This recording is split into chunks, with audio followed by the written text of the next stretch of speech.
majored in computational media and that he's always wanted to do comedy in videos, but I don't know if he's ever mentioned how he got into playing guitar, writing, or producing music. I'm really into music, so I would like to know more about that. That's actually kind of a good question. I don't think I've ever been asked that before, or I don't think I've ever answered that before. I don't think he's ever answered that, but I know that he made music on one of his childhood YouTube channels, so I think it's safe to say he's been into it for a while. That's true. I did. I wonder what the first like musical thing I ever posted on YouTube was that I produced. I think the first bit of music I ever posted on YouTube was this video. Driving in the snow, hope we don't skid. What was that? We hit a kid. Produced by yours truly. I started making music for two reasons, actually. One, because I wanted to make videos like this. I wanted to make music for videos that I was gonna make with my friends because we had a YouTube channel together. But I think that the reason that I actually downloaded FL Studio, which is what I started making music in, is because I listened to Skrillex in high school and I wanted to make dubstep like Skrillex. Well, let me see if I can find some of that actually. I know I posted it on an old SoundCloud account. Let's see, this is the first thing I ever posted on SoundCloud. So probably one of the first things I ever made. This was 10 years ago, sometime in 2011. I would have been a junior in high school at the time, probably. This is when I started making music.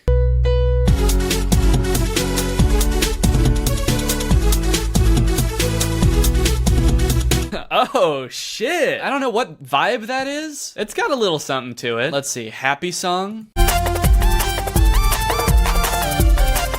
I didn't know what I was doing at the time. I don't think I understood how music genres worked. I think I just sort of did, like, just played notes. Okay, here's dubstep. Yeah, this was 10 years ago. I've got tracks called Dubstep, Dubstep 2, Dope Step. This is when I was getting into Skrillex.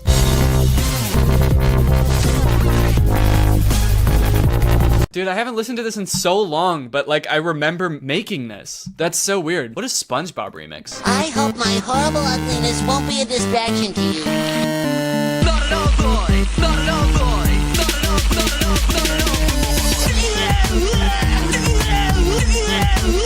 Okay, that shit actually, that goes hard. Oh my God. So yeah, that's how I got into music. Okay, this is the kind of meme I like to see. This is like a real ass meme. Facebook and Meta. Why doesn't this have any comments? This should have more upvotes and more comments. This is an actual meme related to my videos. Topical, very nice. Danny looking a little different here. Okay, I've gotten a lot of comments saying I look like the new Buzz Lightyear, and honestly, I think I see it. Let's compare here. This is a picture of my face from a thumbnail, and then here's the new Buzz Lightyear. We both have the blue eyes. I think the eyebrows are pretty similar. I get it. I see why people are saying it. I'm gonna cut this fool's face out, and I'm gonna put it on my face, and then we'll see how it looks. Dude, that does look like me. It's me!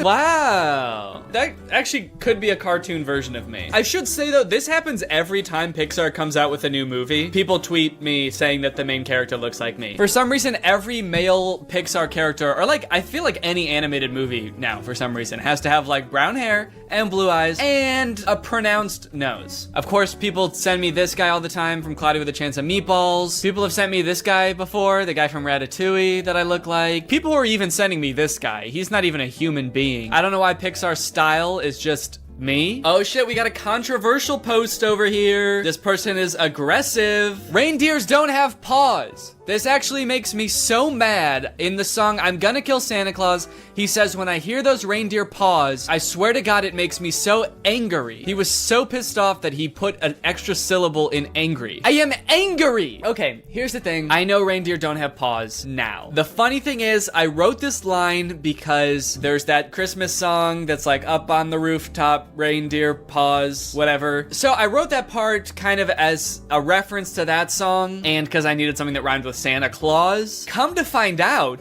that line isn't even talking about their paws. It's talking about reindeer pausing. Like up on the rooftop, the reindeer, they pause. They stop for a second. I thought it was someone hearing clap, clap, clap, reindeer pause. But I don't think I've ever officially written out the lyrics to that song anywhere. I'm Gonna Kill Santa Claus. Claus. So for all this person knows, and for all anyone knows, I could be also saying pause, as in when I hear the reindeer pause. Like when I hear them stop on my roof, that's when I'm gonna break the law. It's true that I was misinformed while writing the lyric, but I do think that it holds up because you can just change the version of pause and it's fine. Santa's reindeer are just built different. You know what? That's a fair response too. They can also fly, so it's like, you know, reindeer can't really fly in real life, so maybe that he can fly, and he also has paws instead of hooves for some reason. This video is sponsored by Raycon, specifically Raycon's new everyday earbuds. These are them. It's the same great company that have been making these high quality earbuds that are half the price of other premium audio brands, but now they're even more convenient. They've got a better design, better sound quality, an improved rubber oil look and feel, and a built-in microphone for taking calls. All in all, they're great earbuds. These things fit really well. Both Laura and I will go for runs wearing these. I could be running for like an hour with these things in my ears and they won't fall out. They actually come with a bunch of different size of the gel ear tips so that you can find the right size for you. And all in all, these are just high quality earbuds. They're designed well. They don't like feel like cheap and like they're gonna fall apart. They feel sturdy. They come in a nice case that charges them. They offer 8 hours of playback time and 32 hours of battery life. And if for some reason these aren't the right earbuds for you, they do offer a 45-day happiness guarantee. So if you're looking for some new wireless earbuds, whether you have wired ones right now, which are not ideal for any sort of like active activity, or if you just need to replace your current ones, I definitely recommend you check out the Raycon everyday earbuds. All you gotta do is click the link in the description or go to buyraycon.com/furious to unlock some exclusive deals up to 20% off of your Raycon order. Again, that's the link in the description, or buyraycon.com/furious, and you can get up to 20% off your order on some Raycons. Thanks to Raycon for sponsoring this video, and thank you to you guys for checking out Raycon. All right, well, you know what? I think that I had a pretty good time making this video, and maybe I'll do another. Let's see how it does. Let's see if people like it. Please post some more on the subreddit. Give me a little bit more material to work with. And I'll see you guys next time. Bye. What's up, Greg? It's me, Danny, back with another episode of These Is Some Bad Commercials. So the other day I was at dinner at Outback Steakhouse, and out of the corner of my eye, I saw this commercial. It's for a product called the Tack Light. As the commercial went on, I slowly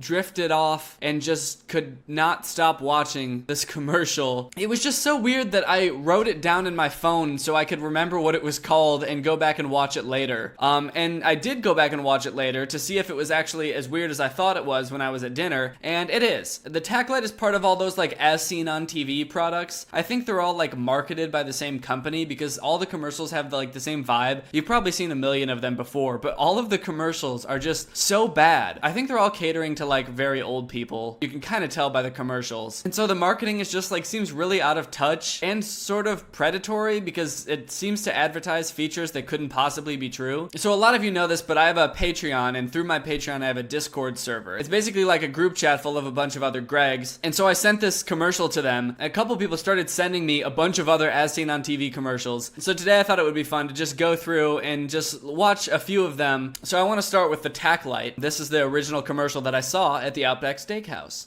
Everybody has a flashlight. Everybody has a flashlight. If there's one thing that everybody has in the whole world, it's a flashlight. It's a weird way to try to relate to somebody at the beginning of a commercial. Hey, we've all got flashlights, right? we all have flashlights, right? It's also weird to try to market a flashlight when you admit that everybody already has flashlights, but I guess this flashlight's better, so. Everybody has a flashlight. But can your flashlight do this? Can your flashlight light up an entire house? It's perfect for those times when you're walking alone at night and you hear the strange noise and you have to shine your light really quickly and you're like, oh, it was just a whole house. I was scared of an entire house, but it's just a house, so I guess I'm fine. Or how about this? I don't know if my flashlight can do that because I don't really know what the fuck that was. Just an old man standing with a strobe light flashlight and then another dude I bet your flashlight can't confuse people. Our flashlights will confuse the shit out of you. The Bell & Howell Tactical Flashlight can. Similar to flashlights used by elite military units, the Bell & Howell Tack Light can do things no ordinary flashlight can do. How can it do things that no ordinary flashlight can do? What kind of technology is this? It just made that burglar run away? This flashlight is so powerful, it turns big mean bad guys into little babies. Everybody knows that burglars are really just vampires, and if you shine light on them, their skin starts burning and they have to crawl back into their little caves. If light will scare a robber enough to run away, don't you think a regular flashlight could do that? Like, it's not gonna take a super powerful flashlight to be like, hey, I see you trying to break into my shit. It's so bright, it can be seen up to 2 nautical miles away. 2 nautical miles? Oh, that's sick. That doesn't seem totally excessive. I can't tell you how many times I've like misplaced my keys in the dark and I'm searching around for them, and finally I'm like, oh, there they are. 2 miles away, right where I left them. And if that something that goes bump in the night turns out to be someone, only a tack light has a super bright strobe that can stun and disorient would-be attackers. Self-defense mode. It will stun would-be attackers. You'll be completely safe using a flashlight as your main defense. Just pop it in self-defense mode and it will make them freeze immediately. I guess it will blind them or confuse them. I'd really like to see that shit work in real life. Like you hear something in the middle of the night, it's like an armed robber, and you turn on your flashlight, it starts blinking, he turns around, he's startled at first, and then he shoots you in the chest. And it'll keep working when fully submerged in water. Even 212-degree boiling water. That's perfect. I also tend to lose things in boiling pots of water, so this is really great. I always get mixed up and I'll like put my phone in a boiling pot of water and pour pasta in my pocket when I meant to do it the other way around. So this is perfect for that. I can just stick the flashlight in the boiling pot of water and then I found my phone. I also cook pasta in the pitch dark. That's why I need the flashlight. Compact and lightweight, it goes where you go. So you can feel safe in dark places at night. Wait, hold on. You can't just shine that in people's eyes. You just showed how it will like blind a robber. And here's this friendly dude just walking alone and this woman's like, who's there? And the dude's just like, whoa, hey, it's just me. Like as his retinas are disintegrating. Please stop with the light. And there's never been a better choice for camping, fishing, or hunting. What else? 5 preset modes. It's made of high-grade aircraft aluminum. Guys, you know you can believe this commercial because a big, strong man is talking about it. He knows about tactical flashlights. He's big, strong, and a man. So if you can't trust this guy about flashlights, I mean, who can you trust? Nobody. You can't trust anybody. You can trust this guy, but no one else. So that was the original commercial. It's for the tack light. It was pretty strange, right? The thing that caught my eye was the self-defense mode. I was like, are they really trying to tell me that a flashlight can stop a burglar? For how long? Like long enough for the police to get there? Like how does that scene progress from what we saw in the commercial? Do they both just stand there until the police get there? Like he's just flashing the light and the robber's just like for like 15 minutes before the cops show up? Anyway, here's another as seen on TV commercial for something called the Fun Slides. Nowhere to run? Nowhere to ride? Now wherever there's carpet, blast off with Fun Slides, the amazing carpet skates that glide, slide, or ride. You decide. Okay, so this product actually does seem kind of cool. I guarantee if I was 12 years old, I would want these. My issue with this commercial is that the methods that it uses to make the product look more fun. Like kids doing tricks and shit on these carpet ramps and rails and shit. No, who has a carpet ramp in their house? Are they gonna show like a carpet half pipe next? It's only fun if you have those things, like sliding across the regular plain ground is not nearly as fun as those. More fun than socks on a polished wood floor, Fun Slides let you slide on carpet. But wait, there's more. Constructed of friction-defying super smooth plastic, secured by hook and loop straps, shock-free foam, and elastic. These commercials also have a tendency to describe the materials that these products are made out of as if it's like the perfect combination of things, when really it was just like, this thing is made out of plastic, and also it attaches to your foot, and then it's foam so your foot doesn't hurt on the thing. They use all these terms, like the flashlight used like aircraft grade aluminum, and this is like shock-free foam and smooth plastic. Yeah, I hope it's smooth. It's for sliding on the floor. What, like, it's gonna be rough plastic? Heel to toe, heel to toe. Just push off and away you go. Check the replay. Just push off and away you go. Oh yeah, check the replay, cause that shit was cool. I bet you never seen anything like that. How he's sliding on the ground. He ran and then he slid. Face off with Fun Slides hockey. Dance like a maniac. Dance like a maniac! These kids are insane! Look how they're dancing in this weird, dark room. These kids are maniacs. Lock these kids up. They need help. No matter what your size, anyone can fun slide. Okay, why are half of these feet like adult man shoes? Who are these products really for? They're trying to like subtly advertise to dads for some reason. I mean, you know, if I was a dad, I would be getting these immediately. I'd be dancing like a maniac in these things. Down the hall, around tables and chairs. Fun slide all over, but walk down the stairs. Yeah, fun slide anywhere, but walk down the stairs. Walk down the stairs. As a special bonus, we'll include our Fun Slides Tips and Tricks DVD that also features bonus footage of pro and semi-pro fun sliders getting extreme. Bonus footage of pro and semi-pro fun sliders? Are there leagues for fun sliding? What the fuck is a pro fun slider? What does it mean that these kids are pro? Are they sponsored? Yeah, man, I'm hoping to qualify for the Olympics this year for fun sliding. I'm semi-pro right now, but I'm hoping to go pro. Oh, you don't know what fun sliding is? It's pretty cool. I run on the floor and then I slide on the carpet. And it's all on carpet, so I never fall and hurt my little bottom. All right, this next one's really good. If there's any dads out there watching this video, you guys are really gonna love this next product. Something to probably put on your next birthday wish list? It's called the Potty Putter. Oh no, you missed that putt again. You probably don't have enough time to practice. You can have more time to practice your putting with the Potty Putter, the amazing new toilet time golf game that lets you practice your putting on the potty. Okay, you know who this is marketed to, right? This is marketed to dudes who would do anything to get out of spending time with their wife and kids. Honey, why do you take an hour to shit every time you're in the bathroom? Well, babe, you know I gotta work on my putt. I gotta work on my golf game. I would much rather sit on the toilet and with my pants down, hunched over a tiny little game of golf than come outside and play with the family. That's why I haven't eaten dinner with you guys in 3 months. I've just been in the bathroom, just putting. I feel like this is something Paul Zimmer would really like. It's one of those like sort of tabletop games. Just aim and shoot the ball into the cup.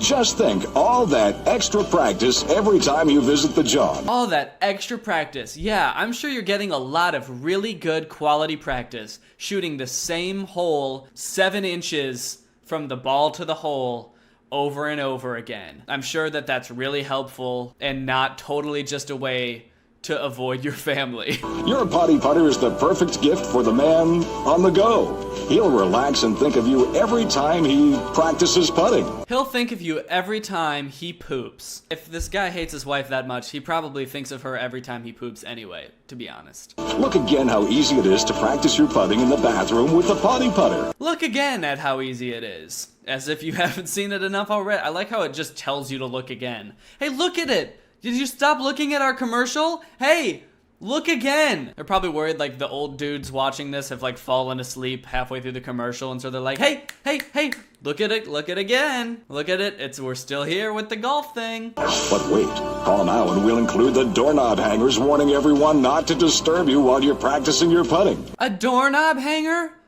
Why would you need that? Do people usually barge in on you when you're pooping?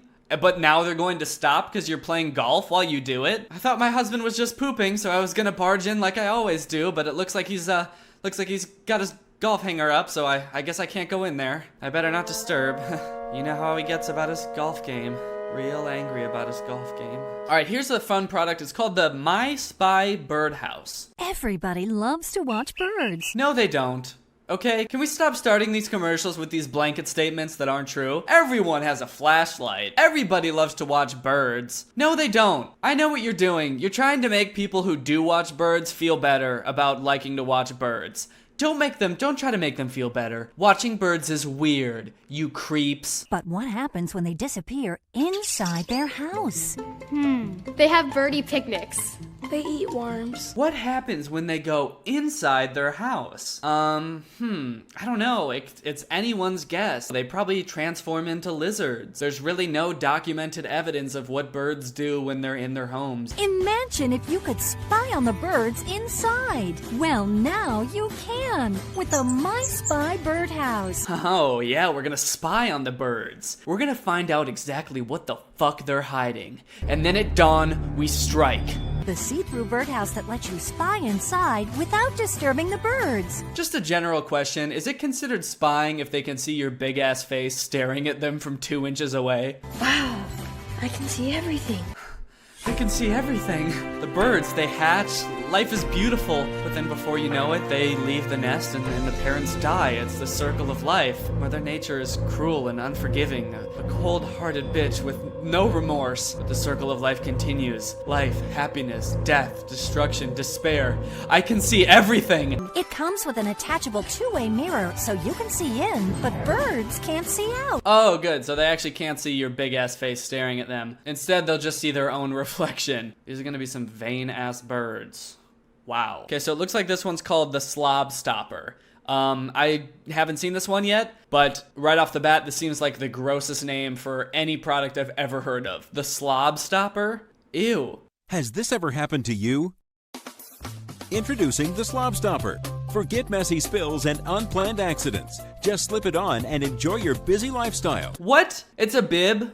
For adults. How often do you spill coffee on yourself? And why are you so busy that you can't slow down just a little bit so you're not constantly spilling coffee on yourself? Like, it doesn't take much self-control to not be spilling on yourself all the time. Also, what was the point of that scene? Was he like checking out that girl and he got so distracted that he spilled coffee all over himself? Oh no, I spilled coffee all over myself and ruined my chance with that hot babe. Huh, oh wait, that used to be a problem, but not anymore. Cause now I'm wearing a giant fucking bib covered in coffee. And girls love that. Go to slobstopper.com and order today. Slobstopper.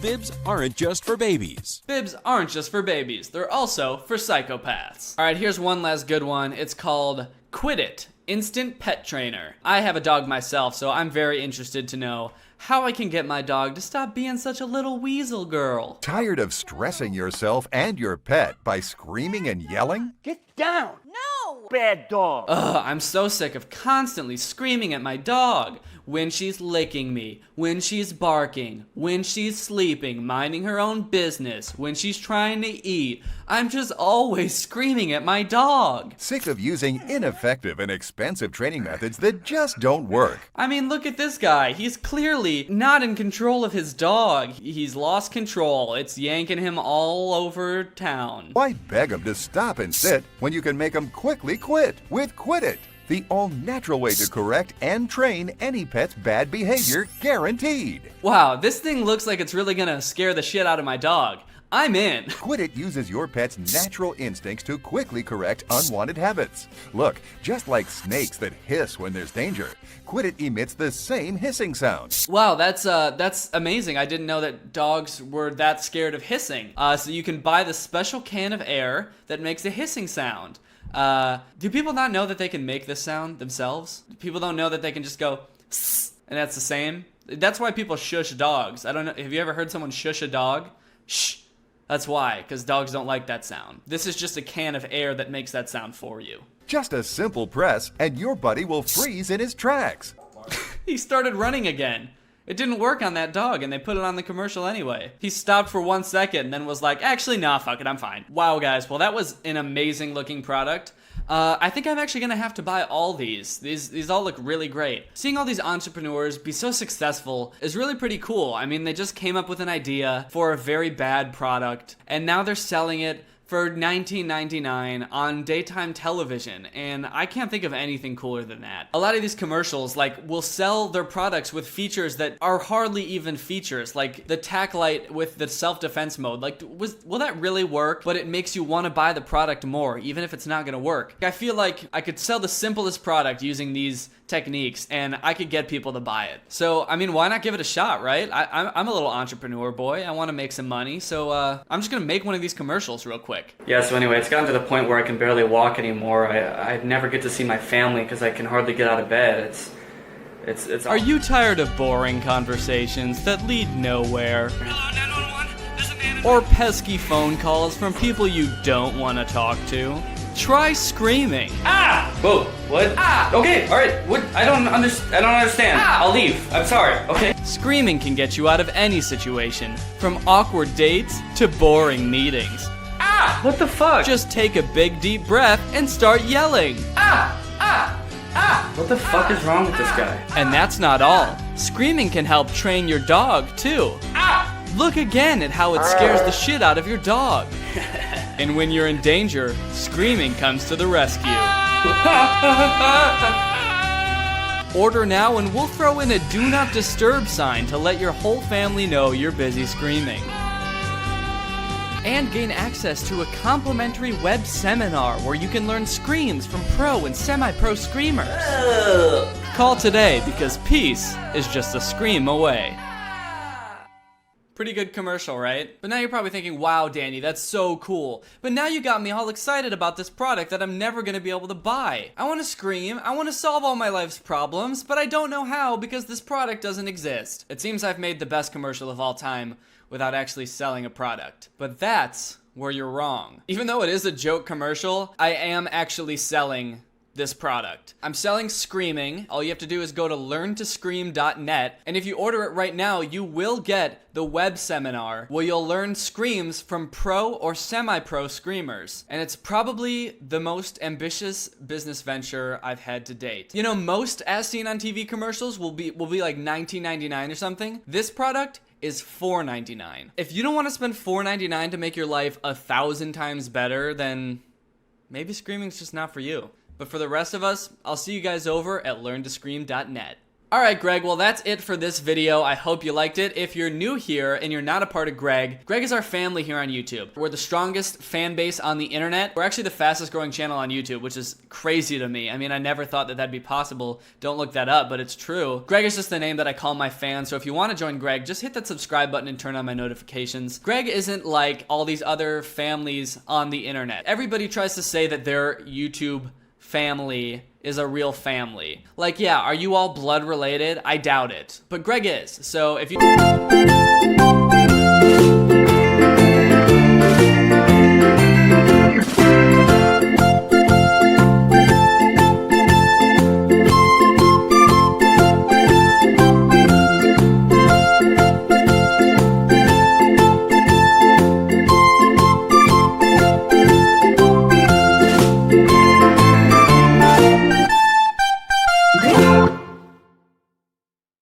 There's some great items in there. Rep the Greg family name. Alright, well that's it for this video. Thank you Meredith Ives for turning on my notifications. You are truly Greg. I'll see you guys soon with another very interesting video. Do I think Logan Paul is an alien? Maybe. Oh, what am I gonna do? Everybody's starting to realize that my last video was all fake. This is so fake. You are fake AF. Oh my god, so fake. Fake. That's freaking fake. Fuck you. I got kind of scared in the start. My career is over. How could I possibly have thought that I would be able to pass off such a ridiculous video as true? Logan Paul, an alien? Newsflash, Danny, you're an idiot. I'll never make it on YouTube now. Everyone thinks I'm a fraud, a con artist. I have to show everyone that I can be truthful. From now on, I'm sticking to the truth.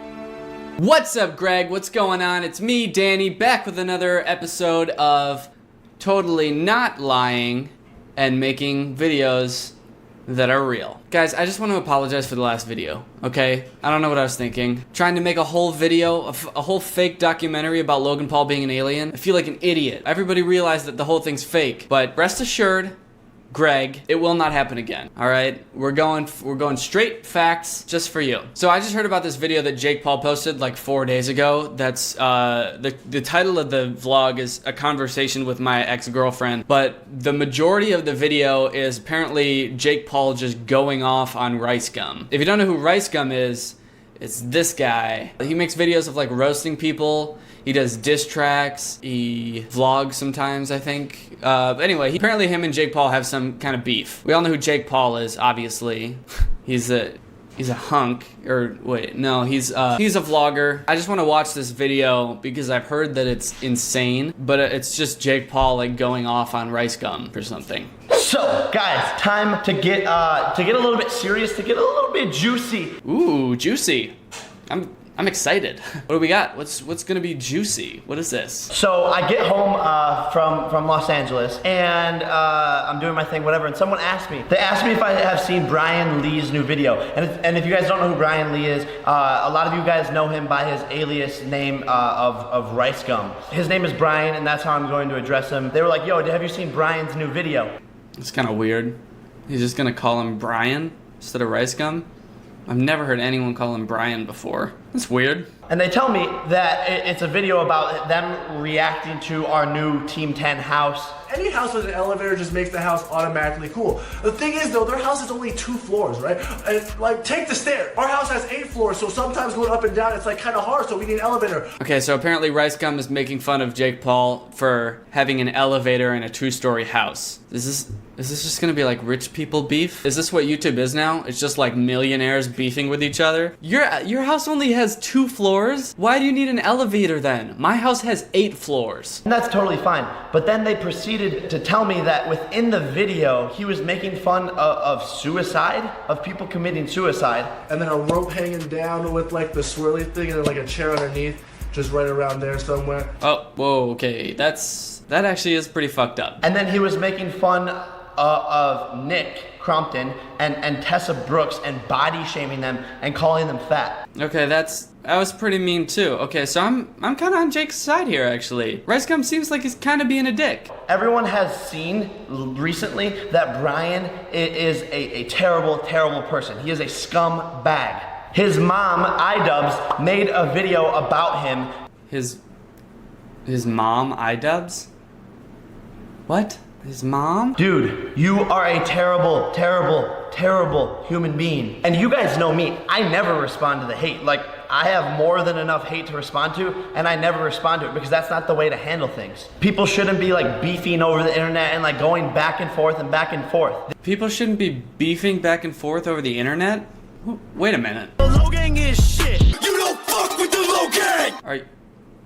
Are you sure? You are a piece of and Brian Lee supporters, there is more to the world than dragging people down and being negative. That won't get you anywhere. And he does not stop. He continues to do this on a case-by-case basis. There is more to the world, and it's not too late to literally join a positive YouTuber and change your mindset on life. Positivity makes the world better. That's what I preach. Why do I feel like Jake Paul's trying to like sell me a self-help book right now? He's giving off that vibe, right? He's like trying to change my life and shit. Dude, don't try to change my life. Don't try to turn my life around. Dude, sometimes I just wish people like this would just shut up and just let my life spiral down into darkness. Like, please, don't try to change my life. Dude, I'm perfectly happy living in misery. On a day-to-day basis, I'm not saying become a subscriber to me, although we are the strongest flipping team on YouTube. Smash that subscribe button. No, you are not the strongest army on YouTube. Greg is, okay? I'm sorry, I was sort of on your side for a while, but that is not true. Don't you ever disrespect Greg like that again. I can't believe it. He's out here preaching positivity and then he goes and disrespects the name of Greg. I know a ton of Jake Paulers. I hate to be showing this side of me and I hate to be responding to stuff like this, but Jake Paulers, we need to stand up against this.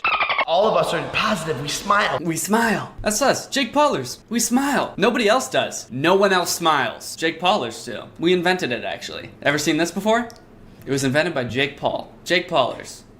We smile. We work hard every single day. We create our own original content. We create our own original content. We create our own original content. And Jake Paulers, I apologize ahead of time because I never respond to hate. Because Brian is my son. I am his daddy and iDubbbz is his mom. Whoa, what the fuck?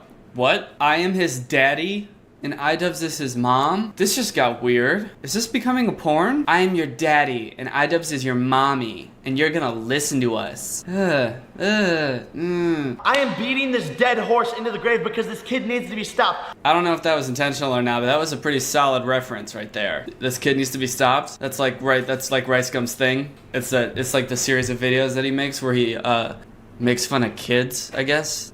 He is kind of an asshole. Unless he wants to make a change. I'm all for people making mistakes and becoming a better person. Nobody is perfect, but this kid has not changed. Dude, this isn't even like fun beef. I'm all for watching people on the internet get in fights. I think it's hilarious. This is just Jake Paul yelling at his camera alone in his room. I feel like I shouldn't be watching this. This feels like watching like a couple at the mall get into an argument. It's just like, I feel like should I look away? I don't feel like I should be seeing this. This is kind of sad. He's getting really worked up. I feel like this was all just so pent up and he didn't have any plan. He didn't like write anything down before he started talking and now he's just like exploding with anger. I'm a little bit cringing. Am I giving off that vibe? Cringing a bit. So Brian, you can hate on me all you want, talk about my house, whatever you want to say, but in your video, you started comparing us. You started saying that, oh, our house is this, your house is that. Don't ever compare me to your sorry ass.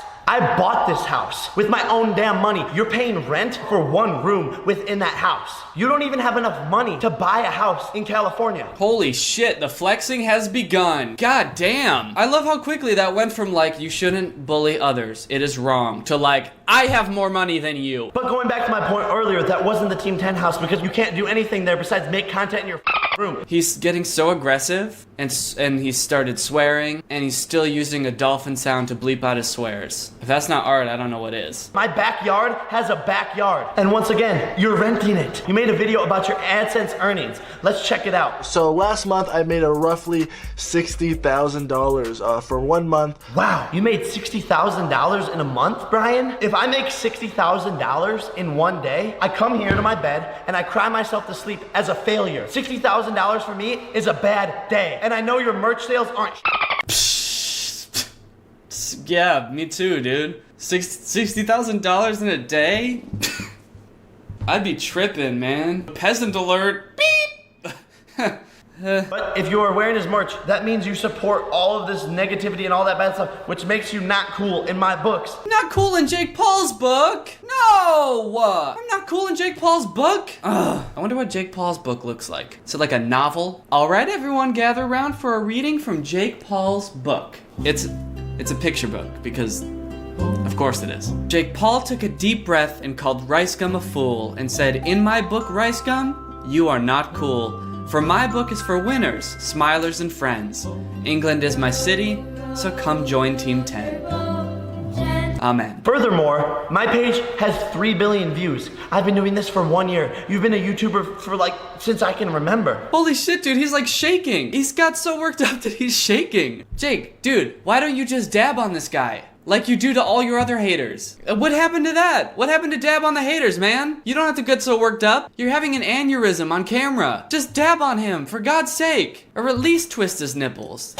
At the very least. Oh, but wait, hold on. If we add up all the videos that you've ever made about me, it equals 200 million of your views, which means 20% of your channel is because of me. He's still shaking. Dude, I feel like something's wrong with Jake. Can someone check on him? He's snapped. He's done. Jake sounds like he really needs to relax. He should watch one of Tessa's vlogs. Your biggest video is because of me. I am your dad. Dude, I hate when people use this argument. Like when people are like, "You're using my name to get followers, dude. You would be nothing without me. My name's in all your videos, so you would be nothing without me." It's like, yeah, no shit. That's how you do it. That's how the YouTube algorithm works. You make videos about popular things, so more people see your videos. That's just how it works. You don't see fidget spinners and slime complaining, like, "Stop using my name in your videos to get more views." It's what's popular, so people make videos about it, dude. And if you don't like that, you should stop making YouTube videos. People talk about things that are relevant. That's how everything works. You don't see, like, serial killers being like, "The news is only popular because I murder people and they talk about it." The news would be nothing without me murdering people. It's like, dude, just stop murdering people. Speaking of 20%, if you want to sign to Team 10 so you can become relevant again, I'll be glad. I know you want to join Team 10, except I'm taking 40% of your career because there's a lot of work to do. And while we're on the topic of Team 10, it's crazy how you guys want to copy us and create your little Clout Gang, when I have made everyone that is in Clout Gang. I am the owner of Clout Gang. I am the CEO of Clout Gang. I have given all the clout to Clout Gang. Stop saying clout, please. My ears are bleeding. Stop saying clout. Fuck, that was too much clout. And if you look at it, I think Clout Gang actually spells Logang, because why not throw Logan into the mix?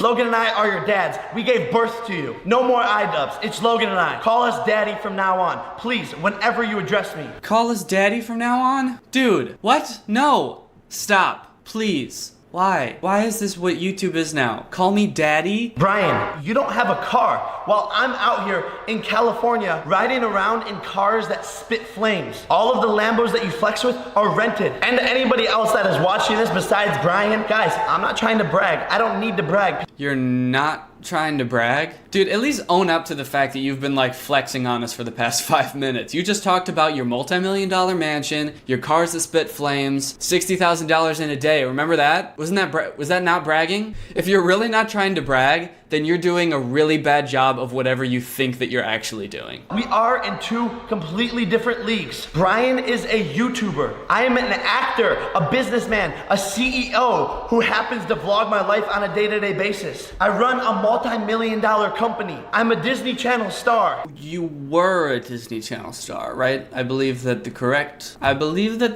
conjugation is were, as in past tense of is. And Brian, this is between you and I. We don't need to involve anybody else. So tell your friend Chantel to leave herself out of these reaction videos or whenever you talk about your dad like this. We don't need to involve anybody else, which is why I'm posting it on my YouTube channel with 11 million followers, bitch. But enough with the nonsense, and I'm sorry for wasting anybody's time that did not want to hear that. It is time to create some fire content. Let's flip and go, baby. Guys, look it.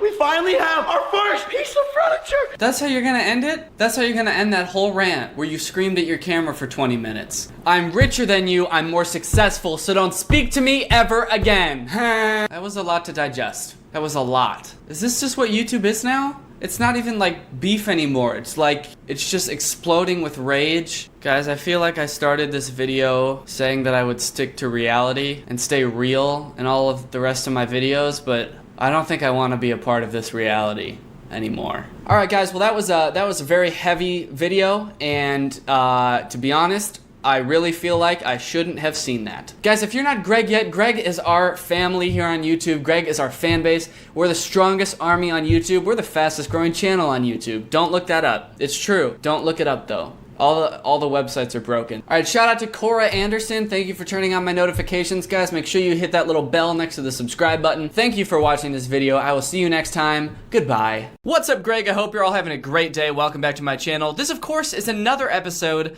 of 1, 2, 3, No. Real quick before we get started, I keep forgetting to say this, but thank you guys for 3 million subscribers. I think the reason I keep forgetting to say it is because it doesn't feel real. Sometimes when I think about how many subscribers I have, I get too weirded out, and it feels weird to me that I even have more than 100,000 subscribers. If a couple years ago you told me that I had 100,000 subscribers on YouTube, I'd be like, oh man, I'm living the good life. That was like my goal a couple years ago, to hit 100,000 subscribers. So the fact that I now have 30 times that amount is insane, and it doesn't feel real. But thank you guys for supporting me. It really means the world to me. It's very cool that you guys watch my videos. And then the other thing is, thank you to those of you who came to the tour. The tour is over now. It ended in October. I also keep forgetting to mention this. The tour was so fun. One of the coolest things I've ever done. Getting to hang out with Drew and Curtis all day, every day was so fun. And probably my favorite part, I got to meet a lot of people that watch my videos and like comment and tweet at me all the time. So even though I'm really glad to be home, I miss Laura, I missed my whole life. It's definitely something I want to do again someday, so if you didn't get a chance to come, I'm sure there will be another chance to see me in the future. If you did get to come, thank you so much. Anyway, enough being sappy.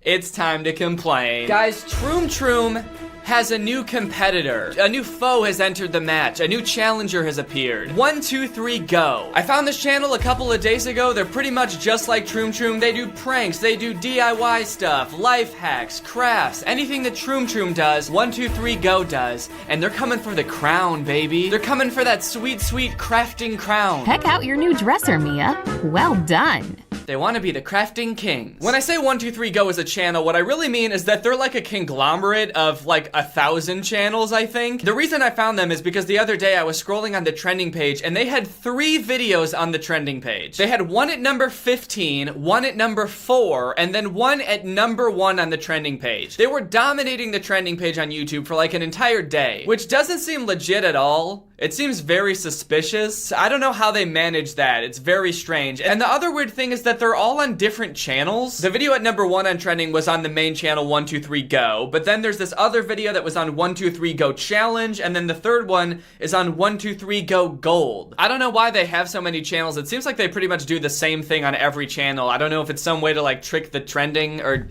manipulate the algorithm or something. I don't know. I'm not smart. But I watched all of these videos and damn, they're not good. It seems that 1, 2, 3, go is not only coming for the craft crown, but they're coming for the cringe crown. So let's go ahead and take a look at these videos and see if they're really worthy of the cringe crown. Or the craft crown. Okay, this first one is called Cool, Girly, and Beauty Hacks. Smart DIY hacks for girls. Now, I'm not a girl. I'm a Greg. So I don't know how well I'll be able to judge these, but I've seen girls before. So I feel like I'm qualified to judge. I feel like at the beginning of the video, they're already firing shots at other DIY channels. They're like, some DIY hacks out there are just plain ridiculous. So stick with us, cause ours are good and normal. Spoiler alert.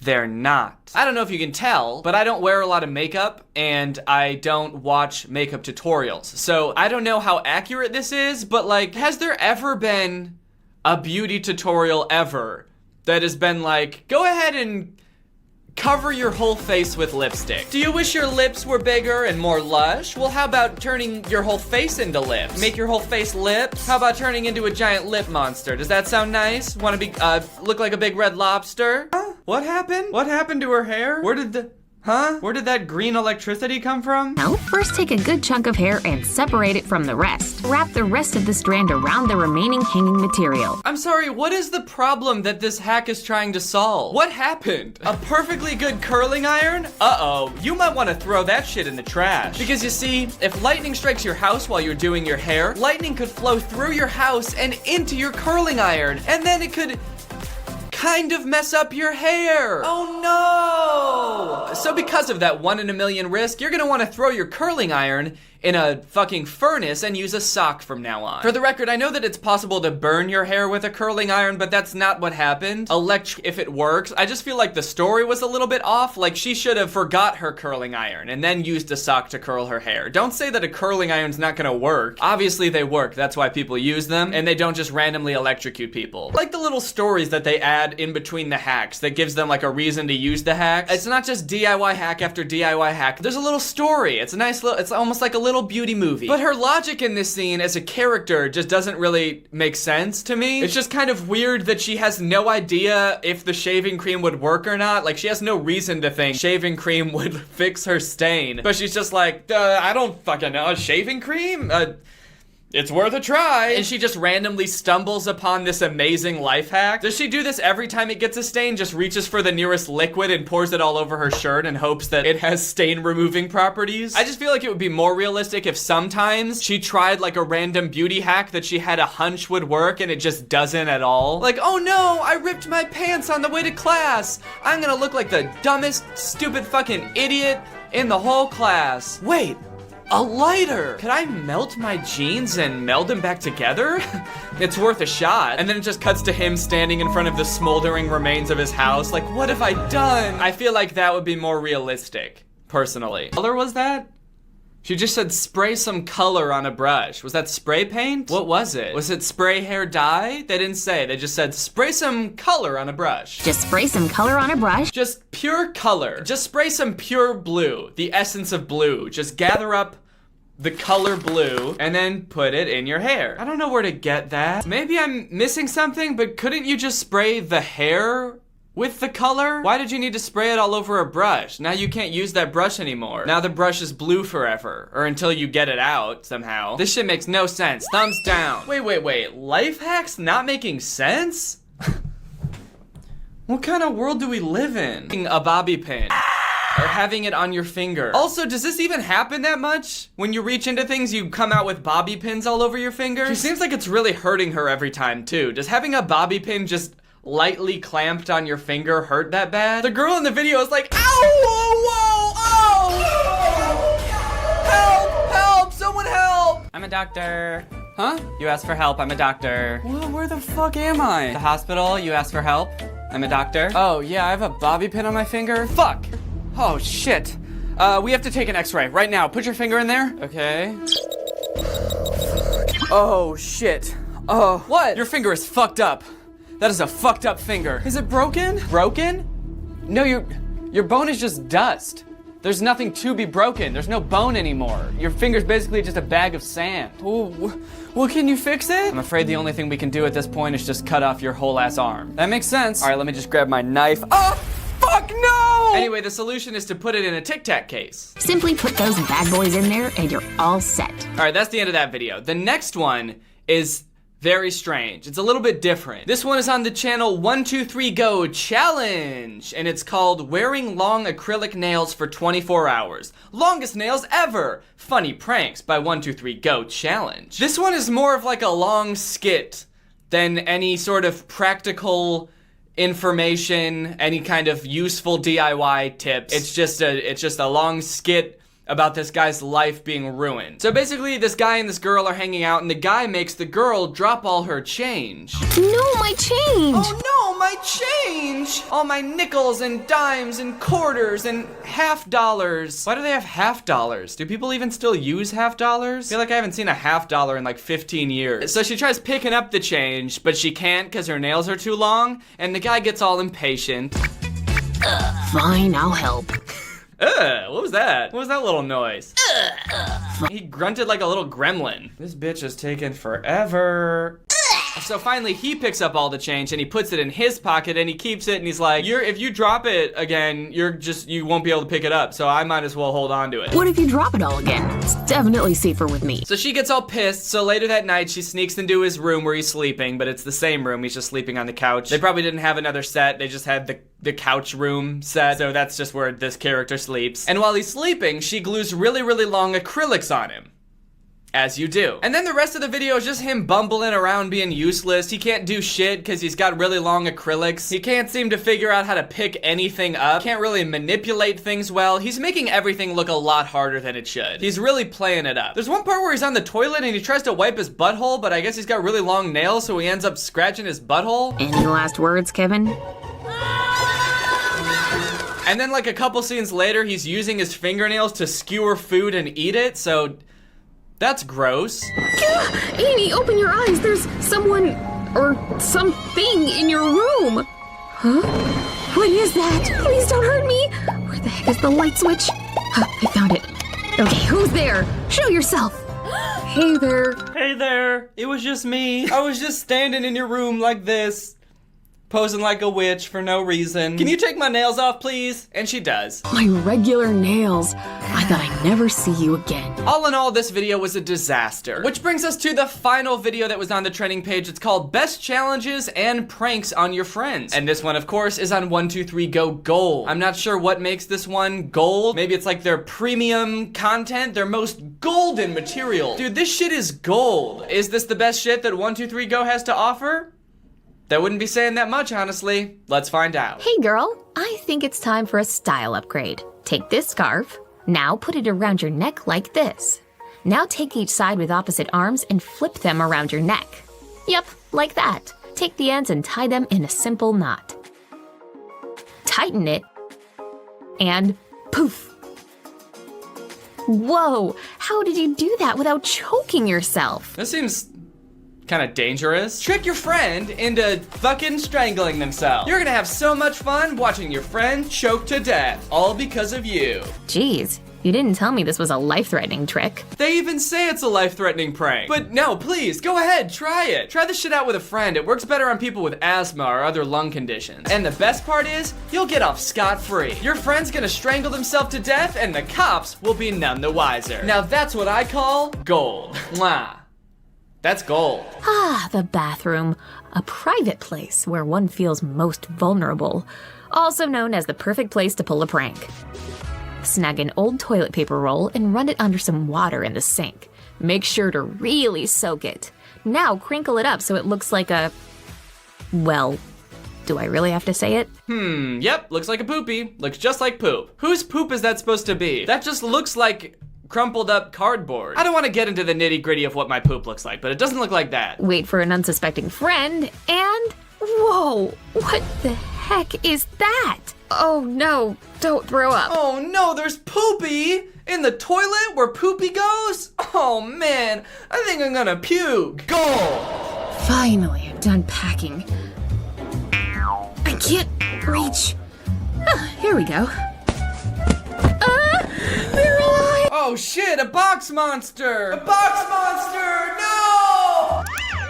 Emily, is that you? Oh, never mind. It's just a witch. Okay, this is actually kind of a good prank. It would scare someone, but I do feel like it requires a lot of planning. And also, who has like a box room in their house? Is this supposed to be a prank you can do on a friend? Or is this like for coworkers? Because I could see you having like a storage room at work that's full of boxes, but then you're like ruining a bunch of shit at your job. You're like cutting open boxes that they can't use now. Or is this supposed to be at someone's house? Like, what room could you do this in? I've never been to a friend's house that just had a room full of boxes. Okay, so let's assume that this is supposed to be like at your job. You have a storage room full of boxes. You bring your own boxes from home. You cut them up. You're standing there. And then you just have to wait for like hours until someone comes back into the storage room. And also, you're not doing your job. You're not at your job because you're hiding in the storage room. Your boss is all pissed because he can't find you, and then finally he comes back into the storage room and you scare him and he pees his pants, and then you take off the thing and he's like, that was you? Why aren't you doing your fucking job? And then he fires you and you can't pay rent and you become homeless, and that's gold. Alright guys, well, that's it for this week's episode of 123 No. I hope you enjoyed it. I've been your host, Danny. Like I mentioned in the previous video, I've got some new merch on the merch store, DannyGonzalez.store. If you want to get some of that shit, just click the link in the description. Also, I have a new song out I just released today. It's called Daddy. It's on Spotify if you want to stream it. It's also on Apple Music and iTunes and everywhere else that you would stream things. If you're new here and you're not subscribed yet, make sure you subscribe and turn on my notifications to join Greg. Greg is what I call my fans, but we're also a family. We're an army, and we're all one person named Greg. And all you have to do to become part of Greg is subscribe and turn on my notifications. All right, thank you to Rebecca Rodriguez for turning on my notifications. You are truly Greg. I'll see you guys next time with a really interesting video where I do some random shit and get kind of quirky. Bye. She called me daddy. Yeah, I ain't got no kids, but the way she talking to me, you would probably think I did. She called me daddy. Yeah, I ain't got no kids, but the way she talk to me, you think I'm her guardian. She called me daddy. Bitch, I got those long socks underneath my brown Crocs, drinking. What's up, Greg? It's me, Danny, back with another super challenging video. If you guys missed the last video, or in case you forgot, we're Greg now. Our fan base name is Greg.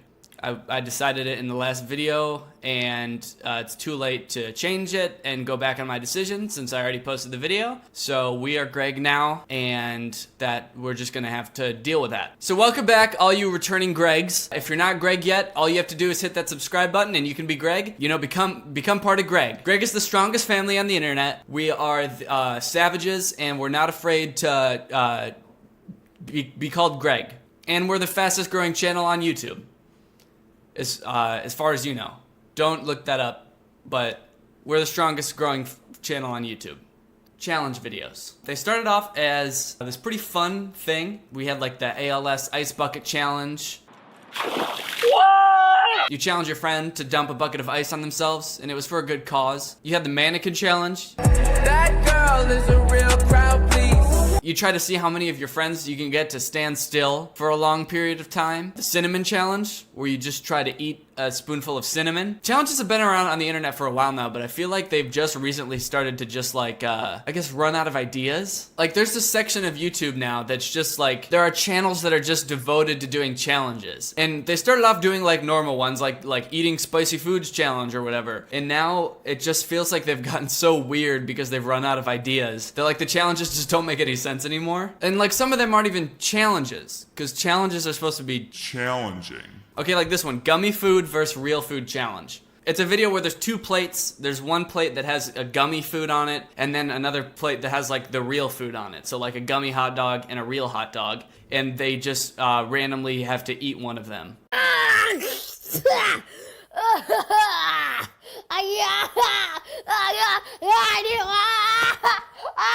I don't know if I want to watch whatever the rest of this video is because I feel like it might be illegal to even watch. Is this just kids getting tortured? Is this the kids torture challenge? Torture kids challenge? Yeah! Wait, so this girl gets a gummy bear. Is the other kid gonna have to eat an actual bear?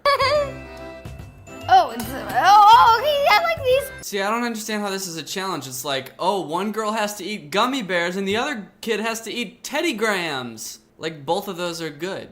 So what? I don't understand how it's a challenge. It's like, it's not challenging to eat delicious food.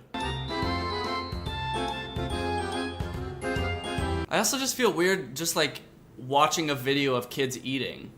Is that weird? If you took away like the challenge aspect of it and it's just like kids eating like candy, that's just like a weird video. It's just like kids eating candy. Who would watch that? Like if I saw this video and I wasn't making a video about it, I wouldn't be like, oh, kids eating candy? I gotta see that. I've always wanted to see some kids eat some candy. I've never seen that before. I better watch this 14-minute long video of kids eating gummy bears. Coke! Yeah! Yeah! See, if this was gonna be a challenge, the real food would have to be gross, but she was more excited about the real Coke than this kid was about the gummy Coke. This would actually be like a really good ad for Coca-Cola. Yeah! Yeah! This video is like the clickbaitiest video I've ever seen. Dirty Touch My Body Challenge, and the thumbnail is just porn.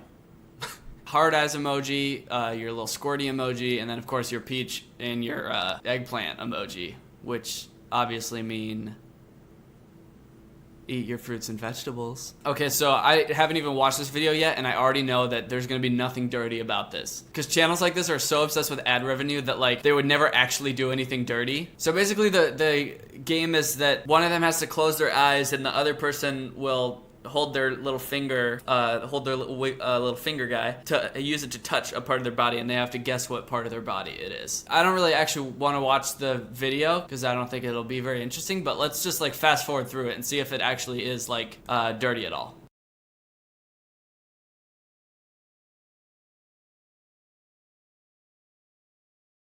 Wait. Oh, dude, he's touching her hip. But I guess I was wrong. This really was a dirty touch my body challenge.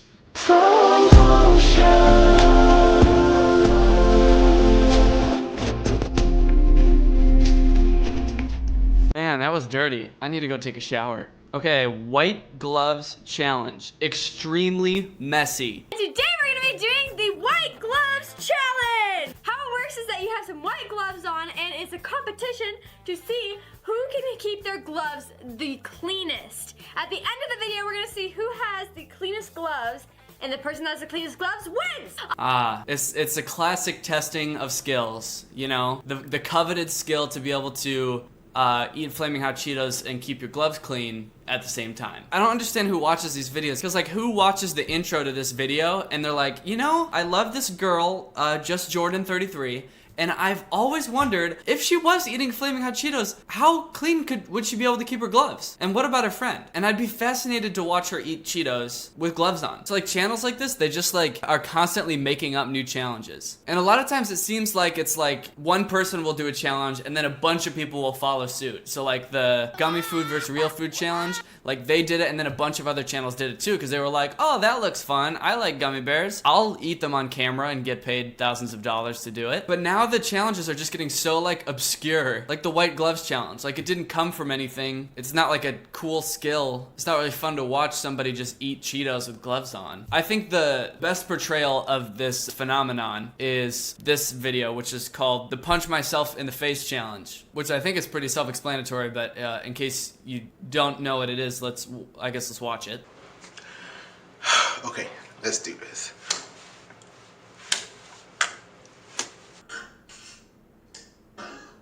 Okay. There. And that's the end. That was the whole video. God, that was kind of sad. I know he looked really happy when he was doing it though, but I feel like that just sort of made it more sad. Why is he so happy?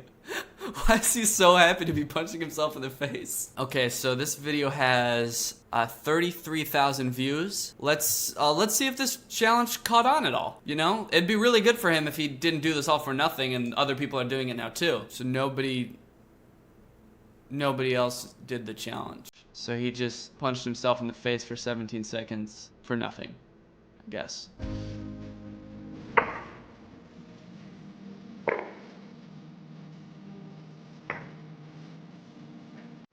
Damn, that's kind of sad. Anyway, you know, with all these weird, obscure challenges getting like 30 million views, I figured, you know what, we should do a couple challenges, right? on my channel. I don't see any reason why I can't do this. I can come up with challenges. That's easy. I mean, what do people want to see? I just need to come up with a challenge that like people want to see somebody do.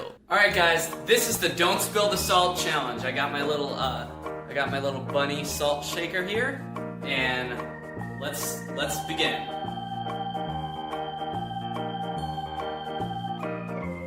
All right, guys, that was the Don't Spill the Salt challenge. I didn't spill any salt. All right. Okay, guys, I'm gonna be doing the Put on a Hat challenge. All right, guys, thanks for watching. Okay, guys, now I'm gonna do the Littlest Smile challenge. Let's go. All right, guys, thanks for watching. All right, guys, this is the Sleep for 8 Hours challenge.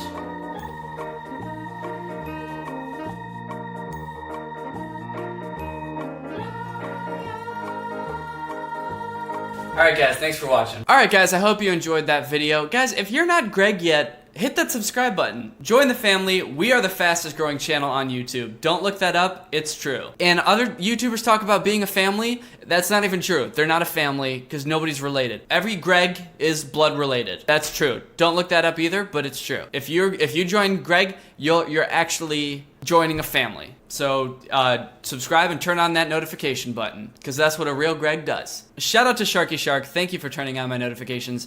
You are truly Greg. All right, thanks all my Gregs for watching. I will see you guys next time. I'm gonna be posting a new video really soon, so stay tuned for that. Thank you for watching. Bye.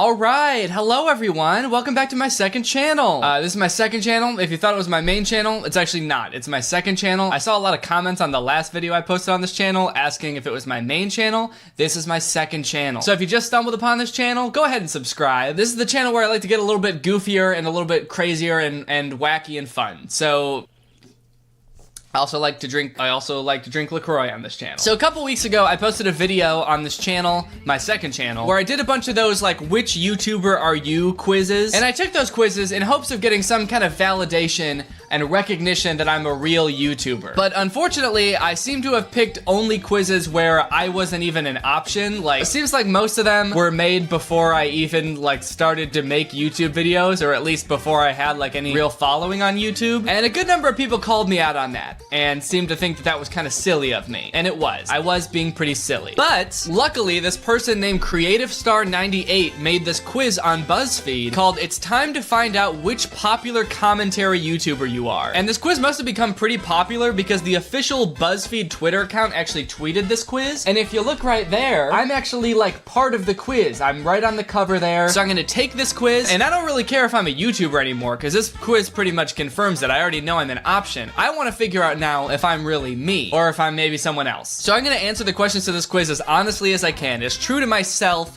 as I can possibly be, and we'll see how I do. I'm kind of excited. This quiz was made for me, baby. The little tagline under the title here does say "You are now entering Curtistown," so I kind of feel like this person might be more of a Curtis fan than a me fan, but hopefully they still know enough about me to make this quiz correctly guess me. All right, first question. Your friend wears a whack pair of shoes. How do you respond?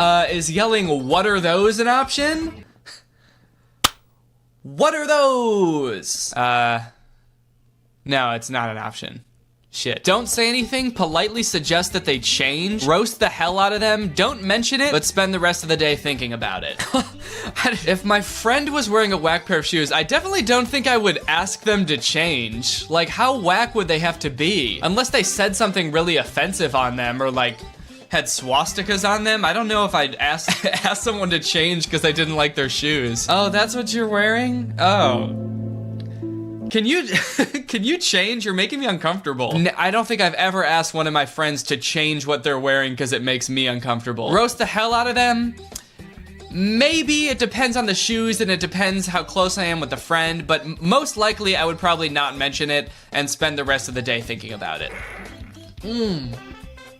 That sweet, sweet taste of LaCroix. It's just like soda, but without the flavor. I'm trying to stop drinking soda, so I've been drinking LaCroix. It's okay.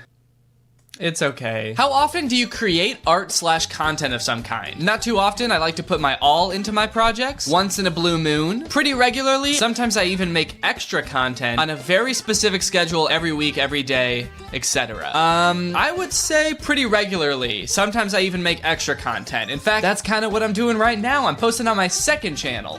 Guys, this is my second channel. This is where I like to get a little bit goofy. Just in case you were wondering, this isn't my main channel.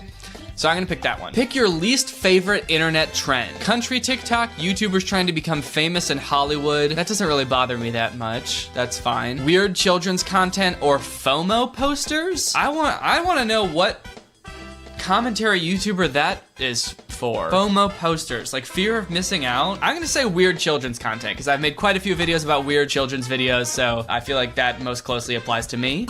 What's your guilty pleasure? Trashy reality TV, watching so bad they're good movies, unironically making TikToks, binging cringy YouTube videos.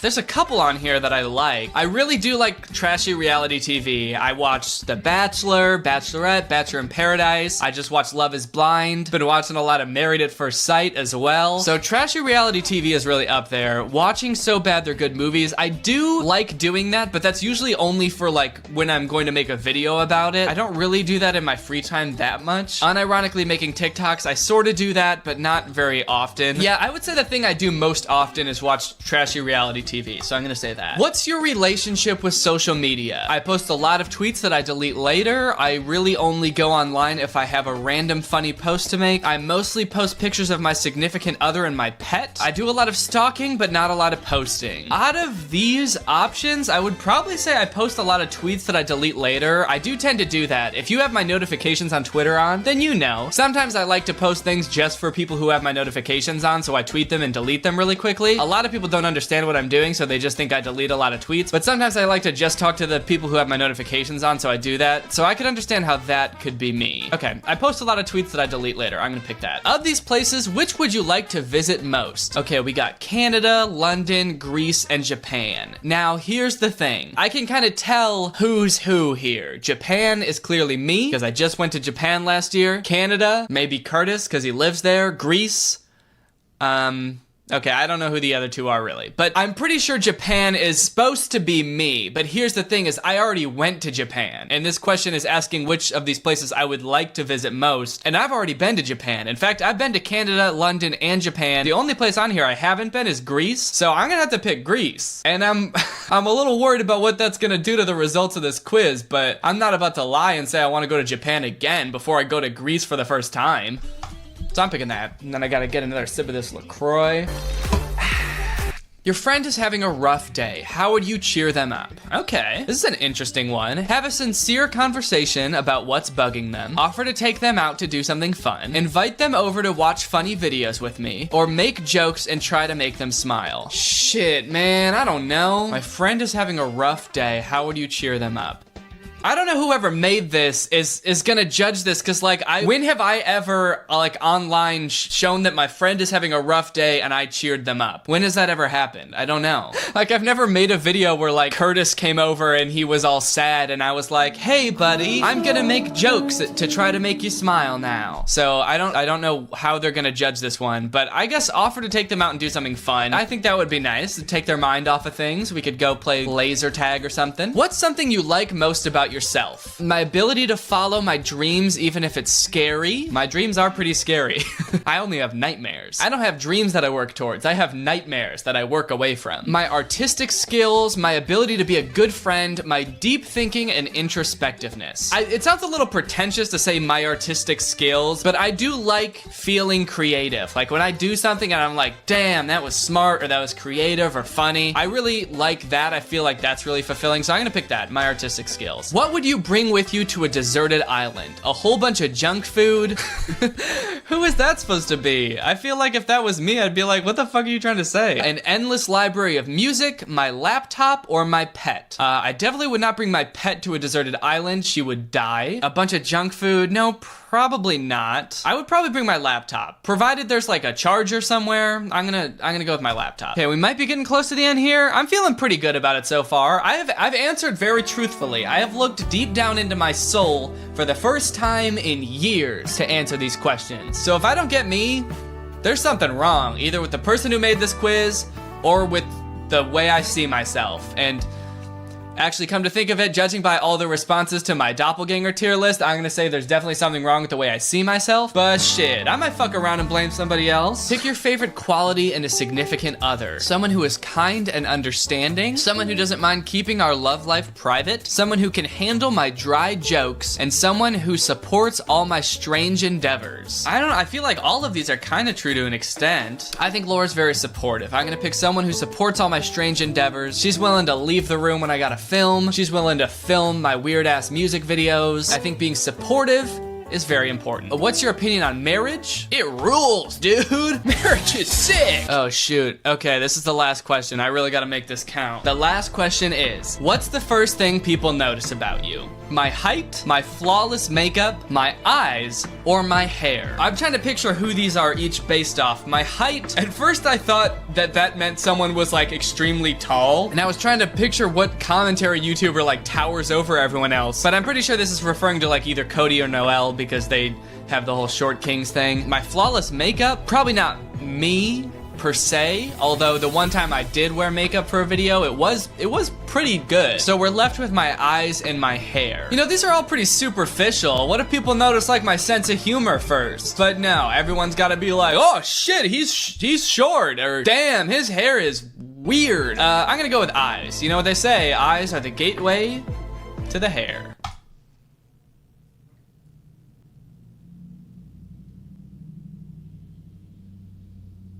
Man, what the fuck? Curtis? What answer? Okay. Huh? I answered these questions as truthfully as I could, and I get Curtis? That dweeb? That absolute dweeb Curtis? So the truth is out, huh? I'm really not me. I'm really Curtis. At the very least, I would expect to get Drew because there's all those jokes about how we're the same person, but no, I get Curtis, shirtless Curtis. This is not good news. Can I retake it? Okay, I'm gonna do the thing I did last time where I try to answer based off what I think the person thinks about me. I'm gonna do it really quick, lightning round. I'm gonna try to get me. Your friend does a whack pair of shoes, how do you respond? Politely suggest that they change. How often do you create art or content? I'm gonna say that pretty regularly. I still think that's true. What's your guilty pleasure? I guess watching So Bad They're Good movies, or maybe binging cringy YouTube videos. I'll say binging cringy YouTube videos, because I feel like maybe watching So Bad They're Good movies could also apply to Drew. I guess he watches cringy YouTube videos too, though. Shit, man, I don't know. What's your relationship with social media? I post a lot of tweets that I delete later. I still think that's true. I'm not even changing many of these answers. Okay, if you could go to one place, where would you go? Japan. I guess I'm going to Japan again. If your friend is having a rough day, how would you cheer them up? Invite them over to watch funny videos with me. Maybe that's like, because, you know, I sometimes do collabs with people, so it's like I'm inviting people over to watch fun videos with me, but it's not because they're upset.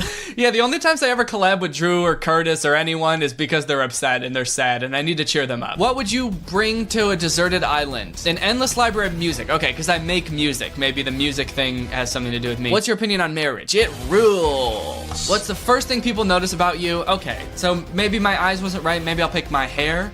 Okay.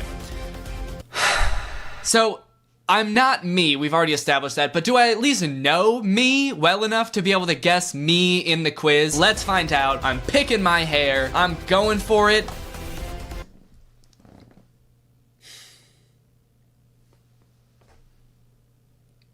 Nice.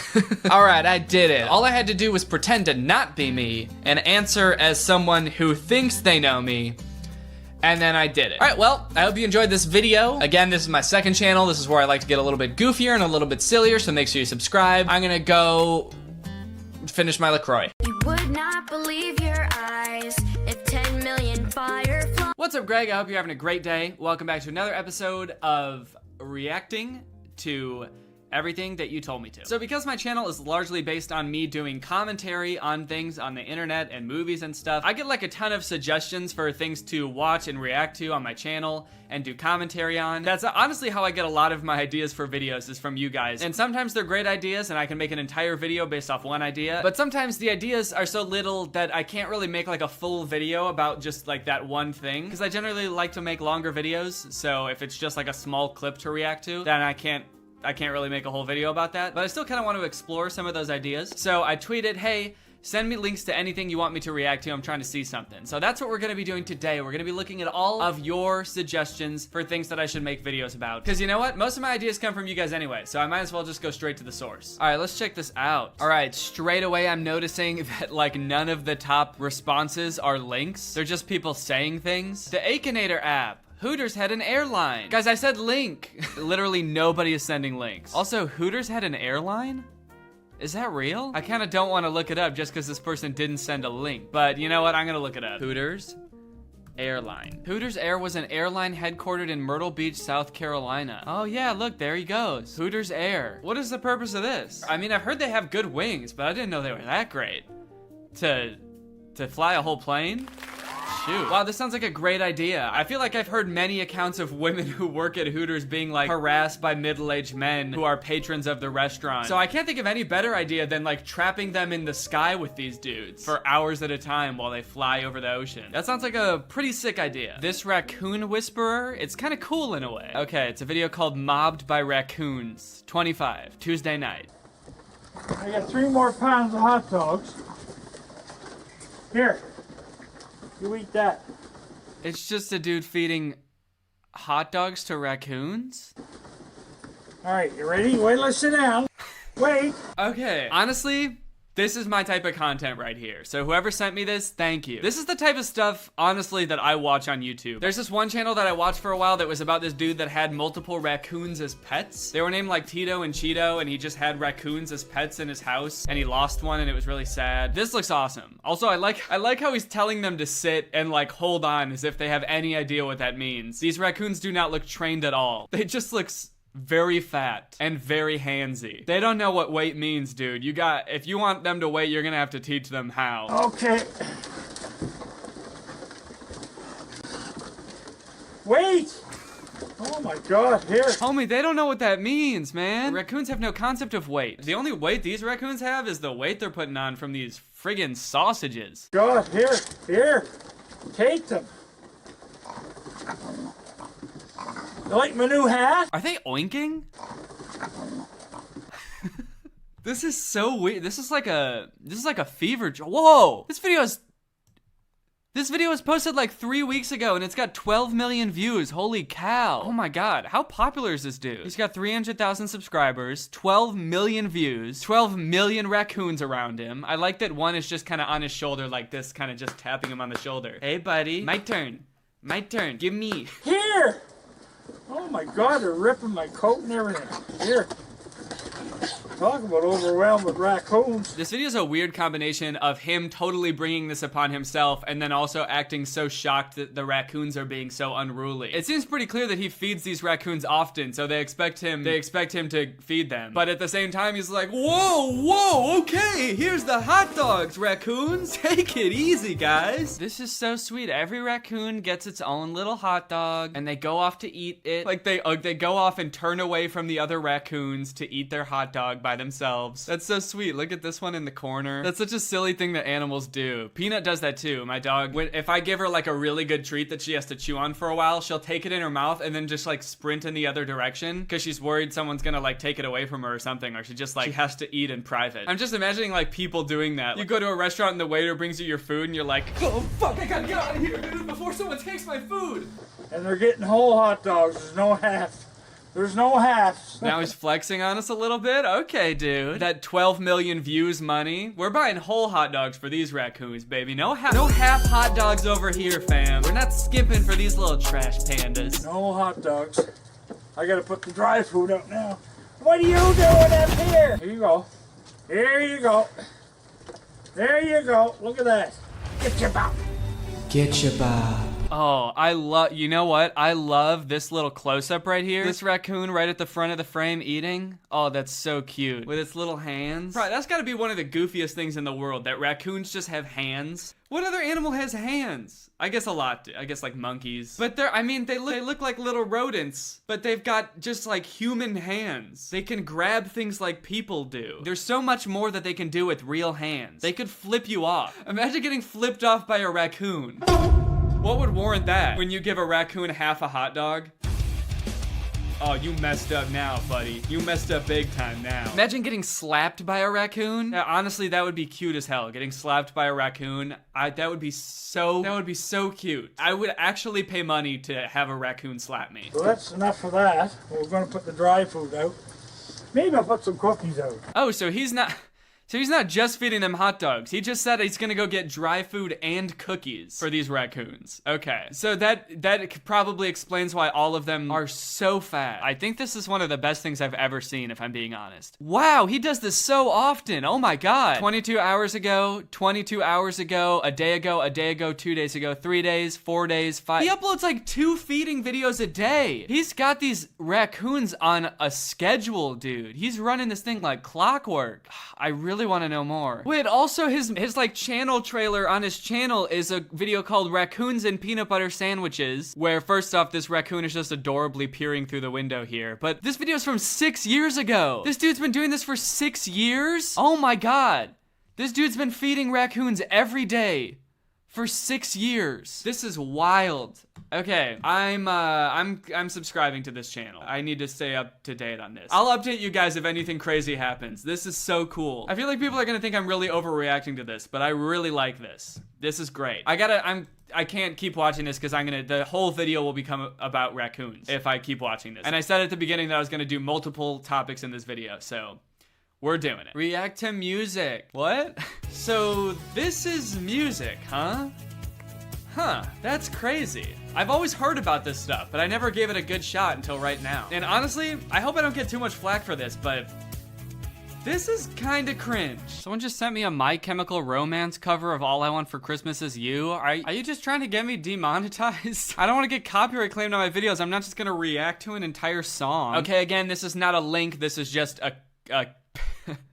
a picture of a movie poster, but I am intrigued. It's called Legend of Kung Fu Rabbit, From Zero to Hero. Very clearly a ripoff of Kung Fu Panda. In fact, there is a panda on the cover of the movie. I feel like they're really hoping that you'll mistake this for Kung Fu Panda and you'll buy this on accident for your kid. It's also got this dove icon that I feel like I've seen everywhere. This was in the trailer for Gooby as well. All right, I'm not gonna watch all of Kung Fu Rabbit right now. I'm not gonna watch an entire movie while I'm filming this video, but I will. I'll see if I can find the trailer. Wait, what? This movie has Jon Heder and Rebecca Black in it. Jon Heder, who is Napoleon Dynamite, and also Rebecca Black are in this like fake Kung Fu Panda ripoff. Okay, consider me intrigued.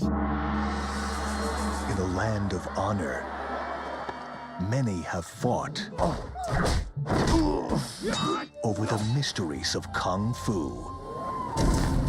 But only one. I'm actually surprised that this movie looks actually kind of well animated. Like I guess it came out in 2013. It looks a little bit older than that. I mean, compared to like Ratatouille, this movie is like a top tier, high budget blockbuster film. This actually looks not horrible. To unleash it. Boom, boom, boom, boom! Sweet cakes straight from the oven. Yummy delicious. Oh my God. Oh no. What? Sweet cakes right out of the oven. Yummy-licious. Is that the main character? Is that the Kung Fu Rabbit? Please tell me this dude is not the main character. Boom, boom, boom, boom! Boom, boom, boom. Sweet cakes straight from the oven. Yummy delicious. Oh my God. Oh my God, dude. Oh my God is right, little bunny. This dude is just wrong in every way. First off, look at how when he's talking, his lip moves. Like the middle of it somehow moves up so you can see the top of his gums. That's like really gross for some reason. To see sweet cake. Ugh. I am the new order. Anyone with doubts can challenge me. Is someone gonna do something? Huh? Me? Duh. Kung Fu. I'm going to be a sweet cake making Kung Fu superstar. I hate this guy. This main character. He seems like the least likable main character ever in the whole world. In the whole history of cinema. I think I might hate this dude the most. He just sounds so dumb. He's got that kind of Gooby vibe to him where I feel like they tried to make him this like lovable oaf, but he's just an oaf. He's just kind of dumb. Also, There's something up with his face. They messed it. They messed up. Look at his like tiny beady little eyes. Also, for some reason, they're not even looking the same direction in this shot. He's got one eye looking right into the camera and one eye looking to the left side of the screen. You always got to be looking around, man. You never know when somebody's gonna try to ambush you. You got to keep an eye out. Always be looking around. Usually in animated movies, they give characters like big, cute eyes because that's like a cute thing to give characters big eyes. But his eyes are so small, and so is his nose and his mouth. Every feature on his face is small and spread out. He's just got this large face with tiny features on it. It's not right. John Heater, Tom Arnold, Rebecca Black, Claire Gear. But that was weird. They just listed like a bunch of famous actors that are supposedly voice acting in this movie, but then the clips that they showed to show those famous actors, the character didn't have any speaking lines. They were kind of just like jumping through the air and grunting. John Heater, Tom Arnold, Rebecca Black. Well, they got Rebecca Black's breath in this movie? And John Heder, dude, that sounded just like Napoleon Dynamite's grunt. That's crazy that they were able to get one little out of him. That little really got me jazzed up to see this movie. It's like, are these people really in this movie? Also, I just paused in the background and like all of the characters in the background are just the same character. These little white fox things, I don't even know what they are, like wolves. They just copied and pasted them 3 times. Bon appetit, world. Legend of Kung Fu Rabbit. And this next. All right, yeah, well, that movie looks awful. I don't know how, you know what? Another weird thing is at the beginning it said that this is a Lionsgate film. That's like a really big movie studio. They produce a lot of popular movies, like big budget movies. I'm very curious as to how Lionsgate produced this. Okay, this person just says, I've been waiting for this one, and then sent me this link, so let's see what it is. Objects that I've shoved up my ass. Yeah, I'm good. Nah, Nah, thanks, man. I'm good. All right, guys. Well, that's all of the links that Twitter will load right now. So I think that is a good time to end the video. But not before we talk about today's sponsor, ExpressVPN. Guys, you already know what it is. This video is sponsored by ExpressVPN, the best VPN out there for all of your internet security needs. Guys, when I'm doing my thing, I'm working, whether it be at home or on a public Wi-Fi, there's nothing more important to me than internet security. I don't want anybody looking at my data, snooping on it. You know how top secret my data is? I could have important things in there, like my bank account information or my next disguise. I don't want people looking at that, which is why I have ExpressVPN on all of my devices. I've got it on this laptop, I've got it on my phone, I've got it on my desktop, I've got it on everything, because you never know when your data might be vulnerable. And also, there's other things that it does too. So not only does ExpressVPN offer you anonymity from your ISP and online advertisers, you can also use it to unblock content that's not available in your area. For example, the movie The Shawshank Redemption isn't available on Netflix in the US, but it is available on Netflix in France. So if you switch your server location to France, all of a sudden you can watch it. ExpressVPN is super easy to use. You literally just open it, you press the connect button. If you want to change your server locations, they're listed out super easily. You just click on one, hit connect, and you're good to go. You don't really need any technical knowledge. There's a few reasons why I think ExpressVPN is the best VPN out there. First off, they have the fastest speeds out of any VPN. They've got 24/7 customer support, so you can get help whenever you might need it. And they've been consistently rated the #1 VPN by a bunch of different sources, CNET, TechRadar, The Verge, and many more. So find out how you can get 3 months free by going to the link in the description. That's expressvpn.com/Danny Gonzalez. That's expressvpn.com/Danny Gonzalez. Thank you to ExpressVPN for sponsoring this video, and thank you to you guys for checking out ExpressVPN. Alright guys, well I hope you enjoyed this video. If you're new here and you're not subscribed yet, make sure you subscribe and turn on my notifications to join Greg, and I will see you guys next time. Bye! This video is over now. Go find something else to watch, or just watch this video. I know we had a lot of fun, but you can't stay on this end screen forever. This video is over now. So why are you still watching this?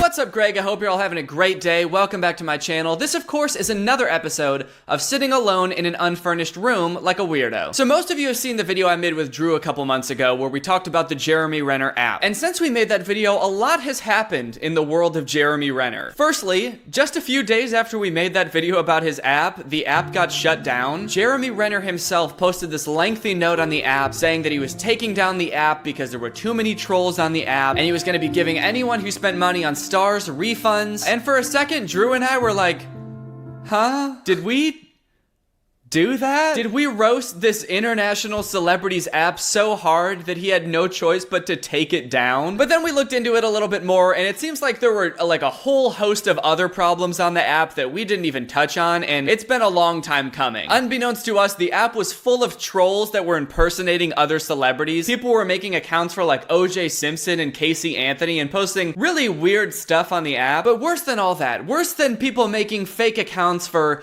politicians and murderers and just all around spreading lies on the app, people were making fake accounts of Jeremy himself. They would make accounts where the name would be Jeremy Renner and the picture would be the exact same picture that the official Jeremy Renner was using. And since for some reason there was no like verification thing next to Jeremy Renner's name, anyone could make it look like they were the actual Jeremy Renner. And people would use these fake Jeremy Renner accounts to try to get stars from people, try to convince people to give them their stars because they would think that they were the actual Jeremy Renner, which is fucked up. Because as we all know, the only person who deserves stars is the real Jeremy Renner. No one else should be getting stars. So anyway, instead of implementing a policy where you can't make your name Jeremy Renner and you can't make your picture the same as the actual Jeremy Renner, he just deleted the whole app. He just got rid of the whole ass app, tossed the whole thing in the garbage. It's no good anymore. Ooh, stinky app, no good. Apparently it doesn't take much trouble for someone who's worth $50 million to be like, you know what, this is more trouble than it's worth. I'm not even making that much money. I'm just gonna delete the whole thing. Sure, it could have been a fun place for my fans to interact, but instead I had to make it one, all about money, and then two, the second that any trouble arose, I just am gonna delete the whole thing. But since that video, Jeremy also has another venture he's been working on, the Jeremy Renner Amazon Celebrity Store. So I didn't realize this, but apparently Amazon has this thing called celebrity stores where they partner with certain celebrities to make curated stores full of items that are endorsed by a specific celebrity. So celebrities will pick out items that fit their brand, like Post Malone has one where you can buy headphones, and then I assume what happens is that the celebrity involved in the store gets a cut of the revenue for all of the items that are sold on the store. So it's like a mutually beneficial thing for them and Amazon. And it turns out that Jeremy Renner has just started one. They've got all of Jeremy's favorite stuff in here. Jeremy's favorite fishing pole, Jeremy's favorite knife, Jeremy's favorite trunk, his favorite food, which apparently is beef jerky and trail mix. So if you had any doubt in your mind that Jeremy Renner was a real man's man, the only products he endorses are camping equipment, and the only food he eats are beef jerky and trail mix. You can use this store to be just like Jeremy. Eat the nuts that Jeremy eats. Sleep in the tent that Jeremy sleeps in. Wear the clothes that Jeremy Renner wears. The clothes on Amazon that Jeremy Renner definitely has worn and endorses. He may be worth $50 million, but he totally buys all of his clothes from Amazon and recommends Amazon clothing. Everything on this store just gives off like a weird off-putting vibe. Like all of the pictures of Jeremy Renner they use, he's tending to a fire and looking into the camera with that sultry gaze that Jeremy Renner is known for. I don't know what's got more smolder to it, that fire or the look in Jeremy's eyes. Here he's got some binoculars and looking kind of creepily into the camera. In general, the whole store gives off this vibe of like Jeremy Renner trying to act really cool, but it just reeking of like corporate sponsorship.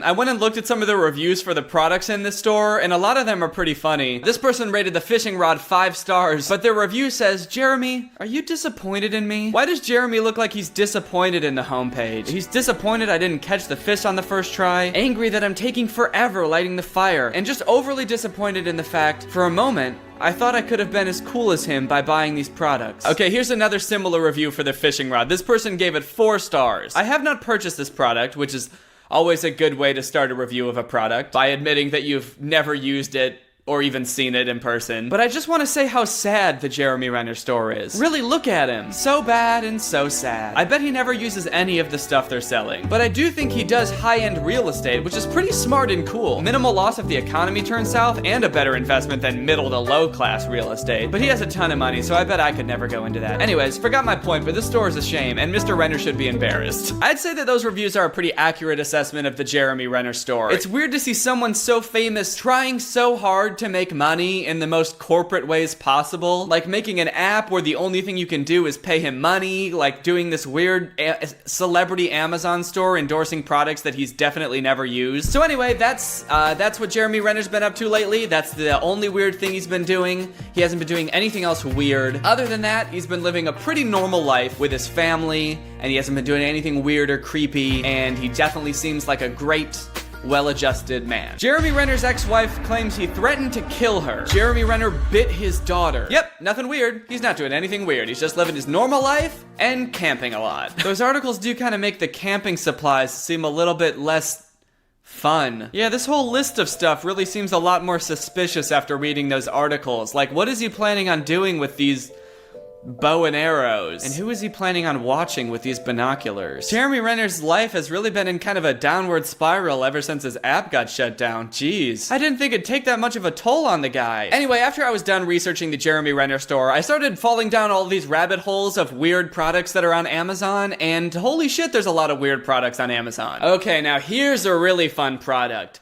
The Casual Daddle Saddle. Yeehaw?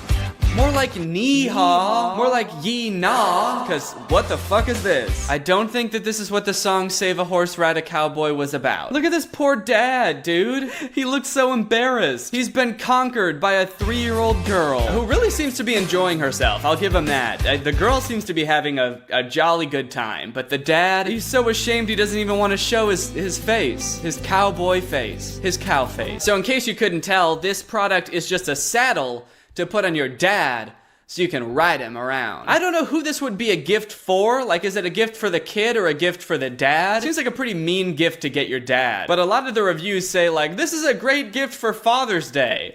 No, it's not. Hey, Dad, for Father's Day, I'm gonna break your fucking back. How's that? I'm gonna ride you around for hours. Happy Father's Day. The customer question and answer section of this product are out of control. Would this be suitable for a toy rocking horse? This product is best used what it is meant for, a dad. Though I'd imagine a rocking horse or whatever would be fine. But like, it's meant for dads. What the fuck? Why so unnecessarily mean? Also, like, a rocking horse. It's like you've never heard of one before. Oh, I'm sure your little, what was it again? A rocking horse. Yeah, I'm sure it'd be fine for that. Don't rocking horses already have seats on them? Or like a place for the kid to sit? I mean, I guess a dad does too. The saddle seems pretty unnecessary for any circumstance. It's not that hard to just grab onto your dad. It just mostly seems demeaning to strap this thing onto your dad. Someone else answered this same question. No! Only for uncle. I mean, that's just not true. This is a daddle saddle. I'm sure you could put it on an uncle, but he has to be a dad. You can't put it on an uncle with no kids. It wouldn't work. It's only compatible with dads. Oh, good. There's the police version. Yeah, the police costume doesn't actually come with this. It seems like the only reason that this is a police officer saddle is because it comes in Sheriff Blue. Ooh, wow. Sheriff Blue. Why do the dads in these pictures never look happy or even kind of enthusiastic about what's going on? He looks like he's having an existential crisis. He looks like his midlife crisis started right when this picture was taken. Oh, cool. You can dress like a knight too, and your dad will still want to die. That's awesome. I have to give him some credit though. This is some really realistic advertising. They're really managing your expectations with this product and letting you know who's going to be the one enjoying it. Have you ever wanted to give your kids the ultimate horseback ride?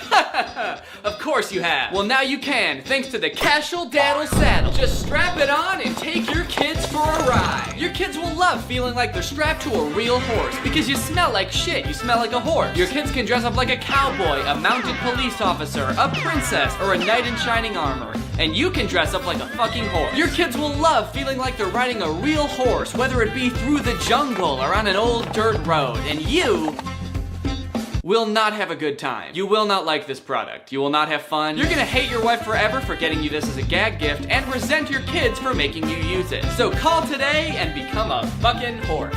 Okay, finally, here's one where the dad is actually enthusiastic about what's going on. He's actually happy to be playing with his daughter. But now I feel like he's having way too much fun. Yeah, you know what? I take back what I said before.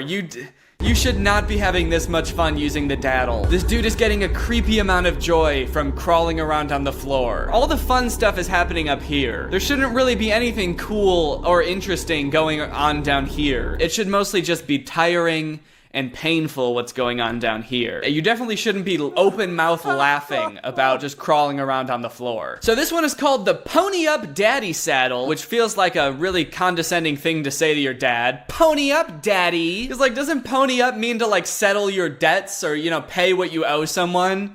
Pony up, daddy. You owe me the ride of my life. You owe me the health of your lower back. Pony up, bitch. It's time for me to strap a saddle to you and ride you like a fucking horse. Pony up, daddy. Oh good, there's a commercial for the Pony Up Daddy. Let's check it out. Pony, pony, pony, pony, pony, pony, pony, pony, pony, pony up, daddy. Pony up, daddy. Come on! Oh, great. I'm glad that they're giving kids that command when they want the dad to put on the saddle. It's not just, Daddy, can we play the game where you're the horse? Like, kids are gonna walk into the room and be like, Pony up, Daddy! Pony Up Daddy is a fun saddle that fits your dad just right.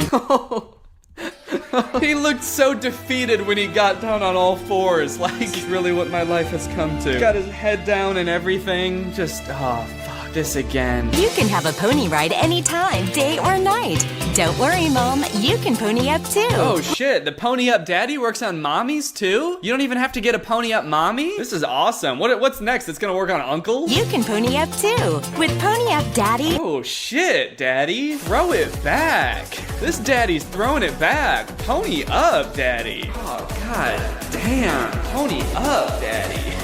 Ride an elephant on an African safari or a tiger through the thick jungle. Hop on a dinosaur to take a trip through time. Then ride your pony into the sunset. Jesus, man, how long are these kids riding their dad for? How many animals does this dad have to be before his poor old back can rest? This kid is taking him on a fucking trek. They're going on a journey together. Pony, Daddy, pony. Simply wrap. Why does that dad look like he was looking at something sus on his phone? He's looking at his phone and his kid comes up and he's like, yeah, sure. Yep, I'll do that. I'll pony up. Don't ask what I was looking at. Kids climb on the saddle and grab the handle and hang on.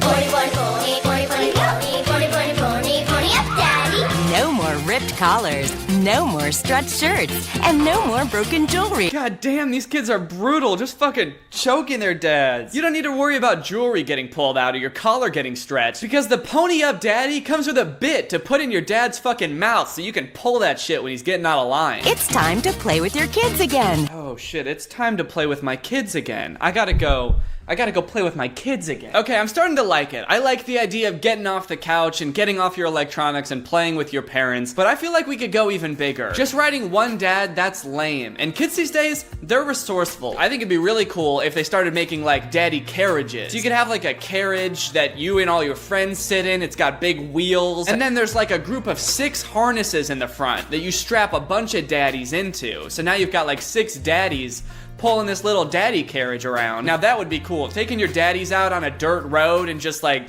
yeah, daddy, pony up, daddy. So if the makers of Pony Up Daddy or the Daddle Saddle are watching this, feel free to use my idea. Just cut me like a 30% royalty check and we've got a deal. You could call it the Giddy Up Daddy or the Daddy Drawn Carriage. Well, I feel like it's gotten significantly darker in this room since I started filming, and you know what that means. I've been filming for too long, so it's time to stop. Thank you guys for watching this video. If you want to support my channel, head on over to my merch store and check out some of my cool new merch. I've got hoodies that say Greg. I've got t-shirts that have a little picture of me and that guy on them. We've got Nutcracker hats. We even have little Greg necklaces now. So if you want any of those cool things, head on over to DannyGonzalez.store. If you're new here and you're not subscribed yet, make sure you subscribe and turn on my notifications to join Greg. We're the fastest growing army on all of YouTube. No cap, son. There's not a cap involved in this entire equation. Nary a cap to be found. Thank you, Melly, for turning on my notifications. You are truly Greg. I'll see you guys next time with a really interesting video where hopefully I'm not in a totally undecorated room. Bye. She called me daddy.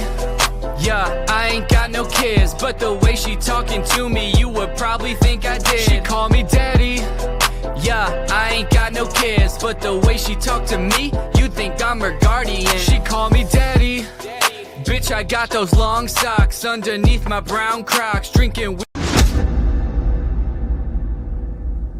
Whoa, my new YouTube video is doing really well. And I'm getting subs like crazy.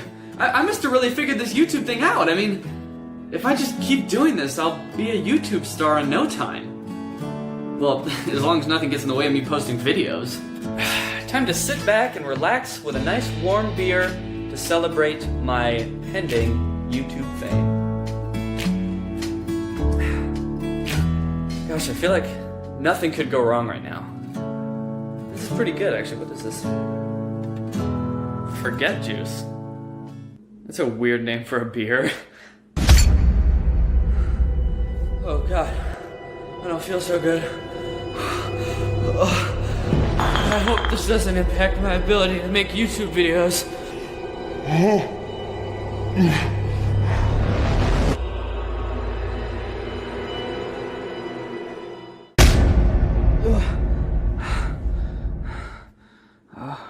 God, how long have I been asleep for? 3 days? I need to make a YouTube video! Alright, let's do this.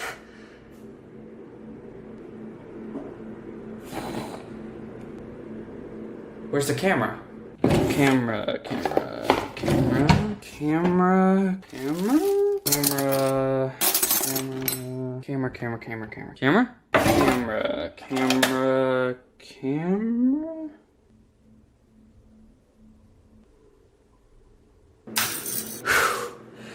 Hey, alright, Danny, come on, you can do this. You know how to make a video. You've made dozens of them before. Hey, what's going on? I don't know how to make videos anymore. I forgot how to make videos. What do I do? How to make video. Step 1, press record. What's going on, guys? What's up, guys? What's happening, people? What's happening, guys?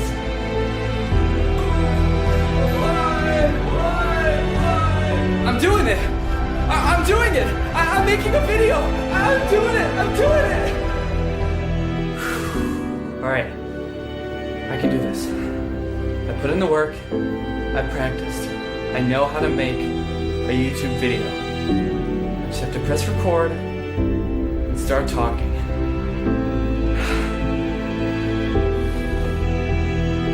I'm gonna make you proud.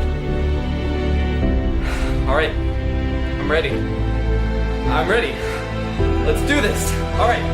3, 2, 1. What's up, guys? It's me, Danny, back with another hilarious video, and today we are going to be reacting to Jake Paul's new song, the Jake Pauler song. I hope you liked that little video explaining why I haven't been posting videos lately.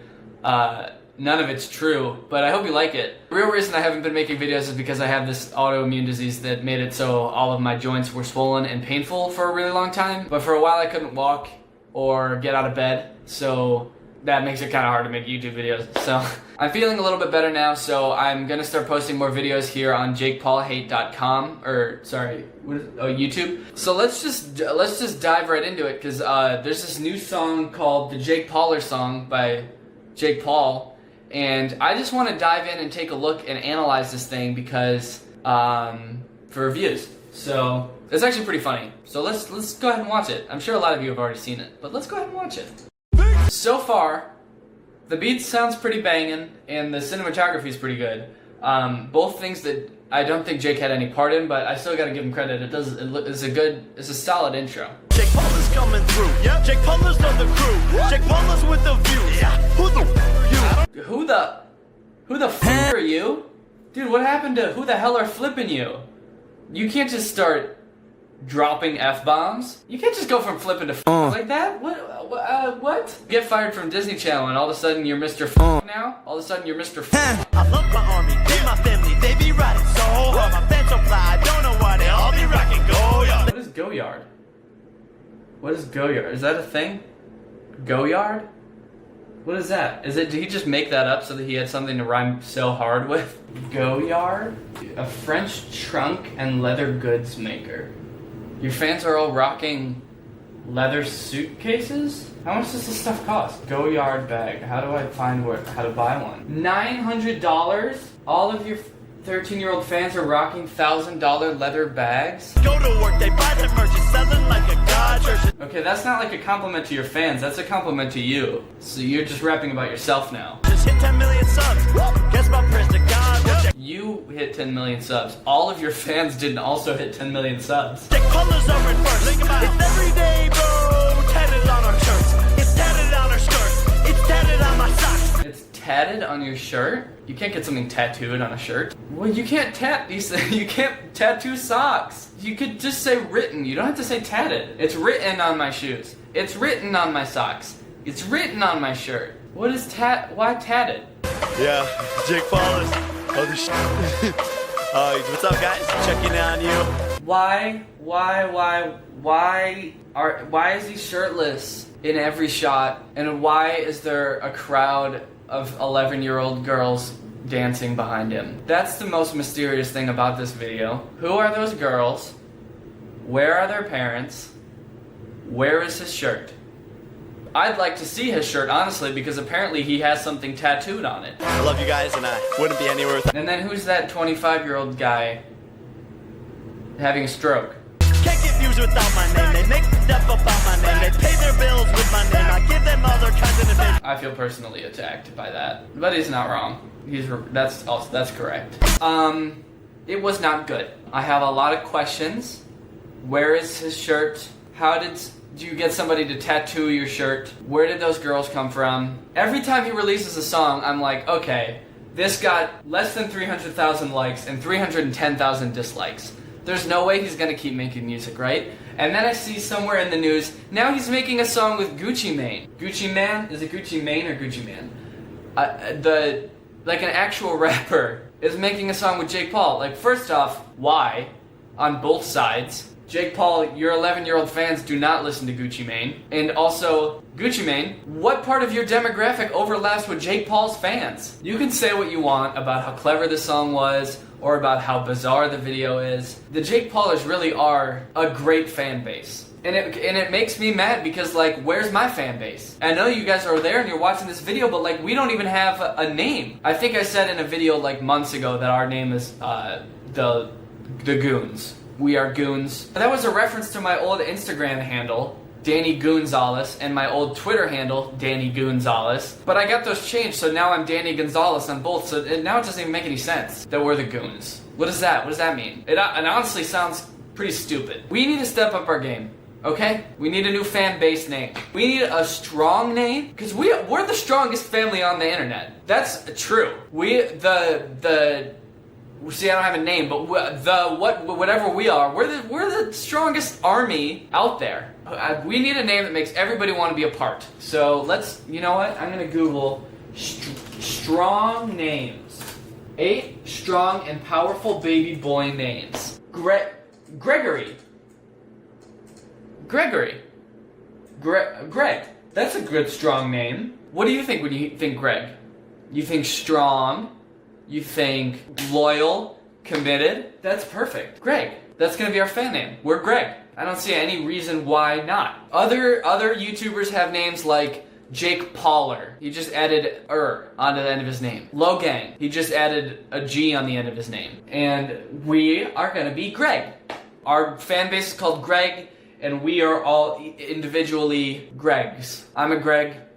You are Greg. We're all Greg. Greg is beautiful. Greg is the strongest family on the internet. Greg is changing the world. Greg is a savage. Greg doesn't care what you think. We're gonna be Greg, okay? And I don't already regret this decision. So Greg, it sounds cool, right? Yeah, that's cool.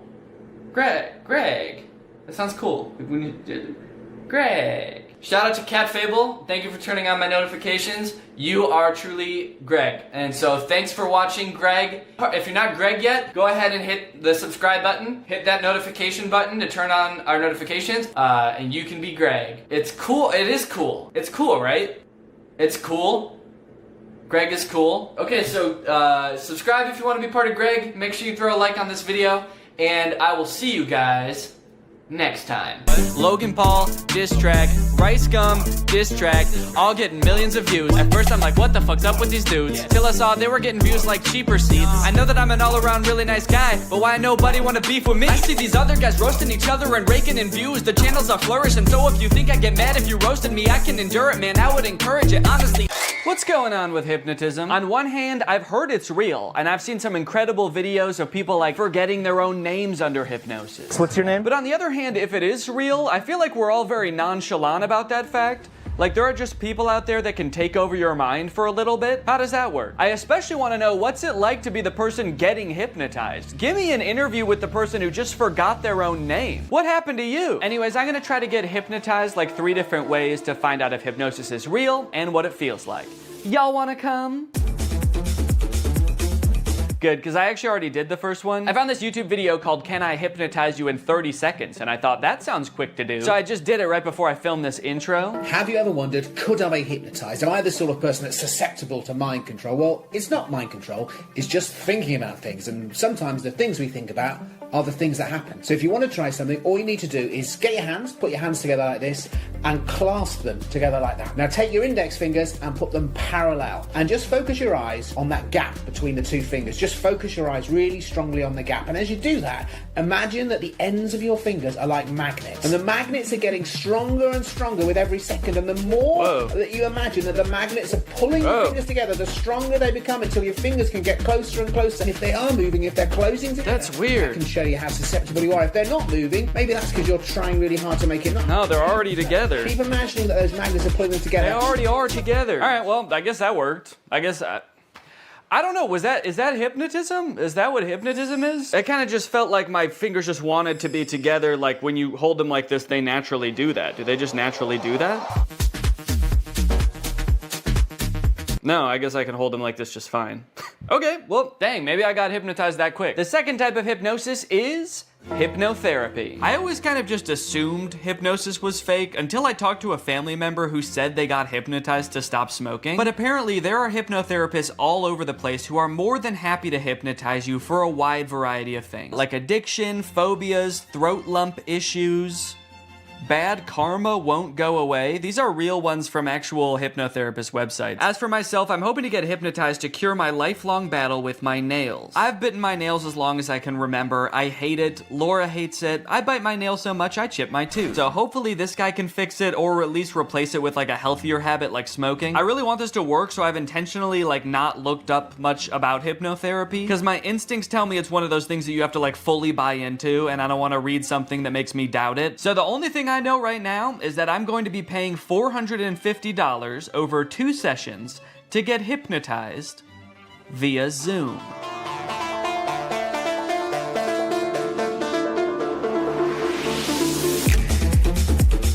Okay, so for privacy reasons, I can't actually show the hypnotist in the video or play his voice, but I'm gonna describe best I can what happened in this call. To my surprise, he kind of spent the first few minutes just giving me basic nail biting advice that has nothing to do with hypnosis. He recommended I get a nail file, pick 1 day a week that's my nail care day. He also said I should meditate because that would help with stress and reduce my nail biting on its own. And he taught me a self-hypnosis that I can do anytime I feel the urge to bite my nails from here on out. And then the last thing he told me before he started hypnotizing was that he highly recommends I listen to the recording of our hypnosis session every night before I go to sleep. And with that, it was time to be hypnotized. For this portion, he actually hung up the Zoom call and then called me on a regular phone call. I don't know if he just like didn't want the visual distraction of him on the screen, or if he wanted to like put on pajamas or something. He started by trying to get me as relaxed as possible, focusing on different areas of my body from head to toe and imagining that they were getting heavier and heavier to the point where my body felt like it was sinking into the couch. And I'm guessing this is the point where I'm supposed to be like fully in a hypnotic state, because from here on out, he basically tells me this kind of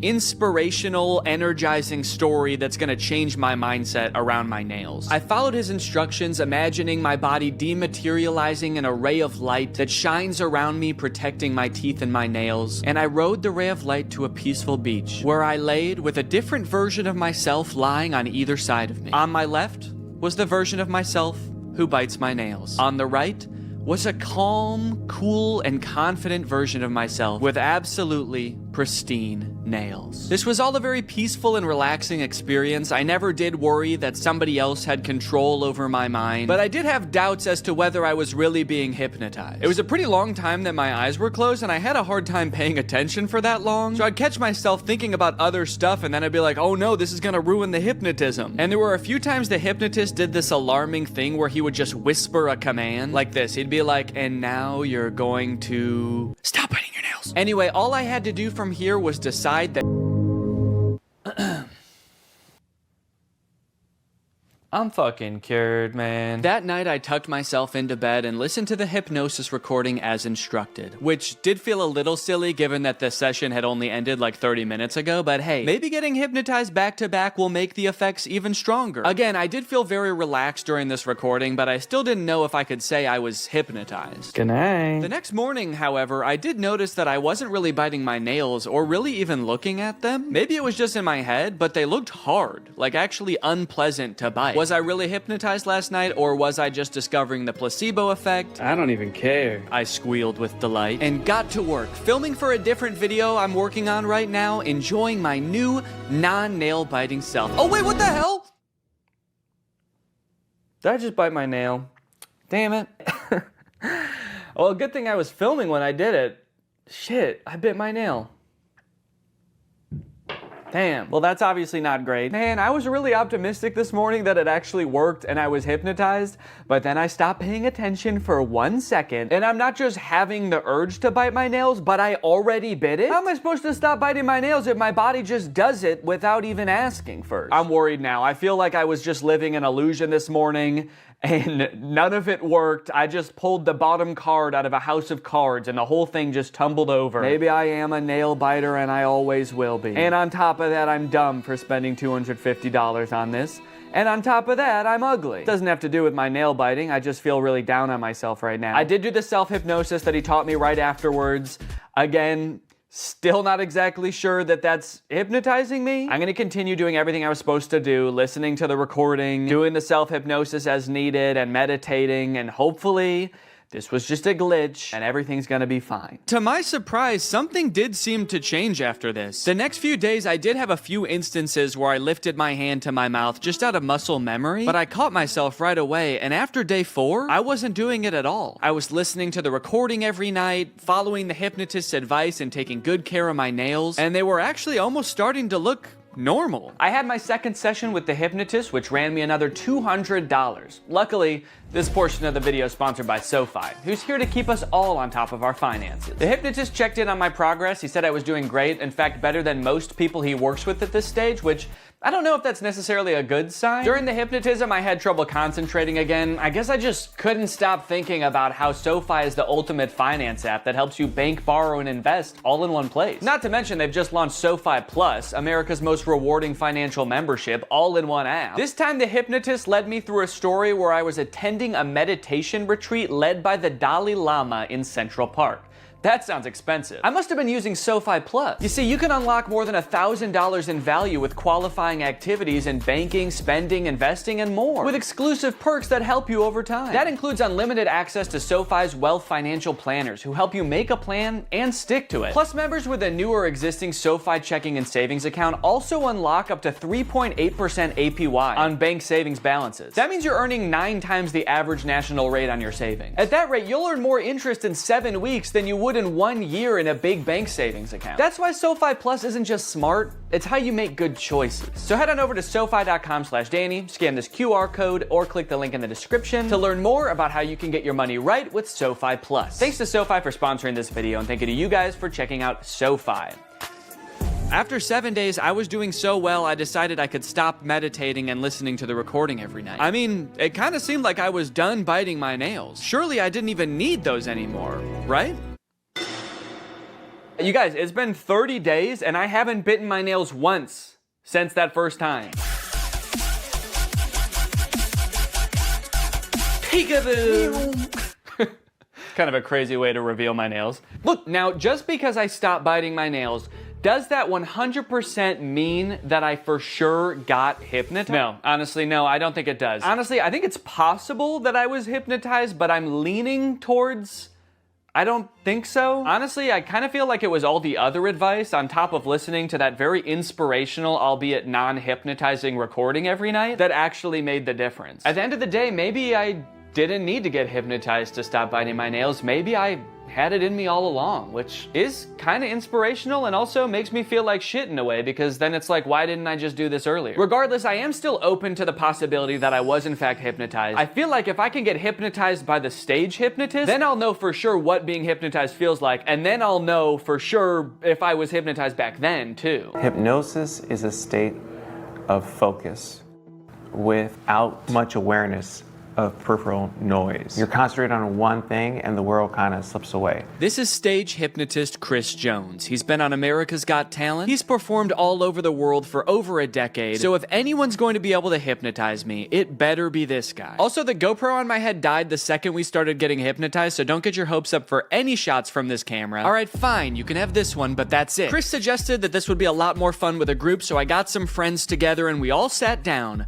for a night of hypnotism. I want to know your opinions, and don't worry about hurting my feelings at all. I want to know if you think hypnosis is real, shenanigans, you need more evidence. Yeah, I believe it's real. I'm definitely, I don't like saying this in front of you, like a harder wall for myself, because I feel like that's a challenge and that makes me like kind of uncomfortable. Yeah, I would say I think it is probably real sometimes. I think in general I'm pretty skeptical of like supernatural stuff, but I don't know, I really do kind of believe hypnotism. I really want to be hypnotized, but I feel like maybe it won't work on me. But I hope it does. Before we got started, Chris allowed some time for us to ask him questions about what was about to happen. Like whether all of us would get hypnotized or just some of us. I've done this in 50 states and 10 countries. I can hypnotize 25% of any given audience. So 1 or 2 people are gonna get hypnotized today. And it might be the camera person. I don't know. I really, honest to goodness, don't know. We also asked if he could tell if someone was really hypnotized or just faking it. When your head is up,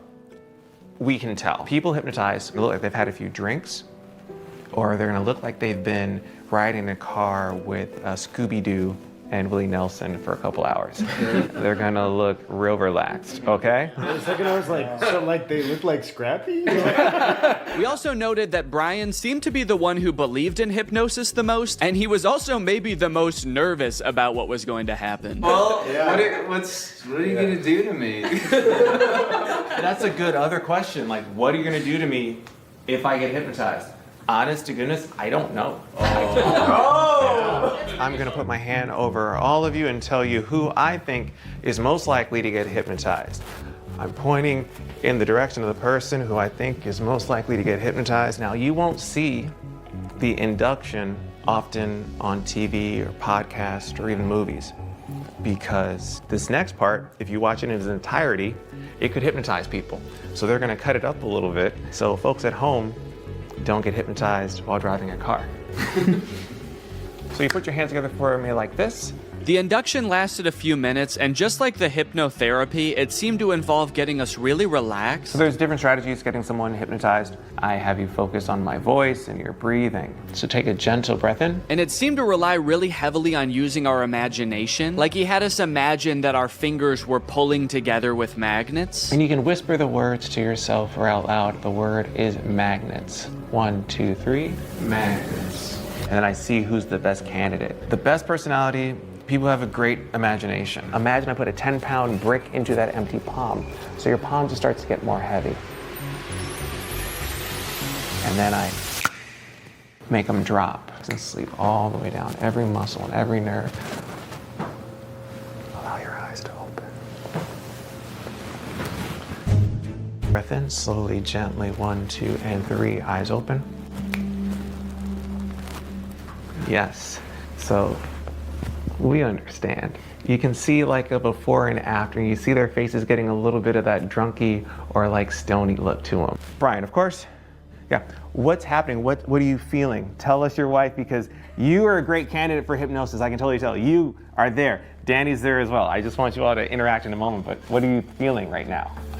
I'm just hanging out with the crew.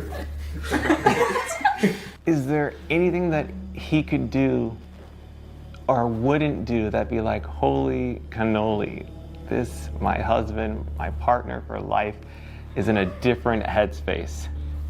Jeez. I don't know. I was hoping this wasn't going to happen. I wouldn't be put on the spot like this. I don't know. What would he not do? For whatever reason, we couldn't seem to come up with a single thing that Brian would never do off the top of our heads. I guess that's just a testament to what an insane dude Brian is. Whatever the reason, all this uncertainty seemed to pull Brian out of his hypnotic trance. So Chris quickly moved on to his next target. Thank you, Brian, of course, and sleep. Relax and let go from the top of your head to the very, very bottom. Your feet relax, every muscle and every nerve and every fiber in your body. In a moment, I want you to picture and feel in your mind's eye that you again are holding on to a helium balloon. So make that right fist strong now. Make a fist and let that balloon I tie after your wrist pull higher and higher towards the ceiling, and it's going to extend now. Let that entire arm extend up towards the ceiling. Focus on nothingness but that feeling of lightness now. 3 numbers, you're going to open your eyes, but your arm is stuck cemented. Cast iron in that position. You can't get your arm down. That's just the crazy shit. That's just how it's going to work for the next 2, 3, 4, 5, 6 minutes. Your arm is stuck until I unstuck it. Eyes open. So this again is the hypnotic state. Everyone experiences it in different forms, shapes. What's on your mind? Please, the show is ours. The show is ours. This is interesting. I'm not sure if I'm hypnotized. I don't think I am. Yeah. But at any point, I don't think I am either. I mean, because I was really trying to go along with it and do as much mentally imaging things and. I was like, he's not focusing on me for a reason. And it will all make sense in the end. Yes. Question? Can you put your hand down, or is it? I think so. It did feel stuck for a little bit. It does feel like it wants to be up. Not going down. Yeah. Well, it did just now, right? Is that okay? And I can't help but notice what we can all see clearly. That arm is back up there. That's like the resting position for you right now. That's not natural. Yeah, that's how his arm always is. That's how my arm always is. Point one finger on that hand. When that finger touches you on the face, and it will, you're gonna go back to that state of deep relaxation again. Cool. This is a text message. All right, you can share that with your husband. Go to sleep, Brian.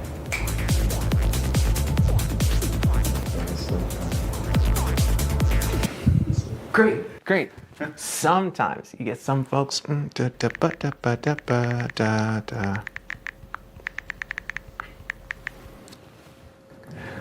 3, 2, 1. Danny, wide awake. Hey, your homeboy has a text for you. You can just read that. Go to sleep, Danny. I will go to sleep. Okay, clearly the dynamic changed here a little bit, and I'm still not exactly sure what happened, but somehow both Brian and I got snapped out of whatever might have been going on. But just when I heard you guys all leave. I didn't know if I was supposed to stay asleep or what. So even though it wore off pretty quickly, I think we can all agree by the look on my face, I was in some different kind of mental state, at least for a little bit there. So is hypnotism real? Maybe so. What does it feel like? Well, just ask Danny from right after the hypnotist left. I'm curious, did it seem like I was hypnotized? Yes. Okay. A little bit. Because I feel like I don't really think I was. Really? Naturally, what followed was about 20 minutes of the rest of the group trying to convince me that I was in fact hypnotized. Physically, I was shocked with how much you guys collapsed. You two did definitely have like a very glassy. It almost feels like I'm gaslighting you about you being hypnotized. Like for somebody to come up and be like, sleep, and then you collapse is like such a suggestible state that is not your own. Also, am I just a little bitch that'll do anything anyone tells me? I can't believe it, but I genuinely didn't realize I was hypnotized until the next day when I watched the footage and realized how out of it I was. Okay. No, maybe I see a little bit of what he was talking about there. I do look a little bit out of it, actually. I guess in the end, hypnotism is real, but it doesn't feel at all how I thought it would. It kind of just felt like I was very relaxed, maybe even a little bit tipsy or like dazed. It honestly felt kind of good, and I think you can tell I was a little extra giggly. Hey, look, it says all those things on Google too. That's crazy. I didn't have to make this video at all. Now that I know what it's supposed to feel like, I guess I could say it's possible that I really did get hypnotized to stop biting my nails too. I just didn't understand what it was supposed to feel like. But I still don't know that I recommend it for the $450 I ended up paying, especially when there's a bunch of free hypnosis sessions on YouTube you could probably just try. Damn, I can't believe I'll never bite my nails again. Thanks for watching, guys.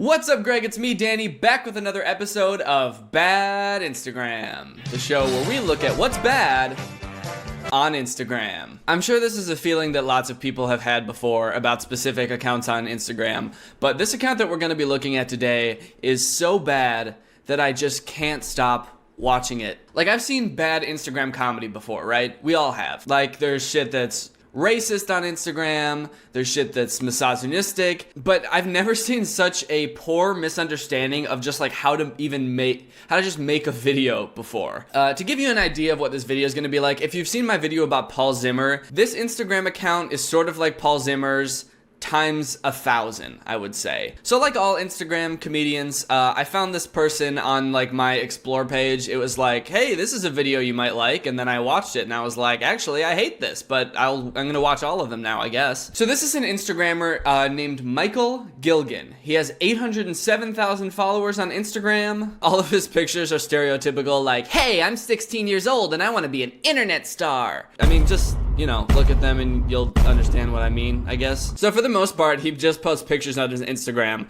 But lately, over the course of the past month or so, he's started to dabble in Instagram comedy. And his videos are really the only way I can describe them as cringy. I'm sorry. I know it's an overused word, but I mean, put on your cringe pants, it's cringe time in Cringe Town. So I think most like popular Instagram comedy is made by like 20 to 25-year-olds for like 16-year-olds. This kid, I think is like 16 or 17, and I think his videos are for 6-year-olds, probably 4 to 6. So let's go ahead and watch one of his videos and you can see what I mean. Oh my God. Arcade games. Mommy, can I have 50 cents, please? Okay, way too old to be calling his mom mommy, right? Can we all agree on that? Like, I think you have until you're like 11 max, and then you gotta stop. 3, 2,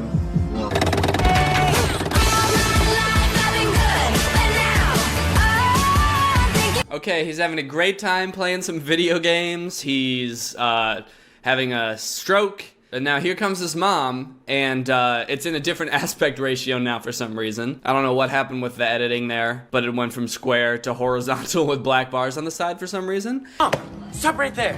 Put your hands up. Michael, come on. And she just starts laughing in the middle of the take, and he doesn't cut it out. You want to play with me? Oh, gee, she's okay. So she's like, huh, you want to play with me? I'll show you. I'm gonna smash your skull in with a bowling ball. Hey, Mike, put your weapon down. Oh, shit! Oh my God. Holy shit. Was that real? Did she really just bowl her son? That's crazy. Honestly, I've never seen a story like that before. Very original. Just also very bad, unfortunately. Okay, let's see what people think about this video. Brilliant. Enough said. Okay, so before we get into the really weird stuff, I just want to show you one more video. This is my favorite video by Michael Gilgan. It's called I Went Into the Fish Tank. Is Michael in the fish tank? Michael, get out of the fish tank! Michael! Get out of the fish tank! Michael, get out! Oh my God! Get out! I've watched this video probably 80 times, and I've laughed every single time. This video is fucking hilarious. There's so many things that are funny about this video. First off, just the overall concept of Michael dunking his head in the fish tank, and it's what sounds like his entire family all screaming, "Get out of the fish tank, Michael!" Also, there's no fish in the fish tank. There's not even any pebbles. There's just this one decoration. So I don't know where the fuck all the fish are. But it starts off with the mom saying, "Wait a minute, is Michael in the fish tank?" As if she's just noticing that Michael's in the fish tank. But then you can see in the reflection, clear as day, that his mom is filming the entire thing. So she's just like this. Actually, she's sort of like bent over the table weirdly. So she's sort of like this, and she's like, "Is Michael in the fish tank? Michael, get out of the fish tank! Michael! Get out of the fish tank!" I'm pretty sure that this video is a ripoff of a different video that I've seen on Facebook before where somebody's in a fish tank and everybody's yelling at him to get out of the fish tank. I am so telling Mom, stop that! Which I think makes this video about 10 times funnier. It's such a weird idea and such a simple idea, and he copied it from someone. Also, this video has 600,000 views. None of my videos have that many views on Instagram. What do I have to do to get this many views on Instagram? Just go in a fish tank? Or just go in a weird place and have people yell at me? That's easy. I can do that. Anybody can do that. Is Danny in the freezer? Danny! Danny! Get out of the freezer! Danny, get out of the freezer! I don't want to rip on him too much though. He is a 16-year-old kid. You know, whatever. You know, he hasn't practiced enough. He's not very good at making videos. That's fine. He's 16 years old. Now I want to talk about his mom though. You probably noticed that all of his videos have his mom in them. He has a video series that is, I think, the cream of the crop of his videos. I don't know if they have a name. It's a series of videos that I like to call the Hot Mom series. So you're probably a little bit concerned hearing that he has a series about his mom called the Hot Mom series. And I would just like to say that concern is valid. But I will say is that you will be even more concerned once you actually watch the videos. This is the first video I saw in this series. It's called, "Oh my God, they listened to my mom, but not me." So here's that video now. Hey guys, can you help me? My mom has a flat tire. Classic repairmen. They hate repairing cars. It might be their job, but they hate doing it. What if that's how businesses really worked? You walked into like a bakery and you were like, "Hey, I'll have a cake." And they were like, "No, I don't want it. I don't feel like it today." Mom, I literally just went to go ask for help and they won't help me. They just completely ignored me. What do you mean no one will help you? Okay, Mike, I have an idea. Get back in the car. Let's go. She's mighty, mighty, just letting it all hang out. She's a friend. And this is the Hot Mom series. I like lady stack, that's a fact. Ain't holding nothing back. Oh, she's a friend. Okay, this shot is going on for way too long. Well, put together, everybody knows. Hey, boys. I have a problem with my car. Oh, man. Did you like it? Did you like the video? It was good, wasn't it? I love how the car dudes like run off the frame and then you can just sort of like at the very end just see one of the dudes stop and just sort of be like, wait, what am I supposed to do now? This comment on this video, ha ha ha ha ha, they don't like you. They like your mom because your mom is so very hot. I like how they're explaining the situation like Michael doesn't know. No, okay, Michael, they don't like you. They only like your mom because your mom is so very hot. You see? Pretty weird, right? Pretty weird that this 16-year-old kid's making videos about his hot mom fixing everything for him. That's weird, right? So, here's my theory. This isn't really his idea. To me, this kind of seems like his mom is like, "I really wanted to be a model when I was younger, and now my son's famous on Instagram, so I'm gonna make him make videos about how sexy I am." That's the only logical explanation I can come up with, because nothing else makes sense in my head. But now you're probably wondering, okay, Danny, so this is one hot mom video. What else happens in this series? Is there any further development of the characters? Does anything interesting happen? The answer to both of those questions is no, but he does have a lot more videos with this character. This one's called "My Teacher Failed Me, so my mom had to help." I bet you're never gonna guess how his mom helps. Oh my God, you guys must be so happy. Mike's semester's over. What's the grades? Found out that Mr. Peterson just failed me. Hello, Mr. Peterson failed you? It's Yes. me. Got bread, house. I like lady stack. That's a You could just sort of in the side of the frame see someone standing there like not wanting to be in the video. I wonder what's going through that person's head. Every time we touch, I get this feeling, and every time we kiss, I swear I could fly. Oh, and look at how happy he is. Yay! My hot mom fixes everything. My mom's so sexy. They don't really explicitly say what happened in that school, but I think we all know what happened. She didn't just walk in there and say, hey, can you change my son's grade, please? Okay, here's one more video. It's called My Mom is So Overprotective. Can't go back in there, they locked you out. Come on, honey, let's talk about it. Come here, baby, it's all right. Hey, Mom. Hey, what happened? Why did they lock you out of the church? Oh, they're welcome. It must have been closed, right, honey? No, it was open. So he got locked out of the church. He got locked out of church. That's the problem in this video. I was in confession, and the priest told me how to do 40 million Our Fathers. What? He's like, oh, well. I'll change that right now.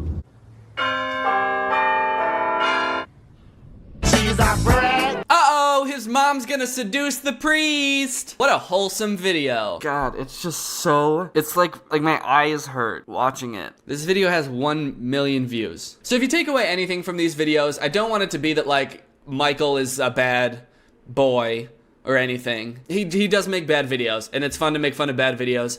But I think the real problem with this Instagram page is definitely the mom, right? Like what mom, first off, if you were a mom and your son, who's 16, was like, hey mom, can I make a video about how sexy you are where you like fuck my teacher and get my grade changed? Would you be like, yeah, sure, that sounds cool? Because I, personally, being a mother myself, would not. Also, I feel like these videos aren't even this kid's idea. They're probably mostly his mom's idea, which is even creepier. All right, guys, well, if you like this video and you're not already a part of Greg is our fan base here on YouTube. It's our family. It's the name that I call my fans. We're the strongest army on the entire internet. We're a family, and we're changing the world one step at a time. Someday, I believe that everyone will be Greg. Everyone in the whole world. And that's really my hope and my dream. So if you like this video, just hit subscribe and turn on that notification button if you want to be Greg also. Thank you, Morgan, for turning on my notifications. You are truly Greg. I will see you guys next time with a very fun and exciting and arousing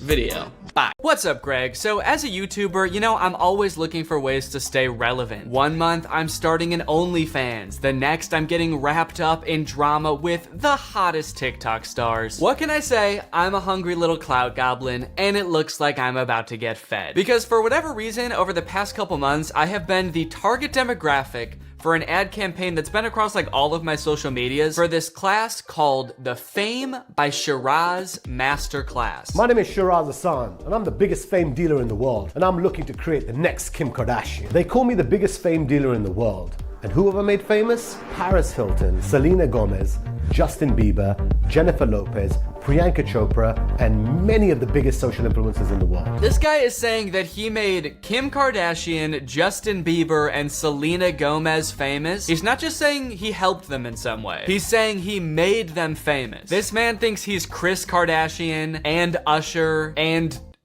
Disney? This man thinks he's Mickey Mouse? I doubt it. Also, what I'm hearing him say is that he's made all of these celebrities famous, but all that I'm seeing is that he's like stood near a bunch of famous people once. Yeah, there he is actually making Selena Gomez famous by sort of just lurking near her while she's talking to somebody else. And it might be kind of true that he's like way over exaggerating his relationship with some of these celebrities, because he apparently also used Charli D'Amelio in one of these ads, and then she threatened to sue him. Hey Charli D'Amelio, this is Shiraz. I have a message for you. Doesn't matter what you do in your career, you're always gonna need fame. If you want your show to be a hit on Hulu, you're gonna need fame. Shiraz has some kind of connection with the paparazzi. He posted this video on the Hollywood Fix, which if you've watched my video about them, you know, like just kind of stalks celebrities and takes pictures and videos of them. So basically what he's saying here is like, look, Charli, I hate to break it to you. I know you have hundreds of millions of followers, but the only way your TV show on Hulu is gonna do well is if you don't sue me. Is if you stop suing me right now, please. I'm just saying, think about every popular TV show you've ever watched. Euphoria, Breaking Bad. Did they sue me? No. because nobody knows who I am. It took me a while to figure out like exactly who this guy is and what he does. And every time he shows a big celebrity talking about himself, it's either like really vague or in the past tense. Hi Shiraz, how are you? Hi, this is 50 Cent. Hi Shiraz. Hey guys, I ran into Shiraz. Him and I really worked together for a while. Hey yo, what up Shiraz? Which is a little bit suspicious. Kind of makes me wonder if these people are actually endorsing him. Shiraz is the American dream. Or if they even know what they're saying. What up, Shiraz? So it's just that you wanted me to read? Oh, Shiraz? Yeah, I haven't seen that guy since the day all that money disappeared out of my bank account and he skipped town, but yeah, that guy was pretty cool. Hey, Shiraz, really sorry to hear about your condition. Get better soon, okay, buddy? We're all rooting for you. But from what I've gathered, Shiraz is basically a glorified paparazzi. He's in the same realm as like the Hollywood Fix and TMZ and Perez Hilton. And he also occasionally works with celebrities to like drum up buzz. You know how like you hear celebrities are really in cahoots with the paparazzi? This is who they're in cahoots with, basically. So did he make Kim Kardashian famous? No, probably not. Did he go to Dubai with her once?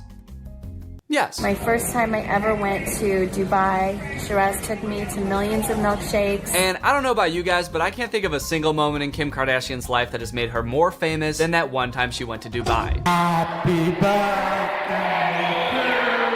So I'm not exactly sure why I keep getting these ads. I swear to God, I'm not constantly Googling things like how to be famous, someone please make me famous, Shiraz, how can I be the next Kim K? You'd think he'd be trying to target like up and coming actors living in LA, musicians studying in Nashville, but now that I think about it, I guess every 27-year-old guy named Daniel that lives in Illinois I've ever met has been trying to be the next Kim K, so it makes sense. And with an ass like mine, I thought, shit, I think I've got a pretty good shot. So I signed up for the course. So the ordinary price is $997, but for a limited time, I can get it for only $297. Now, I've been thinking about making this video for months, and this has said that for the entire time, which you might see as a red flag, but I just see it as Shiraz being very generous. A limitless pill for fame? If this course was a pill, it would be considered the limitless pill for fame, a smart drug for people everywhere looking to rise above the competition and mediocrity. Just imagine secrets that can help you to rise above your competition and develop a bulletproof brand. Okay, if this is being marketed towards like regular people, I don't understand who their competition would be. Like Alan that works at the grocery store in my town is also gonna rocket to fame, and I've gotta make sure that I sort of keep the spotlight on me. Emancipate you from obscurity and the pit of the unknown. Tap into and unleash the hidden powers of the rich and famous in your own life and move ahead in your business and go higher by being famous at what you do. So I like that he kind of leaves it open, like no matter what you do, you can get famous in this course. If you like walk dogs for a living, you're gonna be the most famous dog walker in the world, all right? You're gonna have dogs chomping at the bit to get walked by you. You're gonna walk into a dog park and the dog's gonna be like, holy shit, it's him! It's the guy! Holy shit, walk me, daddy. Save $198 today and get instant access the entire 10 classes inside the Fame by Shiraz Masterclass for just $1,000. No, only $297. Hold on, save $198 because it used to be $1,000 and now it's only $300. Math checks out. Due to the sensitive nature of the information provided to you in this course, all sales are final and non-refundable. Complete my purchase. Here we go. Let's go. Let's go. Processing your order for a limited pill for fame? Question mark? Why is there a question mark there? I feel like that should be an exclamation point. Is this what you're gonna be getting? I don't know. We might just send you a hoverboard, and that's what you bought.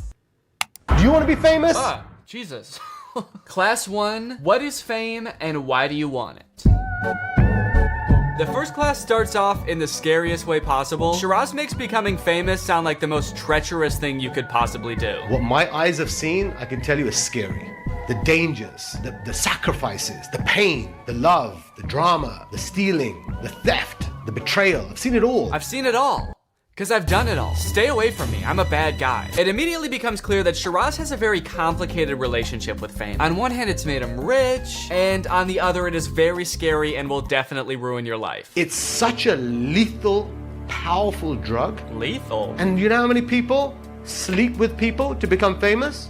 Let me tell you something. If you sleep with anyone to become famous, those people are not real. They're not real. Why are you yelling at me? I didn't do any of that. He's making being famous sound awful. Don't get me wrong, there are 100% problems that come with being famous. We've all seen those play out in the news time and time again. But like, Shiraz, you're selling a product here, man. Have some tact, dude. Do all master classes start like this? Do you want to be famous? I was also not expecting this class to be so spiritual. It's such a lethal, powerful drug, and you need to make sure that you have your spirituality in check. Have that belief in God or whatever your spiritual belief is. Have something, meditation, silence, whatever it is.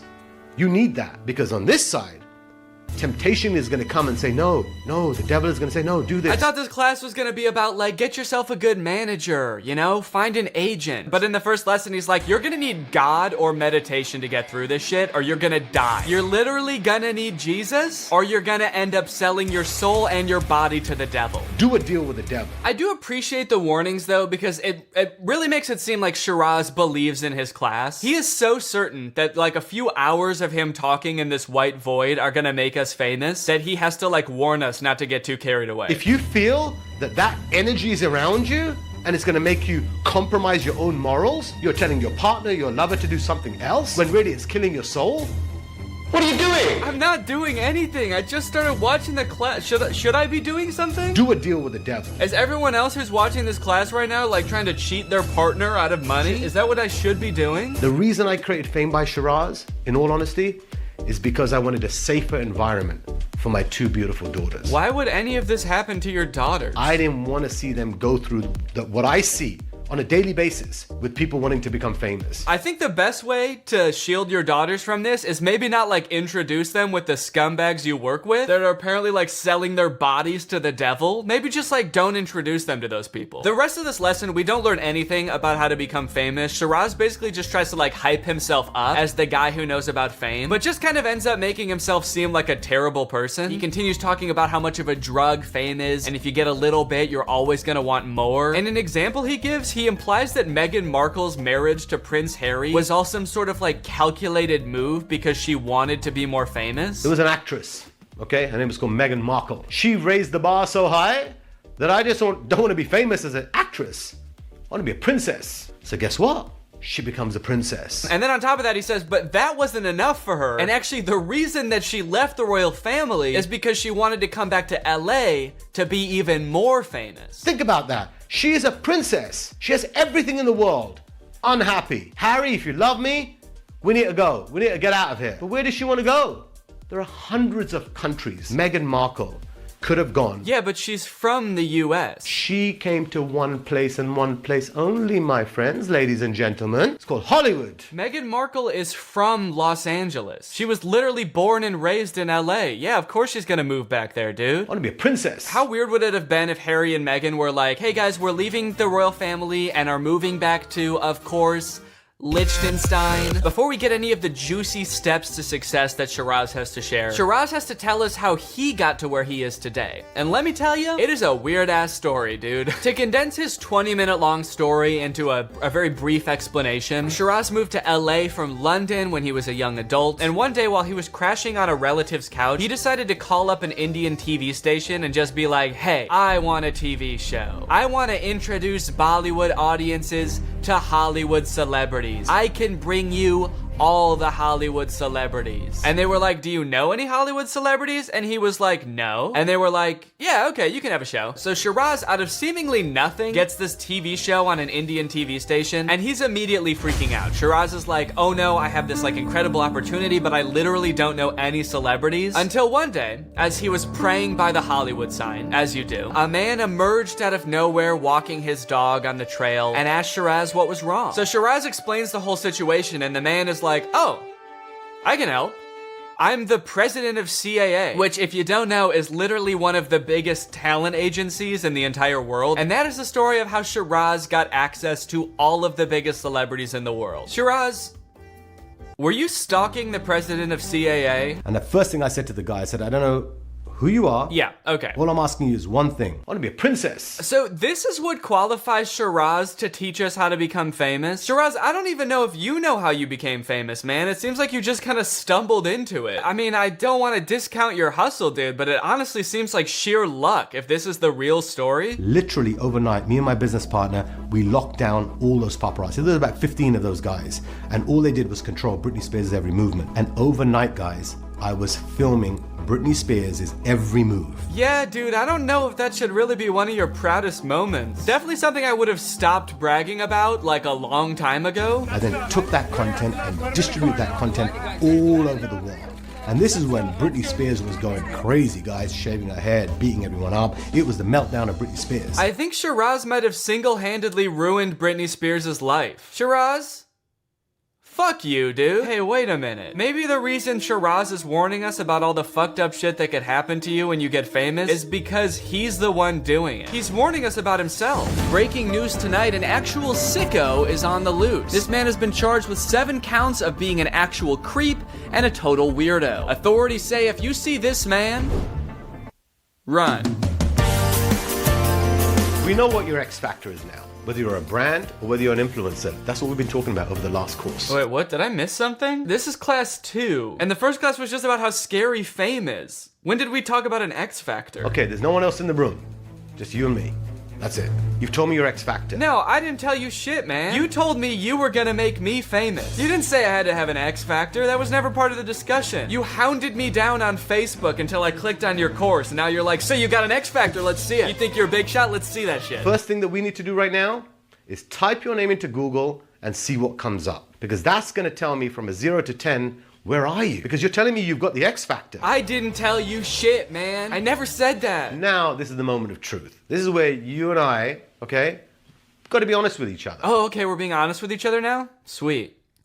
Were you stalking the president of CAA? At this point, I'm just wondering if we're ever gonna start learning how to be famous. When he finally starts jumping into like tangible steps on what to do, they couldn't be any less helpful. Have you trademarked your name? No. Why would I do that? Remember before you told me, oh, I'm so big, I'm so this, I'm so that. That's all amazing. Who were you talking to before that said all this shit? It was not me. When you're recording right now, are you seeing yourself in the little screen? That's not me. He also says we need to make sure we have a Google panel. Check. It even added 1 inch onto my height, apparently, so I'm seeing results already. He also says we need a brand guide to make sure that, like, the fonts and colors we use are consistent. So now let's talk about your brand guide. It's like, dude, this is not gonna make us famous. Can we skip this shit? This is stuff that, like, in the grand scheme of things does not matter at all. And who am I showing this to? Let's say I'm, like, the next Charlie D'Amelio. I just want more people to follow me on TikTok. I want to have 100 million followers like Charlie D'Amelio. Who am I trying to impress by having a consistent font? Who's gonna, like, be watching me on TikTok and be like, hold on, I gotta make sure this kid has a Google panel. Can we please move on to something helpful? If you go the traditional way, it's okay, but it takes a long time. And the traditional way is you calling up, emailing, begging. Look how desperate you look right now. If you're a brand, if you're an artist, and you're calling up, cold calling, emailing, begging someone to write a story on you. Okay, but isn't that like what you did? I want you to study, let's say 100 of the top people in entertainment who are writing stories. No, I'm studying you. You said you can make me famous. You're in my industry. I'm studying you. Shiraz, please just teach me how to be famous, man. He's like, all right, guys, first tangible step on how to become famous, you're gonna find someone who knows what the fuck they're talking about, all right? Because I do not. He outlines a strategy at the end of this lesson if you're like some up-and-coming actor or a brand to get journalists to write articles about you. And basically what he says is just like find a bunch of journalists and follow them and just start liking their tweets. And they'll start writing articles about you. Beautiful comment about an article that they wrote. You know what they're gonna do? They're going to show that to all their friends right there at dinner. Oh my God, look what this person just wrote about me. Wait, guys. Some 16-year-old TikToker just liked my tweet about the disappearing middle class. I think this could be the next big thing. Oh my God, this guy's great. Why? Because they don't get attention. Seems very mean to journalists also. Then you're going to say how amazing this photograph that they took. Oh, what a beautiful handbag. You're basically going to schmooze them. You're going to work them. That's what you got to do. That's what it's about, networking. You're now going to have a dialogue with these people. Now you're going to start DMing them. Now you're going to have a relationship with them. Now guess what you've just done? Destroyed the journalistic integrity of this person. That's what you've just done. Congrats, dude. If you want to be successful, please, I'm begging you, guard your inner circle. Anyone says to you no or takes you off the path, get the out of my life. If anybody tries to stop you from using a consistent font across all of your websites and social medias, get the out of my life. Murder them. Your friends are gonna be like, Danny, stop liking journalists' tweets. Get the out of my life. Come hang out with us. You've been liking tweets for 7 days straight. Cut them off, dude. It's not worth it. By class 4, we are finally starting to get into some actual advice. Shiraz tells us we need to write down our goals, know why we're doing this. He goes into creating FOMO for your brand, disrupting, that's a big thing, you gotta disrupt. And I'm like, yes, Shiraz, actual advice. I knew you could do it, dude. Define your goals. Where am I going? Where's my start? Where's my finish? What's my roadmap? Where am I going? I need to understand. What are your goals? Shiraz goes into a couple of interesting topics, one of them being the concept of earned media versus paid media. Paid media being things like billboards, while earned media being things that just like naturally get people talking. He uses like wearing something crazy to a red carpet as an example. How do I stand out?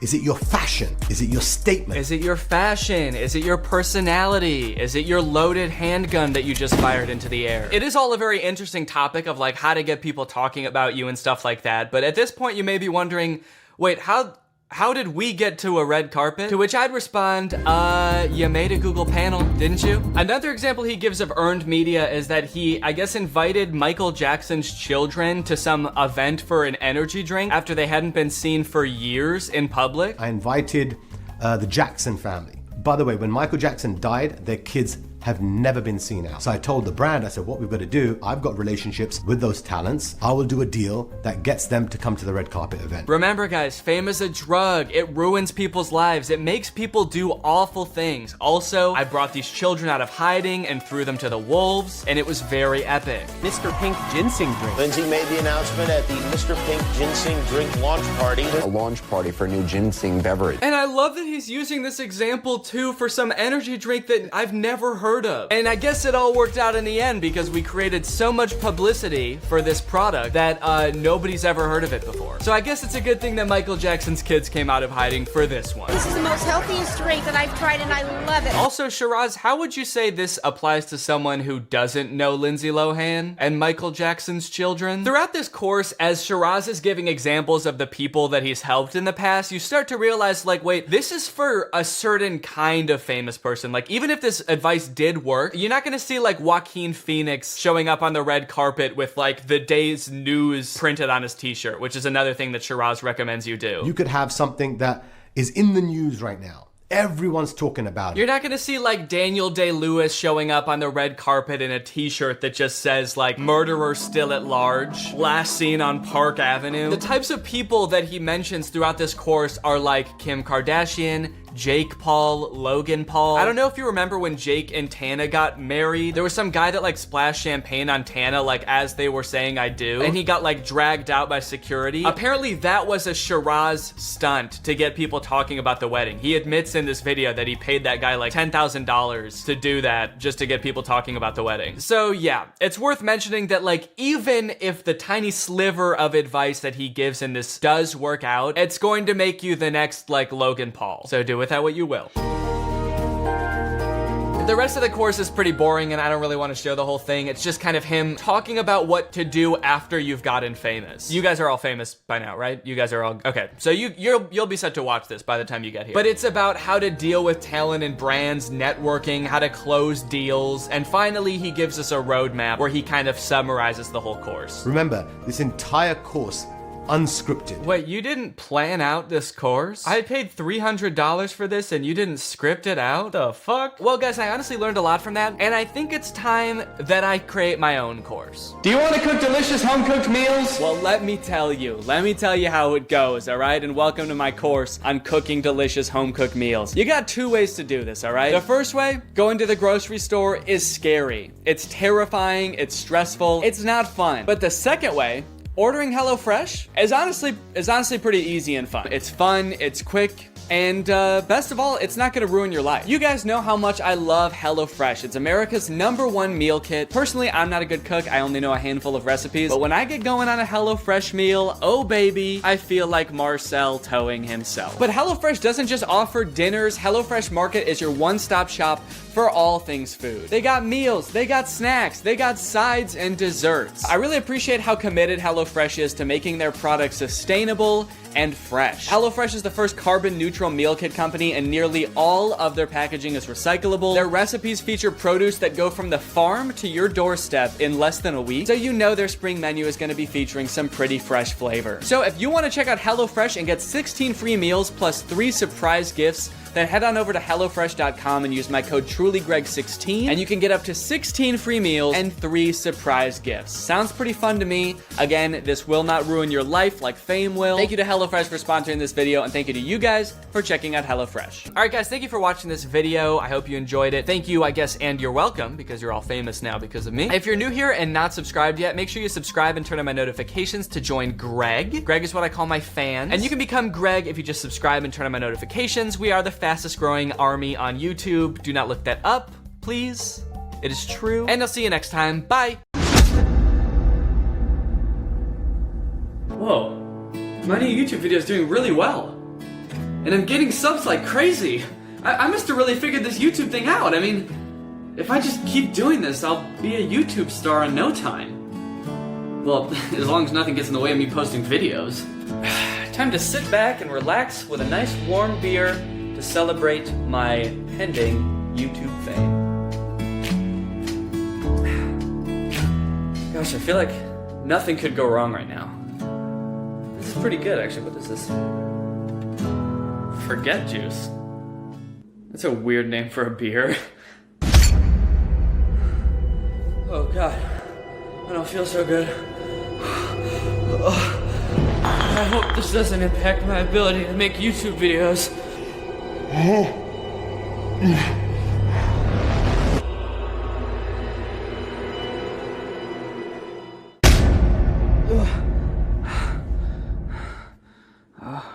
God, how long have I been asleep for? 3 days? I need to make a YouTube video! Alright, let's do this.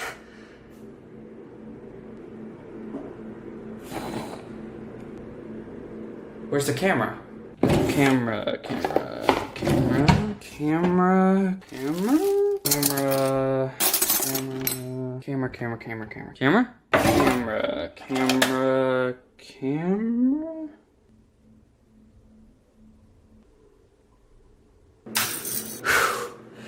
Hey, alright, Danny, come on, you can do this.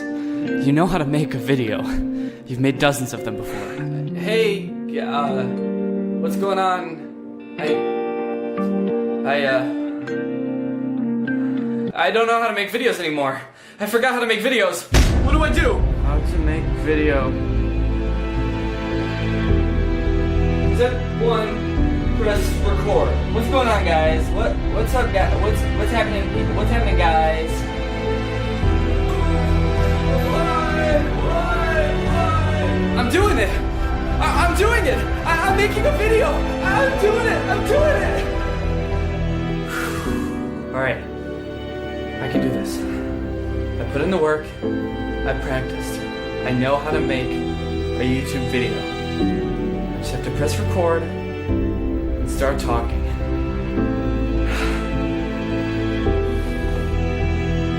I'm gonna make you proud. Alright. I'm ready. Let's do this. Alright. 3, 2, 1. What's up, guys? It's me, Danny, back with another hilarious video, and today we are going to be reacting to Jake Paul's new song, the Jake Pauler song. I hope you liked that little video explaining why I haven't been posting videos lately. None of it's true, but I hope you like it. The real reason I haven't been making videos is because I have this autoimmune disease that made it so all of my joints were swollen and painful for a really long time. But for a while I couldn't walk or get out of bed, so that makes it kind of hard to make YouTube videos. So I'm feeling a little bit better now, so I'm gonna start posting more videos here on JakePaulHate.com, or sorry, YouTube. So let's just dive right into it, because there's this new song called the Jake Pauler song by Jake Paul, and I just want to dive in and take a look and analyze this thing because for reviews. So it's actually pretty funny. So let's go ahead and watch it. I'm sure a lot of you have already seen it, but let's go ahead and watch it. So far, the beat sounds pretty banging, and the cinematography is pretty good. Both things that I don't think Jake had any part in, but I still gotta give him credit. It's a solid intro. Jake Paul is coming through. Yep. Jake Paul is on the crew. What? Jake Paul is with the views. Yeah. Who the are you? Who the f are you? Dude, what happened to who the hell are flipping you? You can't just start dropping F-bombs. You can't just go from flipping to like that. What? Get fired from Disney Channel and all of a sudden you're Mr. Now? All of a sudden you're Mr. I love my army, they my family, they be riding so hard. My fans so fly, I don't know why they all be rocking Go-Yard. What is Go-Yard? What is Go-Yard? Is that a thing? Go-Yard? What is that? Did he just make that up so that he had something to rhyme so hard with? Go-Yard? A French trunk and leather goods maker. Your fans are all rocking leather suitcases? How much does this stuff cost? Go-Yard bag. How do I find how to buy one? $900? All of your 13-year-old fans are rocking $1,000 leather bags? Go to work, they buy their merch, it's selling like a god church. Okay, that's not like a compliment to your fans, that's a compliment to you. So you're just rapping about yourself now. Just hit 10 million subs. Guess my prayers to God. You hit 10 million subs. All of your fans didn't also hit 10 million subs. The colors are in first. It's everyday, bro. Tatted on our shirts. It's tatted on our skirts. It's tatted on my socks. It's tatted on your shirt? You can't get something tattooed on a shirt. Well, you can't you can't tattoo socks. You could just say written. You don't have to say tatted. It's written on my shoes. It's written on my socks. It's written on my shirt. What is why tatted? Yeah, Jake Paul is other shit. What's up, guys? Checking on you. Why is he shirtless in every shot? And why is there a crowd of 11-year-old girls dancing behind him? That's the most mysterious thing about this video. Who are those girls? Where are their parents? Where is his shirt? I'd like to see his shirt, honestly, because apparently he has something tattooed on it. I love you guys, and I wouldn't be anywhere without. And then who's that 25-year-old guy having a stroke? Can't get views without my name. They make stuff about my name. They pay their bills with my name. I give them other kinds of advice. I feel personally attacked by that, but he's not wrong. That's correct. It was not good. I have a lot of questions. Where is his shirt? How did you get somebody to tattoo your shirt? Where did those girls come from? Every time he releases a song, I'm like, okay, this got less than 300,000 likes and 310,000 dislikes. There's no way he's gonna keep making music, right? And then I see somewhere in the news, now he's making a song with Gucci Mane. Gucci Man? Is it Gucci Mane or Gucci Man? Like an actual rapper is making a song with Jake Paul. Like, first off, why?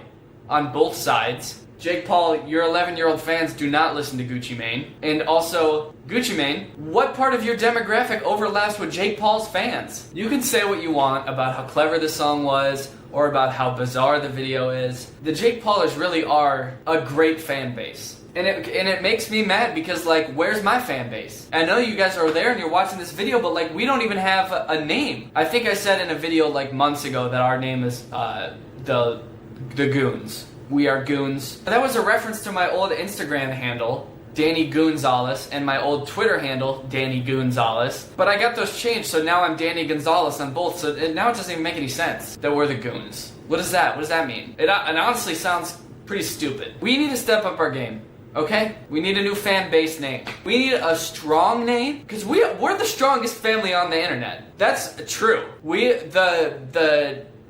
See, I don't have a name, but whatever we are, we're the strongest army out there. We need a name that makes everybody want to be a part. So you know what? I'm gonna Google strong names. 8 strong and powerful baby boy names. Gregory. Greg. That's a good strong name. What do you think when you think Greg? You think strong? You think loyal, committed? That's perfect. Greg. That's gonna be our fan name. We're Greg. I don't see any reason why not. Other YouTubers have names like Jake Pauler. He just added onto the end of his name. Logang. He just added a G on the end of his name. And we are gonna be Greg. Our fan base is called Greg, and we are all individually Gregs. I'm a Greg. You are Greg. We're all Greg. Greg is beautiful. Greg is the strongest family on the internet. Greg is changing the world. Greg is a savage. Greg doesn't care what you think. We're gonna be Greg, okay? And I don't already regret this decision. So Greg, it sounds cool, right? Yeah, that's cool.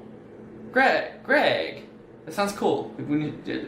Greg. Shout out to Cat Fable. Thank you for turning on my notifications. You are truly Greg. And so thanks for watching, Greg. If you're not Greg yet, go ahead and hit the subscribe button. Hit that notification button to turn on our notifications. And you can be Greg. It's cool. It is cool. It's cool, right? It's cool. Greg is cool. Okay, so subscribe if you want to be part of Greg. Make sure you throw a like on this video. And I will see you guys next time. Logan Paul, diss track, Rice Gum, diss track, all getting millions of views. At first I'm like, what the fuck's up with these dudes? Till I saw they were getting views like cheaper seats. I know that I'm an all-around really nice guy, but why nobody wanna beef with me? I see these other guys roasting each other and raking in views. The channels are flourishing, so if you think I get mad if you roasted me, I can endure it, man. I would encourage it, honestly. What's up, Danny? It's Greg, back with another hilarious YouTube video. Can I please go? I promise I'll be home by 6. I don't have any homework. I'm 23. He's so cool. He has Mom, come on. Can you put Dad back on the phone? And he has a girlfriend. And they're very funny, and they say things like, let's go get a sandwich. You guys gotta see it. This guy's crazy. He's 7 feet tall, he's 100 pounds, and he wears big shirts, and he lifts them up. Hello? What are you doing? I'm making a video. How did you get in here? Through the toilet. Okay. What's up, Danny? It's Greg, back with another hilarious YouTube video. I'm here with a special guest of the week, Danny Gonzalez. It's me, Danny Gonzalez, and welcome back to my YouTube channel, and this is my very special guest, Drew Gooden. It's my show, but I'm honored to be here. Welcome back to another special episode of Two White Guys Watch the Internet. For money. We do it for money. We do it mostly for money. Exclusively for money. So I just found the craziest Instagram account that I've probably ever seen. It's called Viral Reaction Vids. Have you ever seen this account? No, I'm really excited to, though. So I love crazy shit. I can see by some of the thumbnails here. Like, there's like a whole variety of things here, but they're all crazy, and I can't wait to react to them. All of these videos are insane. So, yeah. I mean, you can tell, like, this one with the meat tent. This dude's about to get run over by a train. This one's, this has got underwear in it. This guy's wearing pizza. This guy got cactus foot. I found this on the Instagram Explore page. It's got 46,000 followers, and they just post crazy shit. So I'm going to show you one of their videos. Okay. Which one do you want to watch first? I'm a sucker for underwear, so I think I want to see why they're filling this underwear up with water. Okay, let's check it out.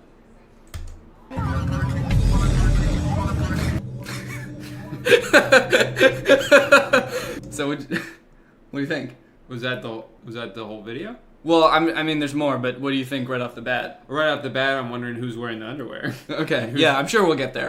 Surely the guy's wearing the underwear, and the alien is going to come up and pour water in it. Because surely this isn't total clickbait, and it's got to be what was in the thumbnail. The alien's going to come up, take the guy's underwear off, put it in the sink. Go home, put it in the sink. Put some water in it. Comes back like an hour later, the guy's still there underwearless, oblivious. Still sitting on the bench. Still sitting on the bench, just waiting. Yeah, okay, so what happens?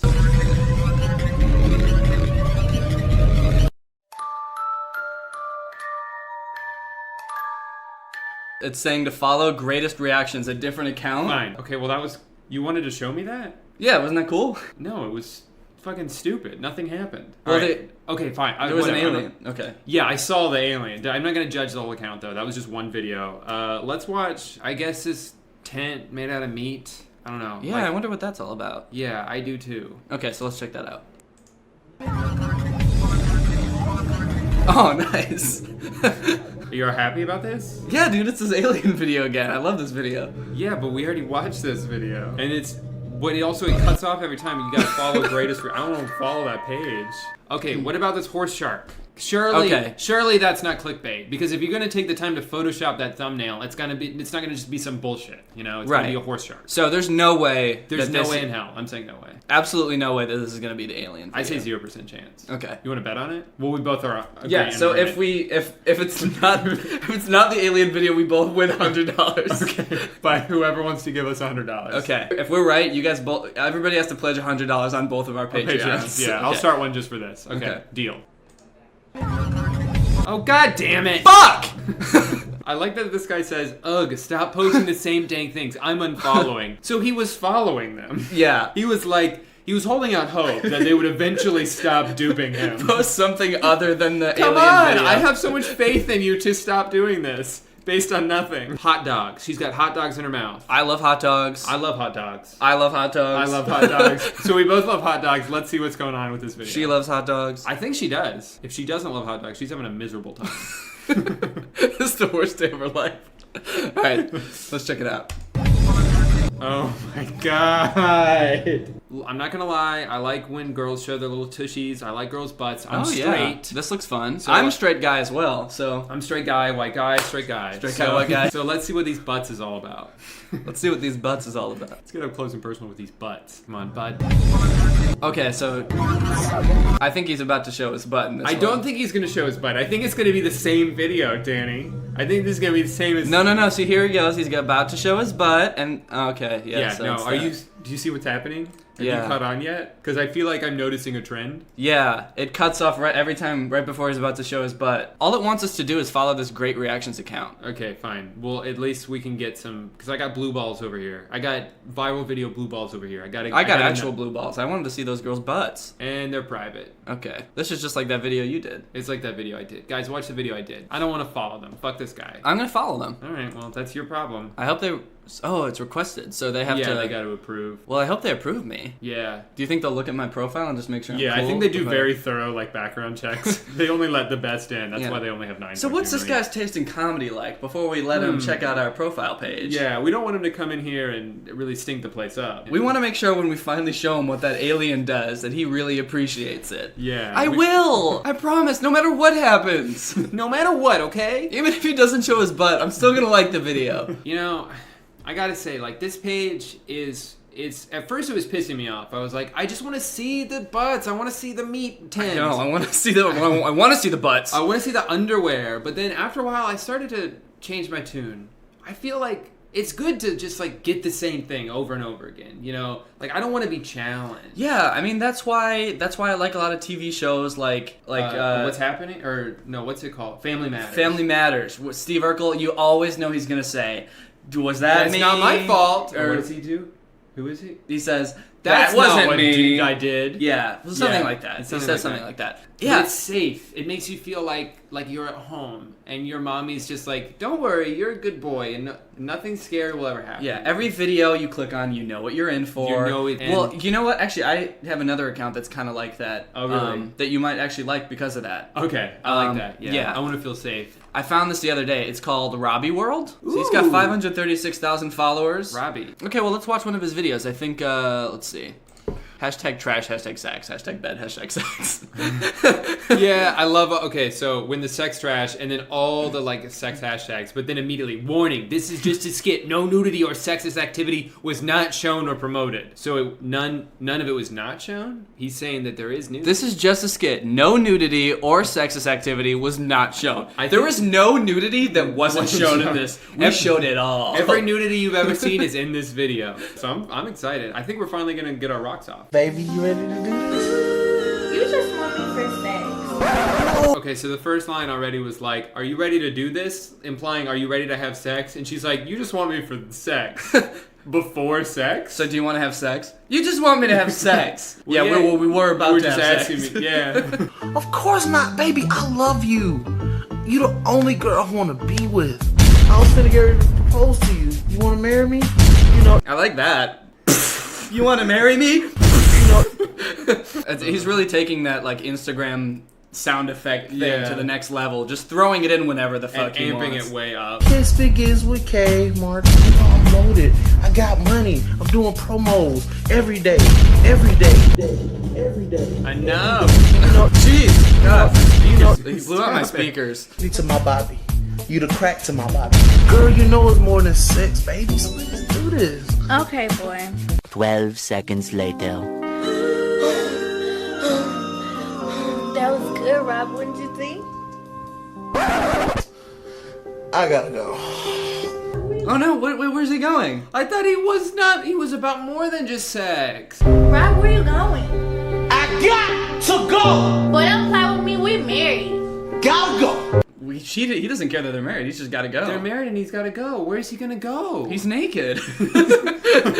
Put on some clothes and then you could go. I think I'm pregnant. It's my half of the abortion. I gotta go. Jesus. This is my half of the abortion.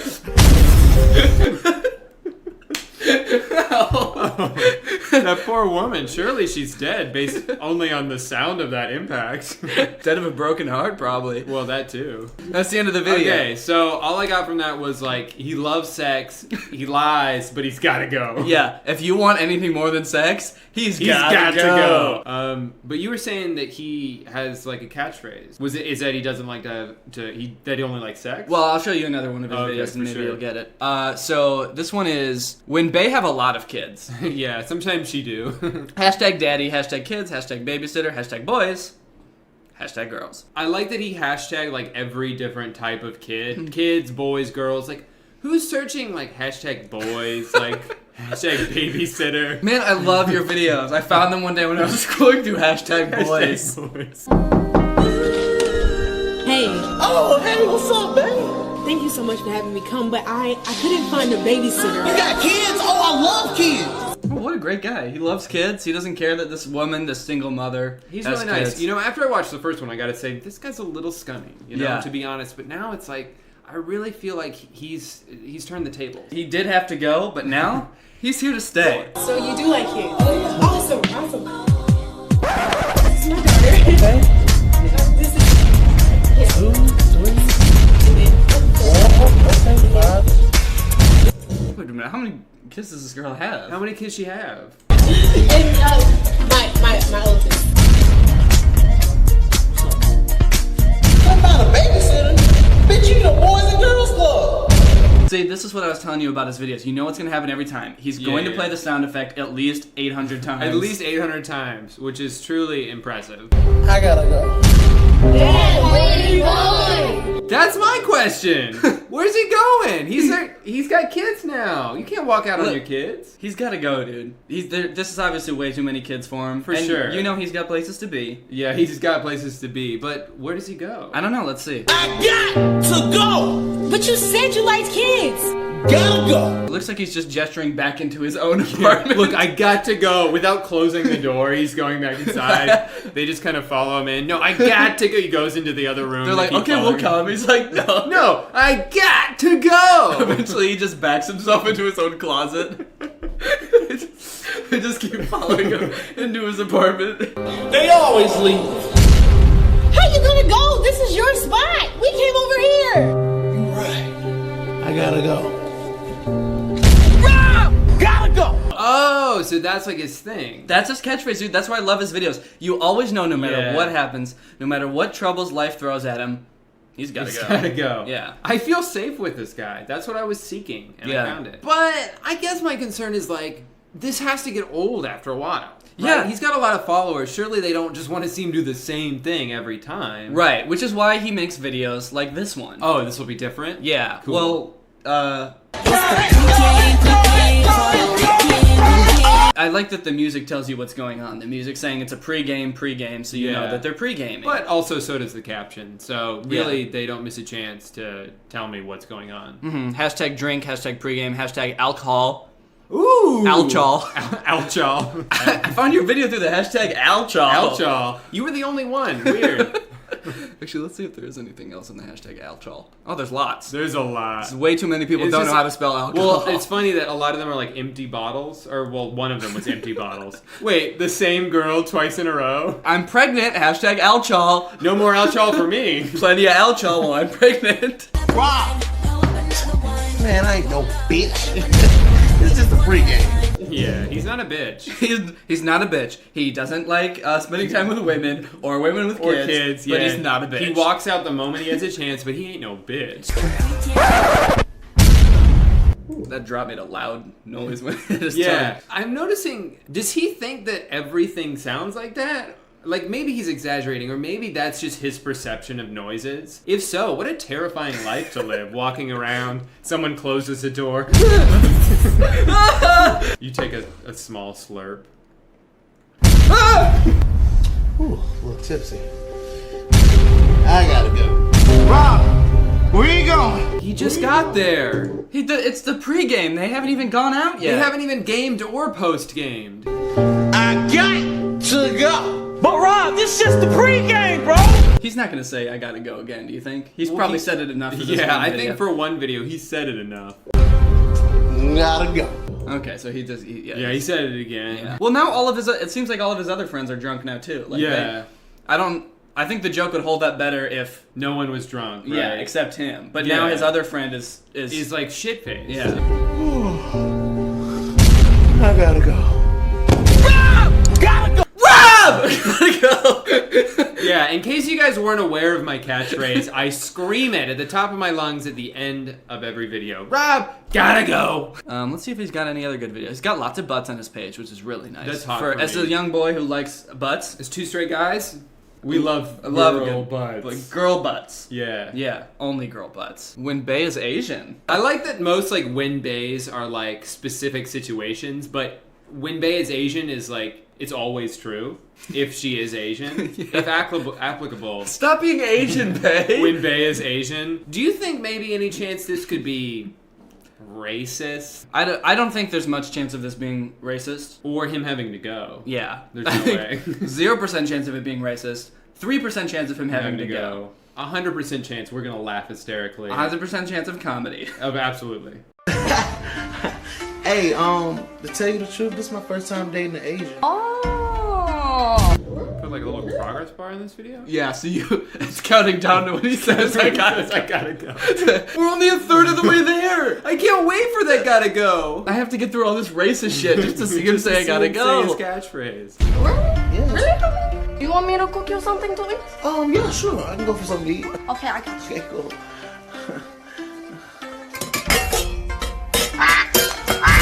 Hey, baby, everything alright in the kitchen? Mommy, you hungry? Ching chong, ching chong, ching chong. What the fuck is that song? Okay, you know what? I bet. So I know Rob's better than this. He's not gonna make this whole racist video. You know what he's gonna do? The Rob I know is better than this. He's gonna stop the whole video and do Yeah. a meta thing where he's like, "This whole concept is racist." Right. I gotta go. Yeah, Wouldn't that exactly. be great? I don't know what. So she's cooking the duck. I'm just confused why the duck's wearing an apron.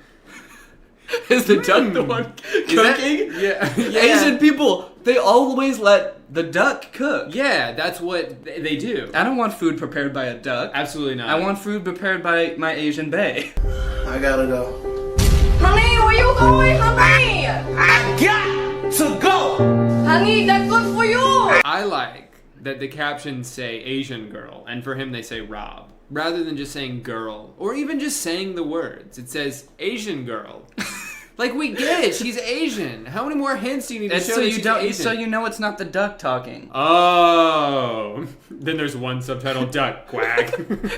So you know it's not the duck saying, honey, duck, good for you. Honey, it's the duck. That seems like something a duck would say. Also, not to critique the already racist comedy, but Yeah. is Chinese people eating ducks even that's not a stereotype, It's not like a is it? cliche, no. Yeah, plenty of cultures eat, like, duck is an acceptable thing to eat. Yeah. Duck is like a delicacy, isn't it? Yeah, It's duck like- is like and I haven't had it, but I heard it's good. Yeah, I guess he just didn't want the duck actually cooking the meal. He's like, get that apron off that duck. Yeah. Throw it in the oven, I want to eat that duck. Also, why does this order of emojis make it look like the duck is coming onto her mouth? So what do you think about this guy? I think he's great. No, he's changing the game. As far as like familiar comedy goes, he's doing good stuff. See, this is why I like his videos, is because I feel like every time I make a new video, I have to come up with an idea. A new I have to come up with a way to end it. Yeah. He doesn't have to come up with any of that. All he has to do is come up with just one thing, and then as long as it's either sexist or racist, and then he has to leave. It's so like merch friendly too. It's so brandable.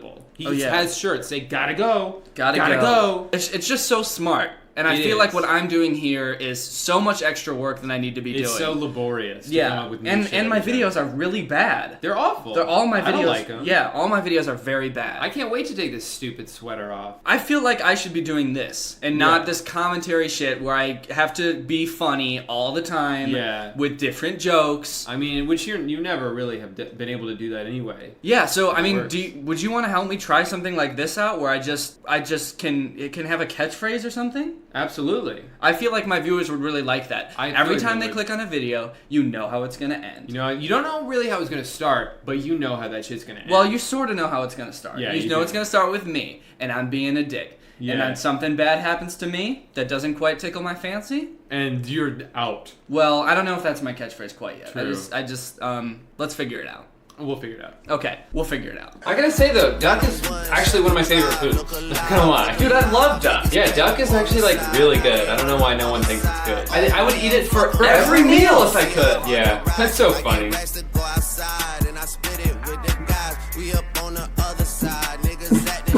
Whoa, dude, what's going on? What's happening? You want me to help? Whoa, dude. I don't want to do that. Yeah, dude, I don't think that's working. What do you mean? I don't like that catchphrase. Like, that's not gonna. No one's gonna buy a shirt that says, "I don't want to do that." You want me to try a different catchphrase, or? Yeah. React to this. Help! I'm drowning. Okay. I don't know. That's not my job. No, not that. I don't think that really works. Okay, let's try this again. Hey, man, do you want to come to my dad's funeral tonight? Fuck you. That's really fucked up. Touch my ass! No one would say that. Hump! Nobody says things like that, Danny. Daddy's home. Danny, I gotta go. What? I got to go. What do you mean? You're just not gonna finish filming this, or what? I gotta go. Wait, what do you mean? I gotta go, dude. No, dude, come back. I got to go. Dude, come back. I got to go. We're supposed to finish this video. I gotta go. Drew! I got to go. Drew! I got to go. Drew! I gotta go. Hello? I gotta go. Well, I think that went pretty well, right? I think so too. Yeah, I think it's only a matter of time before I'm Instagram famous. Yeah. And you by association, I guess. I hope so.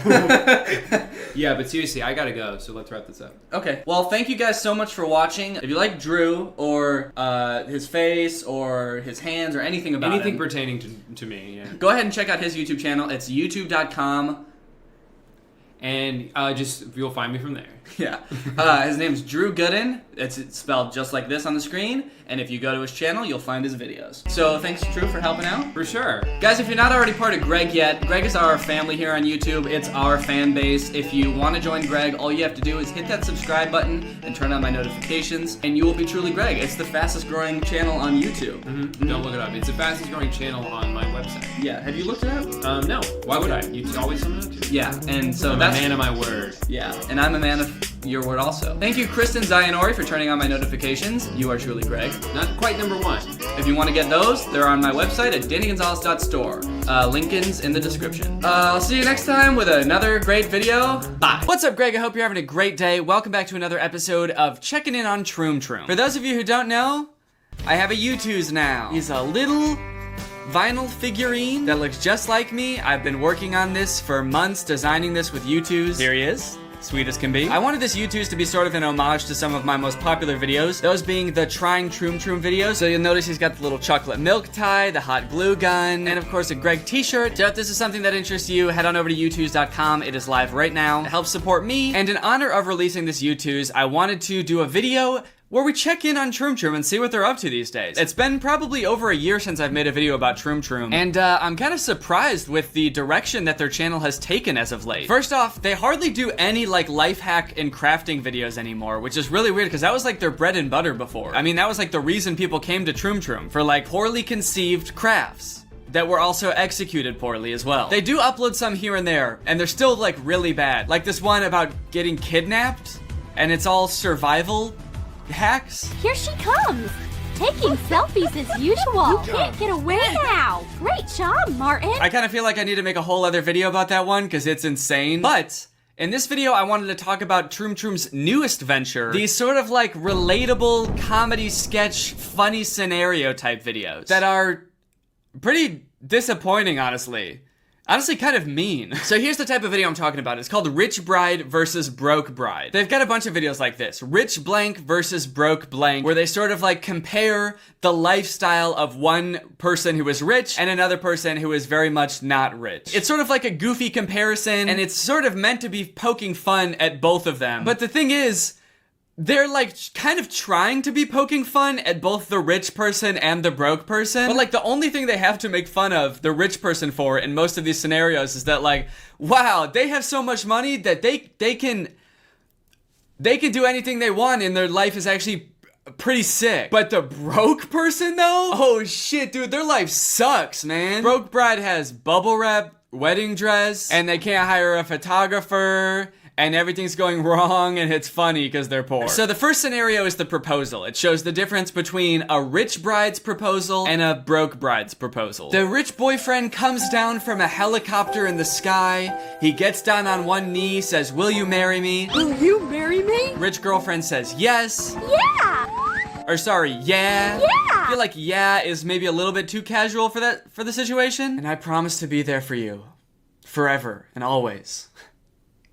Will you marry me? Yeah. Instead of coming down in a helicopter, the broke boyfriend just comes down in a regular ladder, just from like the top of a wall or something. I like that they made it so that he still had to come from the sky. They didn't have him just like walk up or something, which would be normal. Or what? Actually, I guess it doesn't really make sense that they're like walking up and immediately proposing anyway. Do they know these people know each other? It's kind of weird in general that they just walk up and the first thing they say is, "Will you marry me?" But I just think it's funny that they made him come from the sky also, just in his own like broke way. Like it's a well-known fact that like if you're gonna propose to a girl, you have to come from the sky. You need the higher ground. It's like a fight. It's a tactical advantage and a power move. You need the higher ground and the element of surprise. Will you marry me? That's how I proposed to Laura. So broke boyfriend gives broke girlfriend, now broke fiance, actually, the ring. I don't know what that thing is. Is it a toy? Is it like a fidget thing? It kind of looks like a toy for a toddler. Is this a baby? Even if you were kind of strapped for cash and you couldn't afford a diamond, why put a baby toy on the ring? Oh wait, I guess I misread the title. This says Rich Bride versus Broke Baby. Oh, sorry, they're not even gonna get married. That's just a straight up baby. Rich bride gets a beautiful wedding, and broke baby gets a nap. She's very tired from being so young and so broke. Here comes the bride. Adele, Anthony, exchange your rings and vows. Now it's time for the ceremonies. The rich ceremony is of course beautiful. It's a very nice looking wedding. Maybe a little bit tacky. The bride does have a bouquet made out of $100 bills. But overall, the message from the rich wedding is just like, dang, they're having a great time. And this day is gonna be one that they remember positively for a long time. Also, I love the officiant's hair. He looks like a Jedi apprentice. You may kiss the bride. Oh. Oh, what a sweet ceremony. Definitely don't react like that when the bride and groom kiss for the first time. Oh. He says oh like he's surprised, but then as if he's aroused. Almost as if to say like, oh shit, I've never been to a wedding before. I didn't know they were gonna kiss. Keep going. Oh babe, this day is so romantic. I love you so much. Me too, sweetie. We're gonna remember this day for the rest of Oh my god. Babe, I think your best man is jerking off. Oh, whoa, what the fuck? Good afternoon, father. Whoops, you're not ready yet. The broke couple could not afford the same venue as the rich couple, obviously, so they decided to have their wedding at a clothing store. They go to get the priest in one of the fitting rooms and he's naked. Whoops. It is the same priest as the rich wedding, though, so I guess money can't buy you a better priest. but it can make him not naked. Whoa! A stress reliever! Damn, yup. I could have told you that was gonna happen. That's just one of the pitfalls of having a wedding at a clothing store. There's always gonna be some guy in a jumpsuit and sunglasses that wants to pop your bubble wrap dress. There's always that guy. Every fucking time. Rich couple is having their wedding photographed by a drone. Hi! Broke couple could not afford a photographer, so they bribed the security guard at the clothing store to give them the footage from the security cameras in the store. Good afternoon! Guard, wake up! Hey, wait a minute. I feel like I've seen that guy somewhere before, but I can't place it. Oh well. He's pretty vague looking. I'm probably thinking of someone else.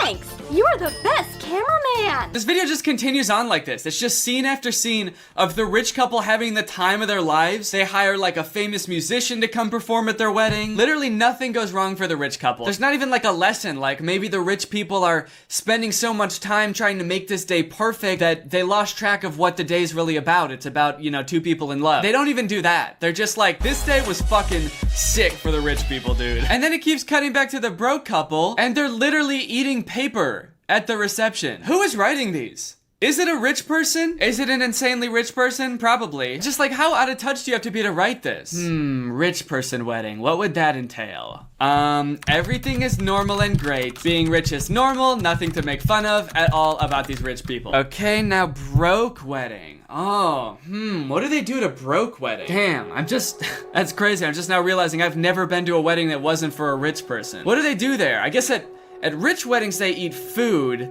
So at broke weddings, they probably eat garbage? Sure, yeah, they're eating trash. Just scraps of paper. They're eating garbage, and the bride has a dress made out of garbage. When it comes time for them to pay the tab at the wedding, all the groom has is garbage to pay with. All right, the script is done. Now it just needs a title. Rich bride versus garbage bride. Perfect. There's one point in the video where it actually seems like they're gonna like razz the rich couple a little bit. They're gonna be like, haha, they got their comeuppance. Look at them. Now we get to laugh at the rich people.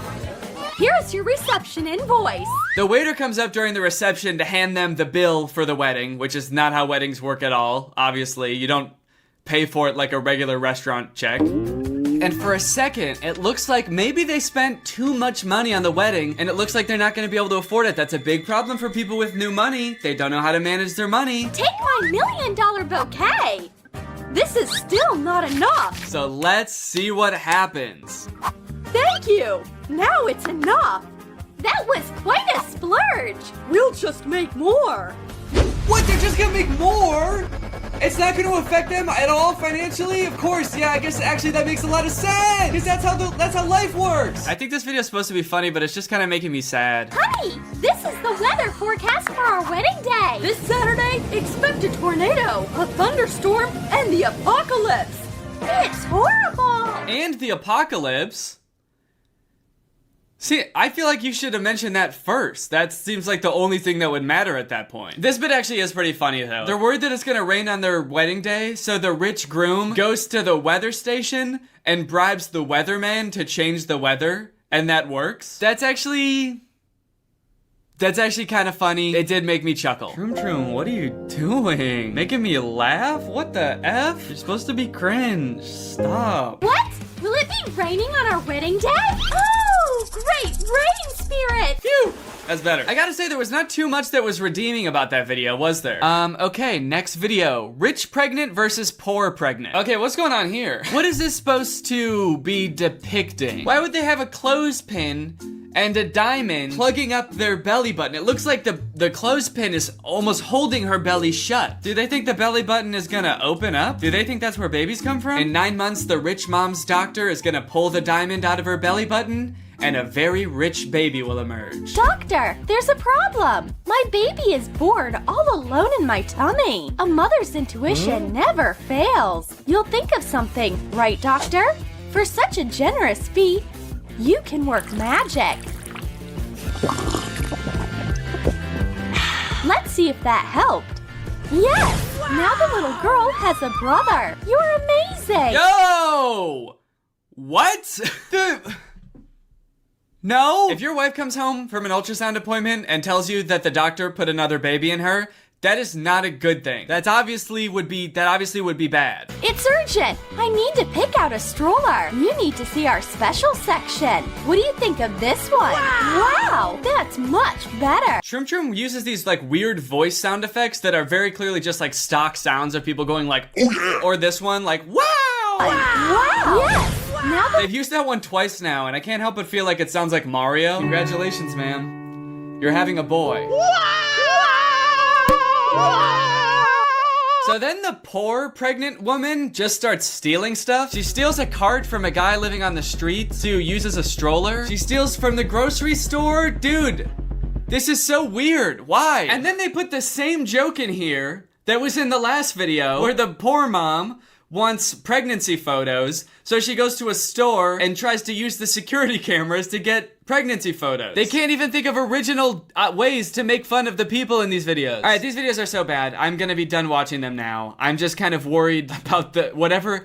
These videos are obviously for kids. I'm kind of worried about the kids that watch these videos. But you know what? Maybe they took something away from it that I didn't get. You know, maybe there's some kind of lesson in here, you know? No matter if you're rich or poor, you know, the amount of money doesn't make you a good mom. And being broke doesn't make your kid any less special. And we should appreciate broke moms just as much, if not more, as rich moms, because they have a lot more to go through to give their child a good life. who did you like better? Poor Lana or rich Liana? Tell us in the comments. Liana. Rich one is the best. I love the rich. Rich Miana. Rich Rihanna. Danny Gonzalez really needs to see this OMG.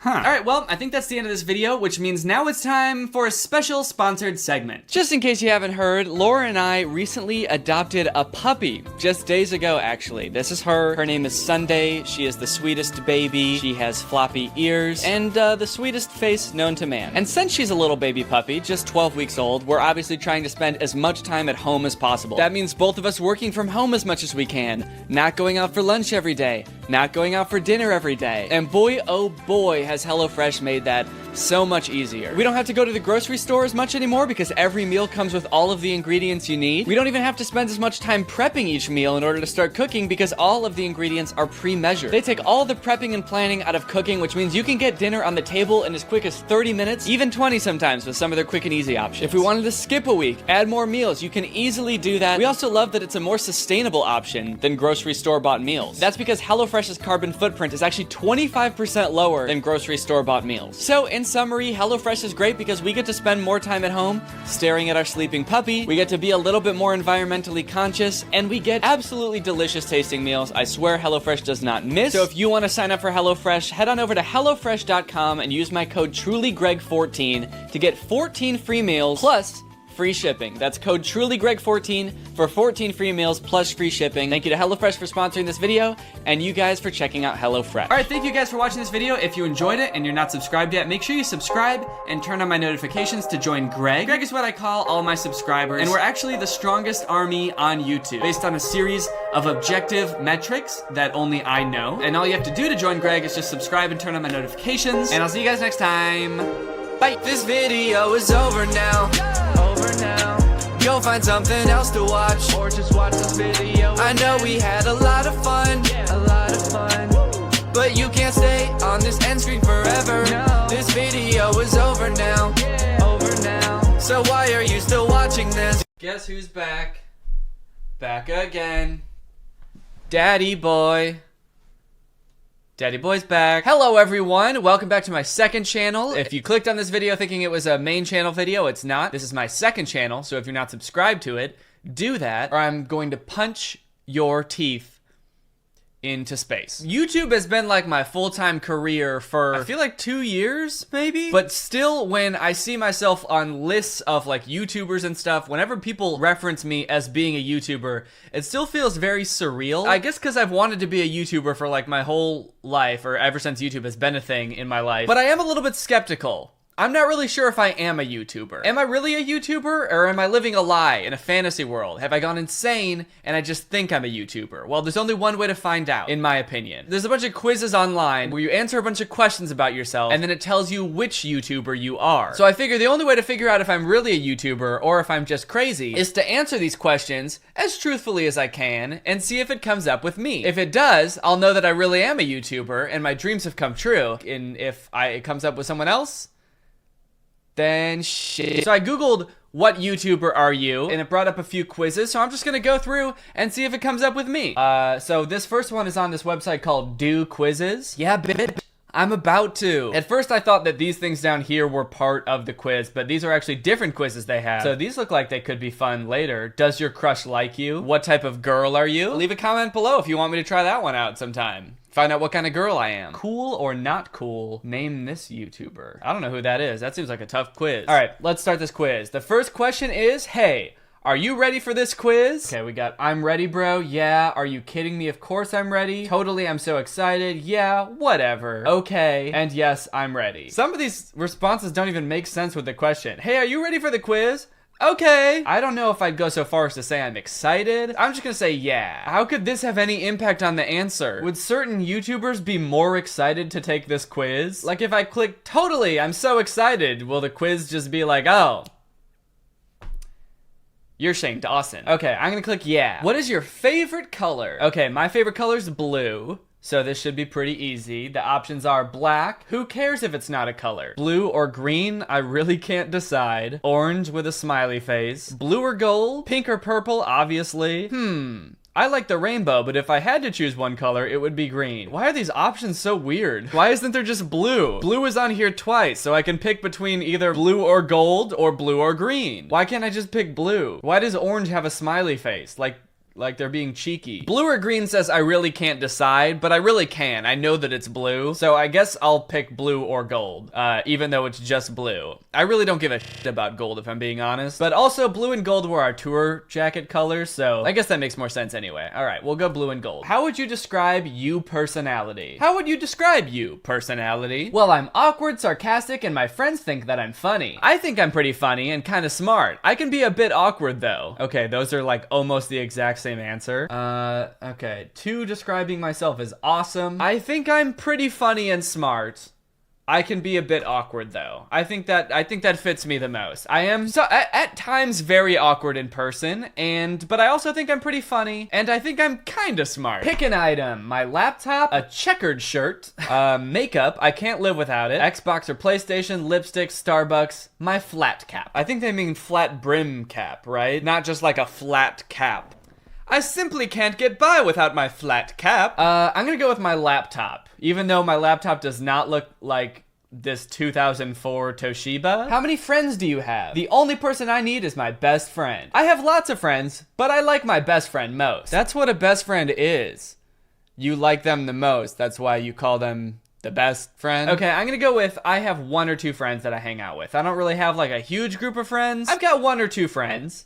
Laura and Peanut, and I hang out with them quite a bit. So I'll go with that. How much do you swear? I suppose I swear quite a lot. Yeah, I don't even have to read the other ones. I'm gonna do that one. Do you care about your appearance? Oh man, so there's like, I guess so. Yeah, I make sure that I look okay. And then there's no, who cares what anyone else thinks? I wonder what YouTuber that answer corresponds with. If I found out that that was me, I feel like I'd feel pretty bad. Like the person making this quiz was like, Danny, from the looks of him, clearly does not give a shit how he looks. So he's gonna be that answer. Yeah, I make sure that I look okay. What is your favorite emoji? Ah, yes, all of the most popular emojis, like the laughing emoji, the alien emoji, and the boar emoji. Everybody loves the boar emoji. Honestly, out of these ones, I like that one the most. I'm gonna pick that. Which of these is your favorite animal? Llamas, lions, guinea pigs, dogs, cats, monkeys, unicorns. I gotta go with dogs, to be real. I love a good dog, and my dog is a good dog. and I love my dog. What describes your perfect date? Date, I'm too awkward to date anyone. A simple dinner date. A romantic picnic by the lake. Playing video games, singing songs by the fire. Going on a road trip to nowhere? That sounds awful. Well, that's just like sort of going for a drive, right? Going on a road trip to nowhere? That sounds like you're gonna drive into a lake and die. Or Netflix and food. I'm gonna go with a simple dinner date. I feel like my perfect date would be like a more fancy dinner date, but they didn't give that as an option. So I guess my only option really is a simple dinner date. So I guess I'll go with that. Definitely not going on a road trip to nowhere. Pick one of these. That one. Oh, okay. I think this is the last question. Okay, did you enjoy this quiz? Sure. All right, baby, let's see who I got. Phil Lester. Okay, so I got Phil of Dan and Phil. I honestly did not see that coming. I feel like I answered these questions pretty truthfully, and yet I am Phil Lester. So that is 1 point for me not being a YouTuber. I wonder if other people who took this quiz got who they wanted to. Okay, this person said they got their favorite YouTuber. This person said that they're PewDiePie. This person said that they're PewDiePie. This person said that they're PewDiePie. These two people said that they're PewDiePie. Okay, it seems like a lot of people got PewDiePie. Now I'm kind of upset I didn't get PewDiePie. You know, I've never watched any of Phil's videos. Maybe I am similar to him. Maybe I am him. Maybe I am him. All right, let's move on to the next quiz. Find out which famous YouTuber you are most like in this fun and entertaining quiz. Whoa, I was looking for just like a normal quiz, but this one's about to be fun and entertaining. If you were a famous YouTuber, who would you want as your best friend that you'd love to collab with? Well, none of these are any of my friends that I've collabed with, so I feel like no matter what I pick, it's not gonna be me at the end of this. I wish like Drew or Curtis were on here. Who's most like Drew or Curtis? Markiplier?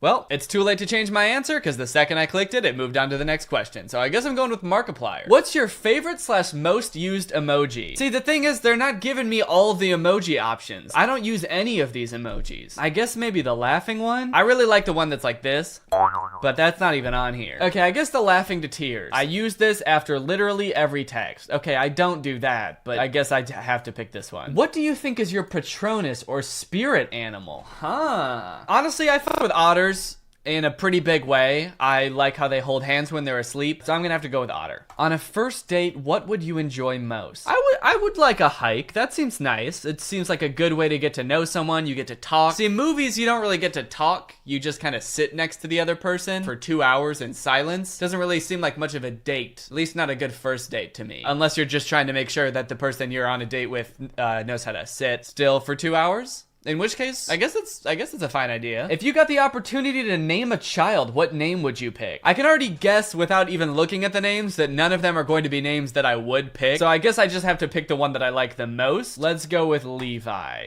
because he's got my genes. What do you think your friends would describe you as? I'm definitely pretty cool, confident, and fun. I'm gonna have to go with that. I'm definitely cool. I don't know about the other ones, but I'm cool as fuck. You and your best friend decided to go on a vacation trip to a big city. Where would you go? Actually, I just went to Tokyo on vacation last year, so that. Perhaps somebody picks up your iPod. Which song are they likely to find on it? Oh, you know your boy's a Drake boy. You know your boy's got Started from the Bottom on his iPod. Did that say iPod, by the way? Is there any way to go back? Did that say iPod? Do people still have iPods? Wait, when was this quiz written? 2017? I wasn't very popular back then. There's no way I'm on this quiz. But I'm already 11 questions deep. I guess I gotta keep going. I really should have looked at when they made this quiz. Out of the following, which outfit would you most likely find or want in your closet? Okay, these all seem like kind of girly outfits. Is this quiz for girls? It doesn't say it's for girls. I guess I wear flannels sometimes. I'll do that. In the summer, you're looking to be a bit more outgoing and dye your hair. Which color would you like it to be? Now, these are all girly hairstyles too. Wait, this quiz is for girls? Come on, man.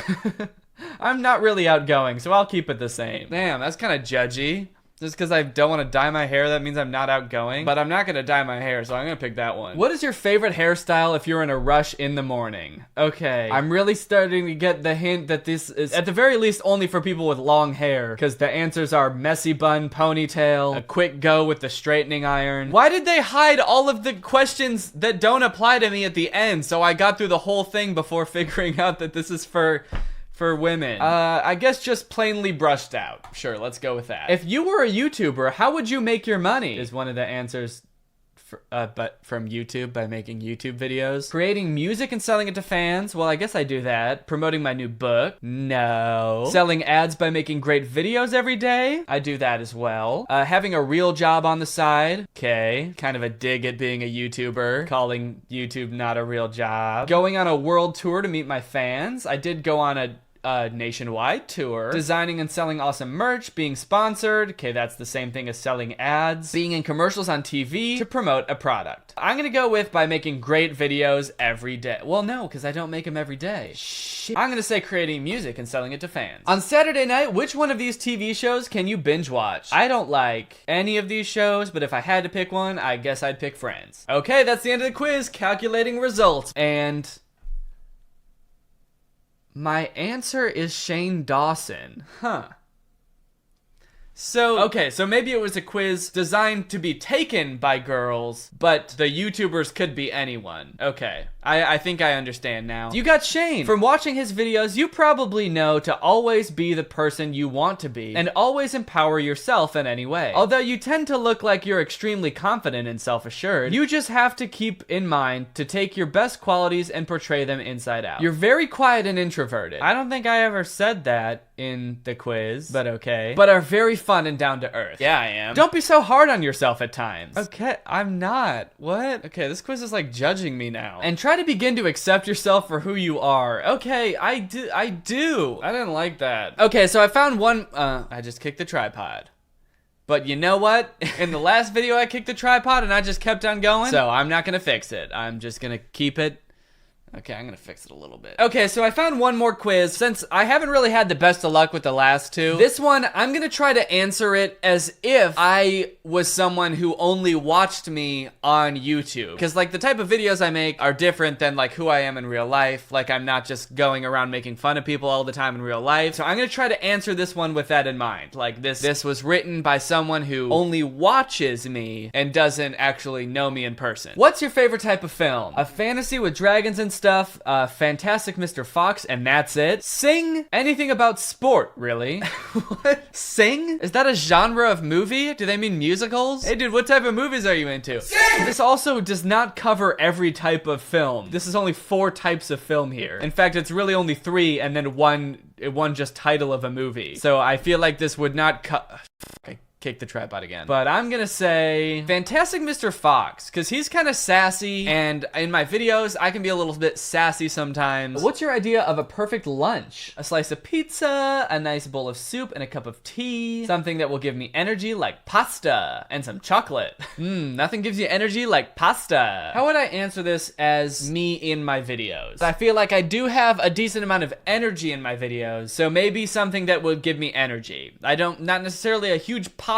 for lunch kind of guy or chocolate for lunch kind of guy, but I do like energy for lunch. I am an energy for lunch kind of guy. What sort of games catch your attention? Ones where you wander about and talk to elves. I prefer to record myself singing all the hits. That's not a game. I like to build stuff. It has to be FIFA. I feel like if someone watched my videos and put me in this quiz, they would think that I would like to sing all the hits because I make music on my channel. So I'm gonna I record myself singing all the hits, and somehow that is a game. How long do you like to spend playing games? Now, on my YouTube channel, I don't play any games, metaphorically or literally. I don't play any games, like video games, and I also don't fuck around. So I'm gonna say, nope, still not playing games. What do you like to wear normally? A t-shirt, jeans, and a fox hat? What is a fox hat? What is a fox hat?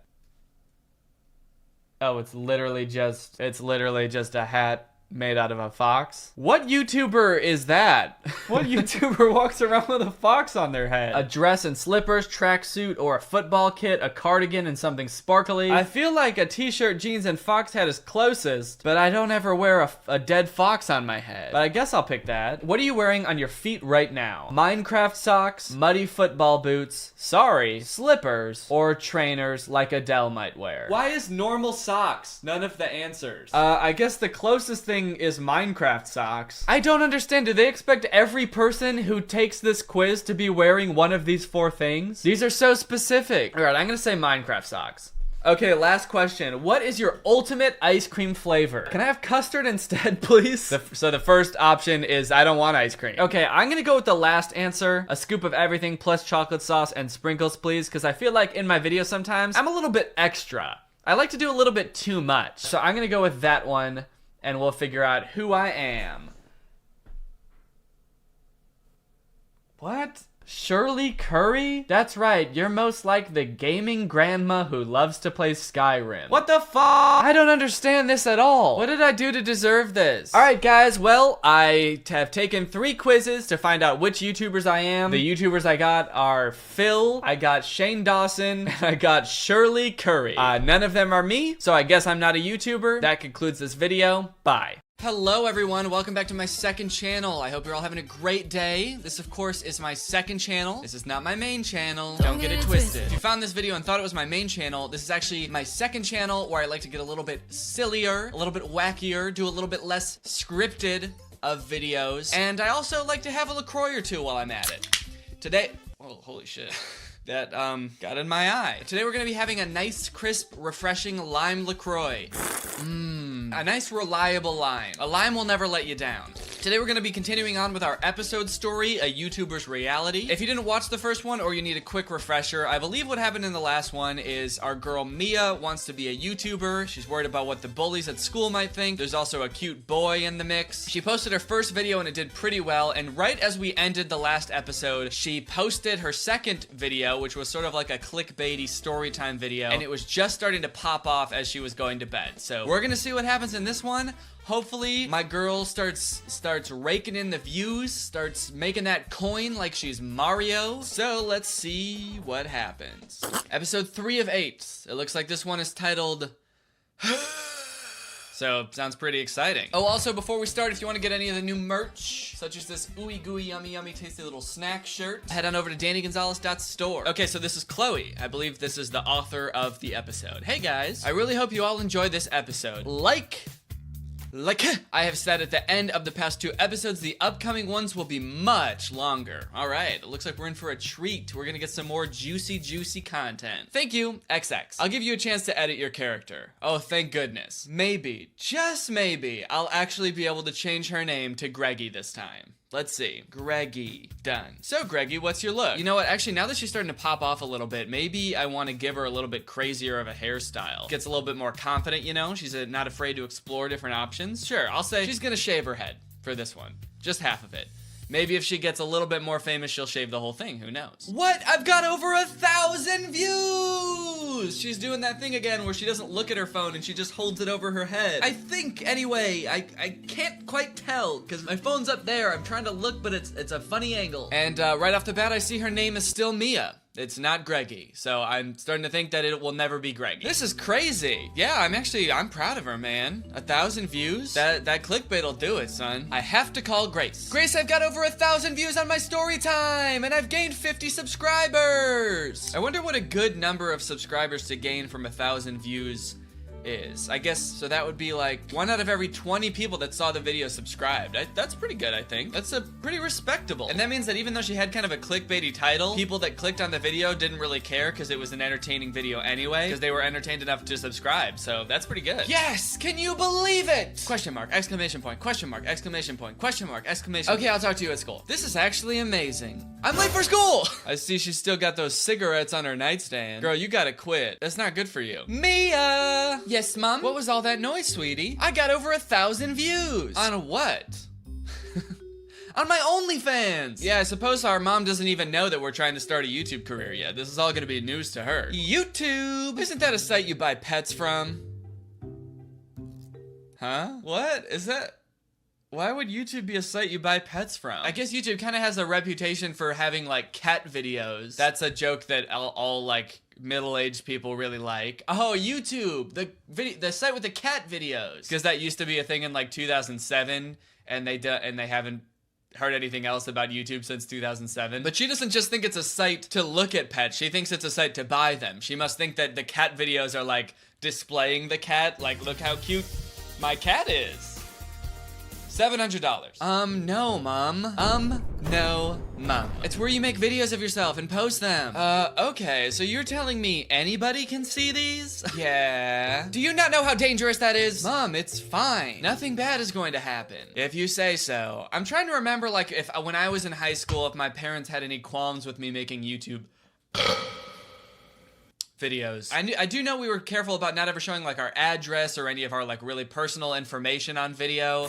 So I suppose my parents were concerned about that. Oh, she said if you say so. Why does Mom not understand?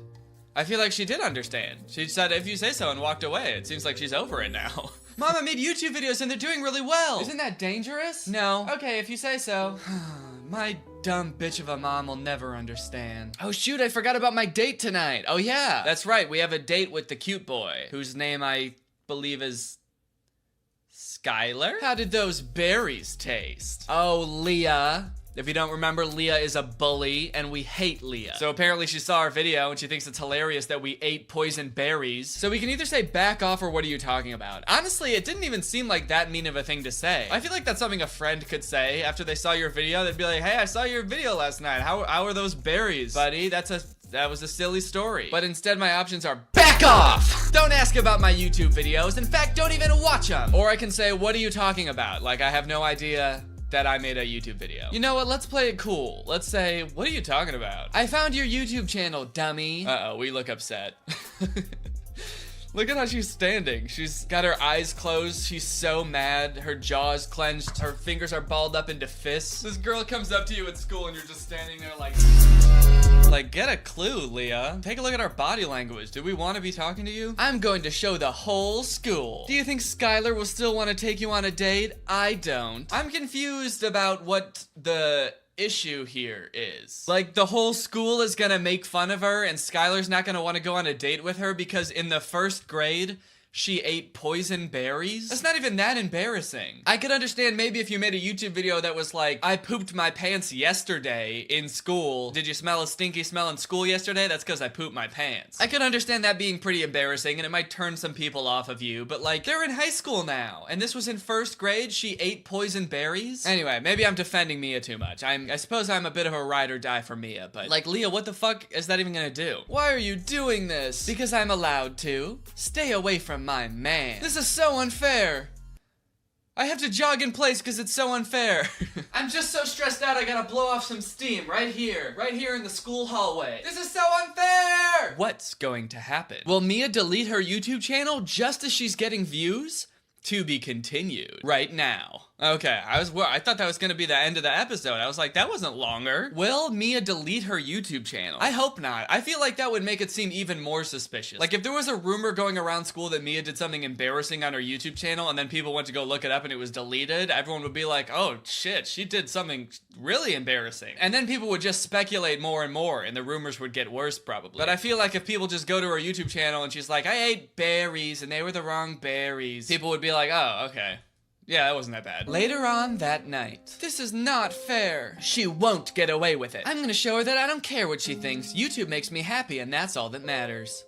Off she goes. And here she comes. Hey guys, I'm back. Okay, I guess she's recording a YouTube video now. So let's see what she's got to say now that the pressure's on. She's got 50 loyal subscribers. She's got a video with 1K. What's this fresh new content gonna be? I started my YouTube account to express myself and make me happy. Some people at my school found my channel and have been really mean about it. I don't even know if, only one person has found it and she was only kinda mean. So you're being a little bit dramatic, Mia. But you know, I'll let it slide because, you know, this is for the tube.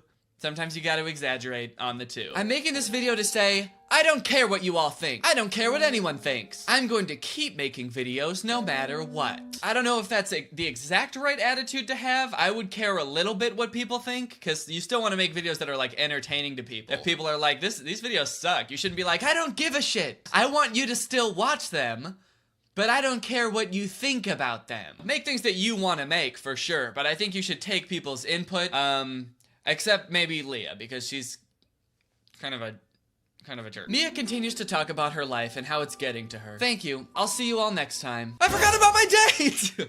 Oh no! Mia! She talked for so long about her life that she forgot about her date. Hey Skylar, can we change our date to tomorrow? I've kinda got some stuff going on. Okay, thanks heaps. I will see you at school tomorrow. Mia's phone began to buzz like crazy. Oh, holy shit. What? I just gained 400 new subscribers. This has to be a record. I'm gonna go out on a limb and say it's not a record to gain 400 subscribers in that short of time. But I mean, it is impressive, don't get me wrong.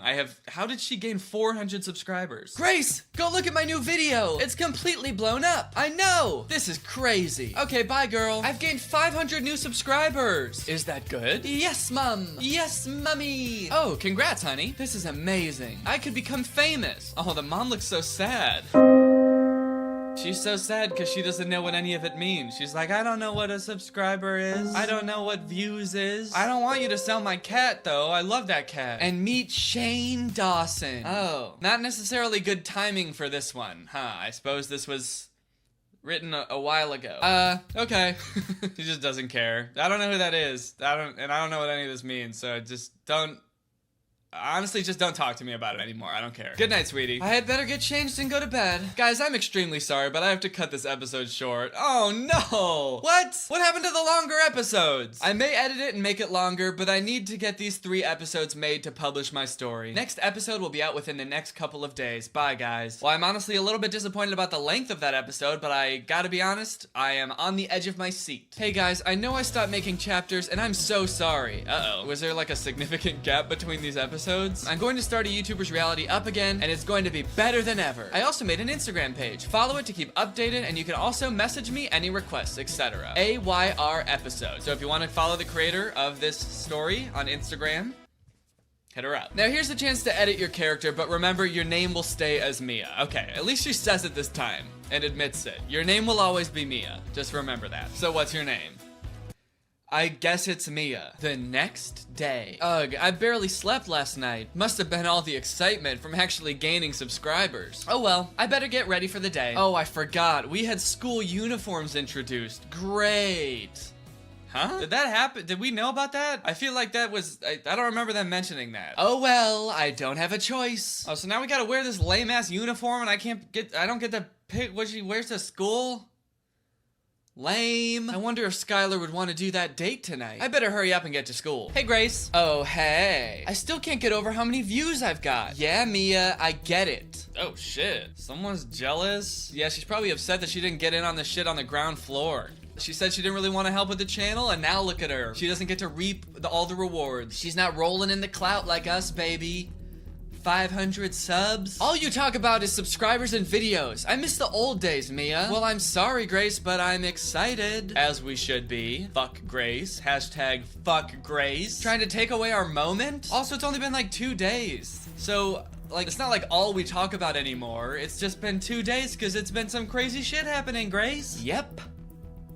Oh, and there she goes. Wow, shit. What is going on with her? Honestly, I hate to say it, but I think Grace is a toxic friend. I think Mia deserves better. If I ever get an option to pursue a new friendship, you better believe I'm gonna pick that. Mia, hey! Oh, great, it's Skylar. Oh, hey, Skylar. So, we still need to have that date. Oh, yeah, for sure. How does tonight sound? Tonight sounds great, or tonight's not great? I would like to go on the date with Skylar, don't get me wrong, but I'm also a little bit skeptical that these choices even do anything, and I feel like we're gonna go on the date with Skylar no matter what I say. So to test my hypothesis, I'm just gonna say that tonight's not great and see what happens. Tonight's not great. What? I thought you were into me. He's like pissed. What the fuck? I thought you were into me. I thought you thought I was hot as hell. Well, you thought wrong. Oh shit. Maybe I'm really not gonna go on a date with. Did I just ruin my chances with Skylar? The hottest hubba hubba hunk in school? Oh wow. It doesn't really matter what you say. We are going on this date. Oh. What? It doesn't matter what you say. We're going. I'm gonna handcuff you and put you in my car myself if I have to, but we're going on the date. Ha ha ha. What, did I just laugh? Well, at least one good thing has happened today. See, none of my choices make a difference. Is this a choose your own adventure game or a just wish your own adventure game? Like, it gives you an option and you're like, I wish I could do that, and the game's like, well, too bad, you're going. Oh shit, now we're eating pizza. So I heard you're going on a date with Skylar, said Leah. You already knew that, Leah, because we already confronted each other about this. Well, yes. No, you're not. Or else your little YouTube channel gets exposed to the whole school. This shit again, Leah, we already talked about this, and I already honestly made a whole ass video about why I don't give a shit. You wouldn't. Oh, I would. What am I going to do? Well, I thought we were over this, Mia. What happened? The last episode just ended with you making a whole video about like, I don't care what anyone thinks. And now all of a sudden she's like, I care the most about what everyone thinks. What will happen on a YouTuber reality next time? Also, guys, I'm sorry for the episode being so short. I just wanted to get one up so everyone knew I was continuing the story. Damn, I feel for this girl. She's like, every time she wants to make the next episode longer and then something happens. This one, I feel like this one was the shortest one yet, and we were promised a nice, long, juicy episode. Don't forget to follow the Insta page. Okay, for episode 5, the description is Mia gets threatened. Will she pick YouTube or Skylar? Uh-oh. Who's gonna threaten her? Next day at school, Leah's like, I'm gonna kidnap your mom and throw her off a bridge unless you leave Skylar alone. Hey guys, welcome back. Don't forget to follow AYR Insta's page, AYR episode. Also, if you would like to see yourself in my story, DM on Insta and you may have a chance to be. Okay, hold the phone. I'm sorry, I know this is supposed to be just a video about episode, but I really want to get in this story. I didn't realize this was an option, so now I'm gonna do this real quick. AYR episode, is that what it was? Huh? I'm sorry? This person does not exist? How long ago was this published? Did she delete her Instagram? Hey! Chloe, put me in the story, please. I want to be in it. I could be in it as myself. I could give Mia some advice maybe in the story. It'd be cool. Instead of meeting Shane Dawson, she could meet me. Shit, man. I missed my chance now. All right, later on at home, what am I going to do? I really like Skylar, but I also like making videos. What am I going to pick? YouTube or Skylar? My passion or a boy that I barely know? Skylar. I'm picking Skylar. I'll never meet anybody like him again. I love him. Ugh, okay. Well, hold your horses. I don't know about that. It's settled. I'll make one more video, then I'll call Skylar. This is clearly both options. I'm gonna make one more video and then call Skylar. So we're doing both. I'll film outside. There's good lighting right now. Whoa, shit. What is this new camera? She was filming on her phone in the last episode. Now she's got like a cinema camera. Holy, AdSense must be good on the couple thousand views that she got. Mia makes her video. I guess, what? That was weird. She like was under the camera making the video. Thanks for reading, guys. Please leave feedback. Bye. These episodes are getting shorter and shorter.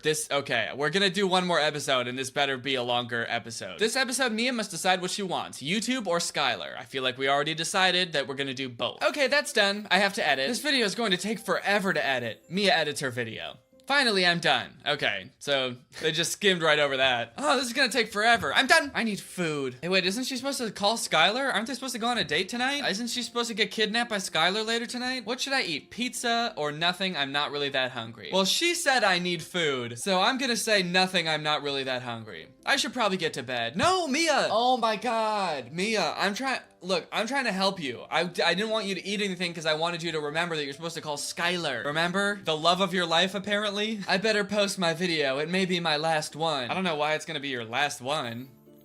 Are you gonna starve to death because you didn't eat anything? Buzz, buzz. Oh, I thought you said that. I think that's her phone going buzz, buzz. Hey, it's Skylar. Are you ready? I'll be there in 5. Shoot, I forgot about the date! I mean, if this isn't the very essence of Mia, I don't know what is. Filming YouTube videos and forgetting about dates. That's what Mia does. Hey, Skylar, I'll meet you out front. I'll explain my situation to him while we're on our date, I guess. I'd like to wear something flirty, something comfortable, or what I have on. You know what? I'm trying to get my mans. Let's do something flirty. Ooh, it is flirty. Look at that. I love this look. I'll catch the eye of someone cute. Probably Skylar. I would assume Skylar? This will do. He's like, oh, I love it, it's perfect. It'll do. In the car. We're walking in the car. You know how sometimes you just walk through the car? So where are we going? Also, they're standing in the car too. He's got the steering wheel down here, just driving.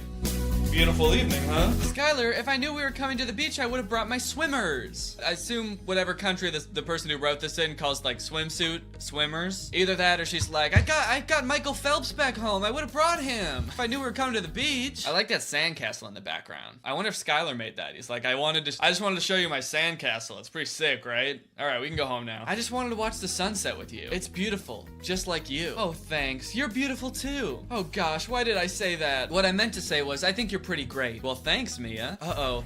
Did Mia forget about Leah's threat? How will Mia's new video affect her channel? Find out next time on a YouTuber's reality. Also, don't forget to follow the Insta page AYR episode. I wish I could, Chloe. I really do wish I could. But unfortunately for me, it does not exist. If somehow you see this video, please put me in your story. I want to be in the story. I want to be a YouTuber in the story. All right, well, that's probably enough episode for today. But you know what that means? Now it's time to talk about our sponsor, HelloFresh. Do you want to spend less time grocery shopping and more time enjoying delicious home-cooked meals? Well, then I got a great little sponsor for you. HelloFresh is America's #1 meal kit. If you sign up to HelloFresh like I have, they'll send you 3 delicious meals every week. It's a variety of recipes. You get to try something new every week. It cuts out the stress and time of grocery shopping because they send you all of the ingredients plus the recipe. You get to spend less time stressing about cooking because it usually only takes about 30 minutes to cook each meal. Because HelloFresh pre-portions all the food for you and only sends you the food that you'll need for each recipe, you spend less time prepping each meal, and you also waste less food. You pretty much don't waste any food because you use all of the food that you will need for the recipe in the recipe, and you don't end up with like a whole extra bushel of broccoli or something that you're not going to use and you're going to forget about and it's just going to sit in your fridge. And on top of wasting less food, HelloFresh is also a lot more sustainable than grocery shopping. HelloFresh's carbon footprint is like 25% less than grocery store meals, and the packaging that HelloFresh comes in is almost entirely recyclable. You can easily change delivery preferences, change the day of the week you want the meals to come. You can even add more meals or lunches, and all around it just makes cooking dinner a more enjoyable experience. So if you want to take some of the stress out of grocery shopping, meal prepping, cooking, and put more of the enjoyment into eating, then use my code Danny Gonzalez 80 to get $80 off your first box plus free shipping with purchase. Go to HelloFresh.com to redeem and for more details. Again, that's Danny Gonzalez 80 for $80 off your first box with purchase. Thank you to HelloFresh for sponsoring this video, and thank you to you guys for checking out HelloFresh. All right, well, that's the end of the video. Doja Cat, DaBaby, Lil Nas X. What do all these artists have in common? They've all seen huge surges in popularity from having their songs blow up on TikTok. With viral dances and trends propelling songs to the top of the charts not just on TikTok, but on Spotify and Billboard, artists are trying now more than ever to get their songs to go big on TikTok. Which is why 2 months ago, I came up with a plan to create not just any song, but the perfect song for TikTok. A song that would take every element that makes songs popular on TikTok and combine them all into one perfect song for TikTok and disguise myself as a fake artist to release it. Will the song blow up just as I suspected? Or will it all blow up in my face, ending in ridicule for making an abomination of music, a Frankenstein's monster of pop culture? This is the story of how I created the perfect song for TikTok. What's up, Greg, and welcome back to another episode of An Attempt. That's right, I'm gonna be making an attempt. I don't know if it's gonna work out, but we're gonna see. Guys, I wanna make a TikTok song, okay? That's not a song called TikTok, it's not a song about TikTok, it's a song for TikTok. Over the past couple years, countless artists have blown up on TikTok. And guess what?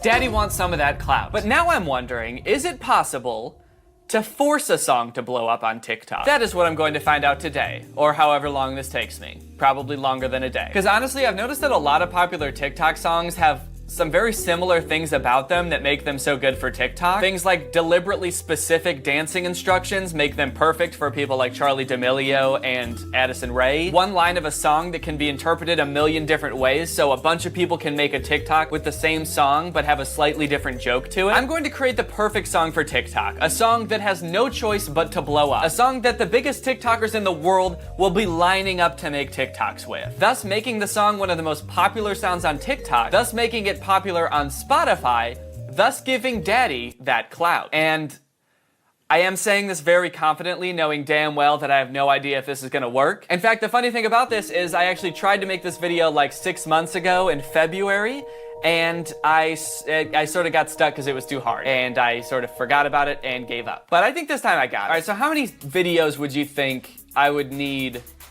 to be viral on TikTok? I guess that's what we have to figure out first. Like, what am I aiming for here?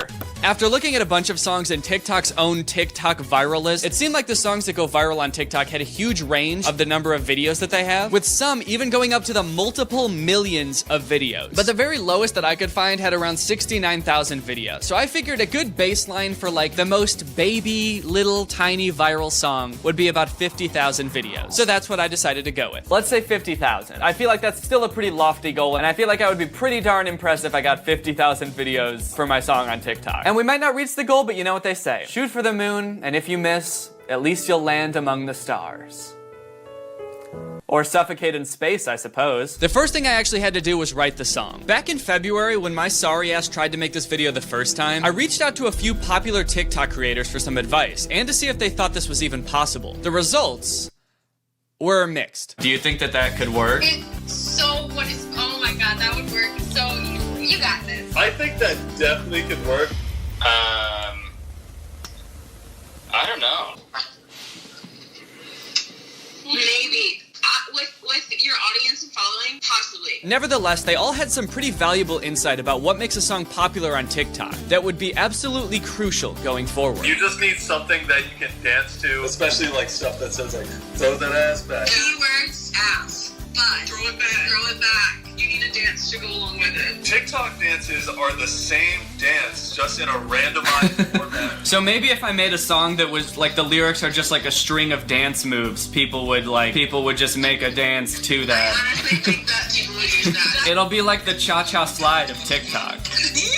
One line that can be kind of used in a bunch of different ways. Yeah. I think a lot of beat drops say something that's kind of like quirky and relatable. So another thing that I've heard is that like artists who want to blow up on TikTok will pay TikTokers to make songs with their TikToks. I have at least 6 requests on my Instagram right now. They're like, hey man, can you make a challenge or something to my audio? You have like 2.3 million followers on TikTok. How many followers do you have on TikTok now? 500,000, somewhere around there. So I feel like if you made a TikTok with a song, there's like a decent chance that it could like become a trend, right? Yeah.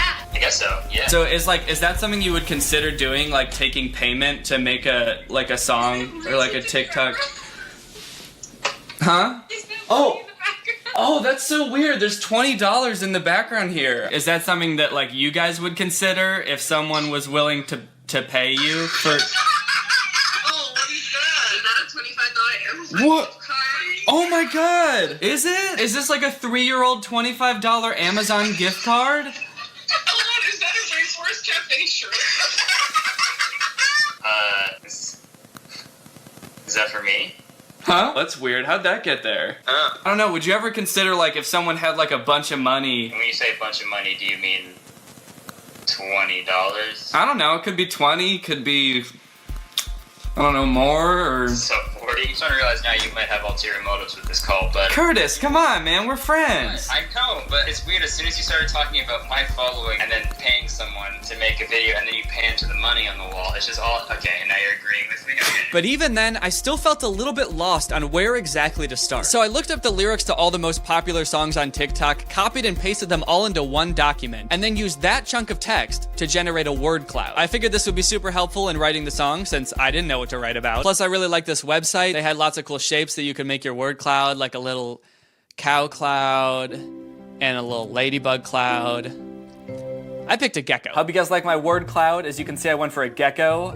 Not for any practical reason, I just think it looks cool as shit. Especially since the biggest word on the gecko is bitch. Like it's just this gecko that says bitch on it. I think that's pretty tight. So I think there's some general themes that we can extract from this data. We got girls, we got booty, we got shit. Girls, booty, shit. Now that's a winning combination. All in all, I think this gecko is gonna be really crucial in writing the song. I'll be looking to the gecko a lot. If I'm stumped while writing the song, I can just look to the gecko like, what do I wanna talk about next? Booty? Of course. After I'm done shaking my booty, I can get to working and smashing. And that's a hit song. So I began the tedious process of crafting the perfect beat. I worked for days and days, crafting the perfect melody, making the drums slap in just the right way, mixing it until it sounded perfect. And I'm just kidding. I just bought a beat online. It was way easier and it sounded better than anything I could have made. So that's what I did. Oh yeah. It was a slapper, to be sure. Then I fired up the auto-tune and got to writing. So I suppose the first thing we should do is the chorus, because that's got to be the catchiest part.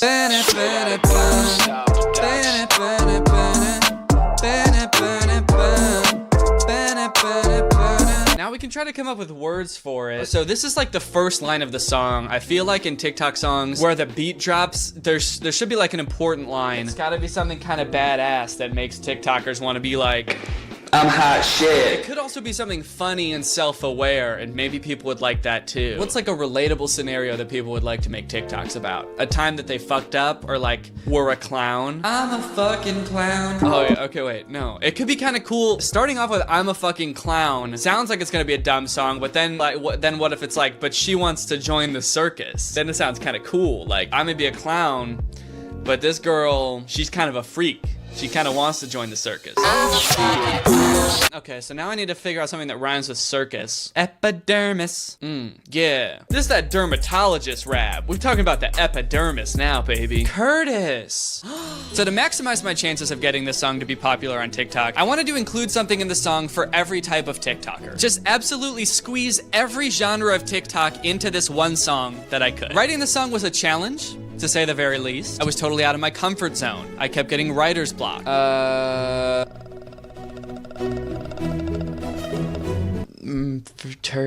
Luckily though, I did have the gecko, which at the very least gave me some solid inspiration. Oh gecko, please tell me what to write next.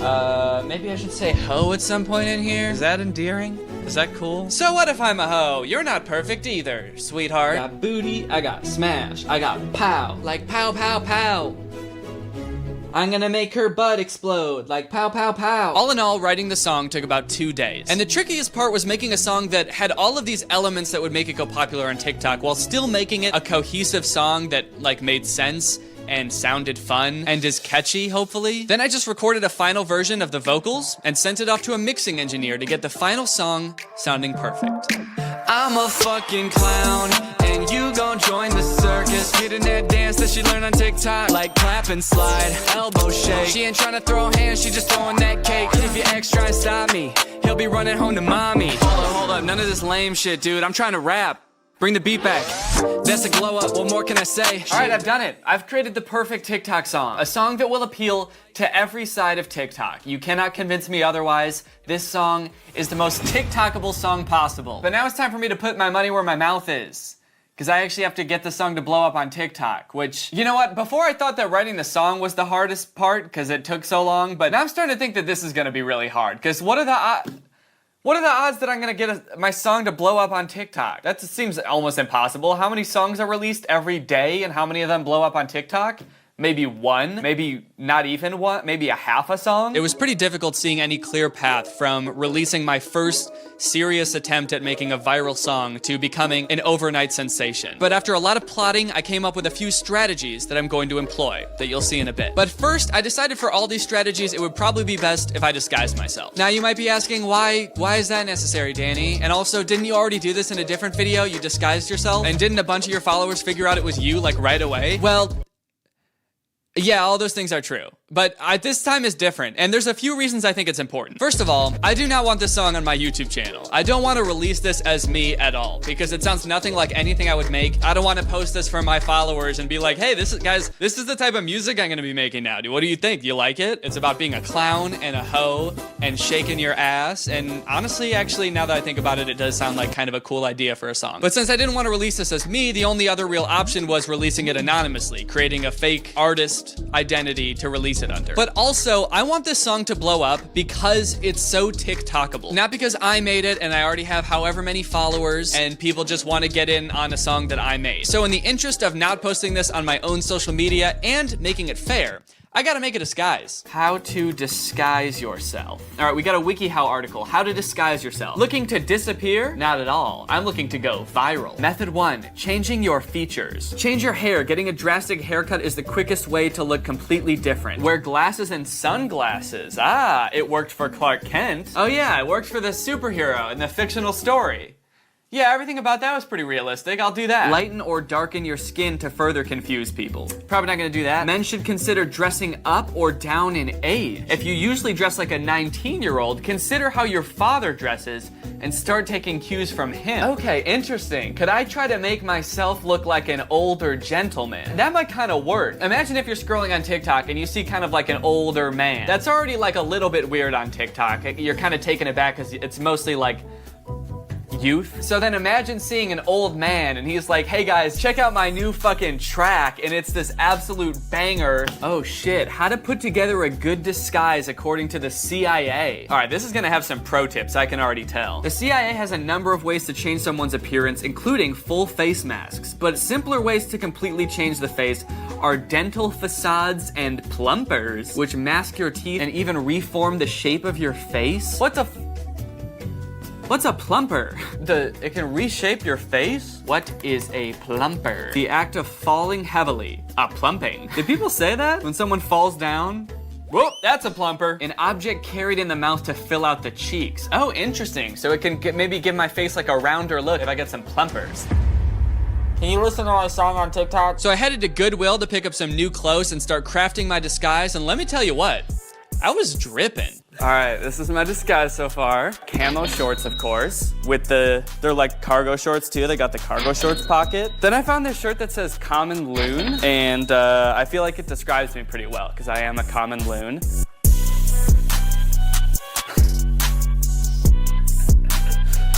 Do I look like a different person? I feel like this just looks like I have cotton balls in my mouth. It just looks like your cheeks are filled out a little bit.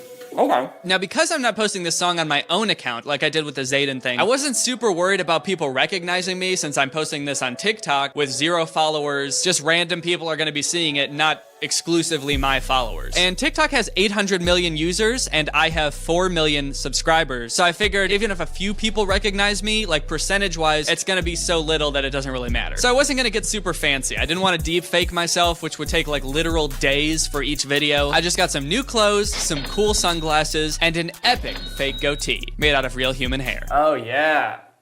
Nice. I feel like I look like Waluigi. Wow, listen to my song. Okay, that looks kind of real, right? Yeah. Throw on the shades. Oh my god. I'm a different dude. The disguise definitely started to ease my hesitation about the song a little bit. I was worried the song didn't really feel like me, so the more I started to feel like someone else, the better it felt. Plus, I walked into another room and scared Laura because she thought there was a stranger walking around our house, so I felt pretty good about that. And now it's time to start strategy 1. A more recent song I saw blow up on TikTok was Curtis Waters' song Stunnin'. And the first time I ever heard the song was in a TikTok that he made where he was basically just dancing to the song and asking people to check it out. Over the course of the next couple weeks, the song went absolutely crazy. It became like a huge thing on TikTok, and that carried over to Spotify too, where his song now has over 100 million streams on Spotify. Daddy wants some of that clout. So maybe if I just asked people to listen to my song, they would. So off I went making TikToks where I basically just lip synced, danced a little bit to the song. My editor Christian filmed all of these, and in the end, I had 6 TikToks that I could release strategically throughout the next couple days. All right, so you're probably wondering why there's a baby in the back. Oh yeah, I also bought this baby. Let me explain why. I was a little worried that just asking people to listen to my song wouldn't be enough pizzazz to get people excited about it. But sometimes on TikTok, I see things go viral that are just like pretty normal videos where something weird happens in the background. It makes people want to comment on the weird thing going on in the background. They watch it over and over to see the weird thing going on in the background. All things the TikTok algorithm loves. So I devised a TikTok where I'm dancing to my song and asking people to listen to it in the foreground. But in the background, a baby falls out of a tree. It's the perfect amount of confusing and concerning. How did that baby get in that tree? How did he not notice the baby fall out of the tree? Are there more babies in the tree? All questions I predicted would absolutely flood the comment section of this TikTok. So, long story short, I basically spent 20 minutes throwing a baby doll up into a tree at the park.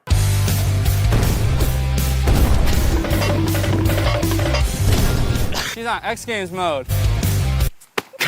Oh my god, that's so violent. It's kind of disturbing. Once I got tired of throwing the baby, it was time to get to work. I got the song ready for release and submitted it to Spotify and all the other streaming services, including TikTok. This is where I had to come up with an artist name. I didn't really know what to put for this, but I mentioned foxes twice in the song, so I figured maybe foxes are important to this dude, and I named him Foxy. I also decided to make his real name Ned Flames, because I had to put that in like the credits of the song, and I just thought that Ned Flames sounded cool, so that's his name. Within a day or two, the song was up on TikTok TikTok, and I began methodically posting each of the 6 videos I had filmed. Stunning in my gray Crocs. She a bad bitch, I'm a stone cold fox. Air Force One with the knee-high socks. Hitting that dance that she learned on TikTok. Like clap and slide. All right, everyone, phase 1 is complete, and the results are unimpressive. Right now I've got 11 followers. None of my TikToks have over 20 likes. We got 9 likes, we got 7 likes, we got 13 likes, 12, 19, 9, and that's it. That being said,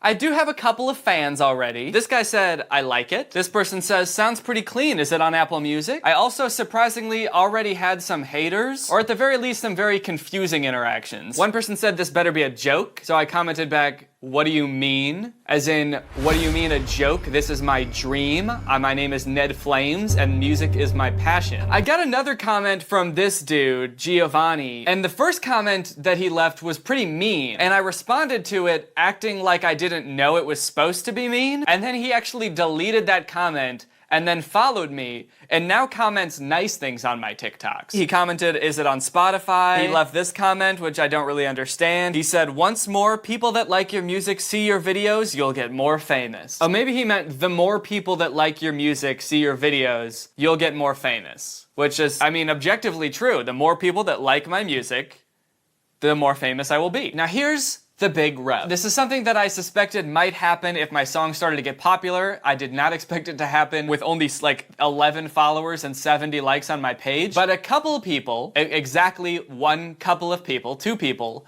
have recognized that it is me. One person said, sounds like Danny Gonzalez, and another person said, is that Danny Gonzalez? And then commented again on a different TikTok and said, that's Danny Gonzalez, I know it. But with all that being said, I am still failing this experiment. So it's time to move on to plan B. Now it was time for people to really see how good this song is for TikTok. So I'm gonna milk it for every possible TikTok I can make with it. But since I didn't want to go to the park every time I wanted to shoot TikToks, I decided to get some more clothes, go to Walmart and get some posters, and turn our guest bedroom into Ned Flames' bedroom. Okay. What would make this look more like a young single man's room? Guitar! I added cords on the floor for realism, trash on the TV stand, and boom. It was perfect. Right before my eyes, Ned Flames was starting to become a real person. A person with hobbies, guitar, passions, with dreams. Anyway, I made some more TikToks. Air Force One with the knee-high socks. Hitting that dance that she learned on TikTok. Like clap and slide, elbow shake. Like clap and slide, elbow shake. Like clap and slide, elbow shake. And check them out, they're pretty good. First, I just danced to the song like 6 times. That way I could release one every day, being like dancing to my song every day until it becomes a trend on TikTok. Then I did a POV. Want those Barbies, they walk around like zombies. I put a ring on it, and if you're extra inside me, he'll be running home to mommy. I did a glow up where I took pictures of me from when I was younger and edited goatees onto them so I would look like Ned Flames, and then all of a sudden, boom. I'm hot. That's a glow up, what more can I say? And of course, I had to do a video using the I'm a fucking clown line, so I headed to McDonald's and made a video where I pretended to get the police called on me for scaring the McDonald's employees. I'm a fucking clown. I did not actually scare any McDonald's employees. That whole thing was not real. I did get the Travis Scott burger though. It was just okay. All right, things are getting a little bit crazy. So the good news is my TikToks are really taking off. I have 486 followers. Some of my TikToks have like 4,000 or 5,000 views. Yeah, look at 4,300 views, 4,800 views. The bad news is that it's entirely because people have found out that it's me. For some reason, even though before it was only like 1 out of every 100 people recognized me, now it's like 1 out of every 3 people. So like all my comments are just blowing up of people being like, hey Danny, we know it's you Danny. Danny, I have caught you in your lie. This was a pretty crazy development. TikTok started off just showing my videos to random people, just like whoever happened to be on the app at the time. But after a while, it seemed like TikTok's algorithm started to realize that most of the people interacting with my TikToks all had one similar interest, and that interest was me. My whole plan kind of assumed that the people who would be seeing these TikToks would just be random people who didn't know who I was, so they wouldn't look too much into the disguise, even if it looked a little bit fake. But at this point, TikTok, it seemed, was exclusively showing my videos to people who already followed me. It was so good at recognizing this pattern, in fact, that a few people sent me screenshots where if you go to the like suggested accounts under Ned Flames, it would show my account first. For a second, I thought that my shot of becoming a viral sensation was over. But just then I realized, Wait, it doesn't matter. In fact, it actually seemed to be helping a lot. Because so many people were recognizing me due to either my voice or my ill-conceived disguise, people were commenting on my videos, sharing them, tagging people, clicking on my profile to see more. Even the Chicago Bulls mascot was getting in on the action, that nasty little freak. While people were interacting with my TikToks, thinking that they were putting a stop to my unhinged delusions, they were actually fueling them, causing them to show up on more and more people's For You page. And so they did. But there was still one problem. I was having trouble converting people from commenting on my videos to making videos with the song. It seems like all people want to do is comment. They want to comment because they want me to see the comment and they want me to put it in this video, but no one is making TikToks with the song. That's the whole point. I want people to make TikToks with it. I shouldn't say that. A few people have. There's 13 TikToks that I didn't make using this song. And they are people doing the dance. Like this one says, duetting this song every day until my boy Ned Flames gets famous. So that's pretty tight. This kid has made like 3 of them, which I appreciate. I feel like people right now think that this is just a video about me trying to disguise myself on TikTok, and they want to get in the video, so they're commenting. But what they don't understand is, if they do a TikTok with the song, there's a much better chance that they'll be in the video. I think the way to do this is to get back in my disguise and start duetting people who make videos with the song. That will tell people, hey, you gotta make a TikTok. So that's my plan now. I'm just gonna start duetting people who make TikToks with the song. Hopefully that'll bump up that number from 25 to 50,000. Yep. While I was cranking out these duets, I received a notification that made me stop in my tracks. It was a comment from a verified account, one with 1.9 million followers in fact. And he said he was really glad that I wasn't Danny Gonzalez. And after I responded asking him if he liked my song, he said he was gonna duet it. This was my biggest break yet. An account with millions of followers was making a TikTok with my song. I was shaking, foaming at the mouth even, but I couldn't break character. I had to keep my cool. I responded, okay, that sounds good. And just like that, a few minutes later, he posted his duet. And sure, he did directly call me out as being Danny Gonzalez in the duet, but I had a plan for that too. I duetted his TikTok and covered up his text with some of my own. Right after that, things went crazy. TikTok's algorithm kicked it into high gear, dude, and my TikToks went from having a couple thousand views to 10,000, 100,000, 200,000, a million views. The most popular of them all became the glow-up TikTok. Since I was using pictures of myself when I was younger, I wasn't disguised at all, except for the fake goatee, and that combined with my completely undisguised voice made it painfully obvious it was me. But to be honest, that didn't really matter to me, because people were making TikToks with the song, and what more could I really ask for? And sure, a lot of them were just to get my attention or in hopes of being in this video, but some of them weren't. A lot of them were like good original TikToks that got a decent amount of likes and didn't have any reference to me at all. This one's sitting at 18K, 29K, 65,000 likes. Now, to be honest, I don't know if any of these people recognized me or knew that this song was mine and were just doing it to be in the video, or if they just thought it was a sound that they saw other people using. We may never really know, to be sure. But I would bet that a good chunk of the people who saw these TikToks have no idea who I am, and probably just saw these TikToks thinking, oh, this must just be some popular sound that people are using now. And maybe that inspired them to make videos with it. Also, my POV TikTok got removed for violating community guidelines. I guess threatening to stab your ex's boyfriend is frowned upon on TikTok. And also, no one ever really seemed to care about the baby falling out of the tree. I put a lot of effort into that, and no one ever talked about that, except this one comment that thought it was a rotisserie chicken. Anyway, the sound kept rising and rising until eventually it plateaued around 1,600 videos, which is pretty good.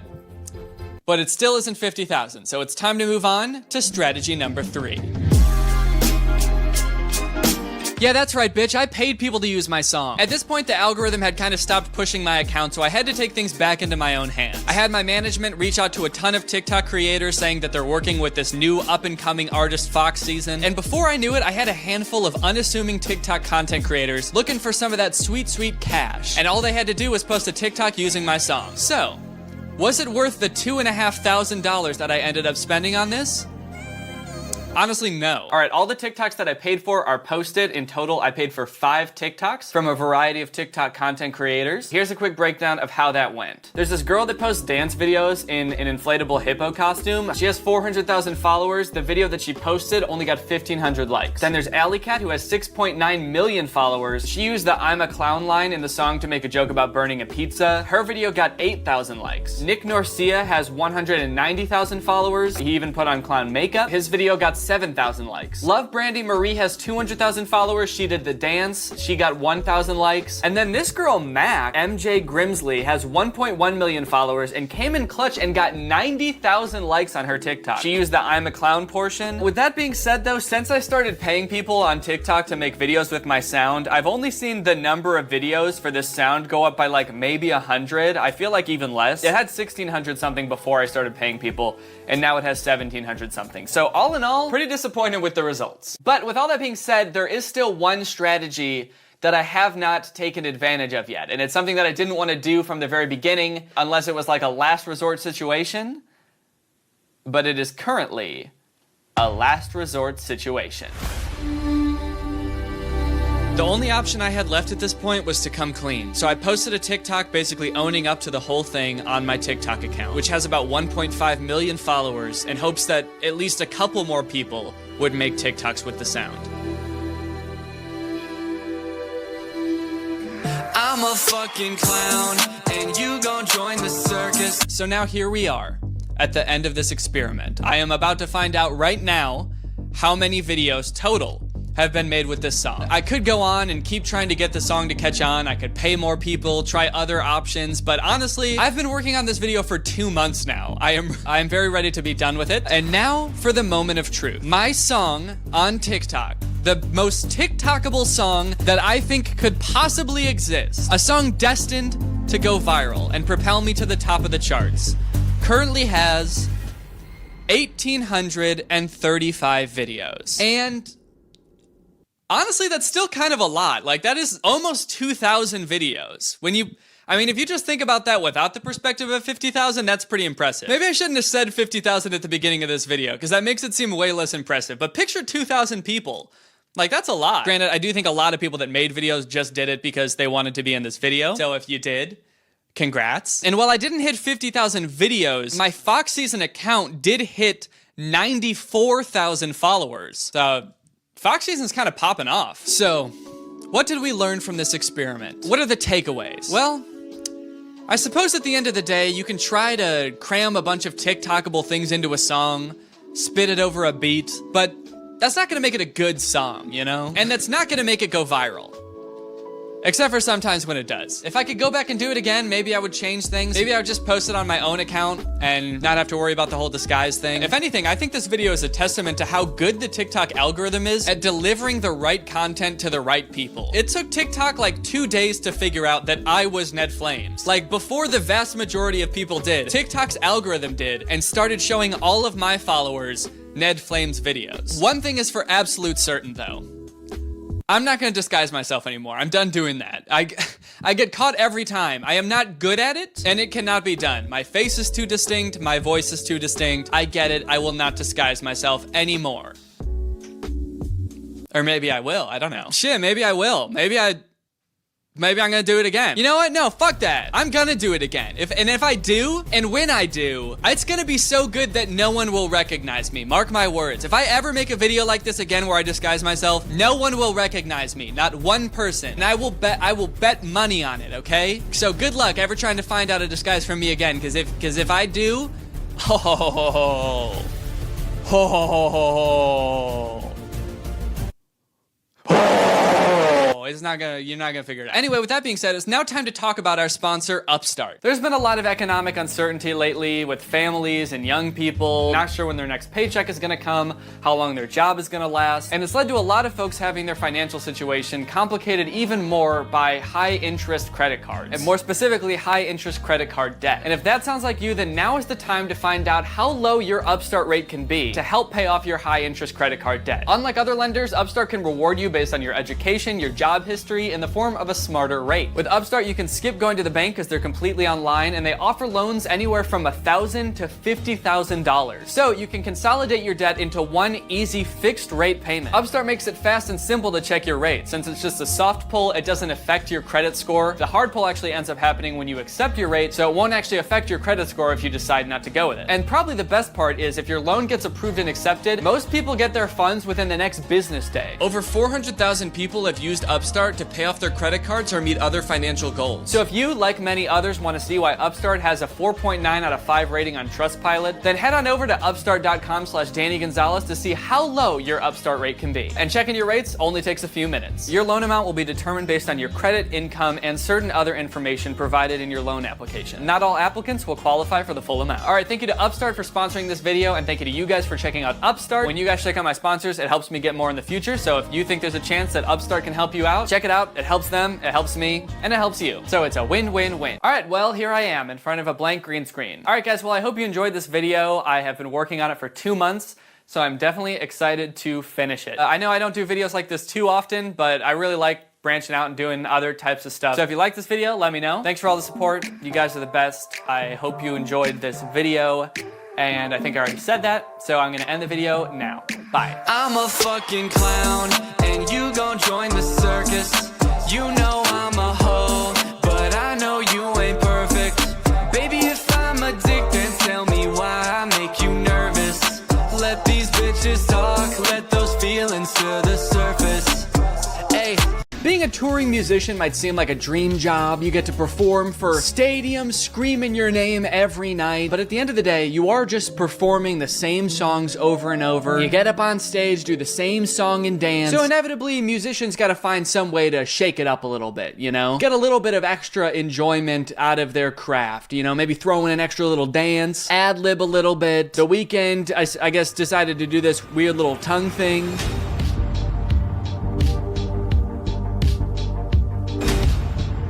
Sick, man. That's cool. Do you think if you held up the microphone to his mouth while he was doing it, you would hear? It's such a confident little dance to do, too, while you're doing the weirdest thing imaginable. This is what the people came to see. This is how it's done. Oh, God, there's another angle. Was this the same show? I wonder. BC Place, maybe? Vancouver? Was this also in Vancouver? I can't tell. I can't tell if this was the same show. I don't know if he was doing it the whole tour. This video's from 2022. At the very least, I can tell you, I don't think he's doing it anymore because I just saw him a couple months ago and he didn't do it then. Thank God. I like that he was doing it long enough that this person had time to pull out their phone and start recording, and he was still doing it. It wasn't just like a one-off, like, blah, blah. This could have been going on for like 30 minutes. This could have been the whole show. All the reviews of the concert were like, he never once even put the microphone up to his mouth. He didn't sing at all. He did a little tongue dance. At one point, he did actually raise the microphone and say, I'm a turkey, gobble, gobble, motherfucker. And then he just kept doing it. Next up on the list of embarrassing concert moments, I'm sure a lot of you have seen this, it's Travis Scott falling in auto-tune.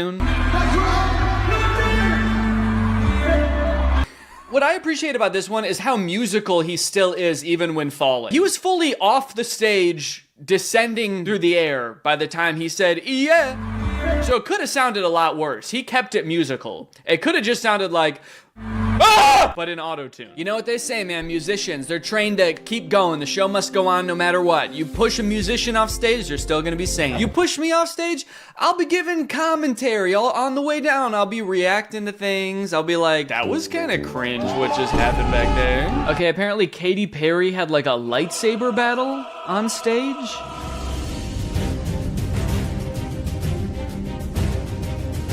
Now, you guys might think that this is kind of corny, kind of cringe, but the crazy thing is, this wasn't planned. Katy Perry has no clue who these guys are. She's actually defending herself right now. I like that she waited until he was all the way up in the air to swing where he was. And right now seems like the right time to swing. Go! Do you think in rehearsal one time this dancer was like, if you get anywhere near me with that fucking lightsaber, I will sue you for every dime you're worth? She's not even trying to hit this person.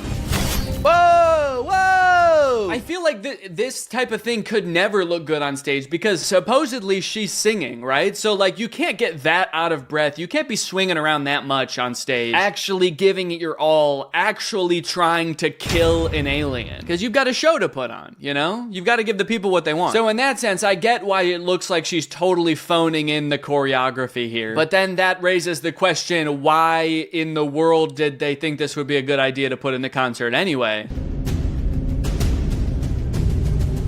So effortlessly how she just sends that guy flying into the air. It's actually not a lightsaber, it's a magic wand.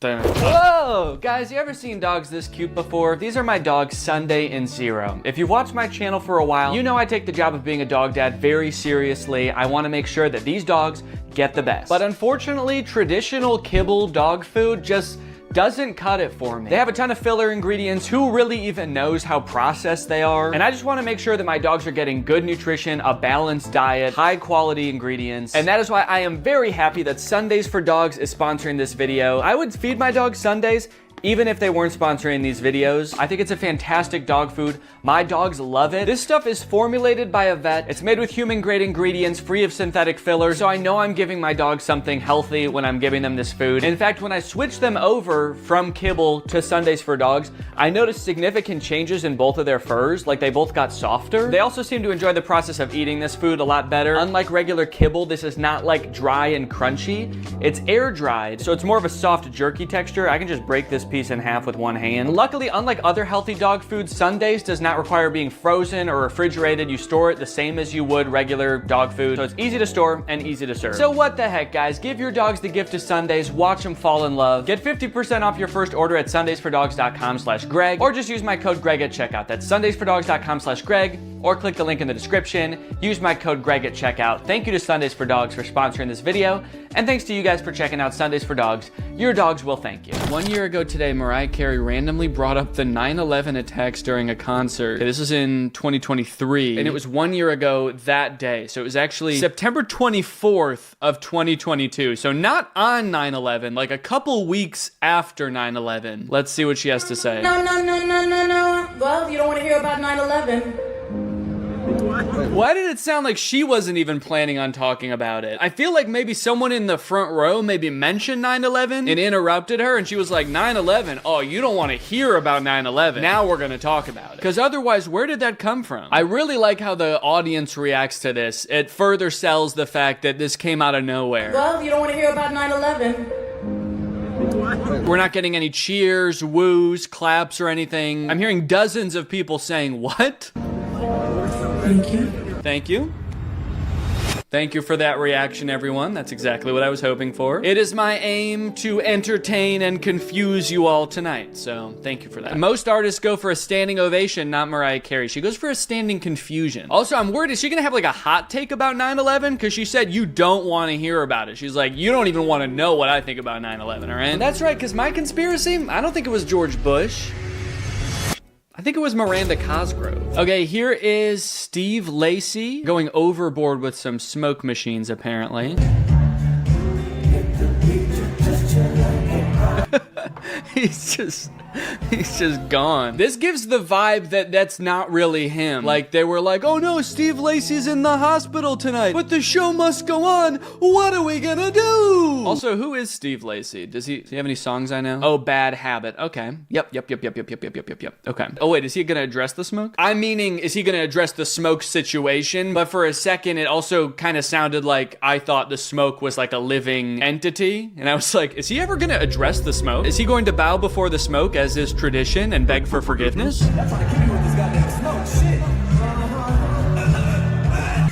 He just dies. Help! I can't breathe!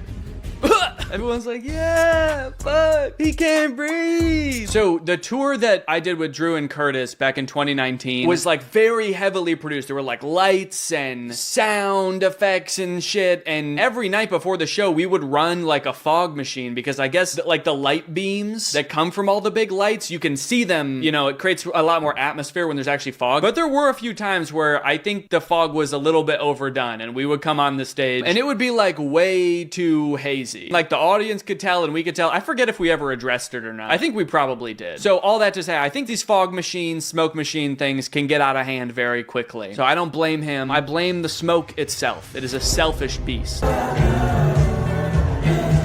He's actually not there anymore. I think this was a disappearing trick. Look at, he's there. The smoke consumes him, and then he's gone. All of a sudden, everybody hears like, everyone, look behind you! Everyone turns around, and he's there, but he's dead because the smoke killed him. These motherfuckers, I swear, they tried to kill your favorite bitch! They tried to fucking kill me! Who is she talking about? Who tried to kill her? Is she also talking about 9/11? I was in the towers that day! This video just reminded me of, I don't know why this video reminded, have you guys seen the video of Kanye West like sprinting across the stage during Touch the Sky? I just wanted to dance, I wanted to take about how I gotta get my bed. Just wanted to I don't know why I'm like asking you as if you're gonna, like, this is a live stream. Did you? Did you see it? It's okay, I'll wait. Now you're just being rude. Okay, this one's a good one. I really like this one. Drake performing the end of Headlines. This looks like a really old video.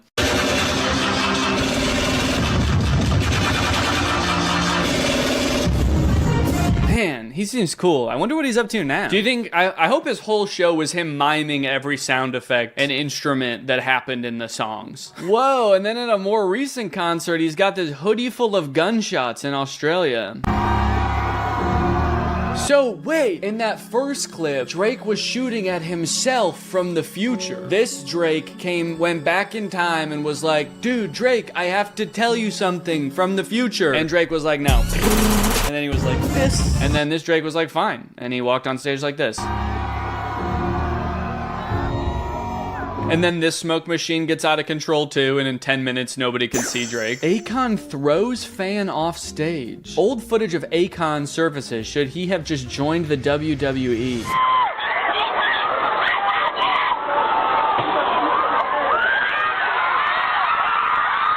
What the hell? Why, Akon? Why? Who's next? He does the whole audience one by one. This is his workout. This is just how Akon works out. Yeah. Wait, why isn't there any music playing also? Is this a concert? Is this what Akon concerts are? He's like, not feeling any music tonight, guys. We're not doing any songs. I was getting a little tired of the songs. Tonight we're just gonna be doing wrestling. You know who should get Akon on tour? Katy Perry. They could duel together. They could fight each other. Oh my god, yeah, okay, so he threw him on top of other people, so... Oh, but he looks okay.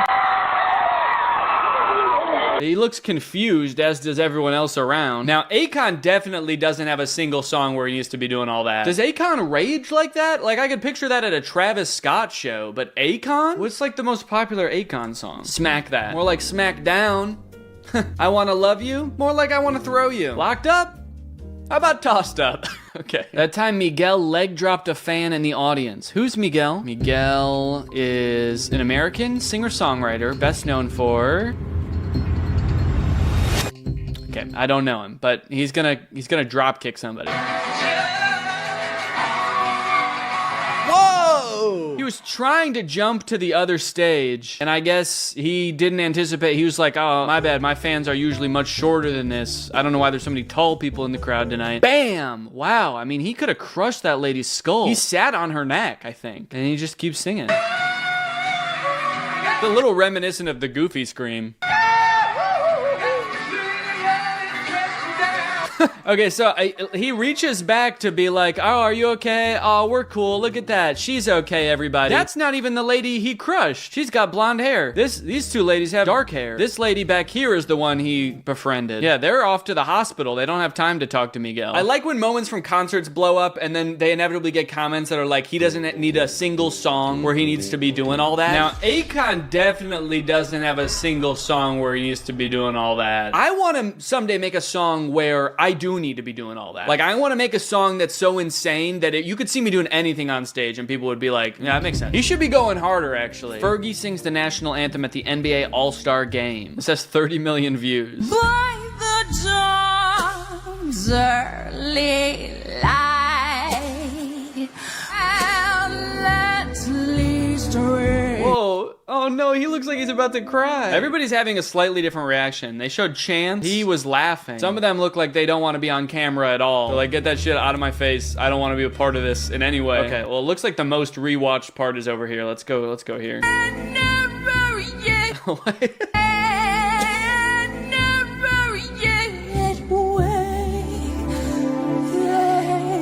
She was like, how many extra syllables can I make this song? They said they were gonna pay me for every syllable, so.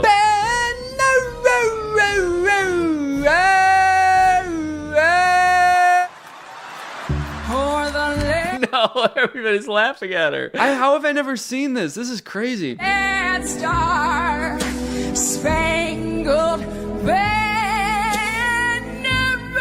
yet wave.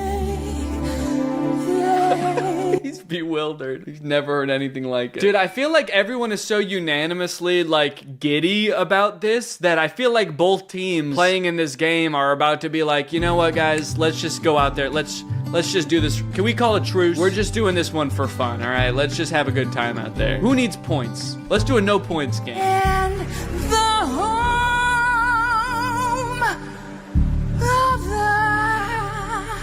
the home of the banner.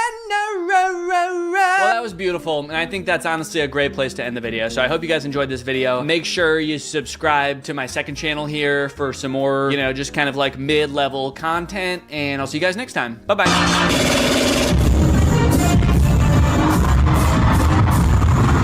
What's up, Greg? If you've seen my video about the Disney Channel original movie Zombies, then you know I have some deeply troubling feelings about that movie. It's a very poorly made, weird, cobbled together metaphor for racism, and on top of that, a lot of the lore surrounding the zombies doesn't make any sense. So I ended up walking away from that movie feeling like I had so many unanswered questions, which is why when I found out there are 2 more movies in this franchise, I was honestly thrilled. I could actually get some answers to my questions. They'll dive into the lore a little bit deeper. Then I watched the movie and realized that was a very dumb assumption to make. This movie does not answer any of the questions that you might have had about the first movie. In fact, it introduces a whole bunch of new lore that like is even more confusing and also kind of contradicts with the lore from the first movie. Now, all of that might lead you to believe that this movie is gonna be really bad, like even worse than the first movie. But honestly, this movie is not that bad.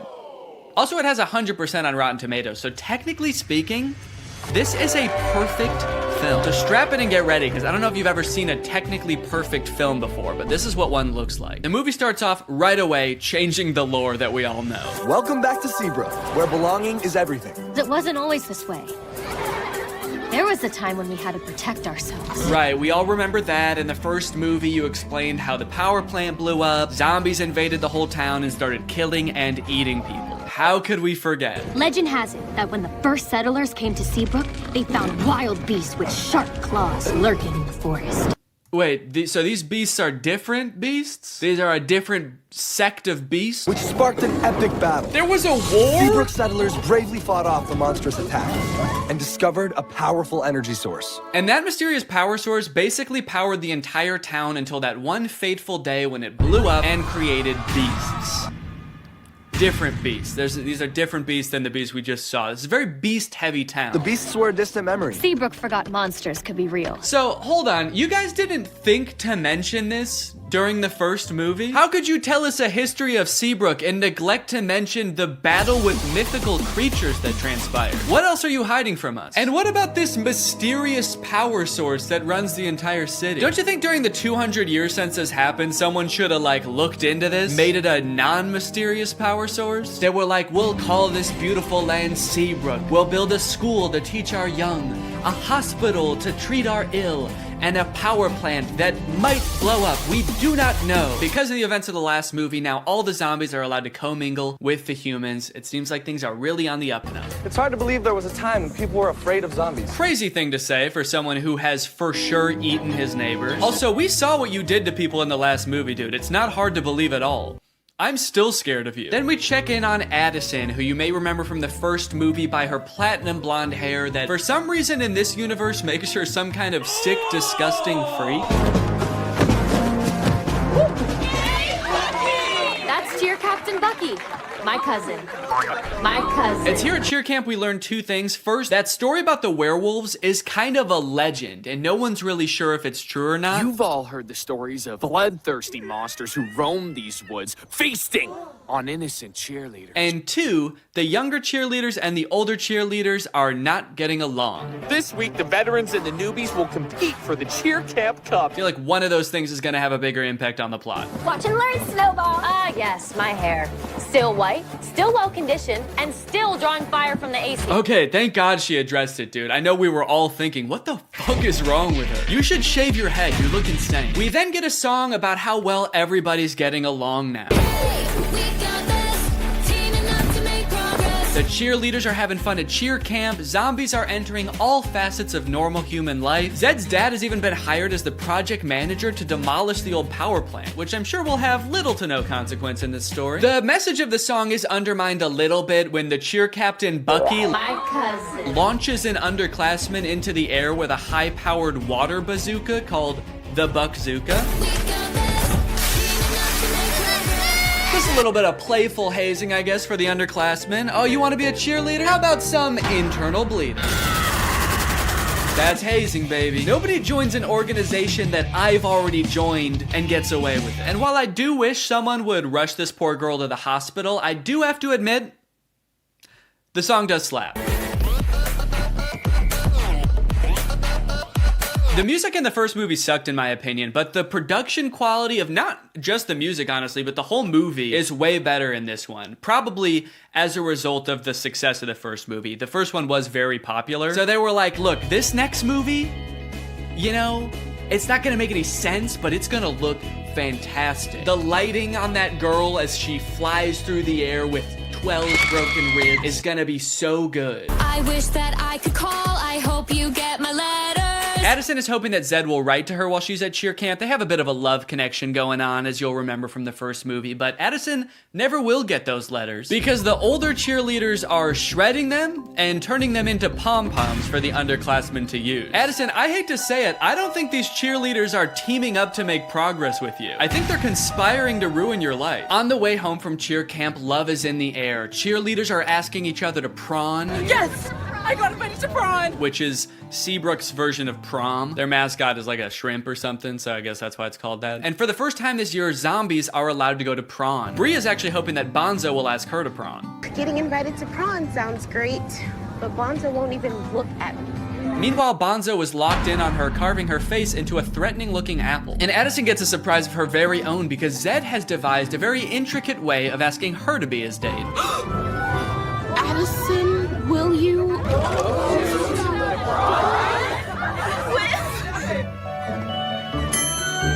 Dad! Uh-oh. Uh-oh! Zed's not supposed to be there! He's supposed to be floating over there.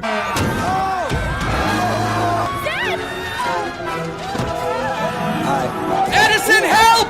I'm gonna fucking die! Addison! The bus crashes into a gated forest called the Forbidden Forest. And Addison goes running off to find Zed, but what she ends up finding are werewolves.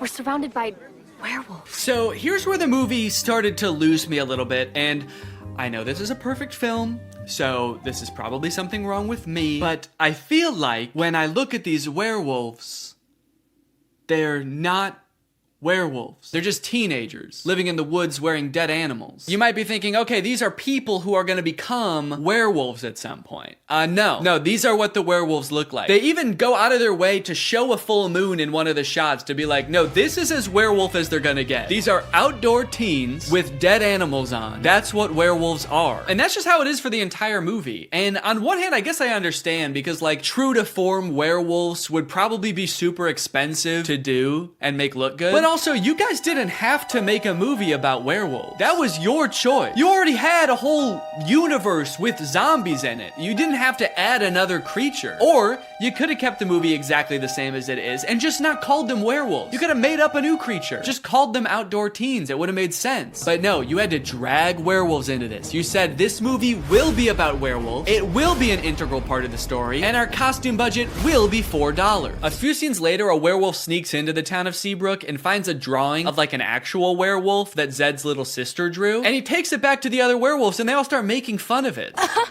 Looks nothing like us, Wyatt. It's like they're trying to gaslight us. Werewolves don't look like this. Werewolves never looked like this. You'd have to be some kind of dumb, uneducated zombie child to think that us wolf people bear any resemblance to those half-wolf, half-people. After word gets out that Addison had this encounter with the outdoor teens, the whole town is a mess. Dad, everything is fine. It's not fine. There are werewolves circling us right now, waiting to attack. They jump to the conclusion that the werewolves want to attack them so bad. Addison leaves the interaction totally unscathed. They didn't do anything to her, but the whole town, even the zombies, are like, ooh, the werewolves want to kill us so bad. We better kill them first. And eat them. Typical zombies. So the leaders of the town decide to reinstate all emergency monster laws. All anti-monster laws are reinstated. This sets up one of the big conflicts in the movie because, as you know, Addison wants to go to prom with Zed, but one of these anti-monster laws is that zombies aren't allowed to go to prawn anymore. Zombies can't go to prawn. Ouch. And when I say one of them, I firmly believe that is the only emergency monster law. It's the only one they talk about in this entire movie. They let so much else slide in this movie, but that's the one thing they're like, no, we cannot have zombies at prawn this year. Ouch. You'll see in a bit why that's so strange, but right now we gotta go check in with the werewolves because they're setting up a conflict of their own. And you know we don't have much time. Our necklaces are almost out of power. So the werewolves all wear this stone around their neck. It's called Moonstone, and it's sort of what gives them their power. I guess it's like some kind of mysterious power source or something. But it turns out that like 200 years ago, somebody or some group of people stole all of the Moonstone from them. So their reserves are running low and they're all gonna like die because they don't have their Moonstone. But some of the werewolves think that Addison fulfills a prophecy that the werewolves have about some white-haired lady who's gonna lead them to more Moonstone. This is the kind of lore that gets you a 100% on Rotten Tomatoes. Even if the girl is the great alpha. A girl? The great alpha? I'll believe it when I see it. Even if the girl is the great alpha, how do we find her? I found this in the woods. It's hers. We'll track her down with our keen sense of smell. It says Seabrook High on it, so I thought we might just look there. Kinda seems like they will use any excuse not to show the werewolves do anything werewolfy in this movie. All right, we've gotta find this girl. How would werewolves accomplish such a task? We could use our wolf noses. What? No, what is wrong with you? No! We could ask around? Yes! Also, for those of you wondering, yes, that is baby Ariel from Musical.ly. She used to be like the most followed person on Musical.ly. I always wondered what happened to her.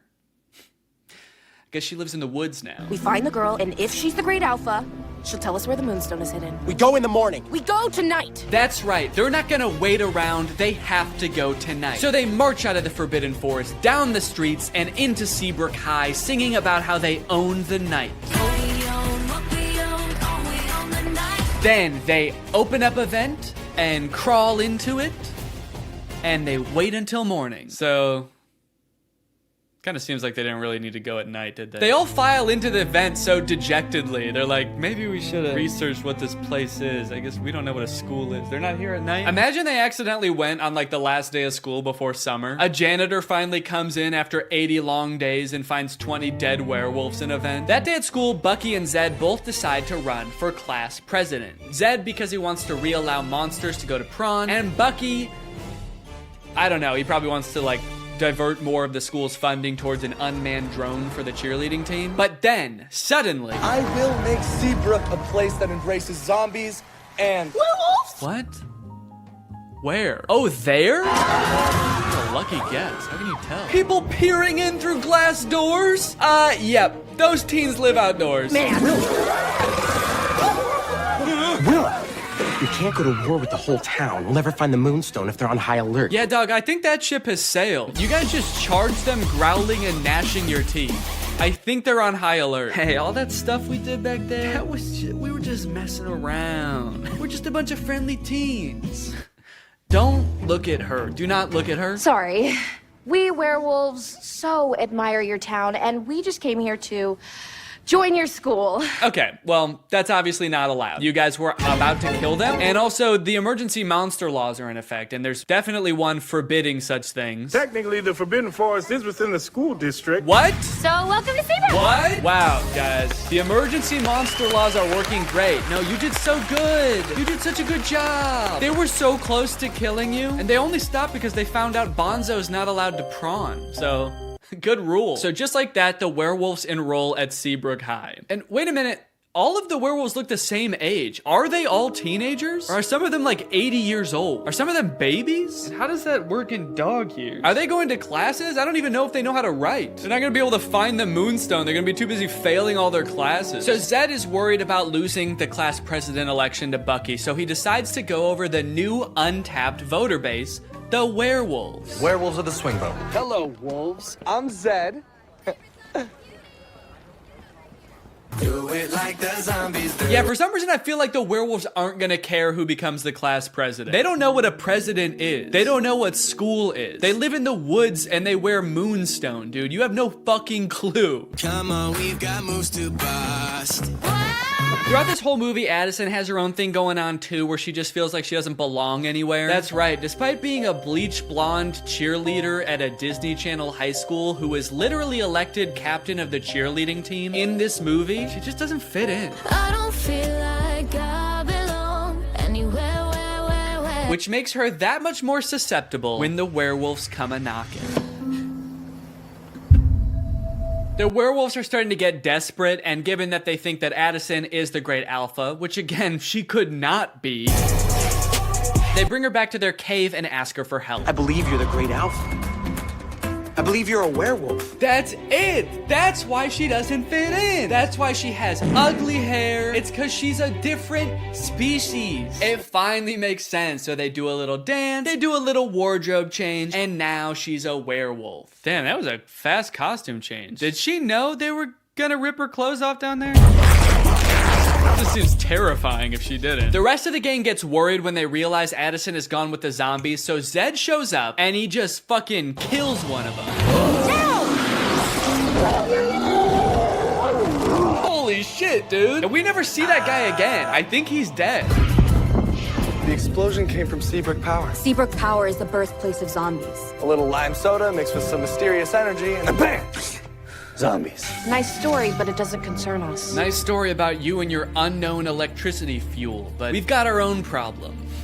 We're looking for a mysterious power source. But it does concern you, Willa. That could be your moonstone, right? Oh shit, she's right. So for the rest of the movie, Addison is like pretending to be a werewolf. She shows up to school the next day and she's like, I'm a werewolf. I've always been a werewolf and I've always known I was a werewolf. Addison, if you ever expect to be cheer captain... Well, maybe I don't.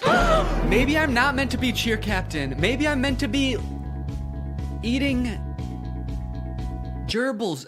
What do werewolves do? I actually don't know what they do. I know I am one, I just don't know what we do. Then we get the presidential debate between Zed and Bucky, and this is how all presidential debates should go. I'm a real human. There's no danger in that. They're real monsters. Man. What if they turn back? There should be singing. There should be choreography. One of the sides should be claiming that the other is a dangerous beast. And President Biden, how would you respond to that claim? He wants to eat me! He's trying to fucking eat me! The demolition of the power plant is imminent, so the werewolves rush there to stop the mayor from destroying all their moonstone. Via song?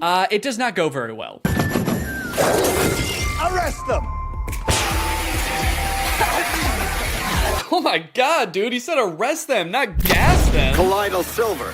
That'll tame those beasts. You know, for a government that just found out werewolves exist, they sure seem to have the exact chemical compound that would hurt them most. Colloidal silver shuts down their nervous system instantly.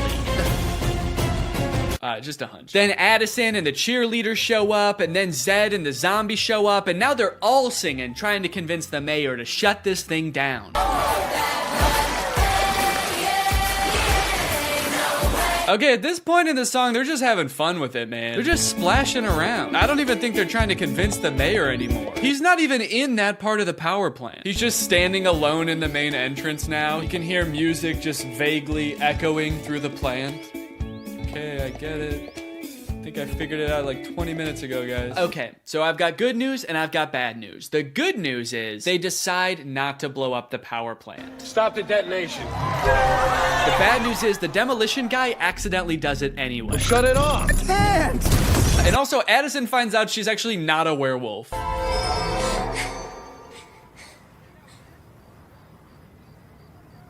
Am I? Bree's like, I don't know. They sort of just look like regular people to me. You look like a teenager who lives outside. She's not a werewolf. Oh, that's so embarrassing, dude. We all saw you act like a werewolf. You dressed up like one and everything, dude. No! Don't worry, this movie does end with them finding a way to access the Moonstone underground. They transport it to Prawn, and then they dance all night in the iridescent glow of this mysterious power source that is surely exposing them all to a dangerous dose of radiation. And then at the very end of the movie, they hint at another sequel, which seems to have something to do with aliens. Weird. And that is Zombies 2. And now it's time to talk about our sponsor. This video has been sponsored by...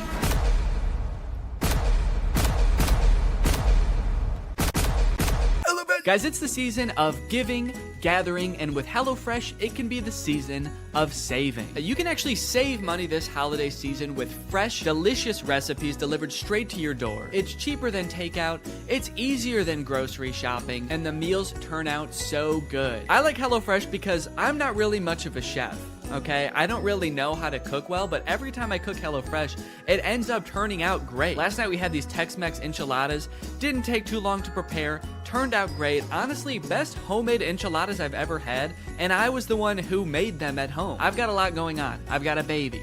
I've got family visiting. It's a busy time of year. So sometimes it can feel impossible to get a good, nutritious homemade meal in, but not with HelloFresh. Can I let you in on a little secret? Some of their meals only take 15 minutes to prepare. How is that possible? Must be Santa. And guess what? HelloFresh is actually more than just dinners. They've got breakfast, they've got lunches, they've got snacks. So you can start skipping the grocery store for a variety of meals. HelloFresh is making life so much easier. So if you want to check out HelloFresh and for free breakfast for life, visit the link in the description or scan this QR code. One breakfast item per box while subscription is active. That is free breakfast for life with HelloFresh at my link. Again, this QR code. Don't use a different QR code, it won't work. Thank you to HelloFresh for sponsoring this video, and thank you to you guys for checking out HelloFresh. All right, thank you guys for watching this video. If you're new here and you're not subscribed yet, make sure you subscribe and turn on my notifications to join Greg. We are the fastest growing army on YouTube. Do not look that up. I'll see you guys next time. Bye-bye. All right, you guys, I've heard the comments. Danny, decorate your office. It looks like you're in an insane asylum. Where's the little nutcracker guy? Well, for your information, he's right here, okay? My son stole him because he thought he was cool and he wanted to put him down the slide a few times, so that's what he's been doing for the last few weeks. But I get it. Apparently, him being in the background of my videos is more important to you guys than my son's happiness. So here he goes, back in the background.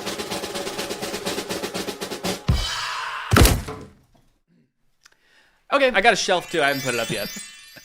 And perfect. Perfect placement for the little nutcracker guy. Exactly behind my body.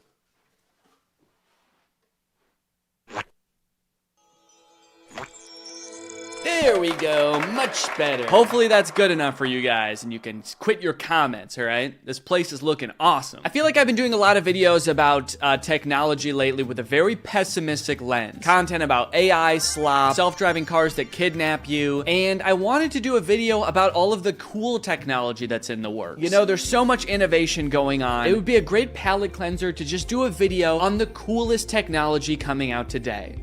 But then I couldn't find that much, so we're going to do almost cool inventions instead. California startup working to perfect flying cars. Now, I feel like flying cars have been a thing for so long that companies have been trying to do, and it's just never happened. And in every demo, I feel like they say flying cars are just a couple years away, and that's been going on for like 20 years. So I kind of feel like it's never gonna happen at this point. But let's see, maybe this California startup has finally figured it out. NBC News was given exclusive access to see their concept model with our own eyes. guys. Sure enough, we watched it soar through the air over another car. Okay, come on, man. That's not a flying car. For one, it's barely flying, and for two, it's barely a car. You see how big regular car wheels are? And then look at these tiny, dinky little wheels. Also, it's obviously just a drone that they pretend, like, dressed up to look like a car. You can hear it. It sounds like a drone. I feel like they just glued wheels to a drone and were like, it's a car. To be fair, I feel like a flying car doesn't really even need wheels. It just needs to be able to fly. Like, why would you even want to drive it on the ground if it could fly? So the wheels are more so just for show, perhaps? We were heavily restricted, forced to shoot at least half a football field away. What? Wait, okay, so hold on. So for one, they had to film super far away, which I did notice. Look how far away he is from the car. They're like, all right, so because this is a, new technology, we're gonna need you to stand back pretty far, and you're also gonna want to wear protective eyewear. So just go ahead and put these on. We're all gonna put these on over our eyes like this, and then turn around. It's actually better for the experience if you turn around and face the other way. And then, if you feel a gun pressed to the back of your head, that's totally normal. And we never actually saw the driver entering or exiting the vehicle. And they never saw the driver enter or exit the vehicle. Well, that is clearly because there is no driver. This thing cannot support the weight of a human being. We still have some IP, intellectual property, which we're trying to protect. Yeah, I wonder what the IP is there. We're still trying to copyright the concept of a product that doesn't work. Once we can do that, we're gonna have a pretty lucrative business on our hands. Okay, I lied. I actually did find one cool invention for this video, and it just so happens to be today's sponsor, Midas Merge. If you like easygoing, relaxing mobile games with cute little creatures, Midas Merge just might be the game for you. In Midas Merge, you team up with King Midas and Queen Laia to revive the Gardens of Gold, because right now they're getting absolutely screwed up by the Shadow of Nyx. So throughout the game, you're trying to free the garden from the darkness, which you do so by merging these sunbursts, which brightens the garden and also frees these cute, sweet little animals. Look at my little creatures who I care for and love. This is my cozy crystal fawn. There's little squirrel guys. This one is a chipper plume. And then if you merge 3 of those together, you get an elegant plume squirrel. And look at that. Look at that sweet little thing. You can hatch them from little eggs, merge them, and evolve them. Midas Merge is completely free to download. There's no ads and no dead ends. So you can always be exploring, merging away with no interruption. Also, you don't need Wi-Fi to play this game, which is great. So take it on a plane. Be among the first 100 to install the app via my link or QR code, and you will get a unique Mox Fox level 1. Very cute little baby fox creature, and it will be personalized with my name when you get it. So hop on into the game, guys. It's a super relaxing, feel-good game. You guys know from my past videos, I do not do well with stressful hand-eye coordination type games. This is the type of game for me, all right? Just sit back, relax, enjoy some cute little creatures. Click the link in the description or scan this QR code. And thank you to Midas Merge for sponsoring this video, and thank you to you guys for checking out Midas Merge. Magical floating backpack can reduce 80% of the burden and is a magical tool for outdoor travel. This person appears to have a floating backpack while running, as if it's disconnected from their body. Okay, so that's kind of cool. It's like a stabilized backpack. It is still kind of bouncing, especially in the shot where the guy was walking through the woods. It actually kind of looked like it was bouncing the exact wrong way. Like, what's it doing way up there? Whoop! Yeah, and some of it actually looks like it's inhibiting him from walking correctly. It looks like it's shaking more than a regular backpack would. There's a special elastic rope frame. And this is the innovative technology that they use to make it happen. It's like this. It's like this. Okay, so this is like a 25-pound dumbbell, and using this technology, the dumbbell doesn't move. But this guy is still holding 25 pounds. I mean, so it's not like it's taking away all of the weight. I guess it's just stabilizing it so there's not drastic, like, boom, boom, bouncing. Boom, boom, bouncing, which is the technical term, as you're walking along. The friction nano generator converts the mechanical energy from the relative motion between the backpack and the body into electrical energy. How amazing is that? It is almost amazing. I guess I'd have to try one of these to see if it really works, but I gotta be honest, and especially in this clip, it actually looks like it's shaking around too much. I feel like the backpack is not keeping up with his bouncing movements. Introducing Hoverglide, the world's first floating backpack. Okay, well, it's definitely not floating. It's bouncing. It could be the world's first bouncy backpack. All right, how much is one of these bad boys gonna run you? Oh, it is like a GoFundMe type of thing. Okay, so it was fully funded in 2018. Let's view the campaign. Is it a real thing that's come to fruition? This campaign is closed. Okay, how am I supposed to, how do you buy them? Raised $400,000 with 600 packs shipped. Okay, so yeah, so it looks like each backpack was, what's 400,000 divided by 600? Okay, so the devil's number, it was like a demonic amount of money. And then what, did they stop? Can you buy them? I guess you can't buy them anymore. Yeah, the product simply doesn't exist. Okay, so that's cool. Colored ferrofluid headphones.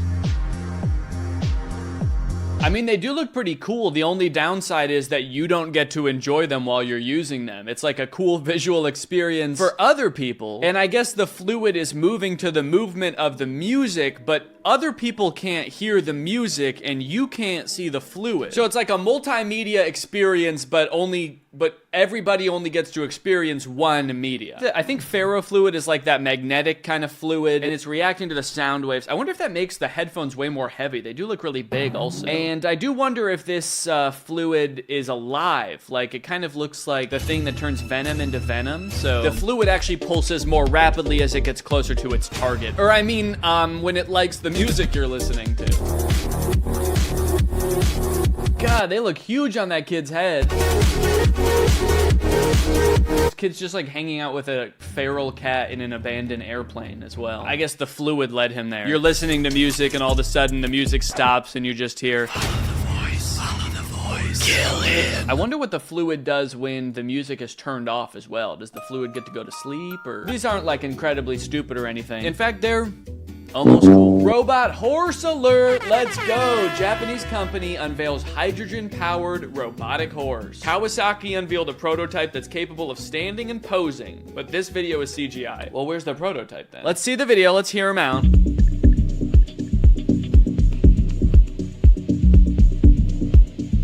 Honestly, I mean, if this thing was real, I would be like, maybe, do I need one of these? Do I need a robotic horse? That would actually be kind of sick. And apparently there's an article about cowboys reacting to the concept of this robotic horse. Would a real Wyoming cowboy ride one? Kawasaki Heavy Industries has unveiled a prototype for its first-of-a-kind robotic horse called Corlero. The four-legged AI-enhanced robot is about the size of a large motorcycle and is designed to mimic an intuitive, equine-like riding experience controlled by its rider's weight shifting. It's also powered by a hydrogen fuel cell engine, just like a real horse. I thought it was a joke when I first heard it, said Jake Hutton. Every step a horse takes, it gets feedback and it gives you feedback, he says. If you're about to ride into a quicksand bog, a horse will stop and let you know we shouldn't do this before you get into the middle of it. Yeah, if there's one thing machines and robots hate, it's getting input and giving output. That's something machines and computers famously never do. I bet a robot would probably just keep trucking right on into the bog. I don't think you could ever build a computer program that can recreate the intelligence of a horse. Okay, I hate to say it. I mean, like, I understand not being down for the robot horse future, but I mean, you know, scientists are smart, then maybe they will figure out how to make the robot as smart as a horse. And then what are you gonna do? Because then they're gonna have heard what you said about them and they're gonna be pissed. Equine experts said they'll need to see it to believe it. I was definitely dubious when I heard, said Amy Stockton, a river-based veterinarian. You think of all the joints, all the tendons, all the ligaments, all those parts working together, she said, to get machine parts moving the way a horse moves, and taking the majesty and magic of a horse and turning it into something that needs oil sounds like quite an undertaking. Yeah, I feel like none of them are really answering the question of like, would they ride it? They're just like, scientists can't do it. Nah. Maybe I would ride it if they make it. Too bad they're never going to. I feel like the person writing the article was more looking for their views on like whether this would make a good horse and not their views on like computer science. Because like in terms of moving like a horse, I feel like it's only a matter of time before they figure that out. They already have robots that can do like triple backflips in the air, like jujitsu and shit. So it's only a matter of time before they figure out galloping. I'll quote Churchill on this. There's something about the outside of a horse that's good for the inside of a man. Okay. What? There's something with the animal that's really connected to the human heart, he said. That totally makes sense. So when you have a horse, you have a relationship with the horse. You like to go out riding with the horse, and the horse likes it too. Maybe. I don't know. I actually don't know how horse-human relationships work at all. Just kind of talking out of my ass. 100%. Oh, if you run out of hydrogen and you're up at the top of the Wind River Mountains, it'll be a little hard to get your robot out of there. But if you take your horse up, it's fueled by feed stuff. Is that a technical term, feed stuff? Does that just mean food? Next time I'm going out with friends, I'm gonna be like, you guys wanna and get some feed stuff? You can find a little valley, graze a bit, stop at the stream and get a drink, and you're good to go for another day. That's right. You can't find a charge port out there or whatever. I don't even know what charges a hydrogen. How do you find hydrogen? Good luck finding a collapsing neutron star to charge your hydrogen-powered horse. Mine just eats grass. And then here's a picture of some humans with horses, just for reference. I'm sure you can tell which one is which. So I would say the robot horse, I mean, like, if you put one in front of me and were like, do you want to ride this? I would be like, hell yeah. Well, actually, I would need to see some proof that it was safe first, and then I would be like, hell yeah. So in that sense, it's cool, but it doesn't exist yet. So for now, it's almost cool. The world's first humanoid robot with synthetic muscles and bones. Oh God.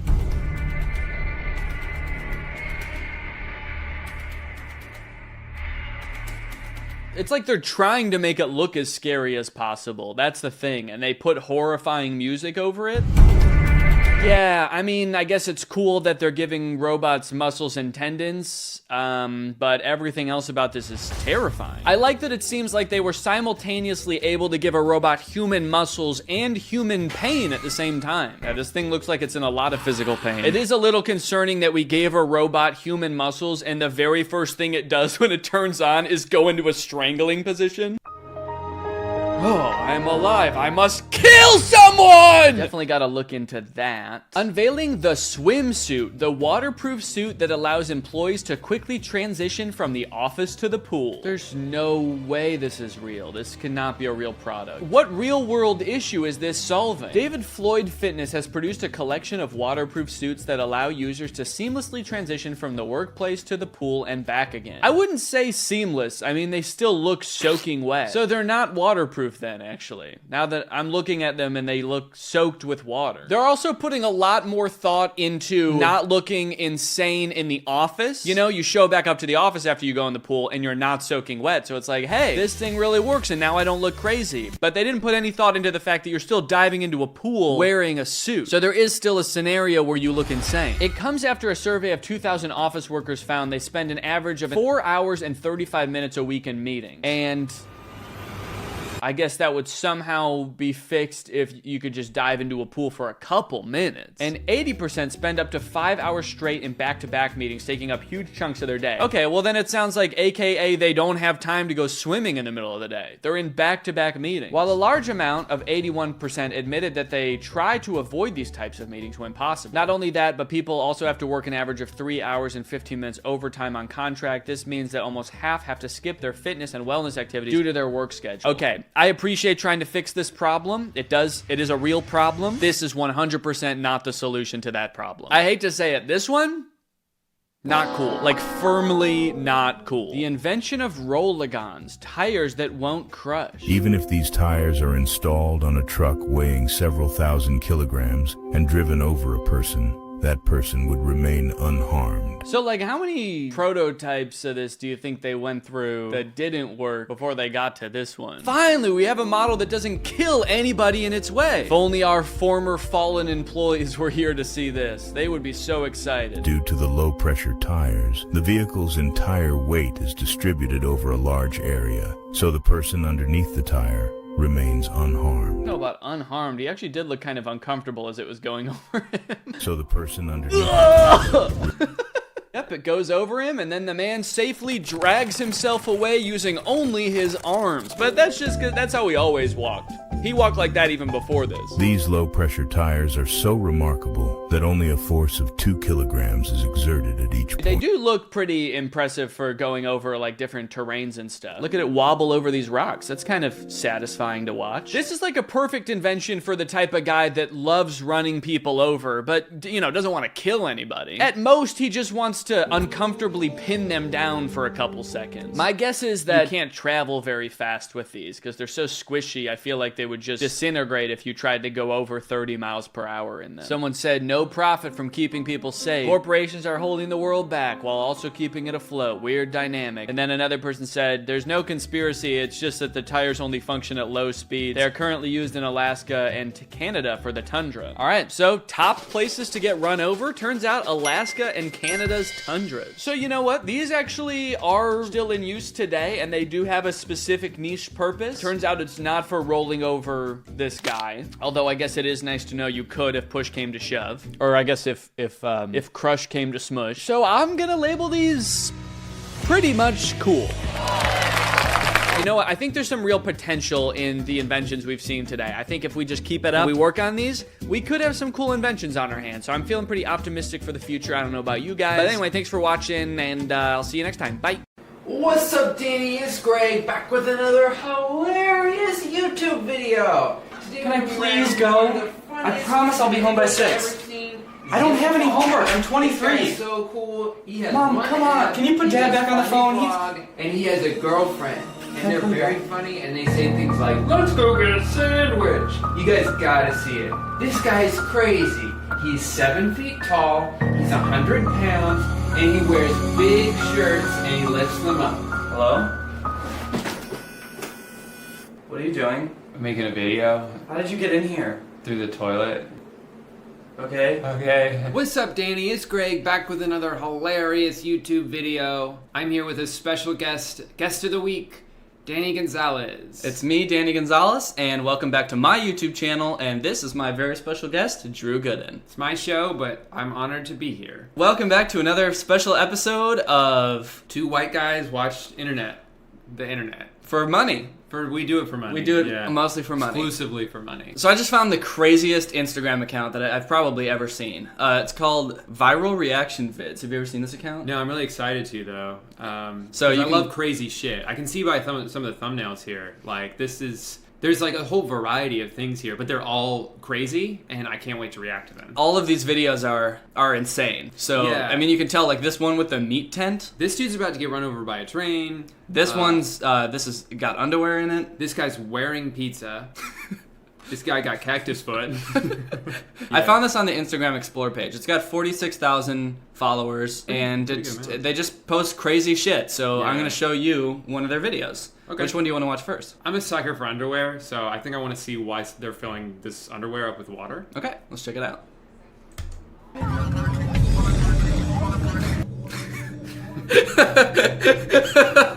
So what do you think? Was that the whole video? Well, I mean, there's more, but what do you think right off the bat? Right off the bat, I'm wondering who's wearing the underwear. Okay, yeah, I'm sure we'll get there. Surely the guy's wearing the underwear, and the alien is going to come up and pour water in it. Because surely this isn't total clickbait, and it's got to be what was in the thumbnail. The alien's going to come up, take the guy's underwear off, put it in the sink. Go home, put it in the sink. Put some water in it. It comes back like an hour later, the guy's still there underwearless, oblivious. Still sitting on the bench. Still sitting on the bench, just waiting. Okay, so what happens?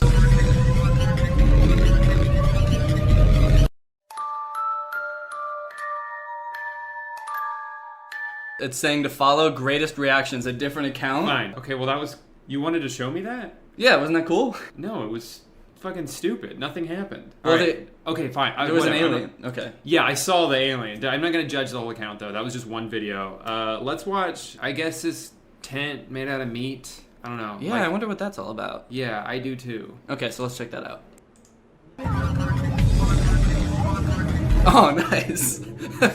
You're happy about this? Yeah, dude, it's this alien video again. I love this video. Yeah, but we already watched this video. And it cuts off every time. You gotta follow greatest. I don't want to follow that page.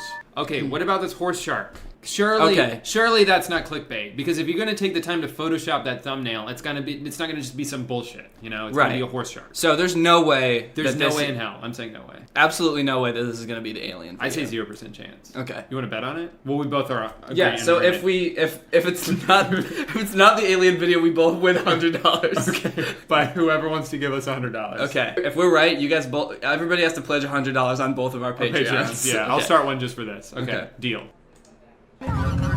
Oh, god damn it! Fuck!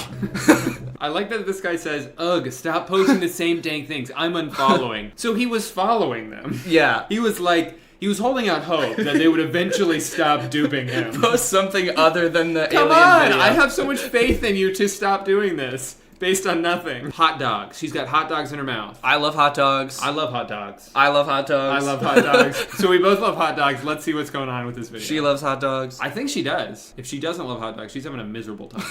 This is the worst day of her life. Alright, let's check it out. Oh my god. I'm not gonna lie. I like when girls show their little tushies. I like girls' butts. I'm straight. This looks fun. So I'm a straight guy as well, so. I'm straight guy, white guy, straight guy. Straight guy, white guy. So let's see what these butts is all about. Let's see what these butts is all about. Let's get up close and personal with these butts. Come on, bud.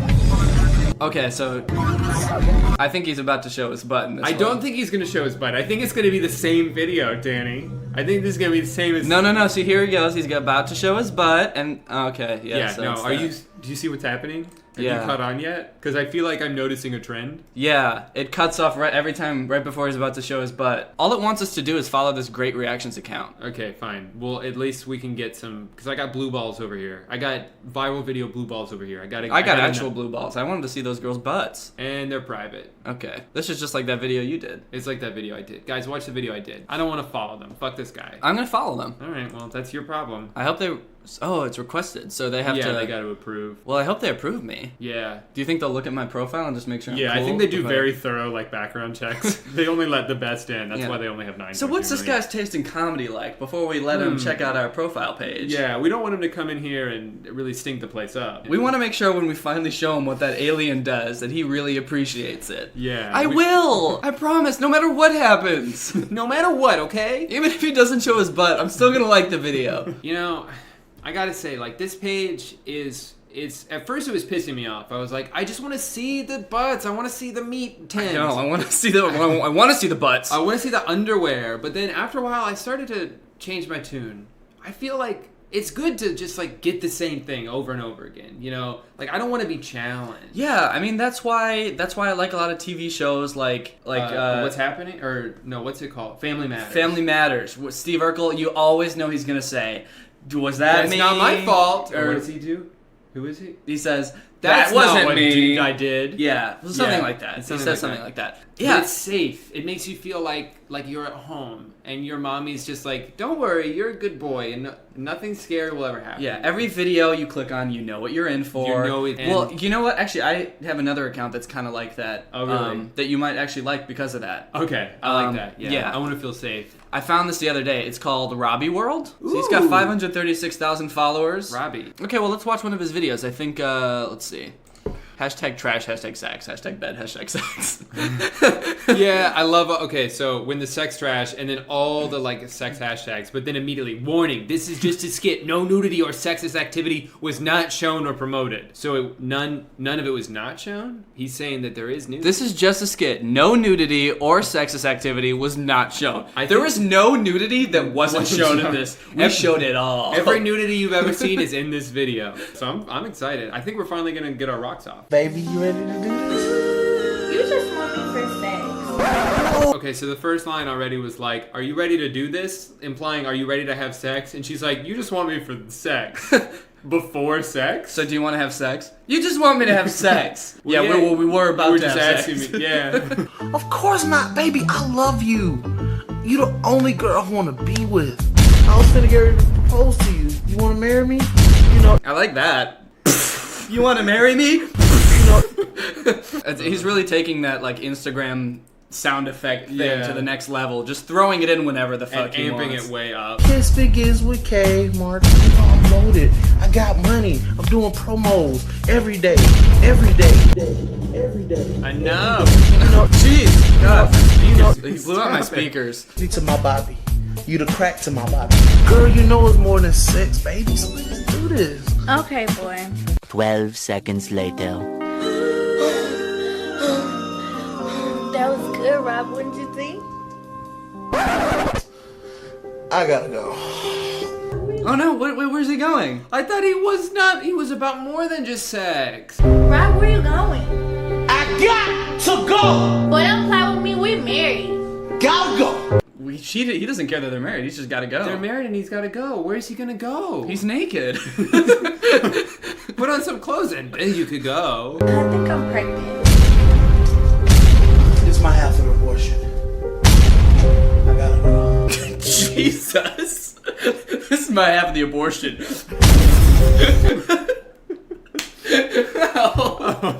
That poor woman. Surely she's dead based only on the sound of that impact. Dead of a broken heart, probably. Well, that too. That's the end of the video. Okay, so all I got from that was like, he loves sex, he lies, but he's gotta go. Yeah, if you want anything more than sex, he's got to go. But you were saying that he has like a catchphrase. Is that he doesn't like that he only likes sex? Well, I'll show you another one of his videos and maybe you'll get it.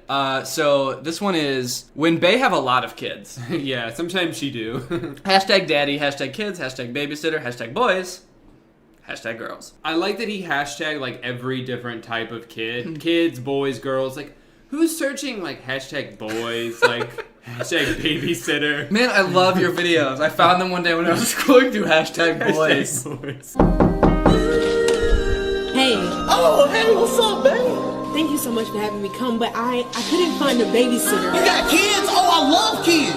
Oh, what a great guy. He loves kids. He doesn't care that this woman, this single mother, He's has really nice. kids. You know, after I watched the first one, I gotta say, this guy's a little scummy, you know, Yeah. to be honest. But now it's like, I really feel like he's turned the table. He did have to go, but now he's here to stay. So you do like kids?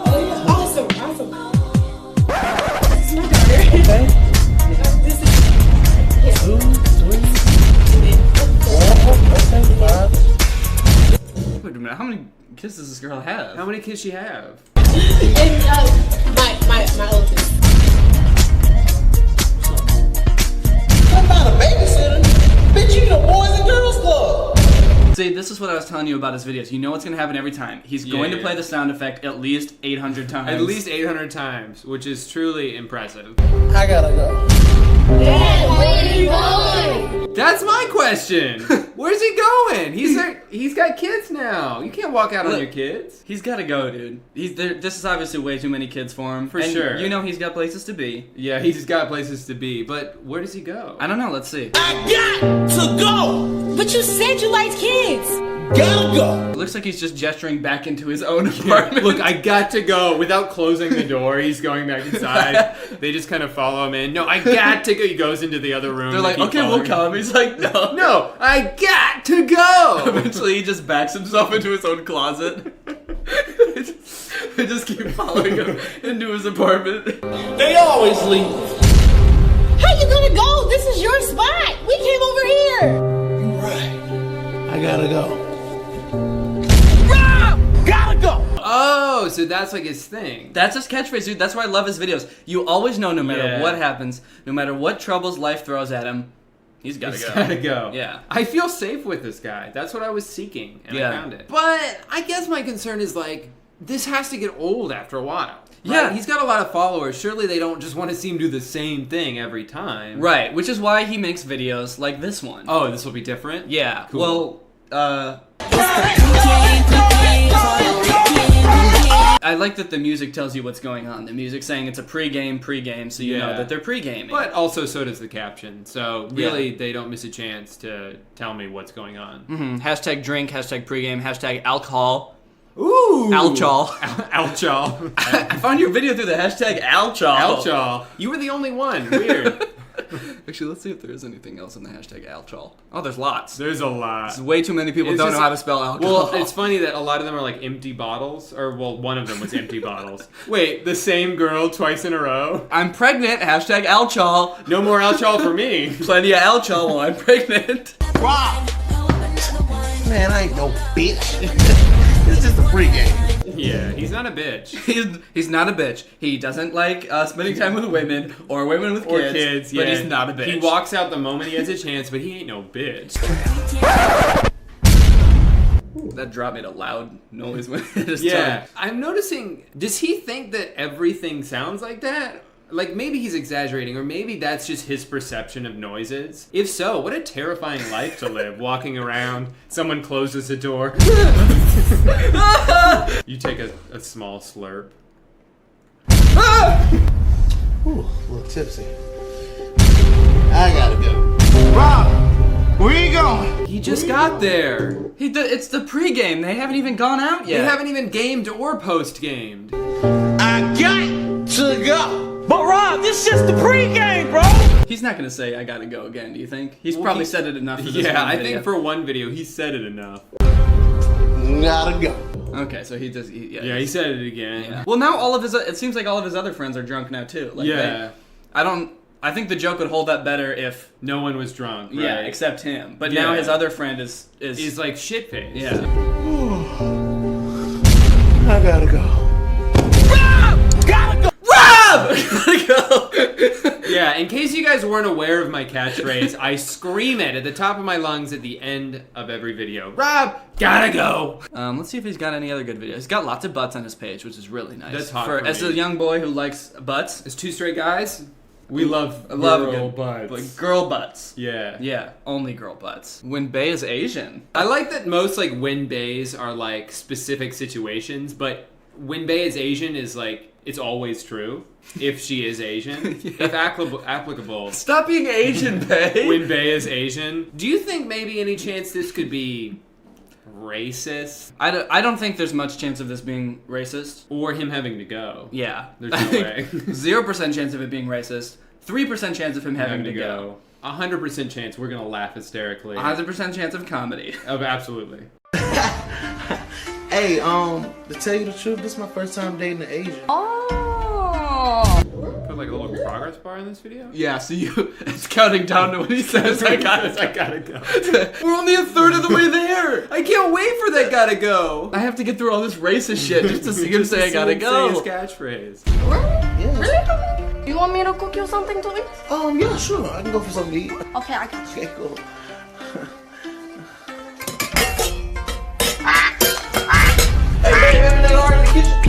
Mommy, you hungry? Ching chong, ching chong, ching chong. What the fuck is that song? Okay, you know what? I bet. So I know Rob's better than this. He's not gonna make this whole racist video. You know what he's gonna do? The Rob I know is better than this. He's gonna stop the whole video and do a meta thing where he's like, "This whole concept is racist." Right. I gotta go.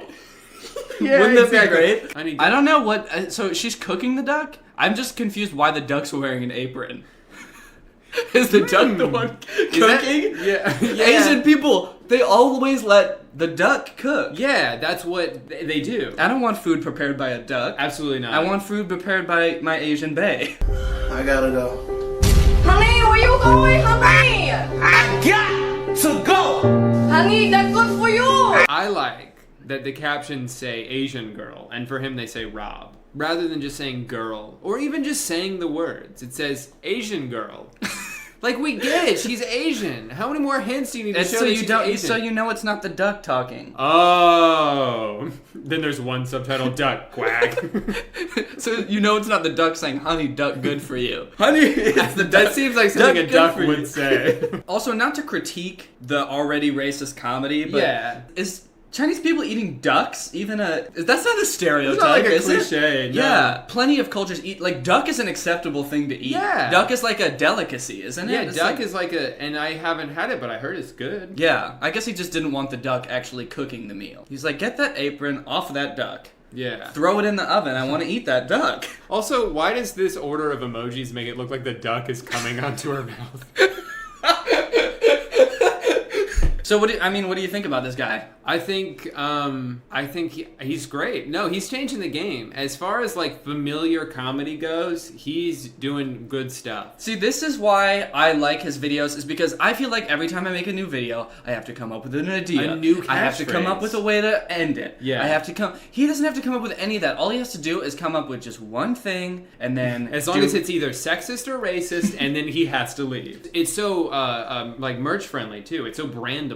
He has shirts say "Gotta go, gotta go." It's just so smart. And I feel like what I'm doing here is so much extra work than I need to be doing. It's so laborious to come up with new shit and my videos are really bad. They're awful. They're all my videos. I don't like them. Yeah, all my videos are very bad. I can't wait to take this stupid sweater off. I feel like I should be doing this and not this commentary shit where I have to be funny all the time with different jokes. I mean, which you never really have been able to do that anyway. Yeah, so I mean, would you want to help me try something like this out where I just can have a catchphrase or something? Absolutely. I feel like my viewers would really like that. Every time they would. click on a video, you know how it's gonna end. You know, you don't know really how it's gonna start, but you know how that shit's gonna end. Well, you sort of know how it's gonna start. Yeah, you know it's gonna start with me, and I'm being a dick. Yeah. And then something bad happens to me that doesn't quite tickle my fancy. And you're out. Well, I don't know if that's my catchphrase quite yet. True. I just, let's figure it out. We'll figure it out. Okay, we'll figure it out. I gotta say though, duck is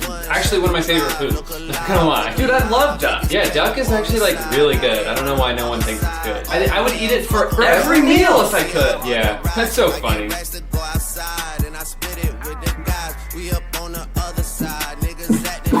Whoa, dude, what's going on? What's happening? You want me to help? Whoa, dude. I don't want to do that. Yeah, dude, I don't think that's working. What do you mean? I don't like that catchphrase. Like, that's not gonna. No one's gonna buy a shirt that says, "I don't want to do that." You want me to try a different catchphrase, or? Yeah. React to this. Help! I'm drowning. Okay. I don't know. That's not my job. No, not that. I don't think that really works. Okay, let's try this again.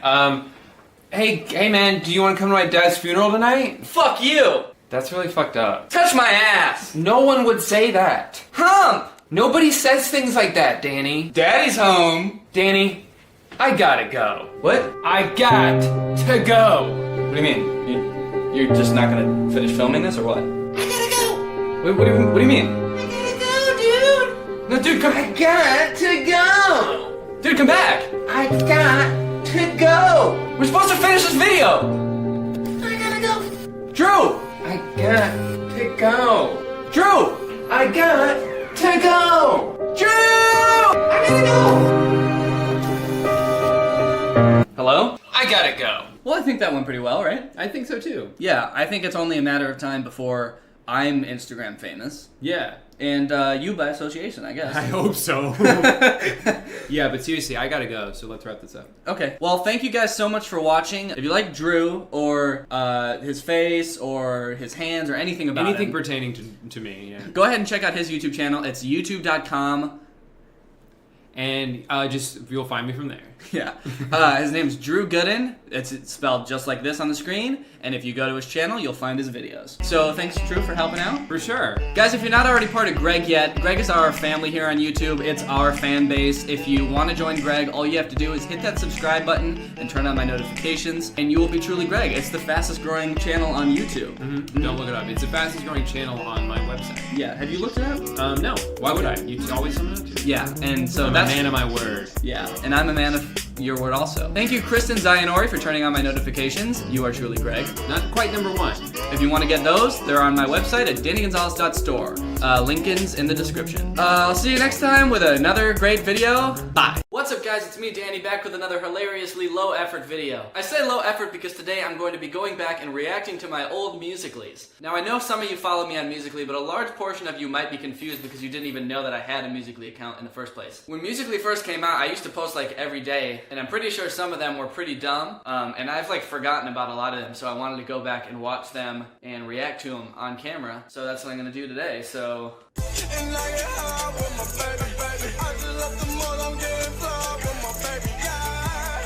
that was like one of the most popular Vines I ever made. I still think it's really funny. One of the funny things about that Vine is that when I first posted it, apparently somebody else had done that idea before, and she got really mad at me and had all of her like followers go and comment corn emojis on my Vine because like they said that it was corny, or they said that I'm corny. But the way Vine works is that the more comments a post gets, the higher up on the comedy page it gets. So my Vine actually ended up doing really well because all of her followers were commenting on my Vine. It actually helped me do better. Won't you guide my sleigh tonight? What? Because you're dressed up as Rudolph. No, I'm not. Oh! Alright, that was pretty funny, I guess. Classic pimple joke. It's Christmas and there's no presents. I don't get it. Santa should have come down the chimney. Oh God, Santa, you want me to get you out of there, okay? I actually thought that one was pretty funny when I made it. It's not that funny. It is a little funny. A lot of Christmas-themed Vines so far. These must have been around Christmas. Let's check this one out. Give me the girl. If you want her, you're gonna have to go through me. That's pretty dumb. That's a funny idea. I wish I did that better because I don't know, it's so goofy.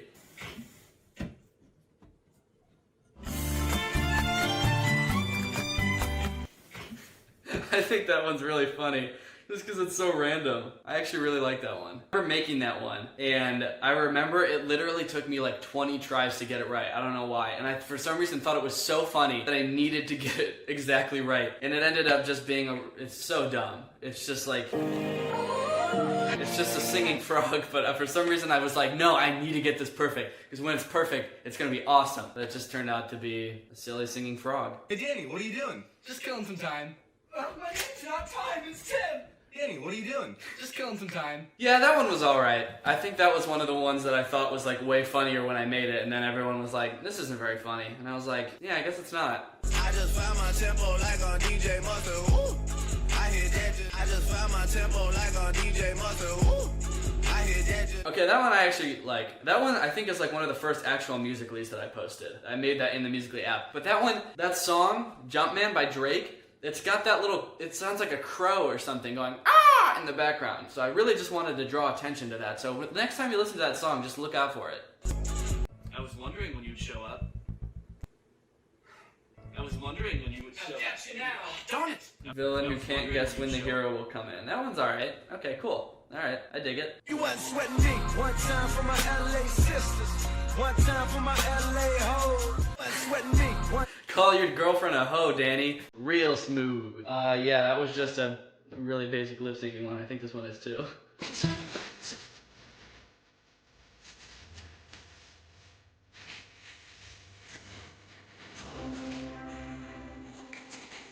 Real creative. How about we just lip sync the song? Also, it's like super dark. Why is it so dark? That's weird. Alright. I'm you from the future.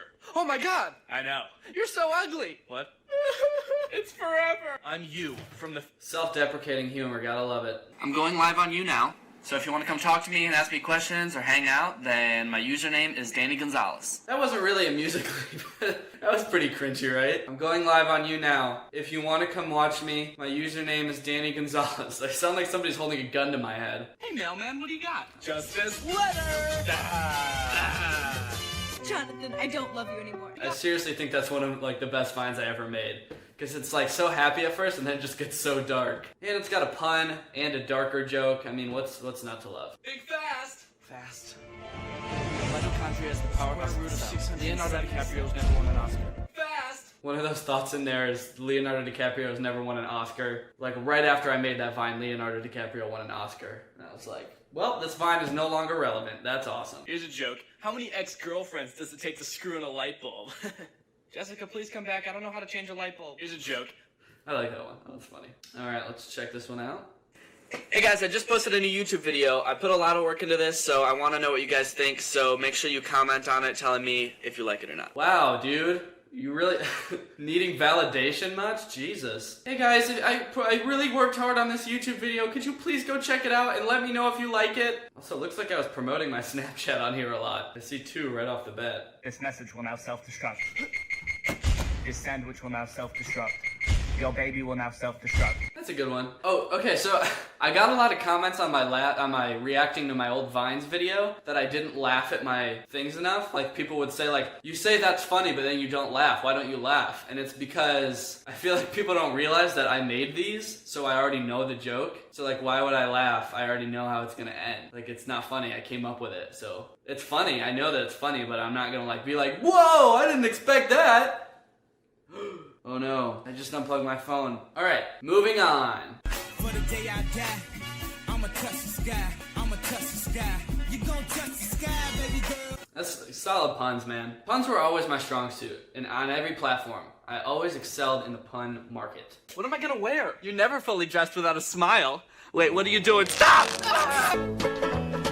What am I gonna... Yeah, that was a stretch. That wasn't very good. Let's go play some tennis. Yeah, let me grab my tennis shoes. Wanna go get lunch? I'll just put on my lunch shoes. Come on, man, we gotta get out of here. Where are my fire shoes? Let's go play some tennis. Yeah, let me... I thought that one was pretty funny. I don't think a lot of people thought that one was as funny as I did, but fire shoes, he's gonna get trapped in his house because he doesn't want to leave the house without his correct shoes. Yeah, it's not that funny, actually. Pipe it up, pipe it up, pipe it up, help, pipe it up, help, pipe where it you up. going?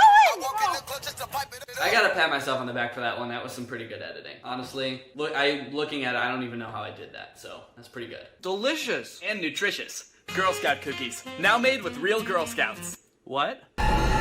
Delicious. And I like that one. Man, that's a good sound effect too. That's a solid sound effect right there. It's really hot. Oh, sorry. Oh, I get it, because you're like hot. No, because of climate change. Yeah, that one's kind of a bummer. That was pretty good, I guess. Hey guys, my new YouTube video is finally up. Go to youtube.com. Alright, that's enough self-promotion, Danny. Come on. Really? Dude, check this out. Cool. It won't stop. Dude, check this out. That's pretty dumb. That was pretty dumb. I remember thinking of that one and being like, oh, this is gonna be so funny, and it's not. I don't know why. Sometimes ideas are just like way funnier in your head, and then you go and do them and... Dude, let's make the punchline, we scream. That's funny, right? We scream? Dude, that's hilarious, man. Thanks, man. Jacob Sartorius. I don't know where I was going with that. We don't have to fall from grace.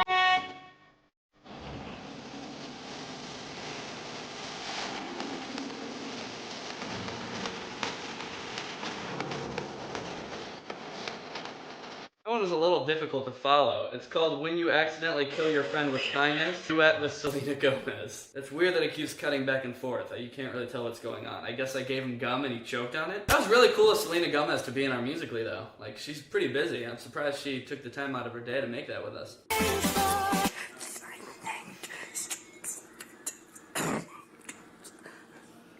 Musical.ly without the music. That was pretty funny. The cough in the middle.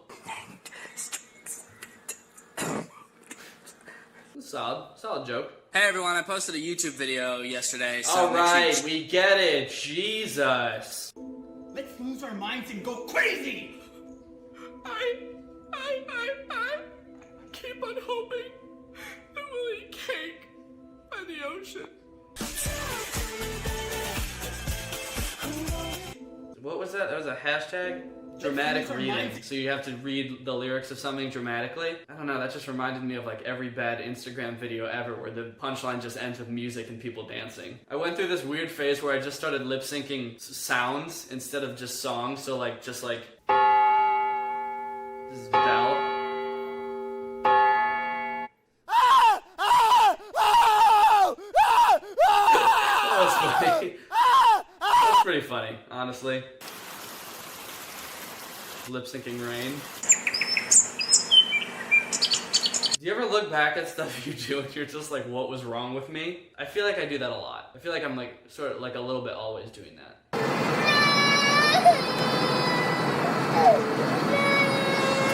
one I'm just actually lip syncing a baby that was crying behind me on a plane. Pretty rude now that I think about it. That was pretty rude of me to do.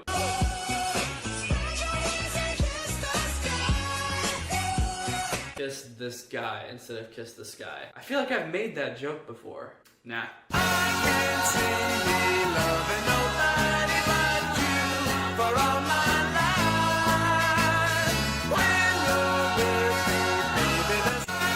life. That's the weird thing about Musical.ly, is that they can just be a little bit too long. Like, I feel like Vine was like perfect, it was like 6 seconds, but that was like, I don't know, like 8 to 10 seconds. That's like a little bit too long. Like I said, I almost got bored in the middle of it, which is sad, because it was still only 8 seconds, but like, there's only so, I don't want to see myself spinning for that long. Looks like they gave me the coolest teacher ever award. Oh, that's cool, Mr. Johnson. Congrats. Basically cooler than you! Oh, get in there, you little dork! Cool teacher, baby! I don't like watching that one because I remember making that, and I remember he hit me in the tooth with the trophy in that last shot. Are you little dork? Cool! He smacked, it was like in the gum in the tooth with the wooden part of the trophy. Again, that one was like a little bit too long, so I'm noticing a common theme here. What's up, guys? I just posted a new vlog on YouTube if you just search Red Robin. Young. Oh no! Oh god! That's a good scream. I don't really pride myself on having a good scream, but that one was good there. That was a good scream. Dad, can you drive me to the movies? Why can't you be more like your friend Kevin? Dad, Kevin went missing yesterday. Savage Dad. I really like that fine. Here's another Savage Dad one. Dad? Is this where you've been for the past 10 years? Dad, no! Fun fact. When I go inside, it's a different location. I didn't film that entire thing in Target. Just me going into the pants. You'll notice it's pants when I go in, but then when I'm actually in there, it's like women's clothes. This is Laura's closet.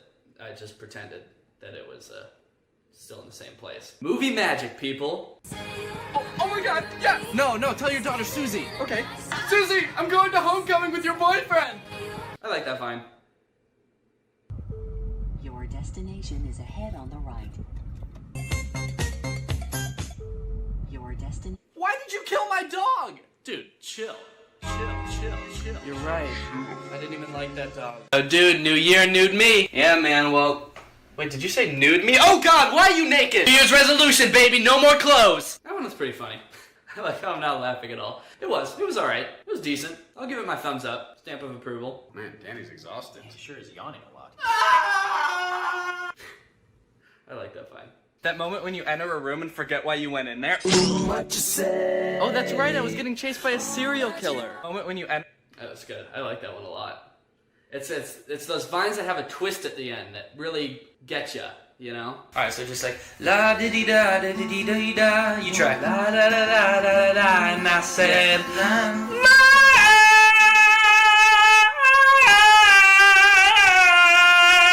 Dang, I got some pipes, dude. I didn't even know I could sing like that. I don't even remember making that. Okay, guys, I'm about to prank my friend and wake him up. Ready? Boo! Boo! Excuse me, sir, this is a funeral. Please don't do that to the body. Please don't do that to the body. Boo! Boo! Come on! Yes, I'm about to... Yes, okay. I had that idea for a really long time, and I finally made it, and I feel like I did a really bad job of making it. I think it's a funny idea. I don't think I did it well. Let the record show. Okay, well, I'm pretty much at the top of my timeline now, so... That's pretty much all I got. So thank you so much for watching. If you're new here, make sure you subscribe. I post 3 times a week. Shout out to Legit Cookie. Thank you for turning on my notifications. If you want to be the shout out in the next video, just make sure you hit the bell next to the subscribe button to turn on my notifications. Thank you guys for watching, and I will see you next time.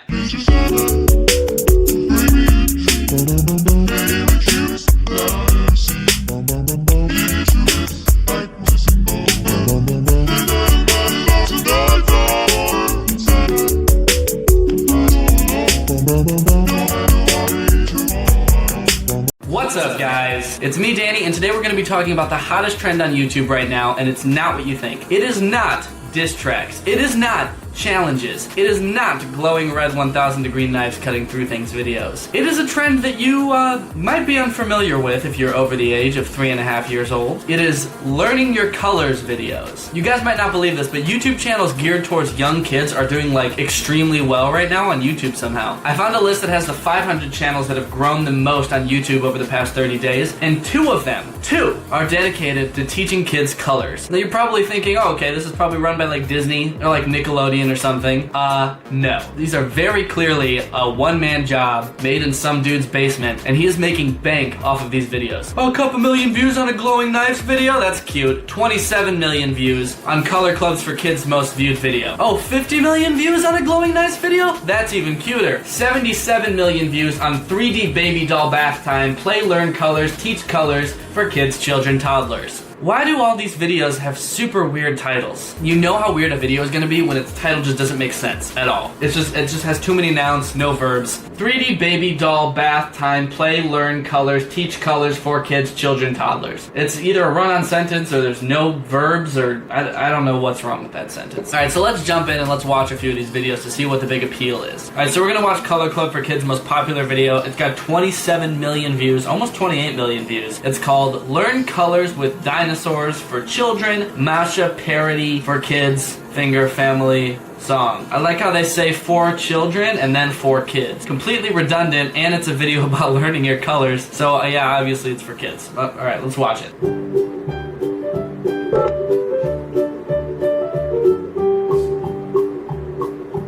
Purple. Okay, I'm just gonna stop it right there. A few things. First off, you can tell that this is just a one-man operation. Some dude in his basement just cranking these videos out. He didn't even bother to animate the dinosaur walking down. He just got a picture of a dinosaur, made it purple, and then just literally just dragged it down the screen. And then that fucking mouth movement? He did not even try. He just stretched he just like warped the picture to be stretched out. Just like, pink. Again with the stretching the heads out thing. At least he used a different dinosaur this time. Like, at least it's not the same dinosaur, just a different color over and over. But honestly, the pink and purple is kind of confusing. I feel like this purple dinosaur is like pretty close to the pink color used on this. Purple and pink are really close together. Kind of hard to tell them apart. Am I colorblind? Alright, I think I get the gist of this video so far. I'm gonna skip ahead to see... Oh, actually he did use the same dinosaurs twice. You got long neck, T-Rex, another T-Rex I guess. Alright, so let's skip to the next segment here. 1, 2. Alright, now we're learning counting. Alright. I can't think of any jokes about this part. It's just fucking weird. 4.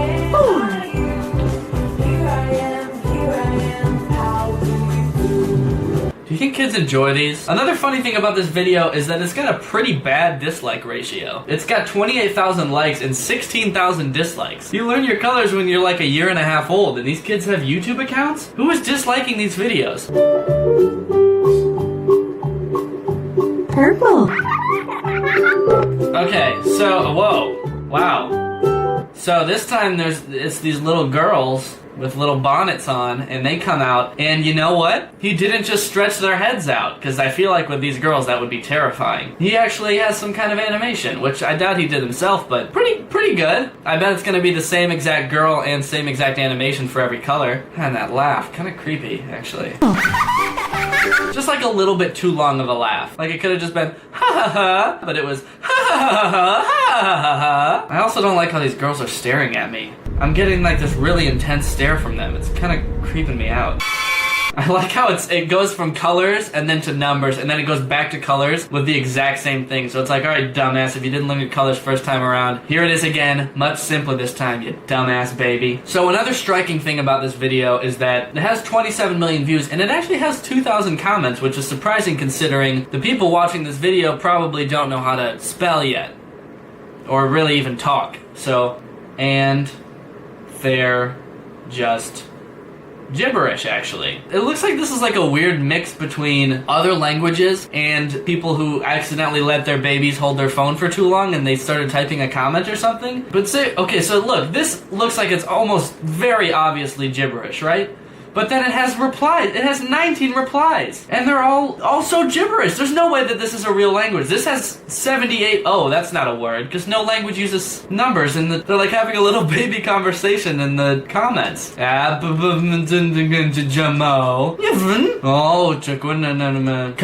comma. 1. Okay. Alright, so now we're going to go to this next YouTube channel called Billion Surprise Learn Colors and Nursery Rhymes. Now, I watched a little bit of one of these videos and it is considerably more creepy than the last one. So if you felt like a little weird about the first one, you might want to turn the video off now because it just gets like really weird. I'll be honest, the animations in this one are a little more impressive. It might be a whole production studio creating this one. It's a production studio of psychos, but they really are pulling off a whole operation here. So let's check out their most popular video, which has 77 million views. It is called 3D Baby Doll Bath Time, Play, Learn Colors, Teach Colors for Kids, Children, Toddlers. Again, what is up with these titles? Let's watch the video. Billion Surprise Toys. Alright, I did not like that title sequence one bit. That was creepy. Billion Surprise Toys! What accent is that also? Isn't this teaching English colors to babies?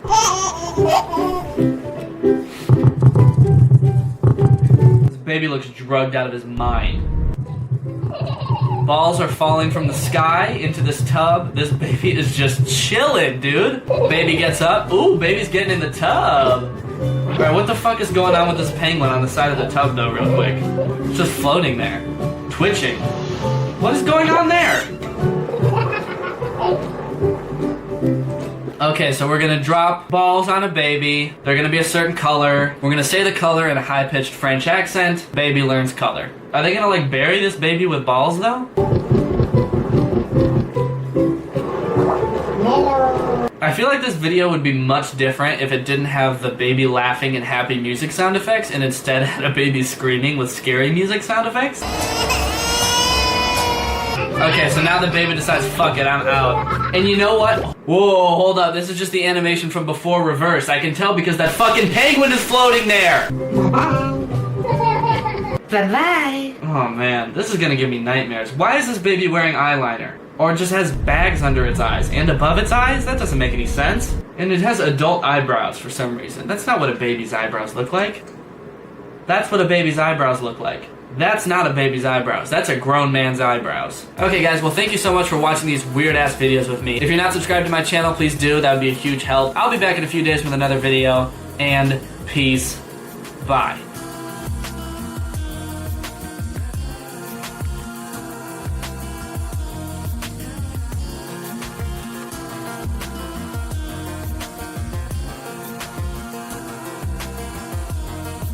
Hello everyone, welcome back to my second channel. This is the second best channel on all of YouTube. Thank you for coming back for another epic video. Today we're going to be looking at this guy, Paul Vu TV's YouTube channel. I've gotten a couple DMs telling me to check this guy out, and it looks like he's got some pretty interesting content. I've watched like 2 of his YouTube shorts, and it's kind of like a brand new genre of YouTube. I'm not really sure how to describe it. The first weird thing about his YouTube channel is if you click on it, it says this channel doesn't have any content, which is not true. This channel does have content, because if you click on the videos tab, suddenly you will see all of his content. I'm not really sure why they don't show up on the homepage. I think it's because like the vast majority of his YouTube videos are YouTube shorts, which is like a new thing, and so maybe YouTube doesn't know how to put those on your channel yet. I don't understand how that works. Okay, the only video I've watched of his so far is this one called Husband Let Pizza Guy Do What to His Wife? And it was super strange. So I'll show you guys that one first, I guess. Hey, how's it going, sir? Having pizza for you right here. Are you sure? Yeah, no, hey, here, I'll take the pizza. This is all for you. Go ahead and cut. Wow. How are you doing? Why don't you unwrap me? So his YouTube videos, I guess, are like skits that are like kind of trying to seem like real, I don't know, like hidden camera footage or something. Like, it's so hard to tell if he's trying to pass these off as real or just be like, this is kind of a funny scenario, right? It's not real, but it is kind of a funny scenario. The description doesn't really tell us anything more about it either. The title is Husband Let Pizza Guy Do What to His Wife? And the description is Husband Let Pizza Guy Do What to His Wife? Anyway, yeah, they give him scissors to cut through her wrapping paper. I love how awkward this is. She's just standing there like before he even gets there. When did you say the pizza was coming? Oh yeah, it's not gonna be here for 3 hours. 3 hours? He's really happy about it. I feel like, I mean, like, even if you were like the most horny guy on the planet, don't you think that this would just be like a weird situation? I feel like I'd be too like weirded out to enjoy this. With this guy standing over your shoulder, smiling. Why is he in a suit? He's in a man suit and she's in her birthday suit. Literally. I made a good joke because it's got balloons on it, so she's literally in a birthday suit. Good joke, Danny. You did it. He's wearing an I love Jesus and pizza shirt. It should say I love naked women and pizza. That's what it should say. Anyway, let's see what happens when he cuts it off. This is very interesting. Yep, you deserve it, man. He's just savoring the moment, dude. He's not even doing it fast. He could just tear it right off, but he's using the little scissors they gave him, commenting all along the way. This is really nice. Appreciate it. I really do. He's enjoying this so much. Thank you, guys. We love your pizza shop. Oh, well, I'm glad you guys do. I'll definitely... This right here. Yeah. Wait, what happened? I looked away for 1 second and all of a sudden she's in different wrapping paper? They try to make it look like he cut off this balloon wrapping paper and then underneath was this wrapping paper, but she's holding it up. I don't understand this at all. Also, at the beginning of this shot, he's like biting his thumb, like he's just trying to restrain himself so hard. Isn't biting your thumb at someone, wasn't that like flipping someone off in like Renaissance era time? I feel like that's in a Shakespeare play. Isn't that in like Romeo and Juliet? Yeah, Romeo and Juliet quotes. Placing a thumb behind your front top teeth and flicking it out is a symbolic gesture similar to flipping someone off. Maybe that's what he's doing. He cut off all of this wrapping paper and was like, there's more wrapping paper? Fuck you! Go fuck it yourself. I love Jesus and pizza. Not these games. I don't like waiting. Ta-da! Here's your tip! Oh, you man! Give me a hug! And then it just ends. You see what I mean when I say, like, I don't know what genre of YouTube video this is? It's unlike anything I've ever seen before, I feel like. And I want to watch more. But unfortunately, this channel does not have any content, so goodbye. This video is over. No, okay, let's watch another one of his videos. I think we should go to maybe his most popular videos? This one is called She Became a Nurse and Got Away. It's his most popular video. Holy shit, dude, it has 145 million views. What the frick? Right off the bat, I'm super curious as to what this setup is. So there's like a criminal in the hospital. Is this like a hospital, a jail hospital? He's in jail and he's in the hospital. I guess like if you get injured doing a crime, they do have to probably bring you to the hospital and you're also an inmate. I was thinking like he got arrested in the hospital maybe and now he's in hospital jail. You were getting better fast enough. Now we're gonna lock you up. Put you in solitary confinement. See how much better that gets you. And he's being guarded apparently by the SWAT team. He's in like a totally regular police outfit except it says SWAT on his vest. They brought in the SWAT team to watch this guy. What did he do? All right, let's watch this video.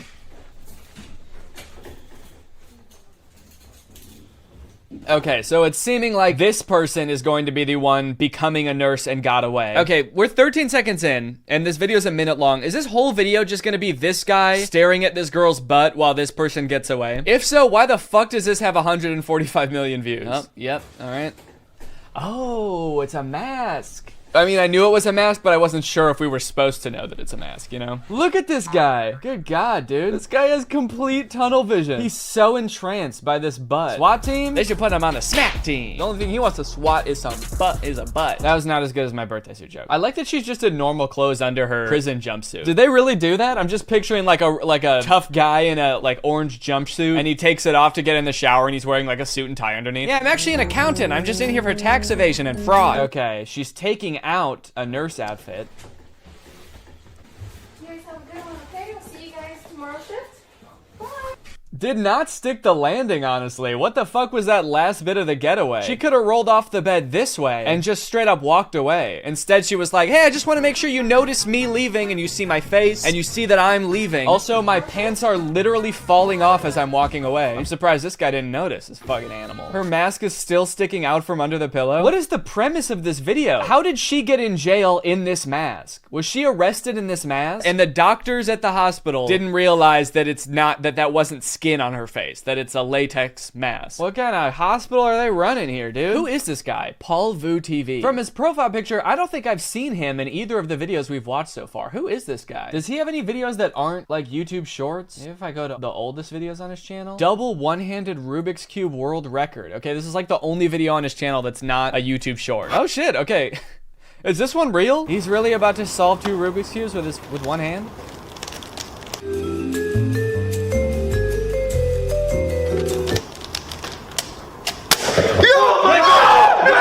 God damn, dude, that was impressive. You could just do this for every video and I would still think it was impressive. What an interesting character, dude. Hey, there's another wrapping paper video here. She surprised her cheating boyfriend with a gift. What are you wearing? Oh my god. The big surprise for you? Yeah. What is that?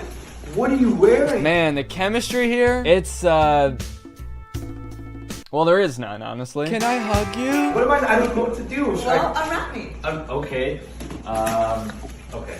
Should I tear it? What do you think it's gonna be under there? Is it gonna be the other woman, do you think? She's gonna be kind of like grabbed on koala style? Who's this, honey? Yeah, who am I, honey? What are you wearing? There's something underneath? Yes, no, maybe. I don't know. He just wants to make sure. There is something underneath, you promise? I don't like looking at naked women except for my mistress. Okay. Good. God damn, dude, these videos could be like 16 seconds long, but instead they're 6D seconds long. Why does he spend so much time unwrapping the wrapping paper? Most of this video is just him uncomfortably peeling away the wrapping paper. Okay, perfect. Yep. Okay. What is that? What is that? Some kind of paper? Some kind of paper with writing on it? What is that? No, I mean the dress. Where'd you get that? It's cute. Okay, what are you talking about? I didn't show anyone. And then it just ends. I guess you know what they say, always leave them wanting more. Just end the video right as the conflict begins, actually. You know how in movies they have that like plot structure and the conflict is supposed to be like the inciting action? This ends right there. That's supposed to be like the beginning of a story and they're like, nope, that's the end actually. I know you cheated on me. Credits. That'd be like if the movie Up ended with the guy's wife dying. Oh no, she's dead! And then that's the end. You leave the movie like, why the fuck was that called Up? It's just a movie about a guy's wife dying. It was really sad. It was called Up. But it got me feeling down. Ooh. Okay, let's keep looking at his most popular videos. He took that prank way too far. This one's got 56 million views. No!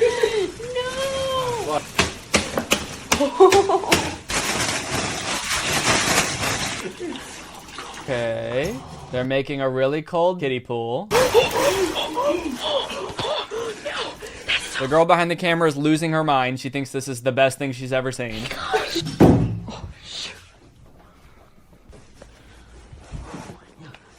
Come on. What? No way, dude. So they just straight up made this guy think that this is his bed? Okay, hold on. I guess we gotta watch the whole thing first before I start ripping it apart. Maybe they'll explain it. He was like, no, I was always sleeping on a kiddie pool. It just wasn't filled with water before. Oh, that makes sense. Yeah, okay, that actually makes a lot of sense. They really cleared that up.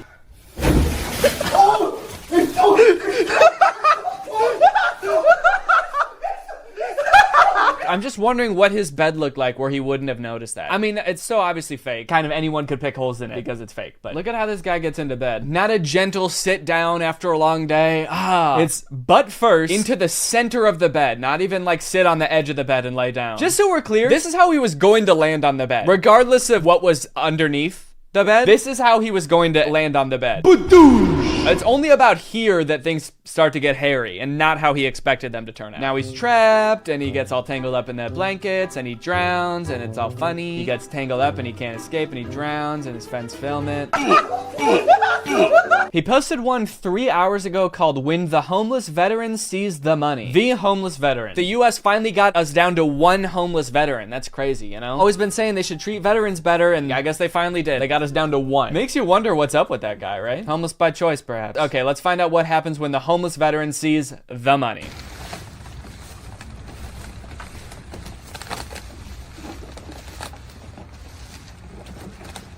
Ah, you can tell this guy's rich because he's wearing a suit. I like that. Just like in the other video where the guy was unwrapping the girl's dress. The other guy was wearing a suit. That's how you knew he was rich. People who give away lots of money wear suits. That's why Mr. Beast is wearing a suit in all of his videos. This is a fact. We know this. So this guy, the homeless vet, I guess I could see him not noticing the trash bag. Did he not notice this guy set up the tripod with the camera right here in front of the guy? I'm starting to think these videos are fake, man. What the hell?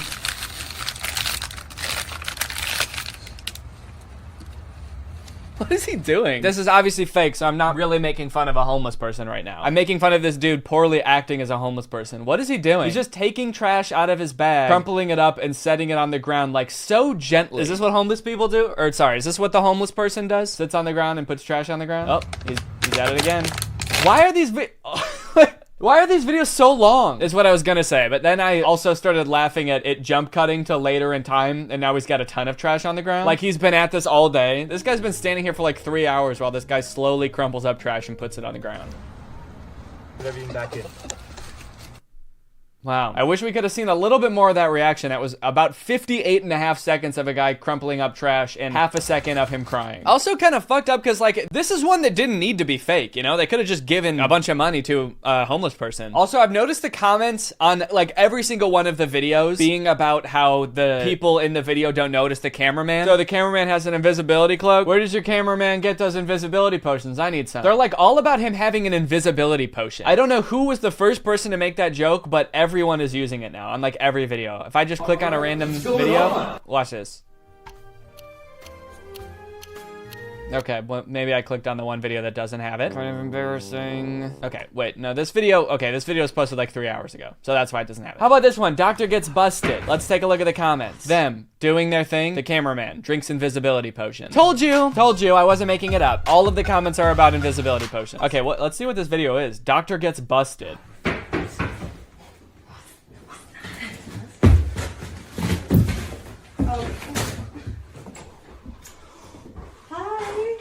Is the doctor supposed to know there's a camera in this scene? Dude, look at the look in his eyes looking at this camera. This man thinks... No, he knows he's about to die. That's what's going on here. This is the only good acting I've seen so far, dude. Holy shit. This guy is absolutely petrified. I came as soon as I heard. Oh my gosh. Are you okay? Wow, I didn't know you were back. For someone who's trying to, like, stay still and not make noise, he's moving around an awful lot. Oh, I gotta be quiet. I gotta be quiet. I gotta be quiet! Oh, of course, of course. Yeah. Just a blank, okay. Yeah. Okay, he's leaving the room. What's he gonna do? Why did he even hide in the first place? He's a doctor. He's supposed to be in the room. It's not weird for him to be in there. It's only weird if he hides. Because if he sees him down here, then he knows something's up. If he were to just go from being on the bed to standing next to the bed, there would be no issue. He'd just be like, yeah, well, I'm the doctor. So what? I'm tending to your wife. She got in a horrible accident. Someone was trying to unwrap her with scissors and they broke right through her skin. Okay, well, let's see what happens. You have to go. hate you. I can't do this. I just can't do this anymore. He's proposing? Why is there rose petals? Did he toss those before he started proposing? Maybe to pull the ring box out. That's always kind of an awkward moment in the proposal. He like threw rose petals at her face. Yeah! And then while she was kind of like stunned and disoriented, he pulled out the ring box. Could be a trick he learned in the military. I don't know. Give me that. Hey, that's my ring. Will you marry me? What is going on? Oh my god, I can't do these videos are kind of funny, I gotta be honest. I can't tell if they're funny in like the way that they intend to be or not. What am I supposed to feel when I watch these? I don't know. I mean, maybe they're just funny videos. I kind of like them. No, I don't really. They're too strange, I think. They're a little too strange for me. And way too long. You'd think a minute isn't that long, but somehow these videos make a minute seem like a full-length movie where the only thing that happens is a guy cuts wrapping paper off of a girl for 2 hours. All right, let's watch one more. What do you say? Well, a lot of these are like cheating and military related. She cheated in front of everyone. There's a guy in a military uniform. Military husband catches cheating wife. Is this target demographic like paranoid married military guys? This is what they watch overseas, guys. Our soldiers are just watching these videos being like, I fucking knew it. She turned rich and go in. It's a command. She turned rich and go in. No, you need to go. Please, you need sir, to go. Please. No. Okay, I can already tell you the next 45 seconds are about to be this girl changing into a fancy outfit. Can I play this on double speed just to prove my point, please? Thank you. Here she goes. And she's changed, and we'll go back to normal speed.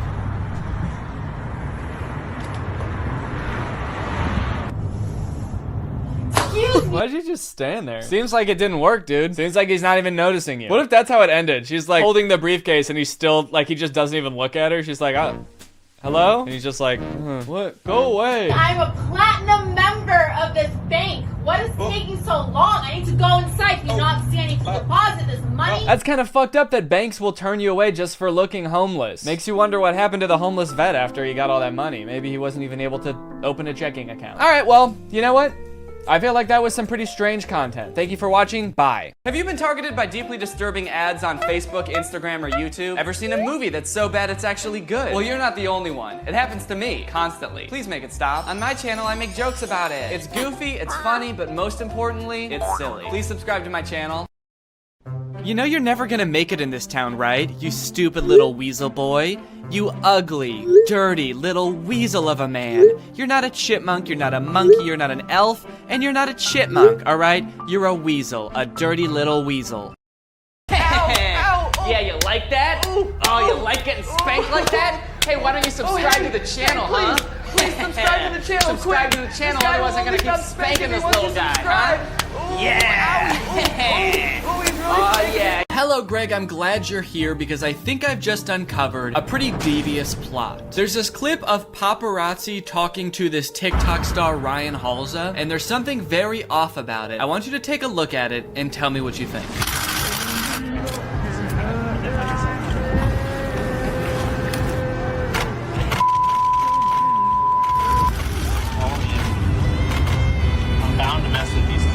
To the average person, this might look like your normal video of some child star lashing out at the paparazzi, right? Stealing his hat, telling him off, and rightfully so, right? I mean, leave the poor guy alone. It seems like they've been following him all day. It's only fair that he should have to pay the hat tax. The well-known Hollywood institution, the hat tax. But something about this video, when I first saw it a few months ago, did not seem right to me. For starters, the audio in this clip is super weird, right? Like, the music and the dialogue are not mixed well. There's this loud-ass camera sound effect going on the entire time. And at the end of the video, it's kind of hard to tell because you can't really see Ryan super well, but it almost seems like when he says, "You follow me all day, I'm bound to mess with you sometimes," it almost kind of looks like he's actually not moving his mouth at all. I'm bound to mess with you sometimes.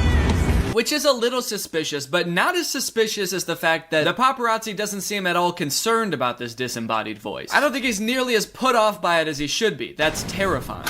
Ryan, you got any fun projects coming up? I will not stoop to answering these foolish queries. Whoa, hey man, how are you doing that? This petty annoyance you call a career ends today. What the hell, dude? I didn't know you had telepathy. Every celebrity has telepathy. Put me down. No. Hey, where's my hat? Also, I love that the paparazzi says nothing for the entire video except unspecified cursing. His immediate reaction to getting his hat playfully stolen is just to go off the fucking deep end, dude. Ha! Got your hat. Now you have to stop following me. Ah! Fuck you! Fuck you! Bitch! Fuck you! Fuck you! Fuck you! It's just a joke. But by far the most damning evidence for this paparazzi video being staged is that, I don't know who Ryan Halsey is, and neither do you, and neither does anybody in the comments. Who is that? Bro, who is he? Who? Haha, paparazzi have such sad lives, man. Yeah, that would suck to get your hat stolen, I agree. So I'm gonna go out on a limb here and guess that if TikTok, which is famous for being able to find the right audience for every video, can't find the right audience for this video, that Ryan Halsey is in fact not famous. Which would make the person filming him not a paparazzi and just a stalker. Like, this is just a regular guy. You can't paparazzi a regular guy. Sir, the people want to know, what's it like to be so normal? What the fuck? Who are you? So I was confused at first, but it seemed like it was posted by like an actual paparazzi account. This account called Hollywood Paparazzi. I'd never heard of it before, but I assumed it was just like, you know, something like the Hollywood Fix. It just posts paparazzi videos of influencers and stuff like that. So I clicked on it, and lo and behold, it is just hundreds upon hundreds, just pages of videos exclusively about Ryan Halsey and his brother Sammy Halsey. It seems like they do this together. Just countless videos of them getting hounded by the paparazzi over and over. And to be honest, they don't handle it very well. Here's a video of Ryan Halsey losing control on a paparazzi, acting out like a spoiled brat. Holy shit, dude, Ryan Halsey totally flipped out in that video. Someone get this spoiled brat in jail. Here's my impression of Ryan Halsey flipping out. You know, man, I don't usually side with paparazzi. I don't. I think it's a pretty big invasion of privacy, but that was too far, Ryan. That was uncalled for. Apology with tears and blood. Now, it seems like their videos are designed with a few specific purposes in mind. 1, they want you to think that they are famous. 2, they want you to be on their side right away. Like, they want you to see the paparazzi as like invading their privacy and them having to deal with that right away. So your immediate reaction is to comment without even knowing who they are. Like, oh, come on, leave him alone. He doesn't deserve this. And to be fair, like, I agree. You know, it doesn't make any sense for them to be followed by paparazzi. They're just normal guys. Okay, now this one is actually insane. So this one is of Ryan's brother, Sammy. It's called Sammy Halsey Runs Away from Stalking Paparazzi.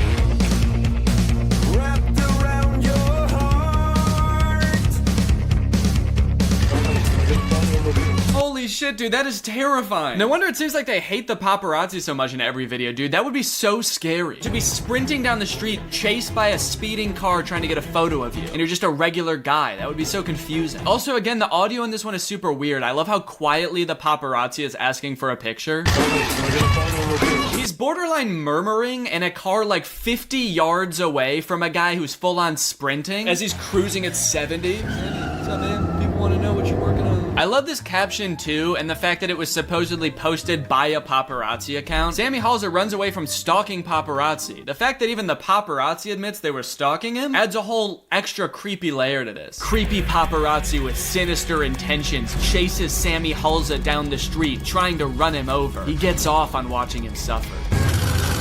Okay, here's where their strategy kind of doesn't really make any sense to me. They're staging these videos, so they have the opportunity to be anybody in these videos. They could be the most perfect character, the most likable people. You know, they're introducing themselves to people for the first time in these videos. They have the opportunity to come across like saints, like dealing with the paparazzi with such grace, but instead half the time they're like attacking the paparazzi, all while wearing the most confusing outfit known to man. But not every video is like this. They actually do have some videos where instead of coming across as Hollywood's newest bad boys, they come across as Hollywood's newest sweethearts. Here's a video of him making the paparazzi's day by buying him a burrito. Yeah, I got you burrito. I like when people are respectful of myself. Aw, that's so sweet. It's kind of like they mixed the classic paparazzi TikTok video with one of those TikToks where someone finds a stray dog and nurses it back to health. Both because he's giving it food and also because the person he's helping like isn't talking the entire time. They're just completely silent for some reason.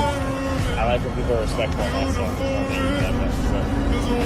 For as weird as Ryan and Sammy are in these videos, the paparazzi character is almost just as strange. They're either like loudly screaming and cursing at them uncontrollably or dead quiet. Hey buddy, I got you a little something. I hope that's okay. You know, I get followed around a lot by paparazzi, but you're always super respectful and you don't get too close and ask really personal questions. So I just want to say thank you, really. And anyway, yeah, enjoy that. And are you okay? It's just you're not saying anything, so it's kind of strange. You haven't said a word. You're just smiling at me like that. It's kind of freaking me out, and you're just kind of glaring into my soul. I'm not sure if you're actually hearing anything that I'm saying, so... All right, well, I think I'll just get going. Again, enjoy the burrito. Thank you for being so professional, and... Oh my God, what? Why? Jesus, every word that's coming out of your mouth is a swear. Are you okay? Are you mad at me? Whoa, dude, you can't say that! Okay, now you're just blasting copyrighted music out of your mouth. I don't know how you're doing that, but I guess I am gonna have to bleep that in this video as well so I don't get copyright claimed, so thank you. Okay, well, that's really impressive. I don't know how you're doing that. You're just making the beeping sound now. Ryan says, here, I got you a burrito for not following me all day. But the paparazzi is right outside the Taco Bell that Ryan's coming out of, so it kind of seems like he was following him? Something's not adding up here. I think this might have just been some guy. Ryan sees a guy minding his own business in the parking lot and is like, hey man, thanks for being cool. Here's a burrito. I know you probably wanted to hound me and get my picture, but you didn't. So thank you. The guy doesn't respond, and Ryan sort of like rubs his eyes like this and realizes he's talking to like the Ronald McDonald statue outside of a McDonald's. Oh shit, sorry, I thought you were someone else. It kind of seems like if this were real, the paparazzi would have had to been following him though. I feel like the real determining factor in whether Ryan is nice to a paparazzi or not is whether he's wearing a hat or not. A hat to Ryan Halza is like a red blanket to a bull. Probably not actually blankets. I don't know what they're called in a matador fight. Probably an actual word for that. Bulls, man. They hate naps. Don't ever try to tuck a bull in. I've been keeping tabs on these guys for a while just because I think it's so interesting and I haven't seen anybody else talk about it. Some of these videos were posted back in like September of last year, but recently they've started branching out a little bit and getting more creative. For example, now they're not just doing fake paparazzi clips. They're now doing AI generated news clips about themselves. Justin Bieber has once again found himself in hot water after rising influencer Ryan Halsa was seen attacking paparazzi. I'm sorry, so Justin Bieber is under fire because Ryan Halsa attacked some guy? Man, I can't with this Justin Bieber guy, dude. Will he ever learn to start taking responsibility for this guy's actions? Pop stars, man. Witnesses say that the future musician and Instagram model became agitated when photographers began taking pictures of him. Additionally, did he call Ryan Halsa a future musician? Witnesses say that the future musician and Instagram model became agitated. Witnesses said they saw the model and future musician attacking the paparazzi. That's crazy, dude. I've never seen a human being attack another human being in such a way that I knew they were gonna start making music soon. That's pretty impressive. It turns out that Ryan Halsa actually is working on music. He posted this picture on his Instagram account of him playing a piano. It says music loading, #reasons dropping 2023. I like that his fingers aren't actually pressing down on the keys. He's like, look, I said I was gonna start making music soon. For now, I'm just touching the piano. Still trying to figure out how to make this thing make sound. I've been touching it a lot and I'm pretty close to figuring it out, I think. Reasons dropping in 2023. What if his first song drops and it's just a cover of a future song? Everyone's like, oh, that's what he meant by future musician. Okay, weird way to phrase that, I guess, but cool. Speaking of his Instagram, by the way, Ryan has 4.9 million followers on Instagram, which is crazy. Very impressive. Even more impressive is how many of those he gains at one time. He'll go some weeks where he gains 700,000 followers in 1 week, and then other weeks where he loses 300,000 followers in 1 week. It does look like people are not excited about his music, as he's been losing thousands of followers every day since he posted that. His Instagram is full of a lot of the kind of like influencer flexing you would expect from someone who is trying to look like a bigger deal than they are. But my favorite post on his Instagram has definitely got to be this one. It says, going to the top, had to check it out before I buy. You're gonna buy the Shark Week blimp? That's so cool. According to our reliable inside sources, Justin Bieber is upset with Logan Paul because of what he said about Bieber's new talent, Ryan Halsa, and how he handles the media in general. Watch this. Ryan Halsa, listen up. I get it. You get the hype and you think you're cool and hot shit. But to hit an innocent paparazzi in the face is next level disrespectful. And I am telling you, watch yourself, kid. Whoa, dude. Logan Paul's shoulder sounded really serious, man. Ryan, you better watch out. And I am telling you, watch yourself, kid. And I am telling you, watch yourself, kid. Oh no, dude. Robo Logan Paul is gonna come after you, Ryan. Look out. I've seen a couple comments under some of their videos that are like, guys, this is obviously not real. This is satire. It's just a joke. They're making fun of celebs, dude. Lighten up. And I would just like to go on record and say, I don't think it is, man.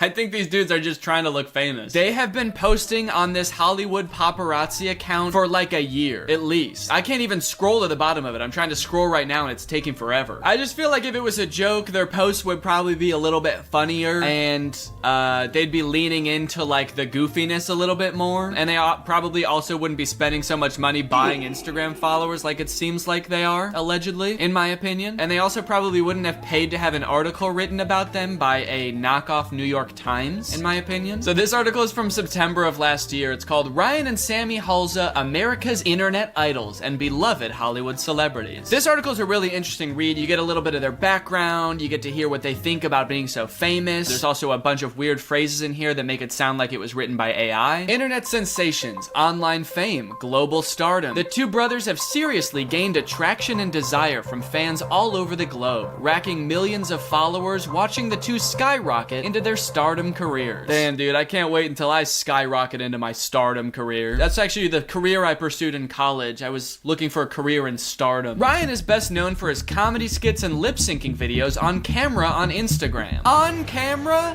On Instagram? These dudes know how to do it different. Not too different is Sammy Halsey, an American social media star with a strong fan base on Instagram. That's a funny way to describe someone's brother. Not too different is Sammy Halsey, a similar genetic code. Oh yeah, and thank you for telling me that Sammy Halsey is also an American social media star. I would have assumed that these two brothers are from different countries. Ryan and Sammy Halsey said, if you want a career and to make a living from social media, it has to be on YouTube. Wait, they both said that? If you want a career and to make a living from social media, it has to be on YouTube. I guess, actually, if Ryan was saying it, he probably wouldn't be moving his mouth. With that being said, though, I still can't shake the feeling that they could have done this so much better. Ryan, Sammy, I dig what you guys are doing, okay? I think it's fun. It's an interesting way to get your name out there, to say the least. Really, the thing that's been bothering me the most is just that I have so many suggestions for how you guys could do this better. Which is why a few days ago, I packed a suitcase full of outfit changes and headed into the city of Chicago to film a total of 8 fake paparazzi TikToks with my editor Jake, who did a great job posing as a fake paparazzi. And I used these TikToks to experiment and craft a foolproof plan for you both to use to upgrade your fake paparazzi videos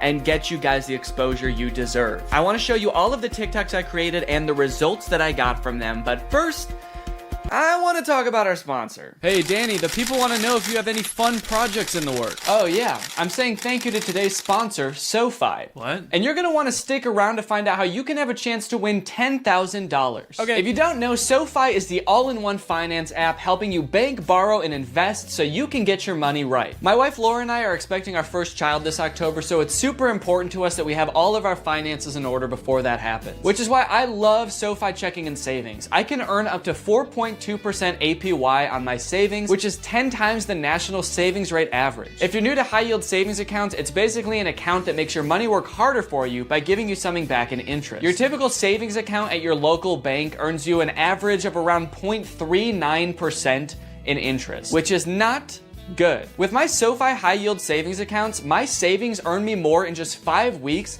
than they would in an entire year in a big bank savings account. When you bank with SoFi, they hook it up, dude. With SoFi checking and savings, you get paid up to 2 days early, pay no account fees, and can cash in on up to $250 when you sign up for direct deposit. SoFi is legit. As a nationally chartered bank, they are subject to strict regulatory standards, so you can be sure your money is safe. Your money is FDIC insured, plus you can access additional FDIC insurance up to $2 million on deposit through a seamless network of participating banks. They have live customer service 7 days a week, and you get access to SoFi financial planners at no additional cost. But here's the real kicker, gang. SoFi and I are giving away $10,000. To enter, sign up for a SoFi checking and savings account right now using my link. Just click my link in the description or scan this QR code that's on the screen right now. You have to use my link to sign up. It is the only way to win. Sorry for rambling. I just get a little carried away, but thank you for being a nice and respectful paparazzi. Oh, I'm not a paparazzi. You're not? No, I don't know who you are. You just came up to me and told me to start filming you. Huh. So I guess what you're saying is, thank you to SoFi for sponsoring this video? What? And thank you to you guys for checking out SoFi? No, that's not what I said. So like I said, I filmed 8 TikToks. Now when it comes to the actual filming side, I think you guys do a pretty effective job. It's pretty clear that you've watched a lot of paparazzi videos, so you kind of know how they're generally shot. The only thing that I would maybe change is having the paparazzi guy actually talk when he's supposed to be talking. I think that would help a lot. Just like you guys with Hollywood Paparazzi, I came up with my own fake paparazzi channel. I called mine Viral Vision. I thought that sounded a little bit more like a paparazzi channel that would focus on influencers as opposed to A-list celebrities. So I photoshopped a quick Viral Vision logo, and as I was editing each TikTok, I just slapped that in the corner to add a little bit more legitimacy to each TikTok. I noticed that you guys did this in a few of your TikToks also, but inexplicably, instead of using the Hollywood Paparazzi logo that you guys made, you just used the Hollywood Fixes logo.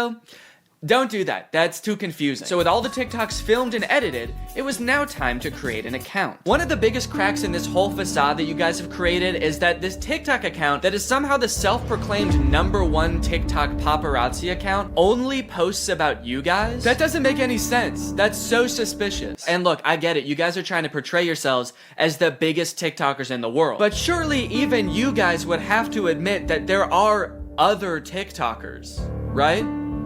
You guys aren't the only TikTokers. Because if you were, then I'd understand why they're so keen to photograph you, I guess. Seeing you guys in person would be like seeing Jeremy Renner of the Jeremy Renner app. But what I could see happening, if you guys really were this famous, is a fan account of yours scouring some channel like the Hollywood Fix and finding all of the videos that you guys are in and then posting that on their account. So I created a TikTok account called Viral Vision News. I uploaded all of the TikToks to that account privately, then re-downloaded them so they would have that little TikTok watermark on them. Then I deleted that account and made a new account called Greg Gonzalez 333. And that's where I posted all of the TikTok. This method also gives you the added benefit of captioning the videos from a fan's point of view. So you can basically caption the video and tell people how you want them to feel. The paparazzi's filming Danny from a distance. Wow, they should really leave him alone. Danny is a saint for dealing with this. Danny's stealing the paparazzi's head and beating the shit out of him? He probably deserved it. Danny is such a saint for dealing with all this. Okay, so it's time to start posting the videos. The first 2 I posted were very normal paparazzi videos. The first one is just me being filmed from far away. And then the next one I staged to look like it was like my first ever interaction with a paparazzi. Yo, Danny, what do you got going on right now? What are you working on? Any big projects?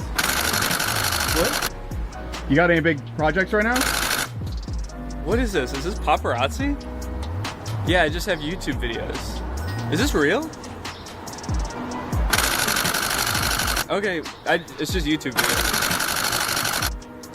Both I feel like pretty normal paparazzi videos you would expect to see from any up-and-coming celebrity. And without even moderating the comments at all or trying to do anything to convince people this was real, they snuck under the radar and people just took them completely at face value. He looks so confused, laughing emoji. He has genuinely never looked more uncomfortable, not even in that picture of him awkwardly holding the mic at VidCon. And my favorite, who even is this guy? And then they came back later to say, sorry, that was messed up. He seems nice. I don't know what came over me. I'm so sorry. But I mean, from someone who doesn't know who you are, that's pretty much the exact reaction you would want. And on this creepy video from a distance, I had people defending me even more. This is weird. Leave him alone. I love how he makes direct eye contact with your camera and you just keep filming him. Like, what the fuck? Now, in hindsight, I think I wouldn't have made up a new paparazzi channel name. I think I should have tried to just make these look like they were originally posted on like the Hollywood Fix or something. That way if people get suspicious and they try to go looking for the original clip, they'll find the Hollywood Fixes YouTube and TikTok channels that all have like thousands of videos each, and they'll hopefully just get overwhelmed and give up. On its own, I think this one small change could go a long way in making your paparazzi videos seem more real, especially if they're just like basic paparazzi videos like the 2 I just showed you. But we don't want just basic paparazzi videos, do we? We don't want you guys looking like just some random celebrities, right? No. We want to use these videos as an opportunity to endear you to the viewer. We want you guys to look like Hollywood's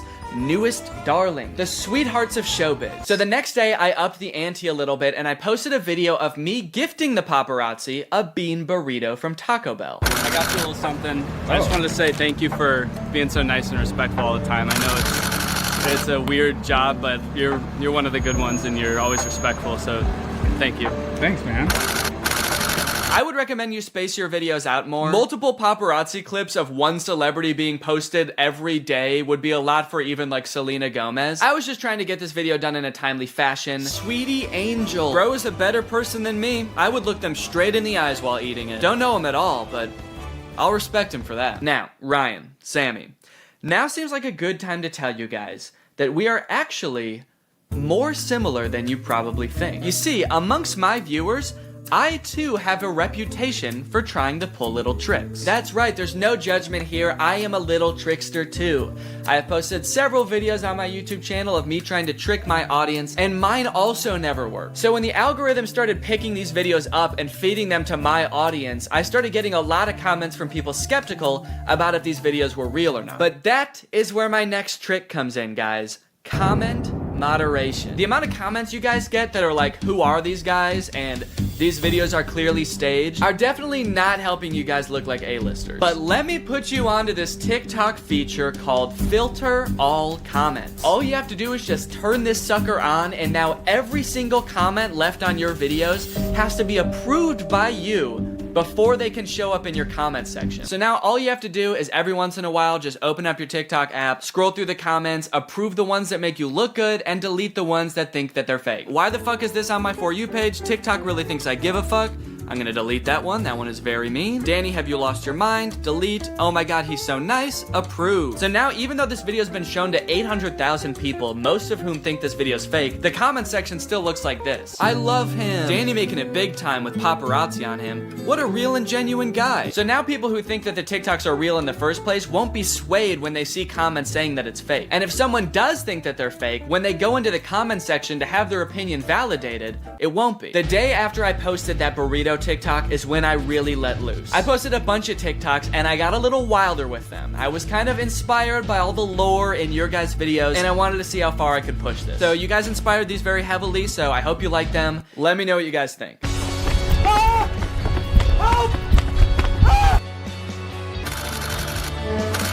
Yo, Danny, are the rumors true?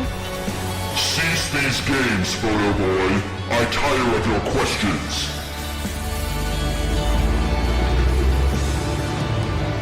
Hey, Danny, I heard the channel's dying.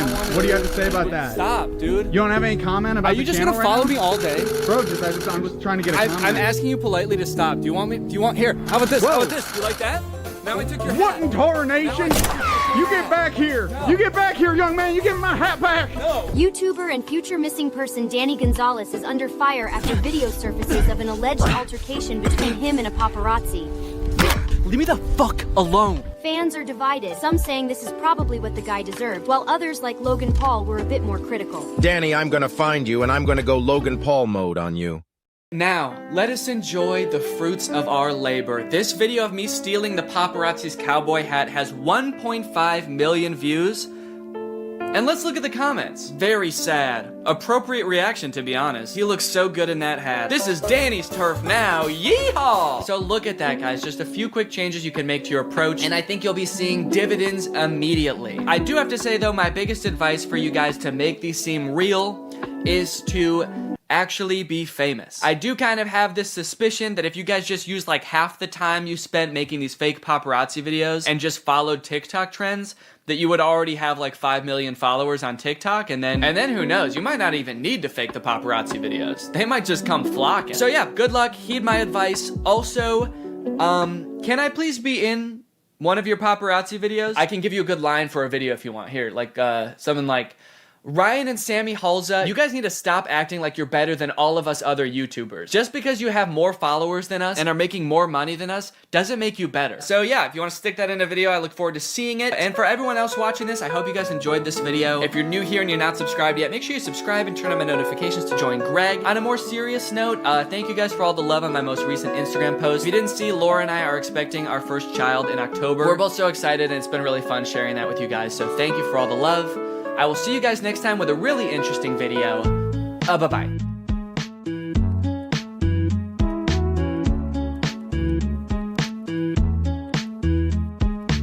What's up, Greg? Welcome back to another episode of I Have Had a Week. Quite a week. I have been having some serious issues. I know a lot of you noticed this because I got a lot of tweets about it, but my video that I posted last week about the movie The Lamp got taken down due to copyright. It's back up now, luckily, so if you haven't seen it, you can go watch it. But oh boy, has this week been quite an experience dealing with copyright issues on YouTube. So let me give you a little rundown of what happened last week with my video. So I uploaded it, and pretty much the minute I uploaded it to YouTube, it got copyright claimed. I guess it was claimed like automatically by YouTube's robots or whatever goes and automatically claims things, because the video was still private at that point. Like, I had uploaded it, but I didn't publish it and make it public, so nobody could see it. And I'm pretty sure that like even YouTube human employees can't see it, but they do let their algorithms or robots watch it and check if there's any copyrighted material or any like super explicit material so they can claim it or demonetize it or anything like that. So like the second I uploaded the video, it got claimed right away. But the only thing that happened was my video got demonetized. I wasn't super worried about it at first because I had a brand deal on that video, so I was gonna get paid for it anyway. So I was like, all right, whatever. And I have to post it anyway for the brand deal, so I'll just let it be demonetized and I'll just post it like this. That'll be fine, right? Nothing bad could possibly go wrong. So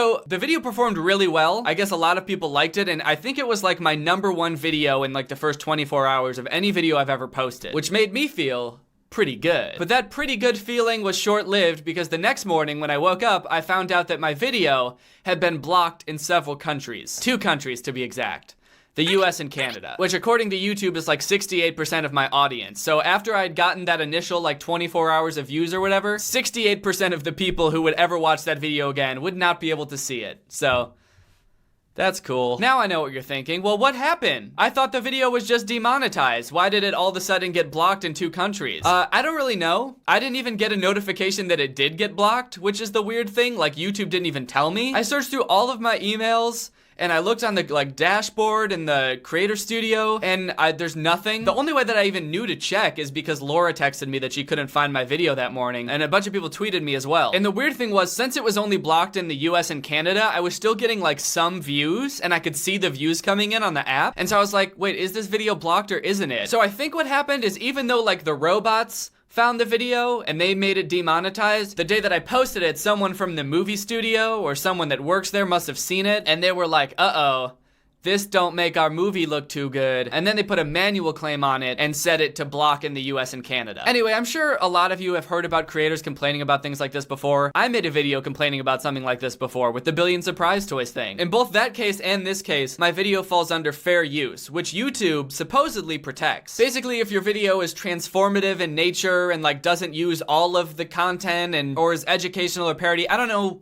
what the exact terms are. I just know that commentary is protected under fair use, and I know that I'm allowed to post these types of videos on YouTube because other people do it, and so I should be able to too. So I had 2 options the way I saw it. I could dispute the copyright claim, but fun fact, if you do that, YouTube just sends the dispute to the person who claimed it in the first place, meaning the movie studio, and they're like, hey, is this right? And the movie studio is probably like, yeah. And also, can I put a copyright strike on this person's channel, and if they get 3 of those, their channel gets deleted? And YouTube's like, sure, that makes sense. It's like if you were in elementary school and a kid punched you in the face and then told your teacher that you punched them in the face, and the teacher sends you to the principal's office to find out what will happen to you, and you get there and the principal is the kid that punched you in the face. But this time, instead of punching you in the face again, he expels you. I did have one other option though. My legal options. I'm sure a lot of you guys remember the video I made about Billion Surprise Toys, how they falsely copyright claimed one of my videos that was fair use, and somehow I got the video back up by just tweeting that I was reviewing my legal options, and they immediately accepted my dispute. They dropped the copyright claim. So I thought, I don't know, maybe, would that even work? There's no way that that would work twice. Like, just because Billion Surprise Toys was afraid of me reviewing my legal options, that doesn't mean that this random movie studio would, right? Nope, the video's back up. That worked. It worked again. I don't know how. I don't know why me reviewing my legal options is like the scariest shit to companies that falsely claim my videos, but I'm mad. Like, not even 2 hours, I think, after I tweeted that I was reviewing my legal options, they released the copyright claim on my video. So, long story short, never be afraid to review your legal options. Woo! Let me tell you, that was a relief. I was really stressed about that, but now the video is back up, so you can go watch it. I guess the YouTube copyright system isn't so bad after all. fuck. So this is the second of the issues that I faced this past week. Just as I thought I was in the clear, I had a successful review of my legal options. I thought everything was hunky-dory. I received about 15 copyright claims from Warner, or like 15 different people. I don't know how music labels work. I guess it's all the same label and different labels at the same time who all own this song. Basically, Warner or whoever it was were creating copyright claims on all of my videos that use the Mr. Sandman remix at the end of my video. You know, the song that I use at the end of all my videos. You know, this one. Oh, what's that? You can't hear it? Yeah, that's because I can't use it anymore. Here's the thing that really confuses me about that, is that I didn't even use the song that they say I was using. They said I used Mr. Sandman, which is a song from 1958, but I actually used a remix of that song, and I guess I don't know how copyright laws work in relation to like remixes and sampling. Maybe it's totally my fault for using it. I guess I just kind of assumed that after like weeks and months and years of using this song at the end of every video and never getting copyright claimed for it, that the song was fair game. So they basically went through and claimed like all of my videos that use that song. Well, not all of my videos, just my most popular videos. So what I did was go through all of my videos that use that song and replace that song at the end using YouTube's audio editor, which I guess is a tool that lets you replace audio in your videos with like the stock music that YouTube offers in their music library. So now at the end of all of my previous videos, instead of me talking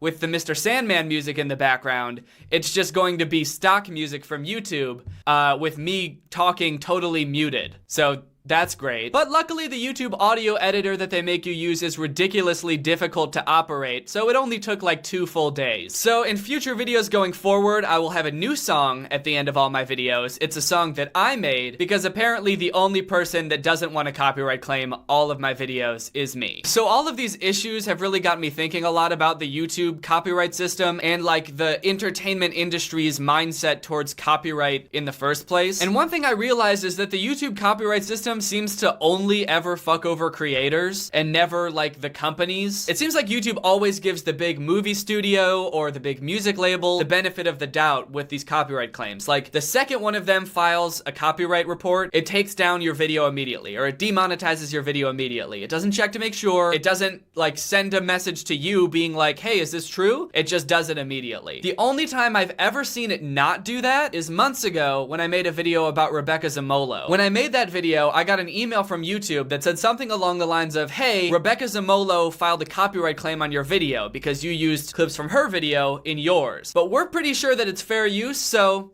we're gonna keep it up. And when I got that email, I was like, holy shit, that's cool. YouTube actually is like acknowledging fair use. I thought it was pretty funny because it showed like Rebecca Zamolo's signature that she tried to copyright claim my video, like it was actually her that clicked on it. But now looking back on it, that's the only time that's ever happened. The only time YouTube has ever given me the benefit of the doubt is when I was going up against another creator. And all of these other instances with large corporations, YouTube just gives them the benefit of the doubt and assumes that I'm in the wrong automatically. In the end, I don't really know if it's YouTube's fault that like the copyright system is like this. It might not be YouTube's fault. Maybe this is just how like the copyright laws work and they have to have it this way, otherwise they'll get sued out the wazoo. Anyway, maybe these things will be solved and maybe they won't. And maybe I'll just have to stop using copyrighted material in all of my videos and just start roasting videos that I make. How cool would that be? But when my videos get demonetized and taken down, it makes me all that much more appreciative that you guys are so supportive in all of my other endeavors, whether that be supporting me through my merch or supporting the brands that sponsor this channel. So thank you guys for doing all those things because it really helps. But as far as fixing these copyright issues, I guess all I can really do is just wish. Hello? Hello! Who's there? It is I, Jonathan Wentworth VIII. How did you get in my house? I'm here to help. Help with what? Your wish, of course.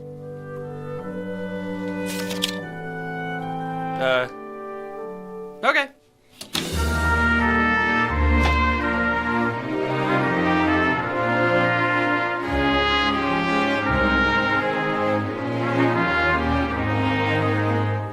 Are you gonna say anything? Do you want to come in? I don't understand. Are you a genie? Genie! Whoa, okay, I'm sorry. Do I look like a genie to you? I'm sorry. I didn't know that that was like offensive to ask. Have you seen the trailer for the new Aladdin? Oh. Yeah, you're right. That looks awful. Thank you. Now, I'm here to grant your wishes. Cool, like a genie. Fuck you! Oh shit, I'm sorry. Okay, look, I was gonna grant you 3 wishes, but you're kind of pissing me off, so you get one wish. What? As long as it doesn't bring anyone back to life, and it doesn't interfere with anyone's free will, I will grant you 1 wish. What'll it be? I don't know, I'm kind of hungry. Can I just have something to eat? I'm glad you asked. I've got just the thing. Are you tired of spending hours in the supermarket every week only to feel like you have no idea what you're doing in the kitchen? Well, it's time to say hello to HelloFresh, America's #1 meal kit. HelloFresh is a fantastic way to stay healthy in 2019. HelloFresh makes it super easy. They do all the planning, shopping, and prepping for you, so you've got more time to enjoy 2019 and a healthier you. They send seasonal, easy-to-follow recipes and pre-measured ingredients to your door every single week, so you can enjoy cooking and sticking to your goals. All meals come together in just 30 minutes or less. They call for less than 2 pots and pans, and cleanup is minimal. We've been using HelloFresh for a little while now, and let me just say, I've really been enjoying the meals. The Shake It Up pork cutlets in particular were delicious. They've got different plans you can choose from, classic, veggie, family, and you can change whenever you want, depending on how your tastes change. So get out of the little rut you're in, get out of your comfort zone, and try some new delicious recipes. Their prices are great too. HelloFresh is now starting from $6.99 per serving. HelloFresh is offering 6 free meals. That's 2 free meals in each of your first 3 boxes. Head on over to HelloFresh.com and enter promo code TrulyGreg60 for a total of $60 off. Thank you to HelloFresh for sponsoring this video, and thank you to you guys for checking it out. I love to see you guys supporting the people that support this channel. It makes what I do here a lot easier and a lot more sustainable, and makes more people want to sponsor me in the future. So thank you for checking out HelloFresh. Okay. When do I get it? Huh? The package, when will it show up? What if I told you that it's been inside you all along? I'd say that's false and gross. It'll show up in a few days. Okay. Thanks. Well, I guess it's time for me to disappear.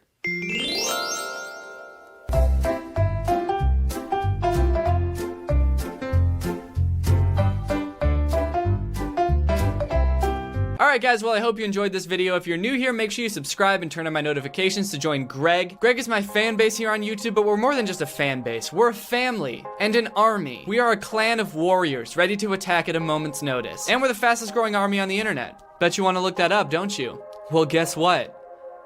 Don't please. If you want to get some merch, like this shirt or any of the other items on my merch store, go to DannyGonzalez.store. I'll see you guys next time with a really interesting video where I turn into a crab. Bye! This video is over now. Over now. Go find something else to watch. Or just watch this video. I know we had a lot of fun. A lot of fun. But you can't stay on this end screen forever. No. This video is over now. Over now. So why are you still watching this? Do you not have anything else? I have lots of other videos that you can watch, and I'm sure you'll enjoy them just as much. Now I'm actually kinda concerned. Did something horrible happen to you? Did you leave the room and forget you were watching YouTube? When you come back, I bet you're gonna be pretty confused. I would be too. Hey, are you subscribed to my channel? If you're not, you should totally subscribe to my channel. Thanks. And even if you're already subscribed to my channel, you could tell a couple friends to go subscribe to my channel. Because this video is over now. Over now. Go find something else to watch, or just watch this video. I know we had a lot of fun, but you can't stay on this end screen forever. No. This video is over now. I'm amazed that you're still watching this. I don't understand why. It's almost like you're trying to prove a point, but I don't know what that point is. Or you think there's gonna be something special at the end, but there's not. Before this video starts, I'd like to say that this video is sponsored by Mischief. Mischief is a brand that creates and releases insane new things every 2 weeks. You've probably seen some of their drops before, but didn't even know that they were the ones behind it. I've seen their next drop that's coming up, and it is sick, and the only way to know about it is by downloading the Mischief app. So if you want to be in the know, search MSCHF on the App Store or Google Play Store, or go to mischief.com. Anyways, here's the video. What's up, Greg, and welcome back to another episode of Ditsugaki, the internet's most notorious ripoff of Diggy Gorgonzola. So it has been brought to my attention that the movie that I made a video about a couple weeks ago, What's Up, is actually a sequel. I did not realize this. There were a lot of things that I was confused about in that movie, and apparently it's because that movie is a sequel to a different movie called Big and Little Monsters, which is actually a ripoff of Monsters vs. Aliens. I gotta be honest, it's kind of clever of them to just use the same characters to rip off a different movie. That's pretty genius. Like, they didn't have to like remodel any new characters or make a new set or anything like that. They can just stick all of these characters in a different movie. So today we're gonna be taking a look at Big and Little Monsters, and we're gonna see if it's any less bad than What's Up. And we're also going to see if it's any less racist. Also, I'm curious to see if any of the questions that I had about What's Up are answered in this movie, because this movie is supposed to set up What's Up. All right, let's dive in. I'm about to dive in. So the movie starts with Dr. Crumb being woken up. He's got a very technologically advanced room, but what else would you expect from Dr. Crumb? He's got all these little gadgets designed to wake him up and give him a good morning. He's got this little floating robot that comes to give him the news. Express breakfast, country breakfast, breakfast with nuts, Sunday breakfast, breakfast delight. Huh. Interesting. What a weird-ass menu. This thing is not intuitive at all. Yeah, that's right. We're getting real nitpicky right off the bat. This menu, it doesn't make any sense. Like, why not just write the names of all the breakfast items? Why do they have to have pictures of the sun that are supposed to somehow tell you what you're getting for breakfast? I mean, these icons barely even tell you what each breakfast is. Like the first one, this is supposed to be express breakfast, but it's just a picture of the sun, and I guess he's like going fast. He's just a fast sun. So I guess maybe you could infer that that's supposed to mean express breakfast, but that still doesn't tell you what express breakfast is. Like, what is in the meal? It's just a fast sun. Also, what the heck is breakfast delight? The last one. Breakfast delight. I think I can picture kind of what each one of these would be, except for breakfast delight, and the picture doesn't help at all because it's just a picture of a clown. It's just a regular meal like any other one of these meals, but like a clown serves it. Just a clown bringing you out a regular ass omelet. You selected Country Breakfast. Good morning, Dr. Crumb. Yesterday's electronic news headlines. Tomorrow, Dr. Crumb will launch the first intergalactic supersonic geometric antenna. Right off the bat, the movie's not any less racist, specifically towards Chinese people. What is with the writers of these movies and being really racist? In the last movie, they had the guy that they kept making fun of, and now in this one, the robot is making fun of Chinese people? For crying out loud! It must be a virus. I'm sure I unsubscribed from that darn Chinese news channel. Oh, your robot got a virus? The robot that you made and only you own got a virus? Who wrote the virus for your robot that no one else knows exists? I think you programmed it to do that just so you could be racist. It kind of seems like it. Country breakfast will be ready in... Oh, here we go. Now we get to see what the country breakfast is. Look at all those pots and pans in the background that were used to make this breakfast. I bet it's gonna be a pretty exquisite breakfast. 9, 8, 7, 6, 5, 4, 3, 2, 1... Country breakfast complete. It's an egg. It's one egg. The country breakfast is just one egg and coffee, but like in a cup the size of a shot glass. Just a little, tiny little thimble full of coffee. That's all Dr. Crumb needs to get himself going in the morning. Is this a thing? Is there such a thing as a country breakfast that's just one egg? One hard-boiled egg? Reminds me of life out on the farm. It was a simpler life, to be sure. Every morning I would get fed one hard-boiled egg by my floating racist robot, and I would drink coffee out of a cup the size of a water bottle cap. I miss those days. That was a simpler time. More salt! More salt. A little more salt, please. A little more salt. Apply. Junk. Yeah. Good morning, Amanda.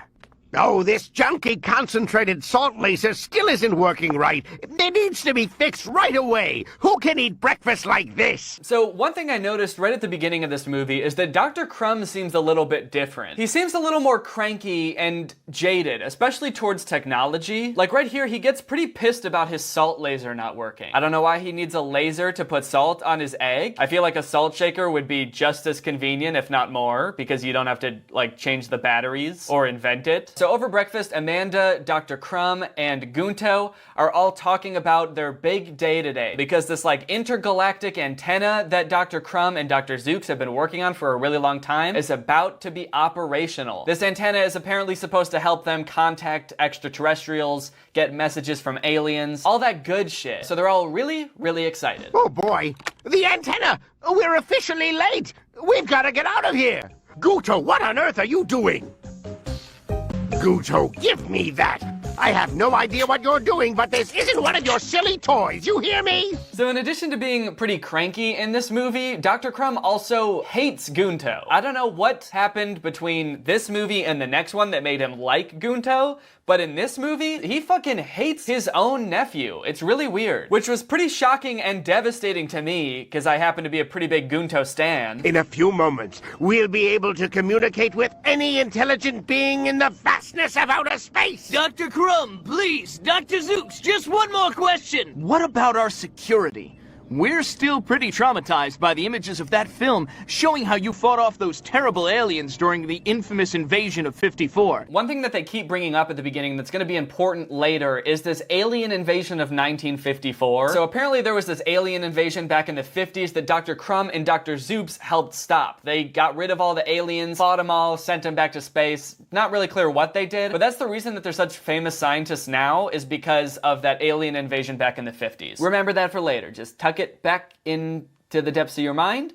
You're gonna need it. You're gonna need to know about it later. If you will allow me, I'd like to ask a very special young lady to help me turn on the antenna. My niece, Amanda. Can I go with you, please? No, you stay here. You're too immature to handle a machine like this. Do you see this? Even Amanda's getting in on the Gunto hating action. Put some respect on Gunto's name, man. Disrespectful.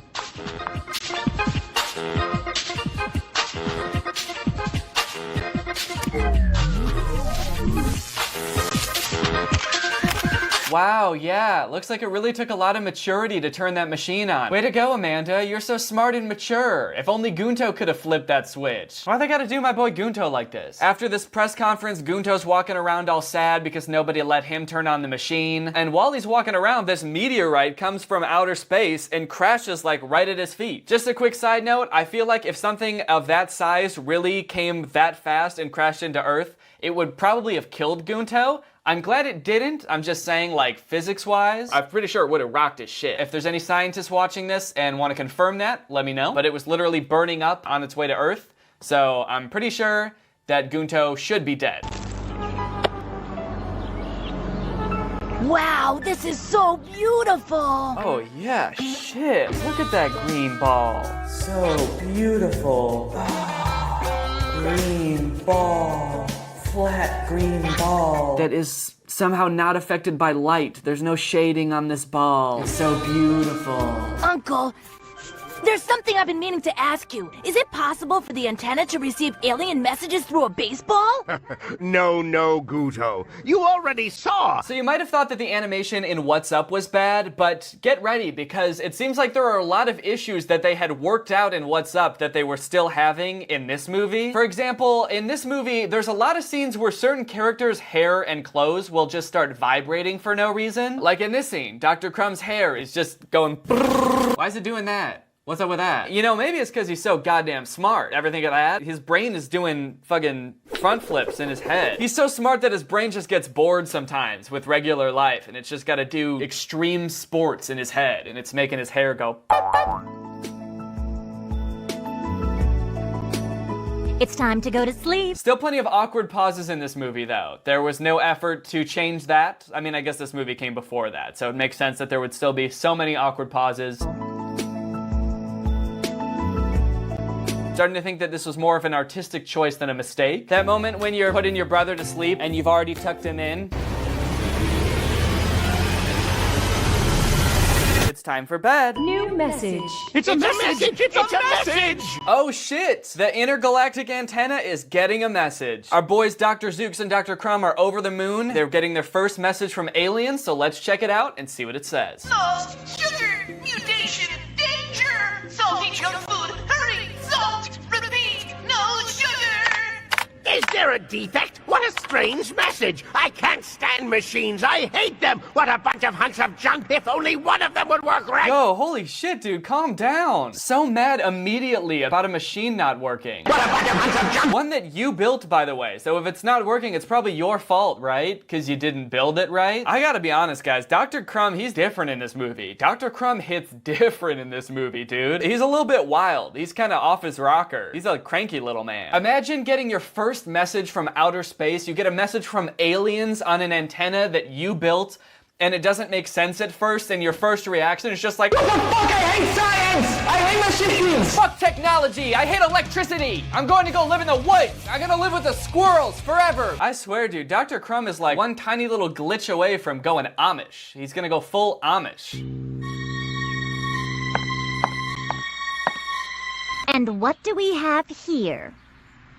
It's a piece of the baseball I saw hit the antenna. That's what I was trying to ask you about at dinner. Remember? I thought it could be a message from space. Uh-oh, it looks like whatever was in that green ball, remember the sexy hot green ball from earlier? Whatever was in it, it looks like it escaped, because it's in pieces on the floor. What do you mean it hit the antenna?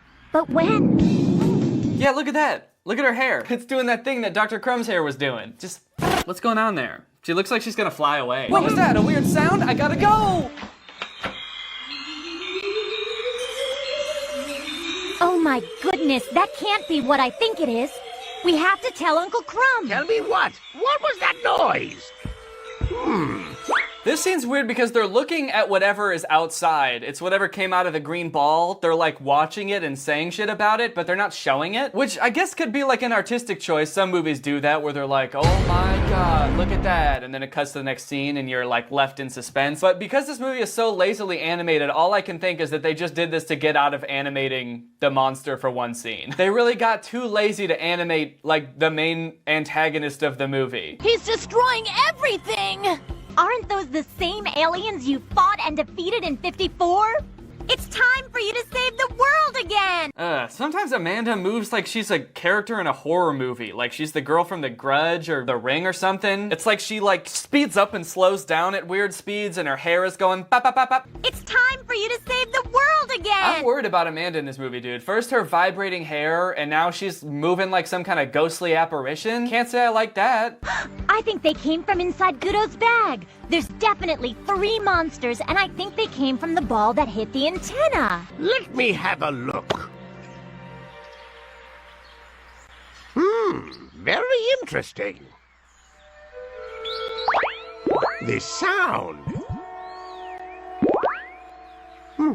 Oh, fuck, dude, what? He just licked that thing. He doesn't know what that is. I guess Dr. Crumb also thought the ball was really good looking. He really liked that sexy green ball. He's like, oh, fuck yeah, let me see that shit. I gotta taste it. But even Gunto didn't think the ball was that good looking. Look at him. His face says it all. He is disgusted. Obviously, it isn't a spaceship. Organic material indicates the formation of a living outer covering inside of which these strange beings develop. In other words, we can say that your baseball here is an egg. Oh shit, it wasn't just a regular green ball, it was an egg. Now I know why Dr. Crumb wanted to taste it. He thought that shit was a whole ass country breakfast. So Dr. Zooks analyzes the egg, finds out it came from outer space because it's got some star fragments in it. And then Gunto also turns on the news and they hear that there's monsters ravaging the city. They're at the zoo and they're eating animals and shit. It sounds actually horrifying. Even like the anchor on the news is terrified. The wrath of destruction is terrible. In an instant, the monster mercilessly tore apart a garden. Turn it off, Gunto. And for some reason has run into the zoo. It's sheer madness. Amanda and Gunto get pretty gung-ho about going to fight the monsters because they're like, well shit, we got Dr. Zooks and Dr. Crumb. They fought aliens before in the alien invasion of 1954, so we'll be good. They've got plenty of monster alien hunting equipment. But the whole time that Amanda is talking about going to fight these aliens, Dr. Crumb looks really worried and eventually pulls Dr. Zooks off to the side. Dr. Zooks, I don't believe it's possible. This monster story must be some type of scheme that we need to get to the bottom of. They'll find out the whole lie. Monsters don't exist. We invented everything. That story about an invasion of monsters we made up was just so that the government would invest in our interplanetary communication project. Wow, so it turns out they were phonies the whole time. Turns out they made up the whole alien invasion thing just to get money from the government. I don't know how they faked an entire alien invasion just to get money from the government. Like, wouldn't there need to be other witnesses or like buildings destroyed and stuff? Did they kill people and destroy buildings to pretend that they were fighting aliens? That's pretty fucked up. These monsters are a fraud. They're gonna find out everything. We're done. Fried. Oh, fuck him up, Dr. Zooks. Oh, I love that sound that he makes when he slaps him. He sounds like he's really getting his shit rocked. Yeah, his brain's really doing flips now. That's kind of a weird thing that only happens in movies, I'm just realizing. Like, in movies all the time, someone will be having like a nervous breakdown and their friend will be like, snap out of it, and slap him in the face. How many times in your life have you had a friend that was in a serious crisis? Maybe they were having like a mental breakdown and you thought to yourself, oh, I know what'll calm them down. I'm gonna slap the shit out of them. Oh, you may be having a panic attack, but get ready for a physical attack, bitch. Kick him in the face. Kill him. But Amanda gets into everything. Whatever tweaks her interest, she wants to know everything. Dr. Zooks, my niece will find out. And when she does, she'll no longer respect me. Do you understand? Come on, Dr. Crumb. That girl completely idolizes you. Yo, what about Gunto? What about the boy? What the hell? Why is this dude so obsessed with Amanda? This whole movie is so disrespectful to my boy Gunto. My niece! What am I gonna do if my niece finds out? Ugh. Chill out, you weirdo. It's not important what you did, but who you are. A dedicated scientist, an attentive uncle, and a man with character she can be proud of. Look at everything you do. Everything you think. You're a famous scientist. Yeah, I wouldn't be that confident that she's still gonna like you. Like, sure, you're still a famous scientist. Like, we've all established that the reason for that is a big hoax. So you shouldn't even be a famous scientist. And judging by how baffled you are at technology, it still seems like even after all this time, you still suck at science. Anyway, so they have that conversation, and then Dr. Crumb goes back outside to talk to Amanda and Gunto and finds that they've left. They went to go fight the aliens on their own and are just gonna let Dr. Crumb and Dr. Zooks catch up with them. Dear Uncle, we went ahead of you with the photoplasmolithium guns. I'm sure the plan you're putting together will work perfectly, saving us all and the whole world will be grateful again. Amanda, you're in danger. My dear niece, in danger, and it's all my fault. What are we going to do? What about Gunto? Hey, remember the little boy? The little boy that you're to care for? You know, you got Amanda, and then your much more younger and defenseless little nephew, Gunto. Yeah, he's there too. He's gone off to fight monsters with fake guns. Do you think that that's maybe a problem too? Or are you just concerned about the niece? So Gunto and Amanda show up to the park. They find this guy selling popcorn, so Gunto starts to buy some popcorn. But then one of the aliens pops out of nowhere, and they all freak out. Dr. Zooks and Dr. Crumb pull up just in the nick of time, and they hop in the car and they make a getaway. Good for nothing, kids. These days they walk all over you. Even an old popcorn vendor. There's no respect for the corn. When's it all gonna stop? Why do I suddenly feel like this movie was written by a retired popcorn salesman? So they're riding along. They have a little heart-to-heart because Dr. Crumb eventually tells Amanda that the whole alien invasion was a hoax before, so they're really not as safe as they thought. Then a monster comes out of nowhere, tries to eat them again, and they end up hiding in a movie theater.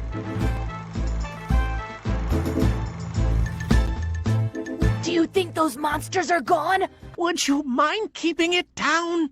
I think I heard something.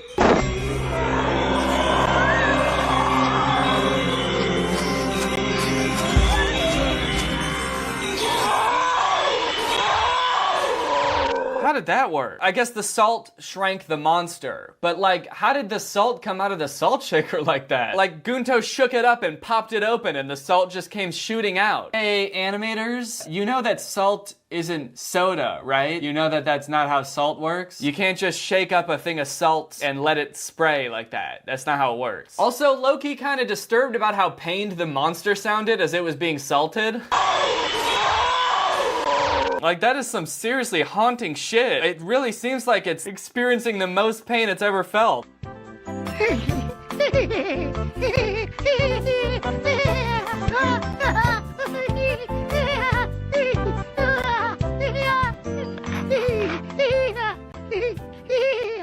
Be careful! If you give that little guy any more popcorn, he'll disappear. You're absolutely right. I thought once they started talking, the monster would stop making that noise, or they would, you know, like reduce the volume of that monster so it wouldn't be so distracting. But nah, the sound design people were just like, fuck it. Monster giggling through the whole scene. Good luck trying to pay attention to the dialogue now, bitch. So they've caught one monster, but there's still two more. But Dr. Crumb doesn't want them to go out and try to catch more monsters because he thinks it's not safe, so he grounds them. But Amanda and Gunto decide to sneak out, and now that they know that salt makes the monster shrink, they decide to bring a bunch of little packets of nuts, like tiny little bags of nuts. They bring them along to try to fight the monsters. Now, Gunto, hit him with the salt, quick! Take this, you oversweetened monster! Swallow these salty peanuts! Yo, what? That's so many nuts. How did all those nuts come out of that tiny little bag? They just rip open a tiny little, like, airplane-sized bag of cashews, and it's just endless cashews. Now that's what I call breakfast with nuts. Hit him with the salt, brother! Yeah. Look, I think it's the monster's pet. We come in peace. Okay, so then these other aliens show up, and they're little aliens, and they tell Amanda and Gunto that apparently these big monster aliens that are running around are their pets. They're aliens from another planet, and they had these pets in little eggs, and they were flying by, and they accidentally dropped one down to Earth. So now they're gonna help Amanda and Gunto track down the monsters and feed them salt, which will help shrink them, and then they can take them back to their planet. But they also say that the opposite of salt is sugar. If the monsters get sugar, that's gonna be bad, and they'll get bigger and stronger. So they can't let them get any sugar. No, I want that one right there. Double chocolate delight. Okay, this part is really awkward, and I feel like when I just show little clips from the movie, you don't really get a sense for how awkwardly it's animated, because I'm trying to cut it down for time and make this video interesting. But I'm gonna let this part play out in its entirety so that you can really get a sense for how unnecessarily long some sequences in this movie are. Welcome to Ice Cream Express. How can I help you?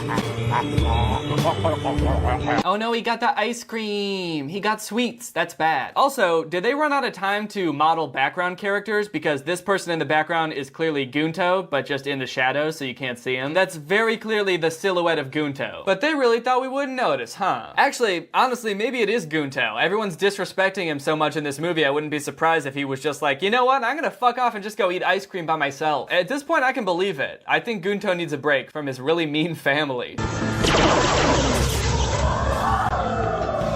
Anyway, eventually they catch all the monsters, and just like in What's Up, they've caught all the monsters and the day is saved. You know, now that I think about it, like even the plot is the same. There's 3 monsters that get loose and they have to go find them. So what did they change? What is different about these movies? Thank you for all your help. Yes, we thought for sure we lost them forever. We sent an SOS emergency message to advise you not to feed them anything sweet. So that was your message, not a defect. Then the antenna works. It really works. Did you hear that? Oh, so the message they got at the beginning was right. Wow, what a poorly worded message. How are they supposed to make any sense of that? It seemed like a really critical thing that they understood very clearly what was going on. But instead they were just like, Lost! Sugar! Junk food! Danger! Sugar danger! really helpful, aliens. Good job. Anyway, that's the end of the movie. In conclusion, did we learn anything new about the universe of What's Up and Big Little Monsters? Actually, yeah, I think I did. Well, no, I guess I didn't. I didn't learn anything that I wanted to know the answer to, but I did learn things that I didn't think needed a different answer. Like in What's Up, I just assumed that Dr. Crumb and Dr. Zooks were good scientists, and that's why they had all of the cool stuff and the great technology. But from this movie, it kind of seems like everything that they have, they either fake or got it from aliens as a gift. So that's a thing that I didn't think was gonna change in this movie, but did. Well, that's the movie. I should mention that I have some new merch available on my merch store. There's a nice yellow Greg hoodie, and then there's like a light blue and a coral Greg t-shirt. Some nice summer options for you. All right, well, with all that out of the way, guys, now it's time to talk about our sponsor, Mischief. Mischief is a really cool brand. I've been seeing their drops for a while now, and honestly, they do some really impressive stuff. They release something crazy every 2 weeks, and they'll range from like viral digital experiences to weird luxury items. The most recent one that you might have heard about is their collaboration with Mr. Beast. It was called Finger on the App. It was basically a competition amongst millions of people. Anyone could download the app, and it was a competition to see who could keep their finger on an app for the longest. There were over 1 million players. It got to #1 on the App Store, and it lasted for over 72 hours. And the grand prize was a whopping $25,000. Another funny one is Scream Club, which is a website where you can go to just scream. So if you've ever wanted to go to a website and just scream or hear other people scream, then this might be for you. You might have heard of this one because there was a pretty viral TikTok about it. Over 1 million people have gone in and screamed, and this was actually one of their secret drops. So this would be one where you would have to have the Mischief app in order to be able to get in and scream your little head off. They also have a magazine called Mischief Mag. Each issue has some really interesting stuff in there. For example, they taught you how to use Spotify to make free money, basically. And another covered how to break traffic laws, but legally. Also, I may or may not be allowed to disclose this, but Mischief Mag Volume 2 comes out in August. And it's even crazier than the first one, and the only way to get it is by downloading the app. So go ahead and download the app. Search Mischief on the Google Play Store or the App Store. People with the app get first access to all of the drops, and they also get access to secret drops that you can only get with the app. Or go to mischief.com. Again, Mischief is spelled M-S-C-H-F. Thanks to Mischief for sponsoring this video, and thank you to you guys for checking out Mischief. Again, it's a really cool company. I highly recommend checking it out. They do a lot of cool stuff. All right, now back to the rest of the video. All right, well, that's it for this video. Thank you guys for watching. I hope you enjoyed it. If you're new here and you're not subscribed yet, make sure you subscribe and turn on my notifications to join Greg. Greg's what I call my subscribers, but more importantly, guys, we're a family. We're all blood related. We all came out of the same mommy, and we're one big happy family, and we're the strongest army on the internet, and please don't look that up. All right, I'll see you guys next time. Bye. This video is over now. Over now. Go find something else to watch, or just watch this video. I know we had a lot of fun, a lot of fun, but you can't stay on this end screen forever. No. This video is over now, over now. So why are you still watching this? Doja Cat, DaBaby, Lil Nas X. What do all these artists have in common? They've all seen huge surges in popularity from having their songs blow up on TikTok. With viral dances and trends propelling songs to the top of the charts not just on TikTok, but on Spotify and Billboard, artists are trying now more than ever to get their songs to go big on TikTok. Which is why 2 months ago, I came up with a plan to create not just any song, but the perfect song for TikTok. A song that would take every element that makes songs popular on TikTok and combine them all into one perfect song for TikTok, and disguise myself as a fake artist to release it. Will the song blow up just as I suspected? Or will it all blow up in my face, ending in ridicule for making an abomination of music, a Frankenstein's monster of pop culture? This is the story of how I created the perfect song for TikTok. What's up, Greg, and welcome back to another episode of An Attempt. That's right, I'm gonna be making an attempt. I don't know if it's gonna work out, but we're gonna see. Guys, I wanna make a TikTok song, okay? That's not a song called TikTok, it's not a song about TikTok, it's a song for TikTok. Over the past couple years, countless artists have blown up on TikTok. And guess what?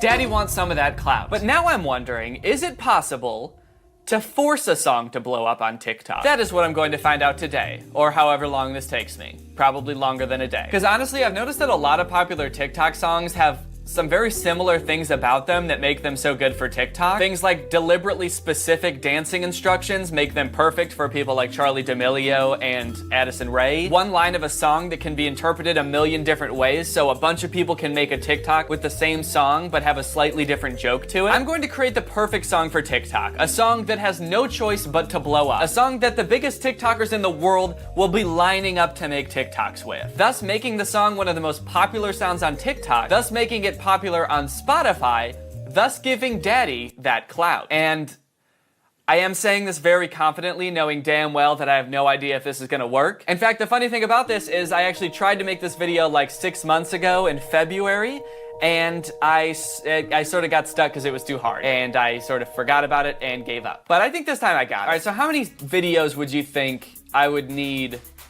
to be viral on TikTok? I guess that's what we have to figure out first. Like, what am I aiming for here? After looking at a bunch of songs in TikTok's own TikTok viral list, it seemed like the songs that go viral on TikTok had a huge range of the number of videos that they have, with some even going up to the multiple millions of videos. But the very lowest that I could find had around 69,000 videos. So I figured a good baseline for like the most baby, little, tiny viral song would be about 50,000 videos. So that's what I decided to go with. Let's say 50,000. I feel like that's still a pretty lofty goal, and I feel like I would be pretty darn impressed if I got 50,000 videos for my song on TikTok. And we might not reach the goal, but you know what they say. Shoot for the moon, and if you miss, at least you'll land among the stars.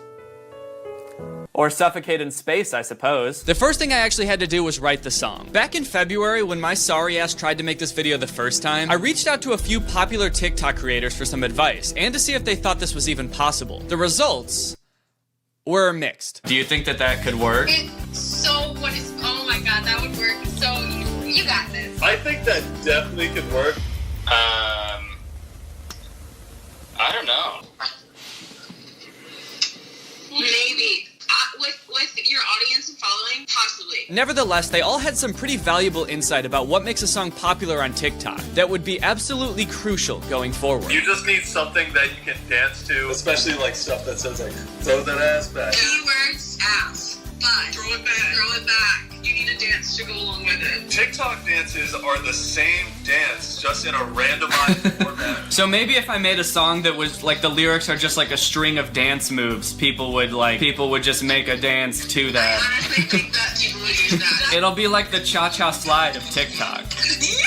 One line that can be kind of used in a bunch of different ways. Yeah. I think a lot of beat drops say something that's kind of like quirky and relatable. So another thing that I've heard is that like artists who want to blow up on TikTok will pay TikTokers to make songs with their TikToks. I have at least 6 requests on my Instagram right now. They're like, hey man, can you make a challenge or something to my audio? You have like 2.3 million followers on TikTok. How many followers do you have on TikTok now? 500,000, somewhere around there. So I feel like if you made a TikTok with a song, there's like a decent chance that it could like become a trend, right? Yeah. I guess so, yeah. So is that something you would consider doing, like taking payment to make a song or like a TikTok? Huh? Oh, that's so weird. There's $20 in the background here. Is that something that like you guys would consider if someone was willing to pay you for? Oh, what is that? Is that a $25 Amazon What? gift card? Oh my god! Is it? Is this like a 3-year-old $25 Amazon gift card? Hold on, is that a Rainforest Cafe shirt? Is that for me? Huh? That's weird. How'd that get there? I don't know. Would you ever consider like if someone had like a bunch of money? When you say a bunch of money, do you mean $20? I don't know. It could be 20. Could be, I don't know, more or. So 40? I'm starting to realize now you might have ulterior motives with this call, but. Curtis, come on, man. We're friends. I know, but it's weird. As soon as you started talking about my following and then paying someone to make a video and then you pay into the money on the wall, it's just all okay. And now you're agreeing with me. Okay. But even then, I still felt a little bit lost on where exactly to start. So I looked up the lyrics to all the most popular songs on TikTok, copied and pasted them all into one document, and then used that chunk of text to generate a word cloud. I figured this would be super helpful in writing the song since I didn't know what to write about. Plus, I really like this website. They had lots of cool shapes that you could make your word cloud, like a little cow cloud and a little ladybug cloud. I picked a gecko. Hope you guys like my word cloud. As you can see, I went for a gecko.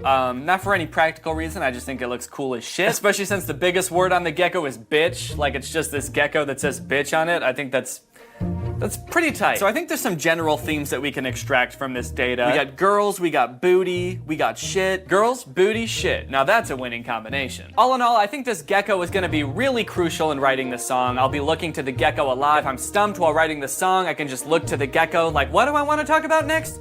Booty? Of course. After I'm done shaking my booty, I can get to working and smashing. And that's a hit song. So I began the tedious process of crafting the perfect beat. I worked for days and days, crafting the perfect melody, making the drums slap in just the right way, mixing it until it sounded perfect. And I'm just kidding, I just bought a beat online. It was way easier and it sounded better than anything I could have made. So that's what I did.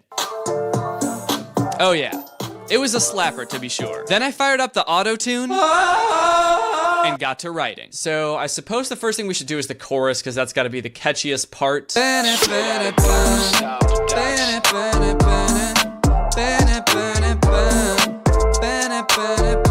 Now we can try to come up with words for it. So this is like the first line of the song. I feel like in TikTok songs where the beat drops, there should be like an important line. It's gotta be something kind of badass that makes TikTokers want to be like, I'm hot shit. It could also be something funny and self-aware, and maybe people would like that too. What's like a relatable scenario that people would like to make TikToks about? A time that they fucked up, or like were a clown. I'm a fucking clown. Oh yeah, okay, wait, no. It could be kind of cool. Starting off with I'm a fucking clown sounds like it's gonna be a dumb song, but then like what if it's like, but she wants to join the circus? Then it sounds kind of cool. Like, I may be a clown, but this girl, she's kind of a freak.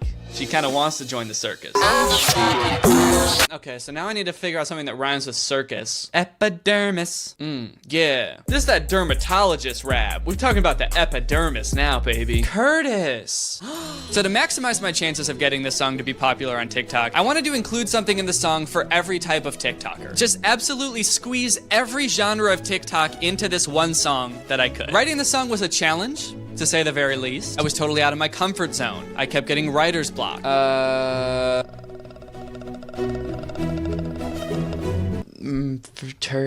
Luckily though, I did have the gecko, which at the very least gave me some solid inspiration. Oh gecko, please tell me what to write next. Maybe I should say hoe at some point in here. Is that endearing? Is that cool? So what if I'm a hoe? You're not perfect either, sweetheart. I got booty, I got smash, I got pow, like pow pow pow.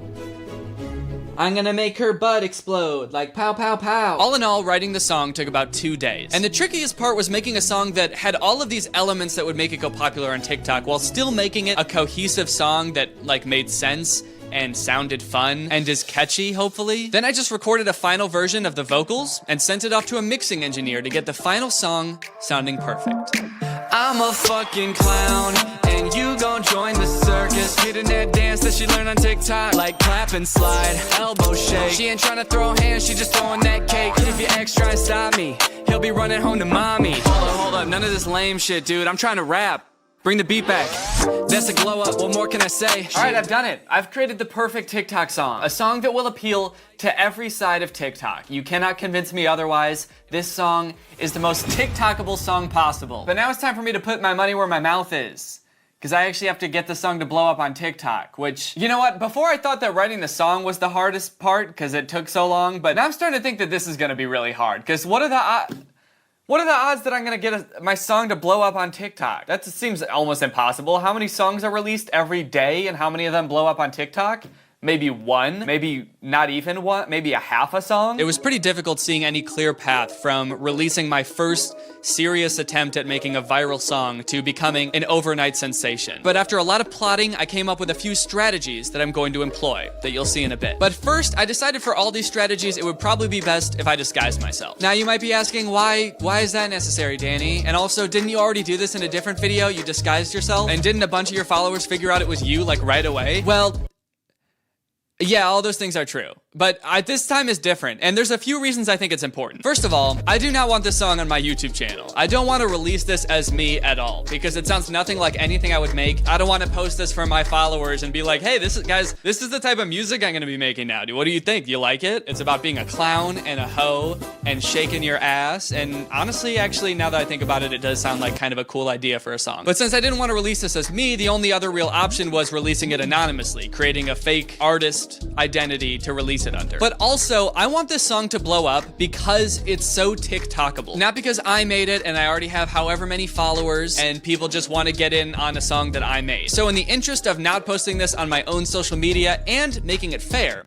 I gotta make a disguise. How to disguise yourself. All right, we got a WikiHow article. How to disguise yourself. Looking to disappear? Not at all. I'm looking to go viral. Method 1, changing your features. Change your hair. Getting a drastic haircut is the quickest way to look completely different. Wear glasses and sunglasses. Ah, it worked for Clark Kent. Oh yeah, it worked for the superhero in the fictional story.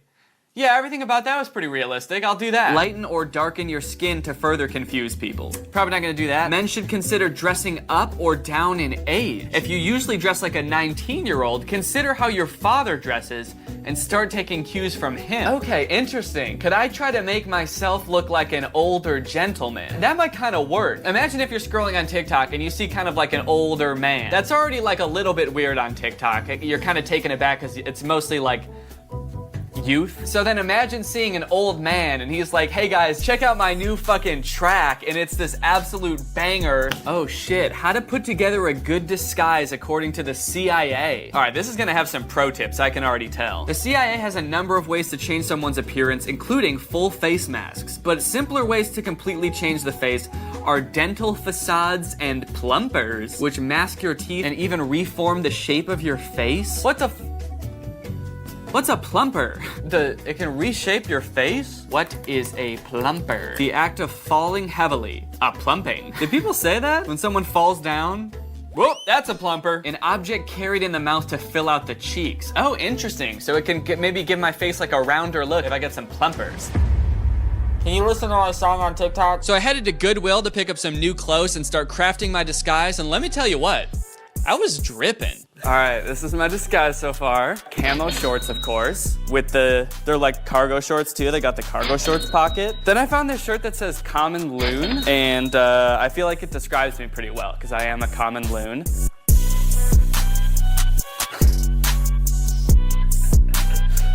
Do I look like a different person? I feel like this just looks like I have cotton balls in my mouth.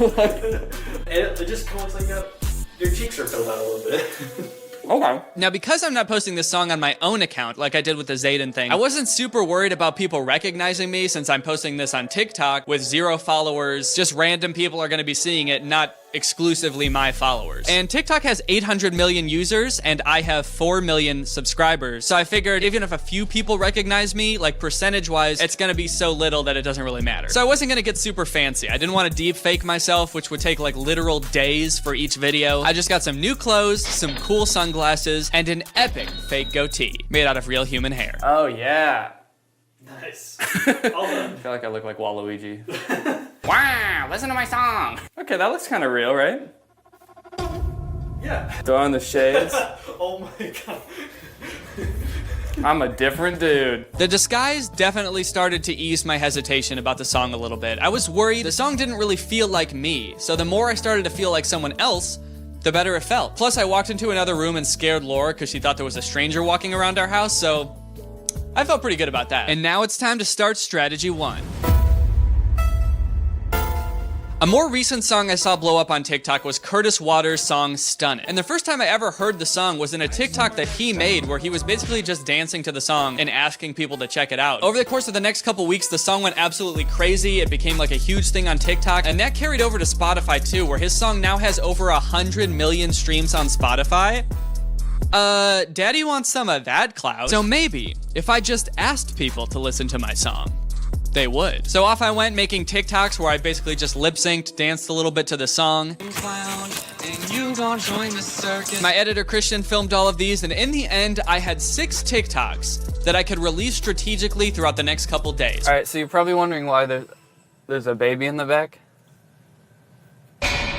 Oh yeah, I also bought this baby. Let me explain why. I was a little worried that just asking people to listen to my song wouldn't be enough pizzazz to get people excited about it. But sometimes on TikTok, I see things go viral that are just like pretty normal videos where something weird happens in the background. It makes people want to comment on the weird thing going on in the background. They watch it over and over to see the weird thing going on in the background. All things the TikTok algorithm loves. So I devised a TikTok where I'm dancing to my song and asking people to listen to it in the foreground. But in the background, a baby falls out of a tree. It's the perfect amount of confusing and concerning. How did that baby get in that tree? How did he not notice the baby fall out of the tree? Are there more babies in the tree? All questions I predicted would absolutely flood the comment section of this TikTok. So, long story short, I basically spent 20 minutes throwing a baby doll up into a tree at the park.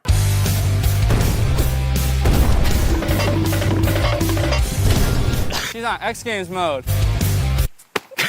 Oh my god, that's so violent. It's kind of disturbing. Once I got tired of throwing the baby, it was time to get to work. I got the song ready for release and submitted it to Spotify and all the other streaming services, including TikTok. This is where I had to come up with an artist name. I didn't really know what to put for this, but I mentioned foxes twice in the song, so I figured maybe foxes are important to this dude, and I named him Fox Season. I also decided to make his real name Ned Flames, because I had to put that in like the credits of the song, and I just thought that Ned Flames sounded cool, so that's his name. Within a day or two, the song was up on TikTok, and I began methodically posting each of the 6 videos I had filmed. Stunning in my gray Crocs. She a bad bitch, I'm a stone cold fox. Air Force One with the knee-high socks. Hitting that dance that she learned on TikTok. Like clap and slide. All right, everyone, phase 1 is complete, and the results are unimpressive. Right now I've got 11 followers. None of my TikToks have over 20 likes. We got 9 likes, we got 7 likes, we got 13 likes, 12, 19, 9, and that's it. That being said,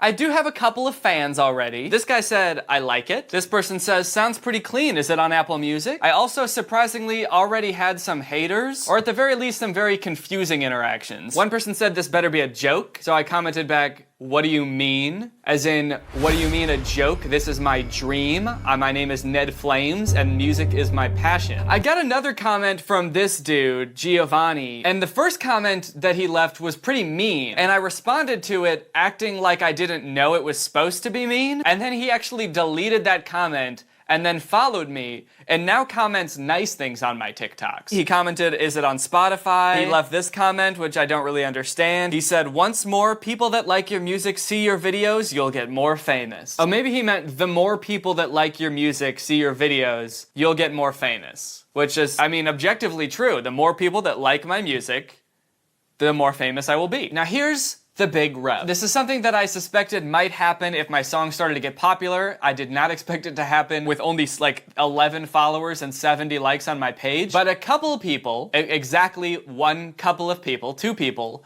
have recognized that it is me. One person said, sounds like Danny Gonzalez, and another person said, is that Danny Gonzalez? And then commented again on a different TikTok and said, that's Danny Gonzalez, I know it. But with all that being said, I am still failing this experiment. So it's time to move on to plan B.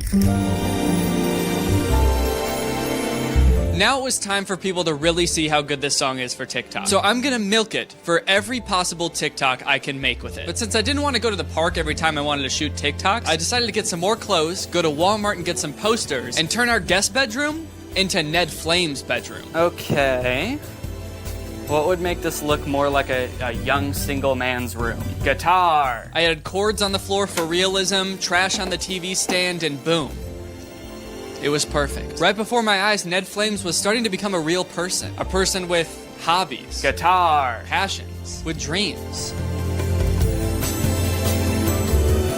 Anyway, I made some more TikToks. Air Force One with the knee-high socks. Hitting that dance that she learned on TikTok. Like clap and slide, elbow shake. Like clap and slide, elbow shake. Clap and slide, elbow shake. And check them out, they're pretty good. First, I just danced to the song like 6 times. That way I could release one every day, being like dancing to my song every day until it becomes a trend on TikTok. Then I did a POV.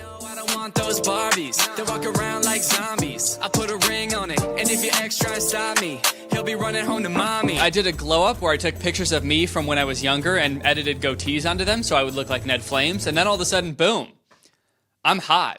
That's a glow up, what more can I say? And of course, I had to do a video using the I'm a fucking clown line, so I headed to McDonald's and made a video where I pretended to get the police called on me for scaring the McDonald's employees. I'm a fucking clown. I did not actually scare any McDonald's employees. That whole thing was not real. I did get the Travis Scott burger though. It was just okay. All right, things are getting a little bit crazy. So the good news is my TikToks are really taking off. I have 486 followers. Some of my TikToks have like 4,000 or 5,000 views. Yeah, look at 4,300 views, 4,800 views. The bad news is that it's entirely because people have found out that it's me. For some reason, even though before it was only like 1 out of every 100 people recognized me, now it's like 1 out of every 3 people. So like all my comments are just blowing up of people being like, hey Danny, we know it's you, Danny. Danny, I have caught you in your lie. This was a pretty crazy development. TikTok started off just showing my videos to random people, just like whoever happened to be on the app at the time. But after a while, it seemed like TikTok's algorithm started to realize that most of the people interacting with my TikToks all had one similar interest. And that interest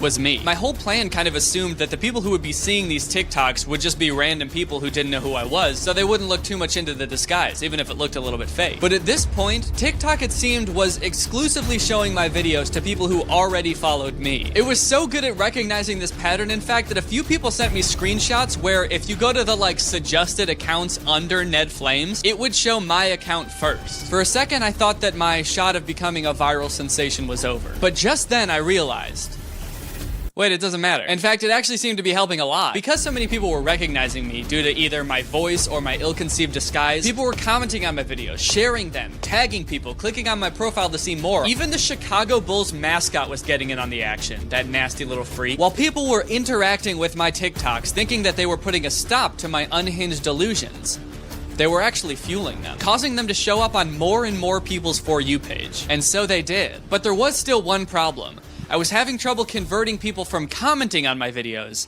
to making videos with the song. It seems like all people want to do is comment. They want to comment because they want me to see the comment and they want me to put it in this video, but no one is making TikToks with the song. That's the whole point. I want people to make TikToks with it. I shouldn't say that. A few people have. There's 13 TikToks that I didn't make using this song. And they are people doing the dance. Like this one says, duetting this song every day until my boy Ned Flames gets famous.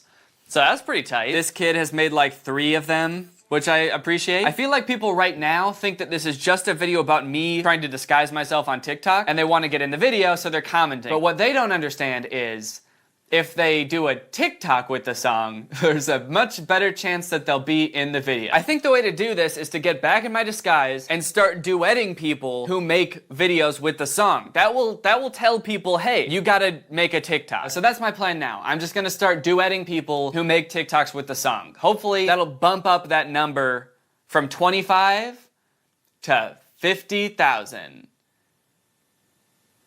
Yep.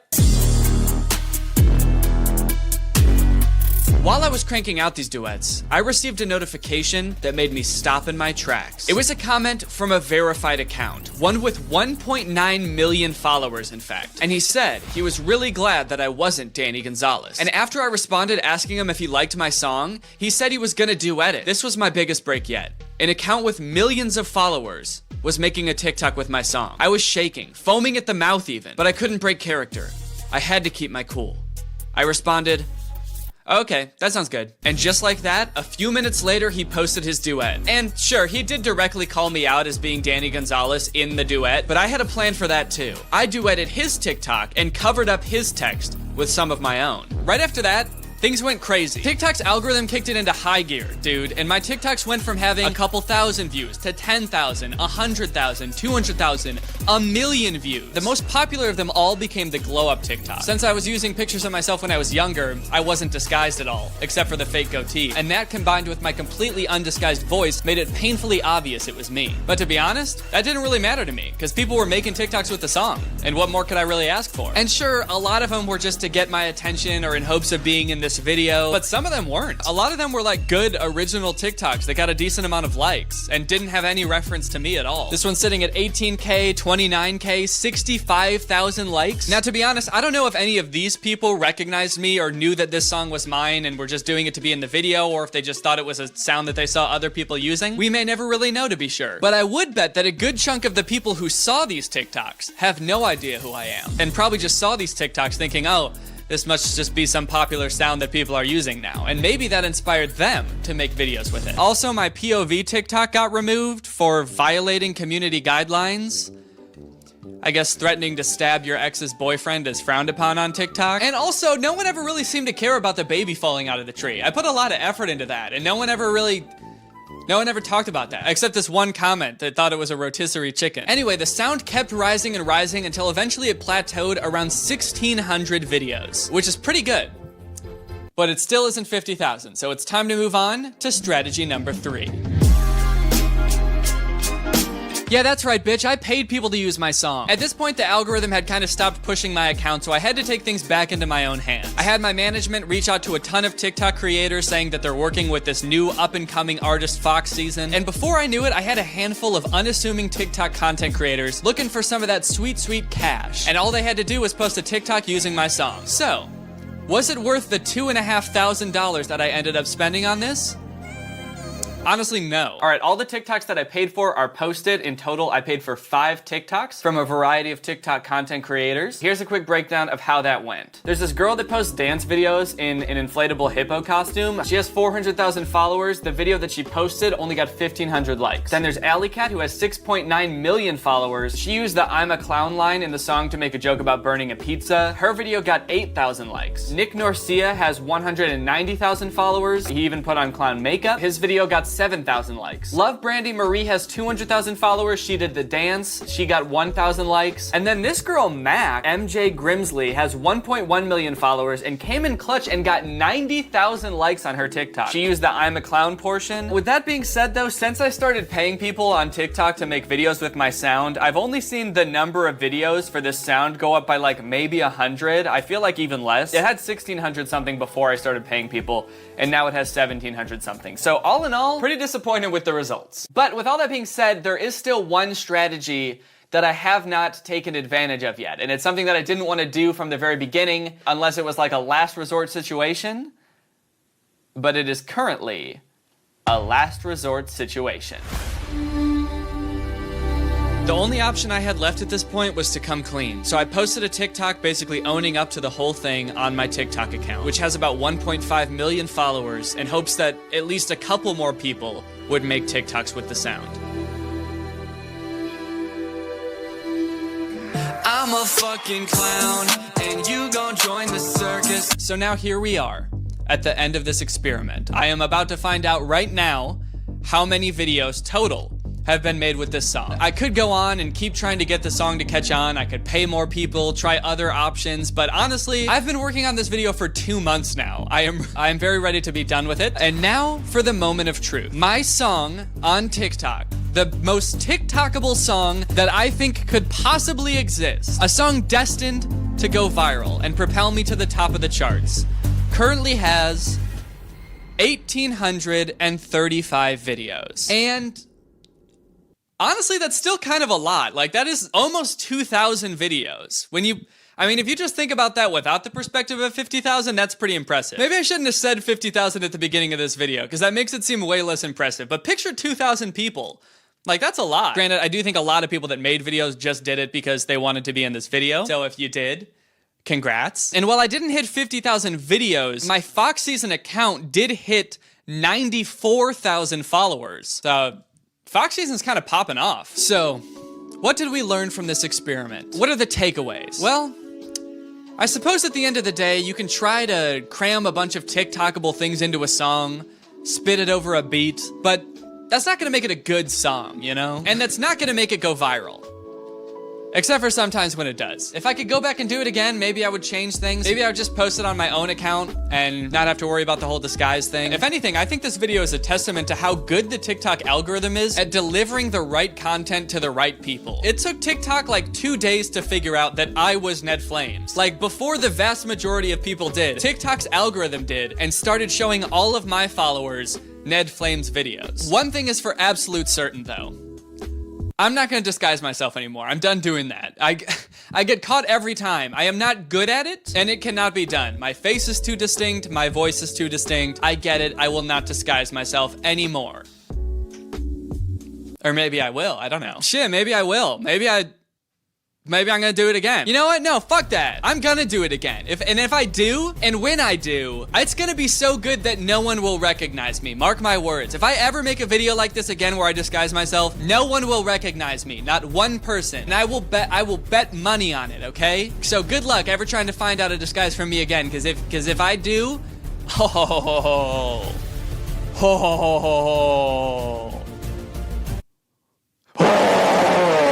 You're not gonna figure it out. Anyway, with that being said, it's now time to talk about our sponsor, Upstart. There's been a lot of economic uncertainty lately with families and young people, not sure when their next paycheck is gonna come, how long their job is gonna last, and it's led to a lot of folks having their financial situation complicated even more by high interest credit cards, and more specifically, high interest credit card debt. And if that sounds like you, then now is the time to find out how low your Upstart rate can be to help pay off your high interest credit card debt. Unlike other lenders, Upstart can reward you based on your education, your job job history in the form of a smarter rate. With Upstart, you can skip going to the bank because they're completely online, and they offer loans anywhere from $1,000 to $50,000. So you can consolidate your debt into one easy fixed rate payment. Upstart makes it fast and simple to check your rate. Since it's just a soft pull, it doesn't affect your credit score. The hard pull actually ends up happening when you accept your rate, so it won't actually affect your credit score if you decide not to go with it. And probably the best part is if your loan gets approved and accepted, most people get their funds within the next business day. Over 400,000 people have used Upstart to pay off their credit cards or meet other financial goals. So if you, like many others, want to see why Upstart has a 4.9 out of 5 rating on Trustpilot, then head on over to upstart.com/Danny Gonzalez to see how low your Upstart rate can be. And checking your rates only takes a few minutes. Your loan amount will be determined based on your credit, income, and certain other information provided in your loan application. Not all applicants will qualify for the full amount. All right, thank you to Upstart for sponsoring this video, and thank you to you guys for checking out Upstart. When you guys check out my sponsors, it helps me get more in the future. So if you think there's a chance that Upstart can help you out, check it out. It helps them, it helps me, and it helps you. So it's a win-win-win. All right, well, here I am in front of a blank green screen. All right, guys, well, I hope you enjoyed this video. I have been working on it for 2 months,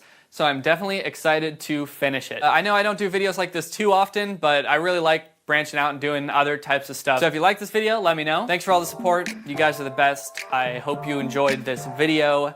And I think I already said that, so I'm gonna end the video now. Bye. I'm a fucking clown, and you gon' join the circus. You know I'm a hoe, but I know you ain't perfect. Baby, if I'm addicted, tell me why I make you nervous. Let these bitches talk, let those feelings to the surface. Hey guys, real quick, I have new merch, and also there's a big sale going on in my merch store right now until December 1st, and 4 random orders during the sale are going to receive one of the physical drawings that I did in the fake AI video. So if you want to check out the new merch or get some discounted merch, then head on over to DannyGonzalez.store, and now here's the video. Fashion changes fast. Like really fast. Looking at this picture of myself wearing a V-neck and cargo shorts feels like looking into an old photograph from the 1910s where like everybody in it is dead now. But believe it or not, this picture was only taken 2 weeks ago. That's how fast fashion trends change. Remember that weird t-shirt I was wearing at the beginning of this intro? I've already thrown it into a landfill. That's how fast fashion trends change. Styles change so quickly over the years, it feels impossible to predict what is going to be popular next year, let alone like 30 years from now in say 2050, which is scary to me because by then I'm gonna be old, I'm gonna be falling out of style, but luckily some experts think they've already figured it out. I found a few articles claiming to predict what the fashion of the future will look like. And if I can just buy all that stuff now, then I can become the ideal man of the future today. So my goal is to go through each of these 3 articles and craft one outfit based on what each one predicts. That way I can cover all my bases no matter what the future looks like. And then we can decide together which future we would most like to live in. Okay, this is an article on a website called Dream Zone, and it's called 2050, the fashion of the future. Adaptable wearable technology. Most of us will live close to the printing house or have a 3D printer at home. Huh? What is this about everybody living close to the printing house? Like Kinko's? I do mess with the idea of 3D printed clothing though, that's kind of sick. The idea that everything you own can fit perfectly because it's like 3D printed, custom to your body, is kind of cool. Socks will recycle themselves.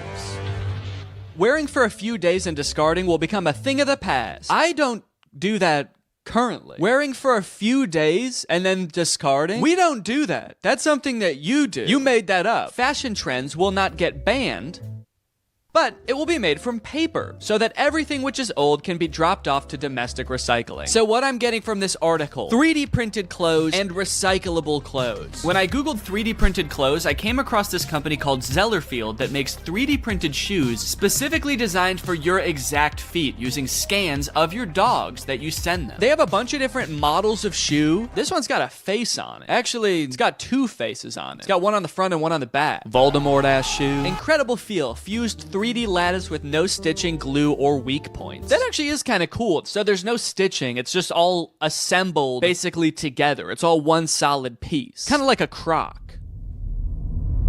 Are these just Crocs? Easy to clean, breathable, machine washable, and odor resistant. It's breathable? It looks like a big solid chunk of rubber. I don't know what the consistency of this shoe is gonna be, but I guess there's only one way to find out. The process of scanning my feet was a little bit different than I anticipated. I wasn't so much scanning my feet, so much as taking one very specific picture of both my feet next to a piece of computer paper. To find some more kind of eco-friendly clothes like this article was talking about, I googled clothes of the future and found this company Volbat. They make a shirt called the wooden t-shirt. This is the first t-shirt to be built from wood and colored with wood. Now it looks like a pretty normal shirt, so I guess they figured out some kind of way to make fabric out of wood, which is pretty cool. Unless this is all like an illusion and this really is just carved out of wood. I guess he's not moving that much in these pictures. What if it is just like a stiff board of wood and it actually doesn't have a back either, so you just put it on like a chest plate. So I'm gonna order a medium wooden shirt. Lastly, I found some compostable underwear. These are just boxers made out of 100% cotton, which means that if you put them in a composter, they will turn back into dirt. Made by nature and designed to return to nature in 90 days. You can soil them and turn them into soil. Add to cart.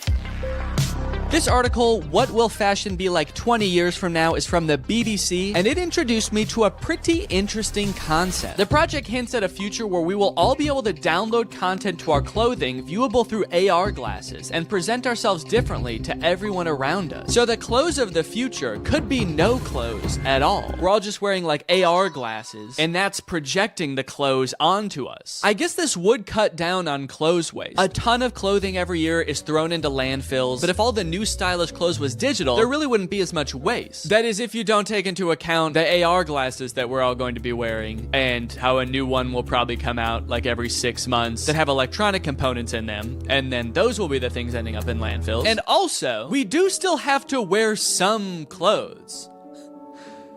Right? Or is the future just gonna be like people walking around looking like Fortnite characters in our AR glasses, but in reality they're just naked? The most interesting part about this is that I actually found a company that offers this service already. It's called DressX. I actually found it because Sophia Nygaard made an entire video where she dressed up in outfits from this service for a week, and it's super interesting. You can buy clothes, digital clothes, from this website, and then you can try them on virtually. I guess you upload an image of yourself that you want to be wearing the outfit, and then you pay $20 for them to basically Photoshop you into the outfit. And it looks a little bit realistic. Yo, look at this, the Neo suit. I feel like when I upload this, they have to decide how big my ass is. Okay, I'm actually kind of liking these, dude. Whoa, look how big that hat is. Dude, that's crazy. Maybe I want to go with this one. It's $100 for this whole outfit, which could be worth it, depending on how it turns out. Yeah, I'm gonna go with this one. This article is called Fashion Trend Predictions. What will clothes look like in 100 years? Fashion in the future might be entirely different to anything we can predict. Okay, so they're basically starting off by being like, we have no clue. Everything in this article is probably wrong. Formulated after the sleek form of smartphones and other tech devices, the fashion industry may be heading towards the use of futuristic looking clothing. Okay, so our fashion in the future will be based on smartphones, which are something that we have today and probably like won't have in the same form 100 years in the future. Also, that sounds terrible. I don't want to dress like my phone. I'm all metal and gray. I have a giant speaker right here and a giant microphone down there. Okay, this one also says clothing designed for VR glasses. So I'm thinking VR glasses are gonna be a big thing in the future as well. So maybe I should incorporate that into this outfit too. I mean, I guess glasses with like a camera on them does kind of correspond to the whole smartphone theme. The use of artificial intelligence in the fashion industry may end up having the ability for clothing to change colors, temperature, and size. Wait, doesn't that already exist? I swear I've bought a shirt from like a gift shop on vacation before that changed colors if I was in the sun. Okay, so for this version of the future, here's what I found. Some augmented reality sunglasses. I didn't even know technology was this far, first of all. AR technology? They can just make them in sunglasses now? You can just sit down with your sunglasses and be in front of a giant theater screen. Why does this feel like this is a scam or something? It has 1,500 ratings and it has good reviews. So I'm gonna get them, honestly. I'm honestly kind of just curious and I want to try them. Next up, remember how I said giant speaker right here? Giant speaker right here. This is a Bluetooth hat. Plays the music out of it. It's only $15. It's incredible. And then I don't know, like a color changing shirt, but maybe I can get some kind of like metallic pants or something to go along with it. And that'll kind of complete the look. With 3 futuristic outfits chosen, it was time to start testing them to see which future I would most like to live in. Here we go. This is the hat. Warning, to avoid danger of suffocation, please keep this bag away from babies and children. When you take the hat out of the bag, there should also be a warning. It should be like, now don't use this hat near anyone else. Don't use this in public around any other people. It's gonna weird them out. It's also gonna be super annoying. My initial impression of a lot of these products was not great. Connected. Yes. Sound quality did not sound good, guys. I have to say that does not bode well for the test of this. The color changing shirt was super confusing. My hot breath would make it change colors, but when I would put my hot hand on it for like a minute straight, it wouldn't. What the hell? It barely changed color at all. How hot is my breath that did it and nothing else does? Oh, yeah, okay, so this is the robot onesie that I ordered. Onesie? Is that the right word? Like, that's the word for a baby outfit that's all one thing. Is that like that for people too? Or like adults? People. I know it's like that for babies, but what about like humans? Human beings. But what I'm most interested in trying is these AR glasses. So let's get the whole outfit on and see how they work. Ah, whoa! Holy shit. Oh my God. Whoa, that's actually kind of cool. So my whole laptop screen is like suddenly appeared in my glasses. No matter where I look now I just see my laptop screen. You can fully see it on the camera. You can't see your eyes anymore. You just see my laptop screen. Of your laptop screen. Wait, that gives me an idea. Hold on. So you can see perfectly what's on my screen? Yeah. Interesting. Okay. How do I look? I didn't realize when I bought these that it seems like you have to have them plugged into your laptop or phone in order to use them. So it's not like you can just be walking around watching the new Mr. Beast video as you walk down the street. You have to be carrying a laptop with you too. But I do think that there is a real use case for this outfit. With all this potential for stimulation strapped to my body, I can become like a permanent iPad baby. So I turned on a food theory video, I started blasting some futuristic music out of my hat, and started playing some stimulating videos of kinetic sand on my glasses. Okay. Oh, this is crazy. The image of the kinetic sand is way bigger than the TV. So there's like a one TV with matte pad on it, and then a way bigger translucent TV with kinetic sand playing. I can't really imagine a use case for these glasses. It's pretty awful, actually. So much stimulation that everywhere I look, all I see is kinetic sand being cut. And it's also kind of making me nauseous. So I think I'm gonna go get some water. Luckily, today's video is sponsored by Air-Up, which is a great and unique way to meet your daily water requirements. You see, guys, while you just fill up your Air-Up with regular old tap water that your government provides for you, when you put on a scent pod and you activate it like so, pop it right into place, suddenly the water has taste to it. And I'm talking good taste. This scent pod I got on here is raspberry lemon. So when I drink through my Air-Up, air travels into the scent pod, out through the nozzle, and into my mouth, creating a flavor experience like I'm actually drinking something flavored like raspberry lemon. But it's not actually adding any chemicals to the water. I like this because I like drinking a lot of water, but sometimes water can be a little bit boring. I want to spice it up with a little bit of flavor, but I don't like adding in chemicals, sweeteners, artificial sweeteners to my drink. This doesn't add in anything, it just adds in scent. It's science. And it just seems like you're tasting raspberry lemon, which is a pretty good flavor. And guys, it's the season of giving, so what better time to give a family member or a loved one a gift with taste? Which is why, Jake, actually, I have a surprise for you. What? For doing such a good job filming this video right now, I got you this. Oh my God! And there's actually an Air-Up in here too, it's not just the box. So there you go. And I also got you your favorite flavor, cherry, to go along with it. Oh my God, that's my favorite flavor to go along with it. That's what I just said. Yeah, sorry. Air-Up is a great gift for anyone who likes to drink water, which is everybody because you need water to survive. And from November 20th to the 27th, you can save up to 40% on all orders. That's because they've got Black Friday and Cyber Monday deals going on right now, and it is their biggest sale ever. So if you want to check it out and get a family or friend or a loved one a gift with taste this year, click the link in the description, get up to 40% off on all orders. And now,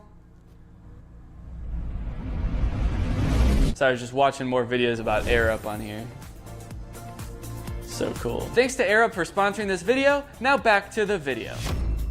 For the virtual outfit, before I even purchase it, I have to take the picture that I want them to Photoshop me in, because that's part of the checkout process, is uploading that picture. So that's what I'm gonna do right now. Now, the outfit is so kind of edgy and dangerous looking that I gotta pick a cool location for it. So that's why I'm out and about. I have to find a cool location for it. The big issue with that is that the top is like a mesh top, which would usually be worn with nothing underneath, so that you could kind of see, you know, my belly button, my nipples, whatever. But if I'm looking for a cool location, that's gonna be a public location. And if I'm in public, I'm not gonna be walking around taking pictures with my shirt off. Filming in public is already embarrassing enough. I don't need to take my shirt off. But look, I'm wearing like kind of a skin colored shirt. Maybe they can just Photoshop my shirt off anyway and give me like rock hard abs. That would be sick. So I'm just gonna take a picture and send it to them and see what they do. I'm just wearing regular clothes. I'm wearing jeans and a t-shirt and shoes. And so I'm just gonna try to find like an edgy location to take a picture of myself. Well, I took a little walk and I looked around and I found this. A skate park. Also the smallest bleachers I've ever seen to watch people at the skate park. Guess they're not anticipating like a ton of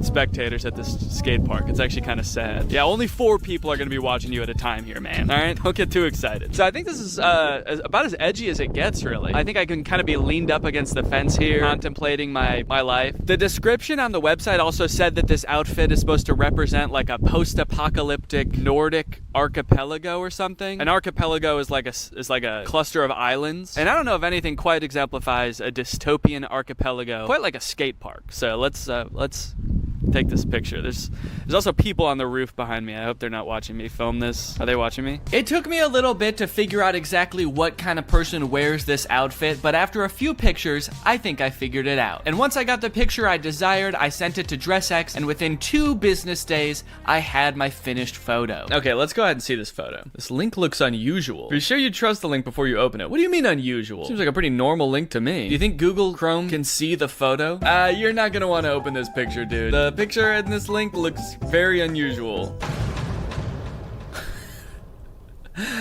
Okay, very, very interesting. I like it. I like it a lot. This is... Wow. Yeah, I mean, it looks like I'm wearing the outfit. I'll give them that. I like that they left my Apple Watch on. And my shirt. This has got to be the dorkiest anyone's ever looked in this outfit. I sent the picture to Laura. I was worried she was going to say it looked super fake and also would hate the outfit. But it turns out she loves it. Eventually, I'm going to post this picture on Instagram to see what everybody thinks. But before I do that, I have to get pictures of the other outfits too. So without further ado, here's the next outfit.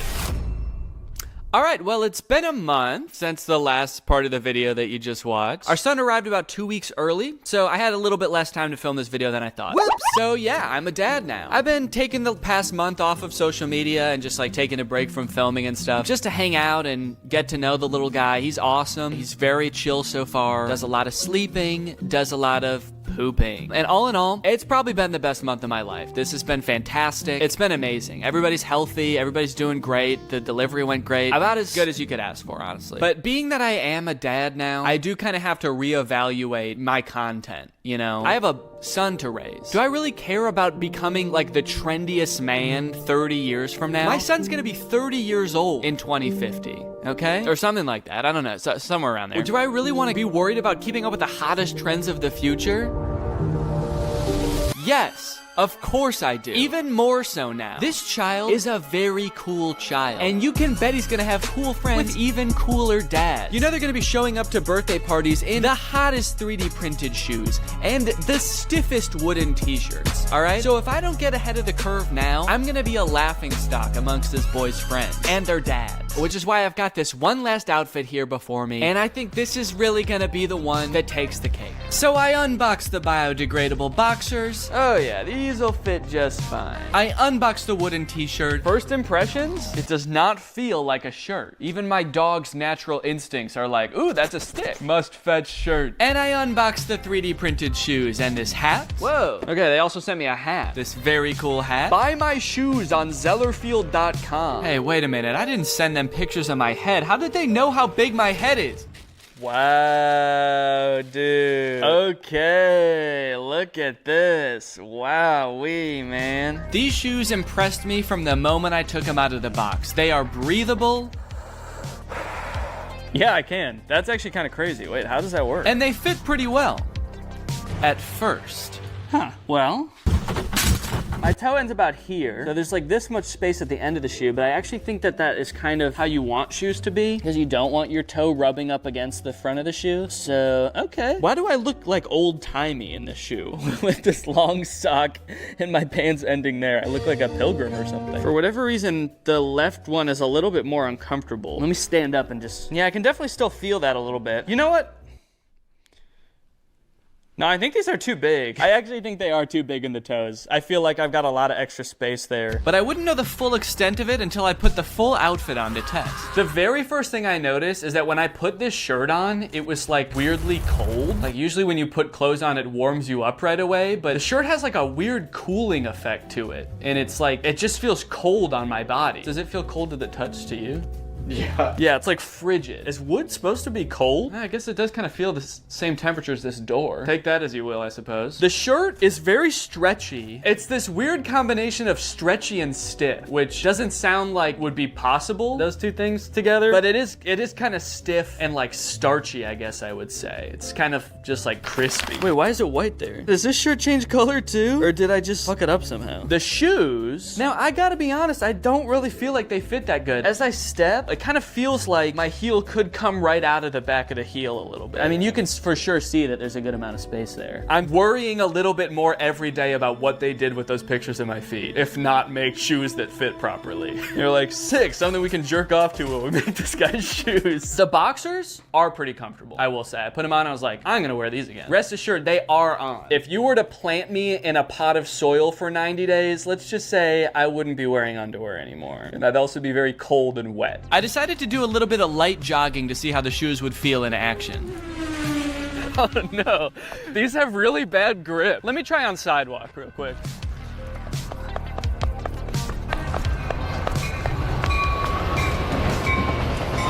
Sorry. Let me see if I can race it.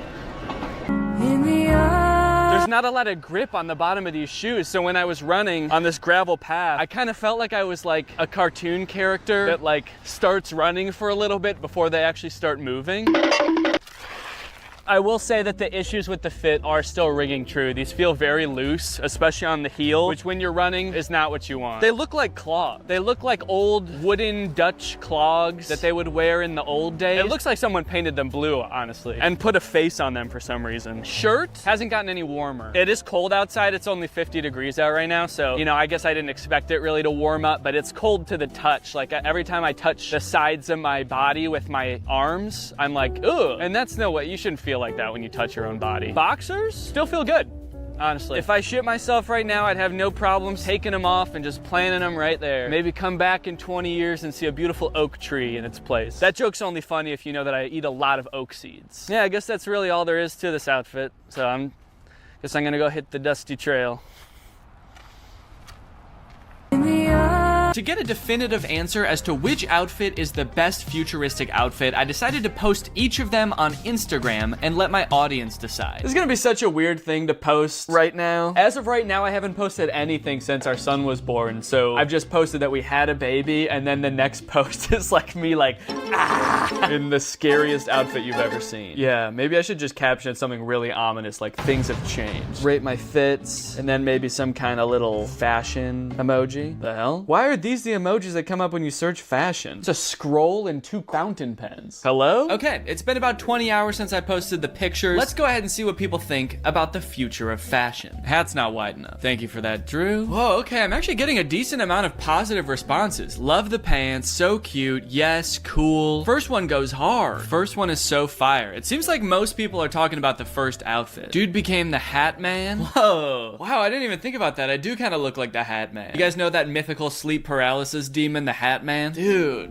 I've always wanted to be the Hat Man. This is awesome. I can't wait to start appearing in people's dreams like this. This is gonna be so cool. This is the only comment I've seen so far wondering if the first outfit is fake. Is that Dress X I see? So this person knows that Dress X exists and they think this might be a Dress X outfit. Good eyes. This person must study the Dress X catalog religiously. The robot leggings are a 6 out of 10, the hat and heels 8. All right, guys, well, I think my intuitions might have been right. I was kind of feeling like the virtual clothes would be the way of the future, and it looks like I was right. From now on, I'm only gonna be wearing virtual clothes.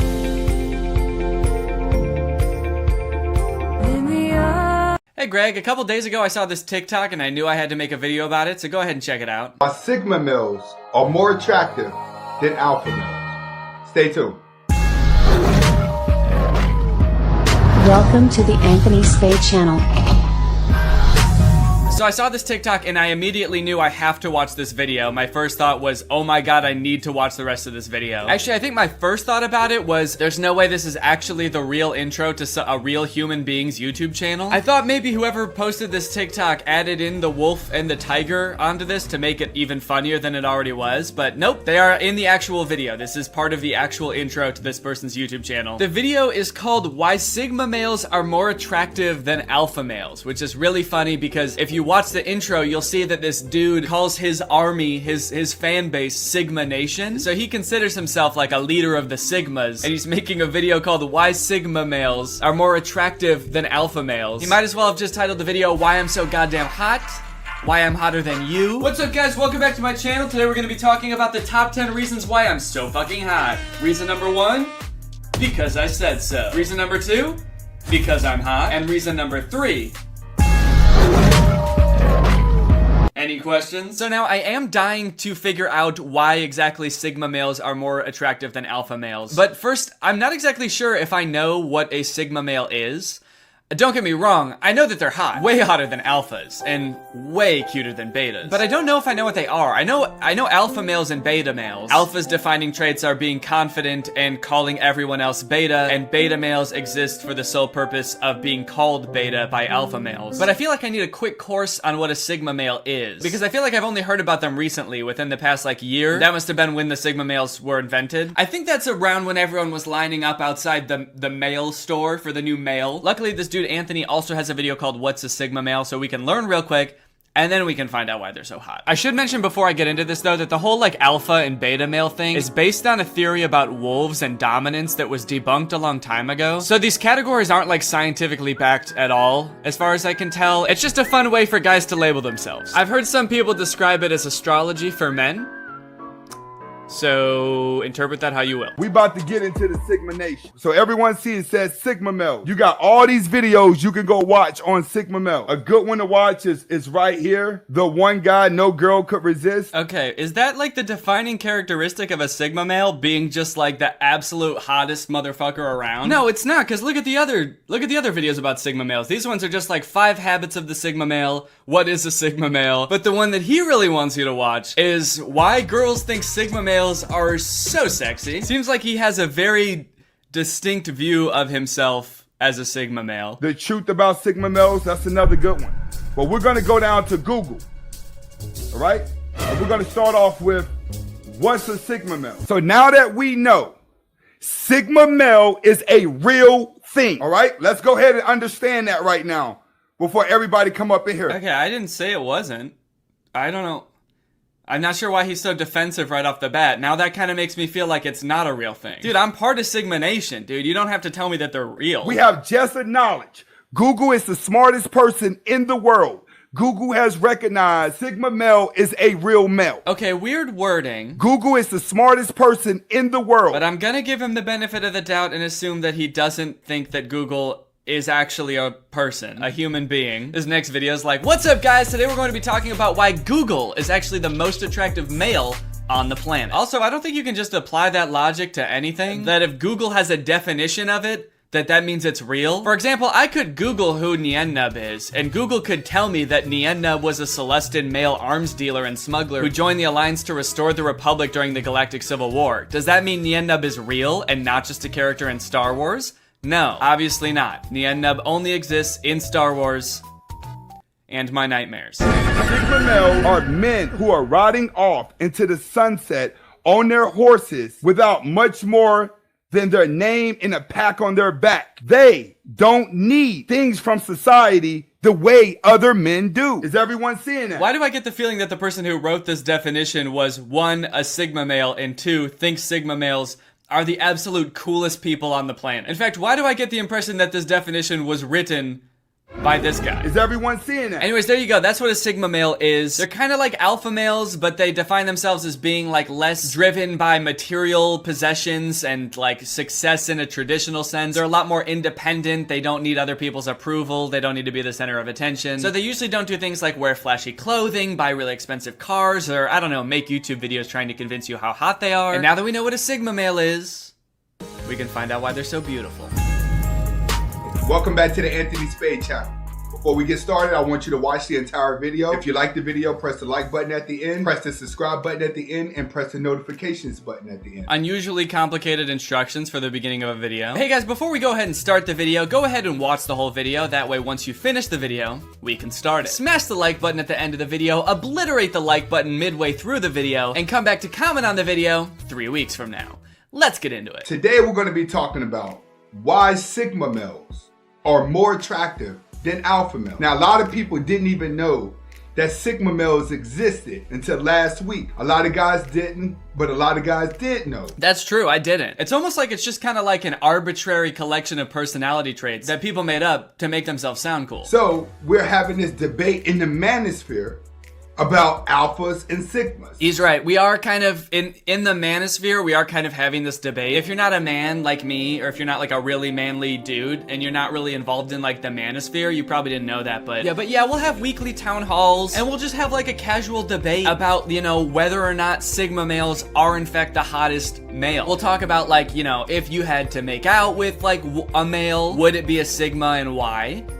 And why would it be a Sigma? Why would it definitely be a Sigma? So the first part of the video is just him kind of explaining what alphas and betas are. No matter if you're alpha, no matter if you're Sigma, you're beta, omega, delta, zelta, wherever these mindsets are, MGTOW, red pill, blue pill, it's all mindset. He says it's all about mindset. You know, like a beta and an alpha can both be like a rich, attractive guy. It's all about mindset. Every man can have money and still be weak. Every man can have women and still be weak. Alphas, their one main priority, according to this guy, is that they need to dominate. They need to dominate specifically other men. Alphas are known for lions for a reason, because lions conquer everything around them. When it comes to the beta male, the alpha conquers the beta male and uses the beta male to get ahead. This is what women are attracted to. They're not attracted to their money. They're not attracted to their looks. They're attracted to their dominant mindset. Alpha males use beta males. They dominate them, they conquer them, and they use them. And that is like apparently their whole mindset in life is to just like conquer weak people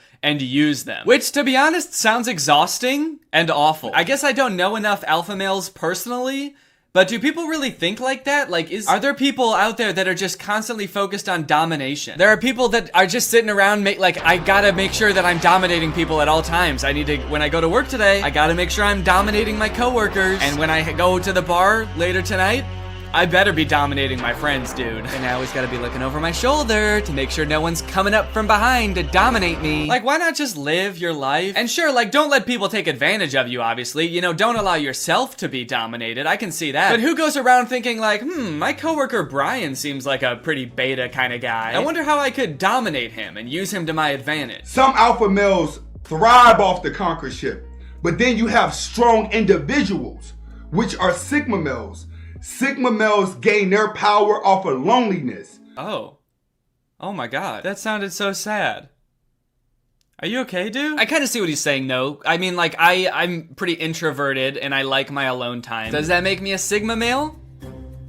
Does that make me hot? I don't know. I just don't really understand the point of putting labels on this stuff. I mean, especially such broad labels. I feel like people are very different. This kind of sounds like somebody who is shy, which is perfectly fine, but someone who's insecure about how shy they are, trying to make their shyness sound cool, so they made up a cool name for it called Sigma males. Like, they got called a beta one too many times, and they were like, what? No, I'm not a beta, dude. I'm a different thing. I'm a Sigma. We're shy, but like in a cool way. In a dominant way. You don't want to fuck with me, dude. I will shyly and quietly dominate you. Oh, you like this? You like this domination? Do you feel dominated right now? I bet you do, you fucking beta. Oh, sorry, I got scared. You're a fucking beta bitch, dude. If someone tells you you cannot be born an alpha, you cannot be born a Sigma. They're right. Everybody's born a beta. Hell yeah, dude. Babies are so beta. All they do is get absolutely dominated by their parents. This dude has other cool videos like this one called How Sigma Males Act Around Low-Value Women. To repel low-value women. Stay tuned. See, this is why I don't like this type of shit. Because there's a very clear hierarchy in saying there are like Sigma and Alpha males, and then there's beta males. It's just kind of like giving yourself reasons to feel better than other people. And if that wasn't super obvious from the titles Alpha and Beta, I guess he goes ahead and spells it out for you a little bit better when he's talking about women. There are some women that have very little value. Welcome to the Anthony Spade channel. Before I get started, I want you to watch the entire video. Next, I would not be talking about all women, even though it feels like it. And if you haven't subscribed to my second channel, who is Anthony Spade. Wait, what? You can't, I feel like you can't just say that. I would not be talking about all women, even though it feels like it. Why would it feel like you're talking about all women if you're not talking about all women? Can't you just change how you're talking about women then? To make it more specific to the women you are talking about? Today, what we're going to do is, I'm going to be explaining to you how to put off an alpha vibe to repel low-value women. So the purpose of this video is to teach Sigma males how to put off an alpha male vibe when you're around a low-value women to try to get her to not like you so much. Because I guess in his eyes, women are so turned on by Sigma males because they're the hottest thing in the world, and all women know this, and all women think this, and by all women, of course, we mean not all women. Even though it feels like it. The only way to throw them off your scent is by pretending to not be a Sigma male, but to be an alpha male. Holy shit. Sometimes I may talk pretty low about women. Anyway, that's pretty much that whole video. He's also got a video where he's sad that an NBA player wore a dress.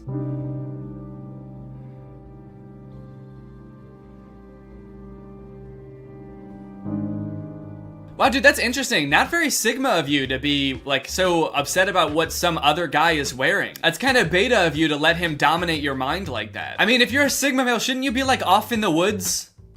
Making moves by yourself, dominating yourself. Okay, now here's where things get interesting. As you could probably tell by that video about how to act around low-value women, Sigma males, or at least this guy, seems to think that he's a little bit above an alpha male in the pecking order. This is a problem for alpha males because before Sigma males were invented, alpha males used to be like the top dog. And now these Sigma males come out of the woodwork saying, we're so hot, we can't be dominated, we have to pretend to be your ugly asses when low-value women come around. And honestly, it seems like this is kind of shaken the alpha male community. There's this dude named Alpha M who's pretty big on YouTube and TikTok. He does videos offering fashion, life, dating advice to dudes who want to become as alpha as him. You've got to make sure that you're exposing a little bit of tricep. Proper way to tie your sneaks. Your age, divide it by 2, and then add 7. So if I technically was single, I'd be like, yo, you're 28? Sorry, you're too young. 29? Yes, please. This is a feminine way of sitting. I've seen this dude's videos plenty of times before, and they've always seemed very like hacky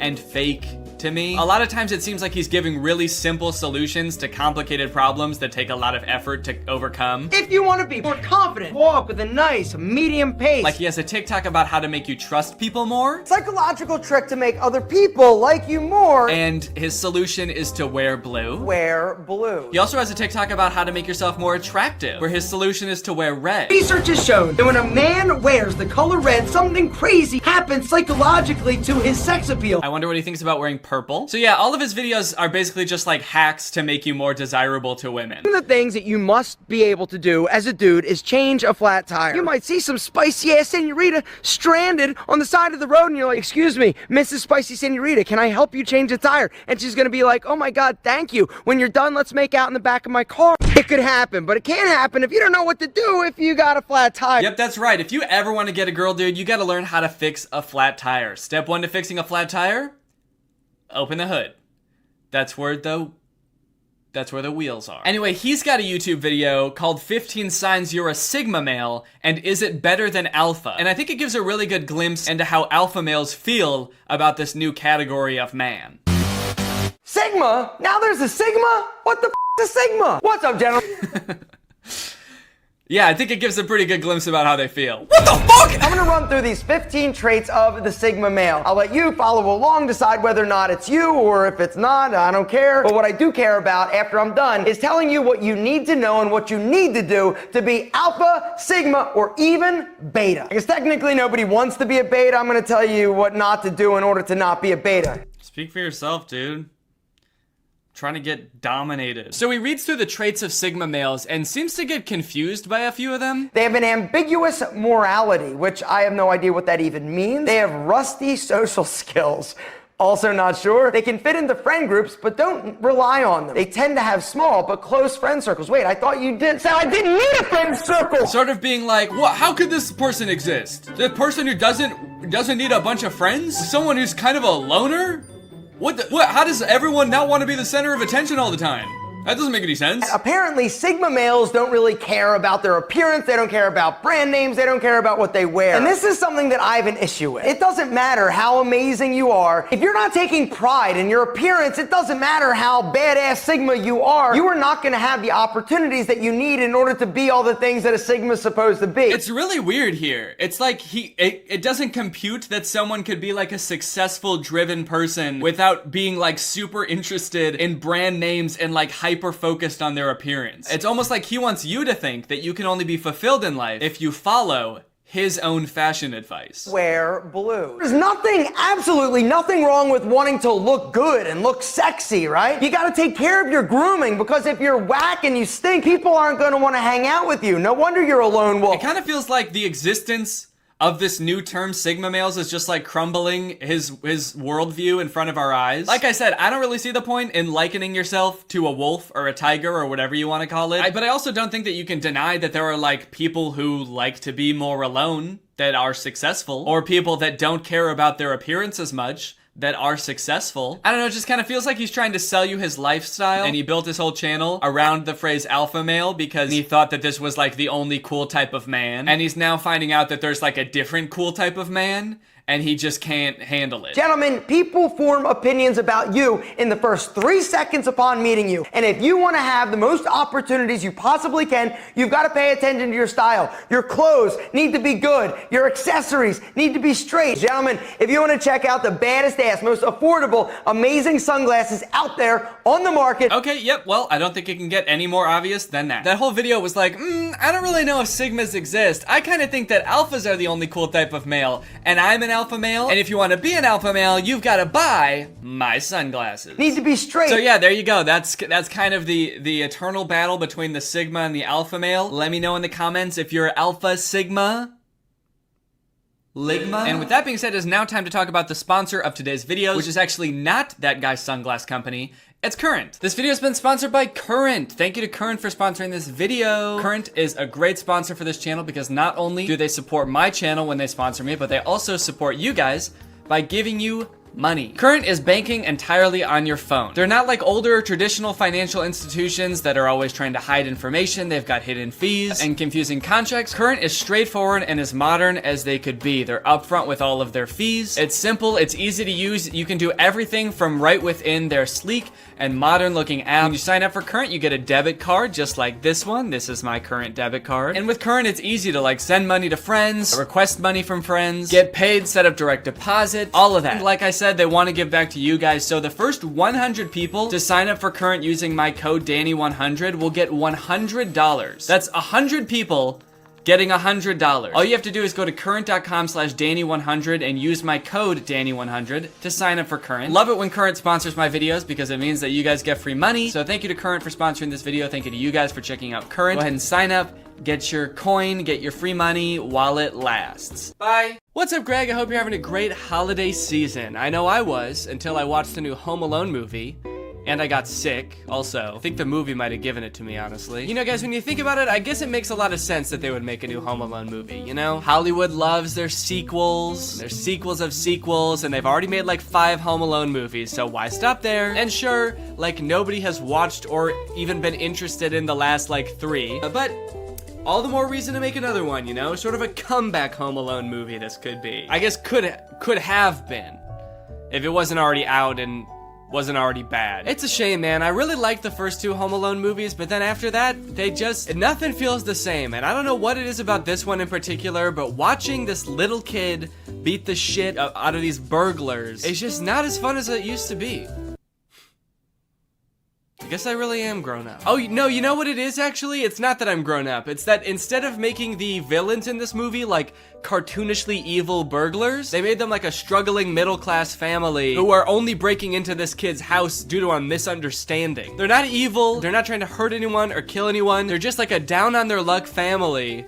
And this rich kid is just fucking him up at every turn, dude. This movie is insane. You know how a Home Alone movie goes. There's a kid, he gets left in his house by himself, there's robbers who try to break in, and the kid sets up a bunch of traps to try to hurt them and embarrass them. And that's exactly what happens in this movie. So you're probably wondering, who are these robbers and why do they want to break into this kid's house so bad? So let me tell you. Pam and Jeff McKenzie are parents. They live in the same area as the main kid, Max. And the movie starts off with them having an open house. They're trying to sell their house because they're both down on their luck. One of them doesn't make very much money and the other has just lost his job. And so they're trying to sell their house to keep food on the table for their families. It's very sad. The movie sort of tries to make it into like a funny thing happening. There's like millennials that come to try to buy the house, wearing berets and scarves. You know how like millennials do. Always wearing berets and scarves, I am. The schools here are amazing. They are totally lit. And there's a lot of scenes like this in the movie that seem like they're trying to get you to empathize with this couple. In this scene, they're just talking about how they can't afford to live in this house anymore, even though they love this house and they always thought that they'd be growing old together in the house. Unfortunately, it just won't be able to become a reality for them. I always thought we'd get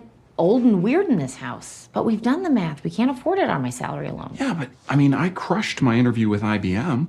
Crushed it. Crushed it. But that was 3 months ago. It's very sad. And when I watched this, I didn't know that these two were going to be the ones who were gonna have all of the booby traps happen to them. And it's kind of crazy now watching it back, being like, holy shit, just about an hour and a half from now, these two are gonna be getting maimed by a rich child. How fucked up is that? So what's their motivation to rob this kid, you might ask? Well, it's sort of, I feel like everything in this movie is so long and convoluted to explain. Probably because they've done this same movie like 6 times now, and so they keep having to come up with like new, more obscure ways to explain everything, like how does the kid get left home alone, and why are burglars trying to get into his house. Basically, there's this doll that the McKenzies own. They have a whole collection of these dolls that were like his grandma's or something, and they find out that one of them is worth like $200,000, which is enough money for them to like save their house and have enough time for the husband to find a new job, and they could even remodel the whole house. It's great. But during their open house, Max and his mom, who are rich, by the way, they live in a mansion, stop at their open house because Max has to pee. Do the maths. 6 soda refills into one tiny 10-year-old's bladder does not go.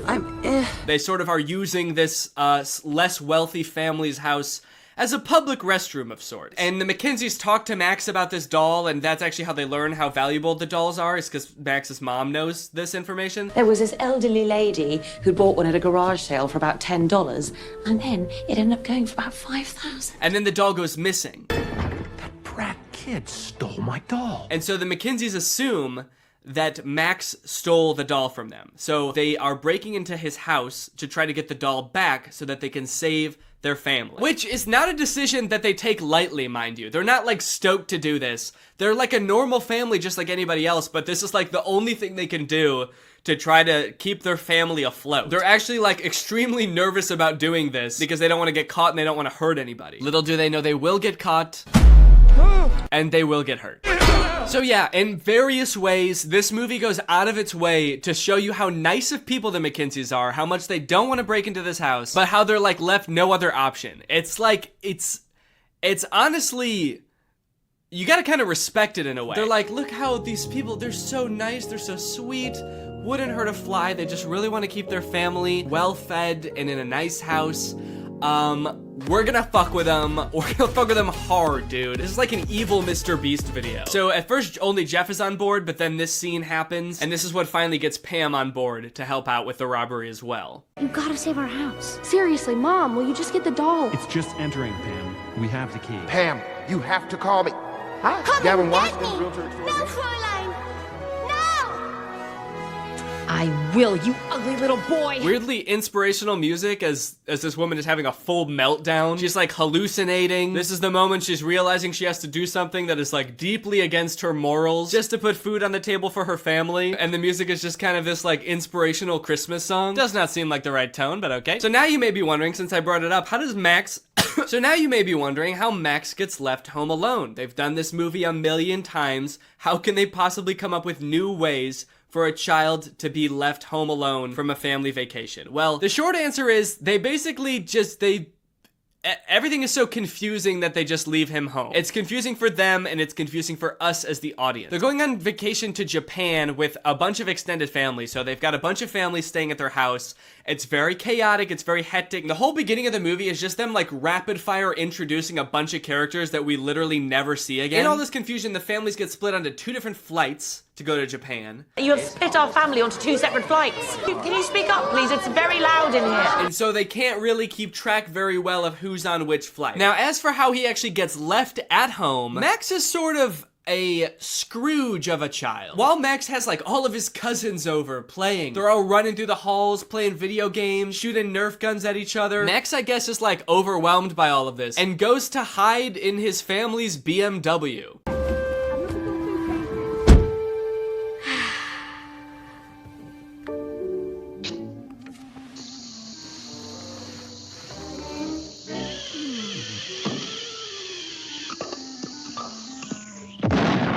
There's like a random car commercial at the beginning of the movie. He leaves the ruckus of his house on the holidays to go sit in the garage in his family's BMW and watch cartoons. Mom? Dad? Seems like a weird way to advertise BMWs, honestly. I'm not sure about that product placement. BMW. For rich recluses who hate their families. Get left home alone while your family goes to Japan because you were watching Looney Tunes in your car. BMW. This kid is a weird one, man. He's like 80 years old or something. He lives in a huge ass house. He's got a bunch of cousins. He's got a million toys, probably. Seems pretty fun to me. But instead he's like, get all this fun out of my house! I hate Christmas. I'm gonna go hide in my luxury car and pass out for 12 hours. There are a lot of choices in this movie that make very little sense, and I'm still trying to figure out why they would do these things. This movie looks like weirdly cheap while also having a ton of big celebrities in it. People even I was surprised to see, even after watching a trailer, like Kenan Thompson, Pete Holmes, Ellie Kemper. They have like a ton of big names in this movie, and some of them with like really weirdly small, insignificant parts. Chris Parnell, for example, plays Uncle Stu in this movie, who we see once at the beginning, and then for the rest of the movie, he's shitting. Did Carol leave? Travel safe. What's going on? He's shitting even before we see him too. I told you to use the restroom in the coffee shop, darling. After Uncle Stu had been in there? Really? Did you see how many deviled eggs he had for lunch? And then for the rest of the movie, we only hear him through the door of the bathroom. Did somebody call the house? No, because we don't have a landline, Stu. Because he gets to Tokyo and then I guess had more bad food and is still shitting. Actually, that might be one of the funniest parts of the movie, honestly. The fact that this uncle is just pooping his brains out the entire time. That is pretty funny. And the fact that they got such like a big name to play him, and we're paying you $5 million for this role, and you're gonna be behind a door pooping your brains out, and we're never gonna see you. Is that cool? Also, Mikey Day from SNL is a priest in this movie. If you didn't look very hard, you might not even know there was a priest in this movie, let alone the fact that he was played by someone famous. If this movie was good, it would have been cool to see so many famous actors, but because it was really underwhelming, it was almost disappointing every time a new actor popped up that I recognized. I was like, oh, not you too, man. What's going on? Are you okay? Another weird choice, they threw in this line in the middle of the movie about remakes always being worse than the original. Oh, this is garbage. I don't know why they were always trying to remake the classics. Never as good as the original. Like, yeah. Fuck you. It was like the studio being like, we know this isn't as good as the first one, but you're still gonna eat this shit up, aren't you, little piggy? Little piggy likes his Home Alone movies, doesn't he? And I did eat this shit up, alright? So I can't talk. I watched it still. I feel like with a kids movie like this, you always have to appeal to the kids, but then also throw in some good stuff for the adults in there too and make it fulfilling for them to watch.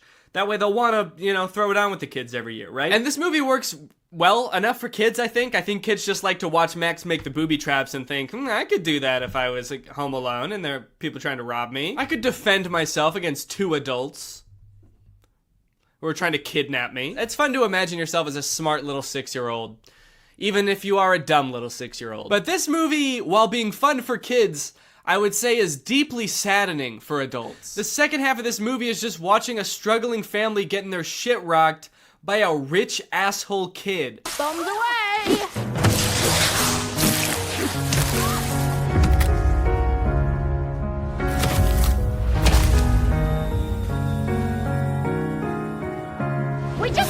He's just not a cool, fun kid. He's a rich asshole who tries to steal from church at one point.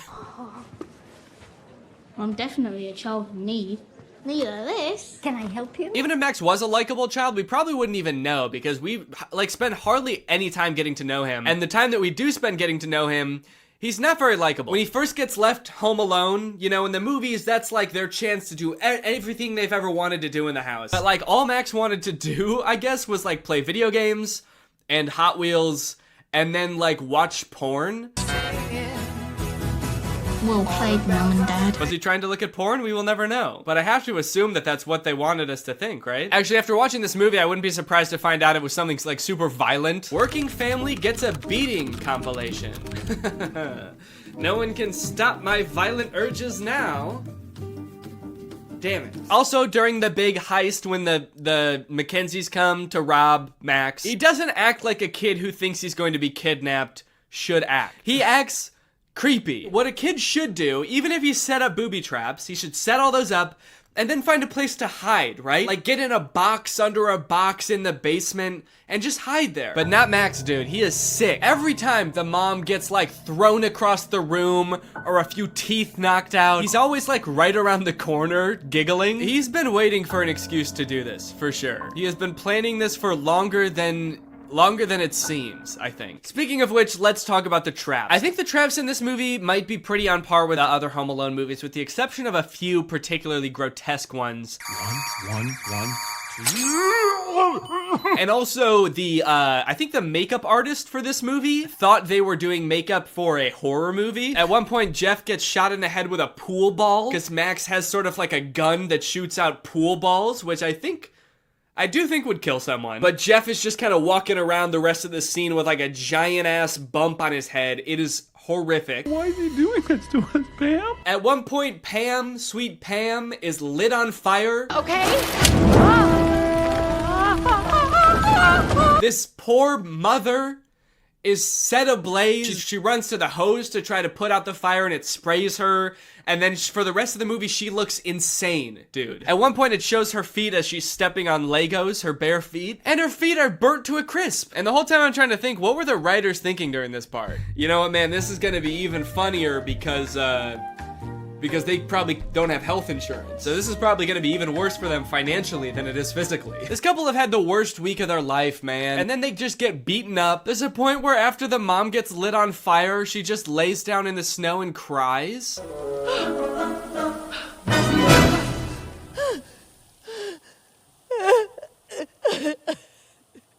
Am I supposed to be laughing right now? This is so sad. The worst booby trap of the whole movie, and probably any Home Alone movie, I feel like has gotta be this one. It is so grotesque. It is honestly scary. This is some horror movie shit right here, okay? Pam thinks that Max has just run up into the attic, so she goes to pull down, like, the ladder that leads to the attic, and instead she's greeted with a Nerf gun that shoots out Nerf darts with push pins sticking out the front.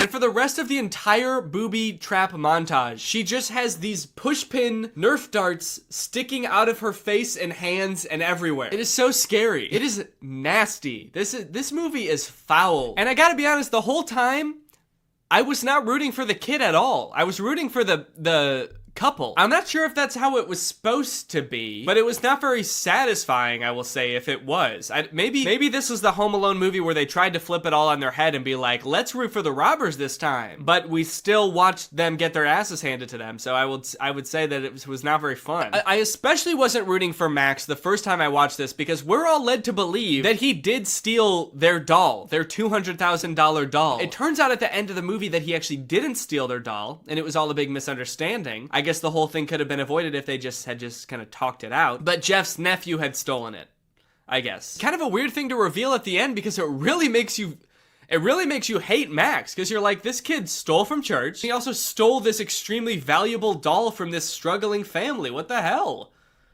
I hate this kid. Anyway, that's pretty much the end of the movie. They get the doll back and they sell it, and then they can live in their house happily ever after. And yeah, that's the end of the movie. Now it's time to talk about our sponsor, ExpressVPN. This video has been sponsored by ExpressVPN. Guys, if you're using the internet without ExpressVPN on your computer or your phone, you're missing out. You're not getting the full experience because ExpressVPN unlocks so many possibilities while keeping you safe. Because while ExpressVPN sends all of your data through a secure encrypted tunnel, keeping your data safe from like hackers and your ISP and advertisers, it can also help you unlock a bunch of content that you didn't even know was there. For example, did you know that some Netflix libraries in other countries have nearly twice as many Oscar award-winning titles than in the US? So just saying, if you download ExpressVPN and change your server location to a different country, your Netflix is gonna be crazy. I have ExpressVPN on pretty much every device I own that can have ExpressVPN. I've got it on my laptop, I've got it on my phone, and I've used it to watch many a Netflix title that are not available in the US. Harry Potter, for example. You bet your boys watched it on Netflix. I'd like to see you try to do that.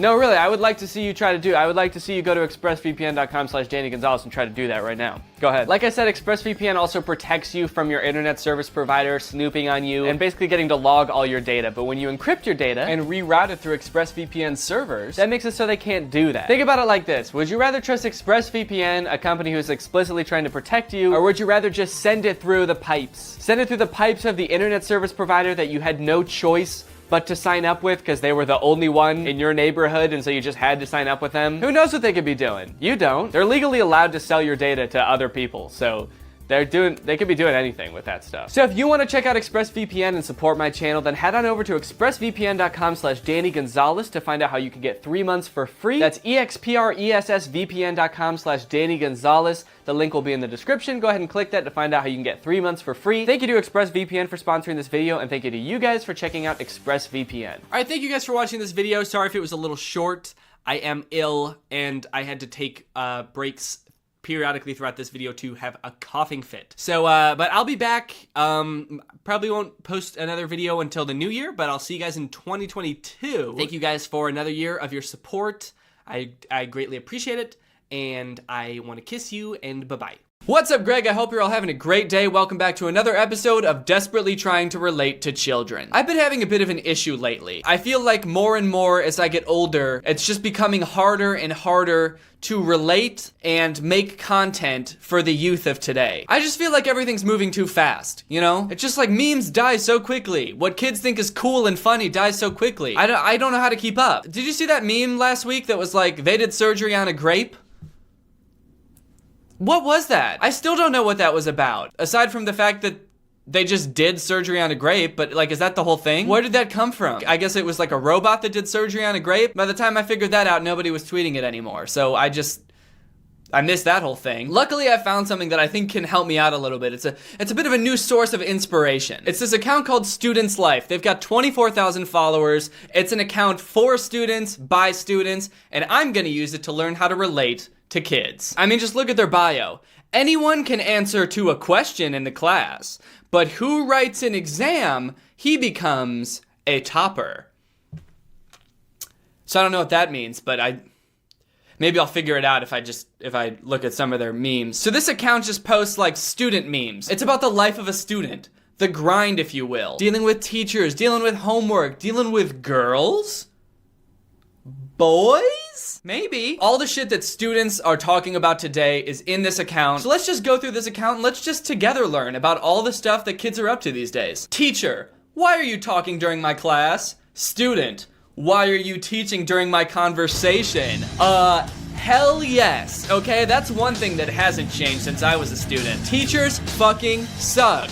Trying to teach me and shit. Get out of here. Not really sure why the picture is of a minion though. Are kids really into minions these days? Duly noted. Students love minions. Would you slap your best friend for this? Hell yeah I would. I'm a student, aren't I? Your friends will love you when you are there. This creature will love you even when you are not there. Hell yes, dude. This is what I'm talking about. This is student life. This is the life of a student right here. When I die, my dog is going to lay on my grave and cry.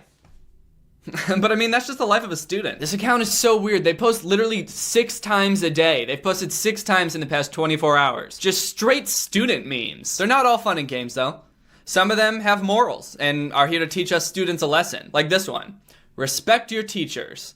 And here's a teacher who's like a candle and he's dripping wax into his students' heads. So basically he's like dripping his knowledge into their heads. I sort of get this one. Like, I understand the moral is that, you know, you should respect your teachers because they're giving you a very valuable resource. They're giving you knowledge. They've devoted their entire lives to sharing knowledge with the next generation. So it's important to respect your teachers. It's important to not tell them to fuck off when you're talking to your friend, like that first meme that we looked at. So it sort of contradicts that. But the whole metaphor of a candle dripping wax into the students' heads just like, it doesn't really hold up. Because knowledge isn't like a finite resource that somebody has. Like, you can't lose knowledge by giving it to somebody else. Otherwise, like, when you have kids and you, like, teach them how to walk and talk, you would, like, forget how to do those things, right? Like, at the end of the semester, is this teacher gonna be brain dead? He dripped all of his knowledge into everyone else's head, and now he's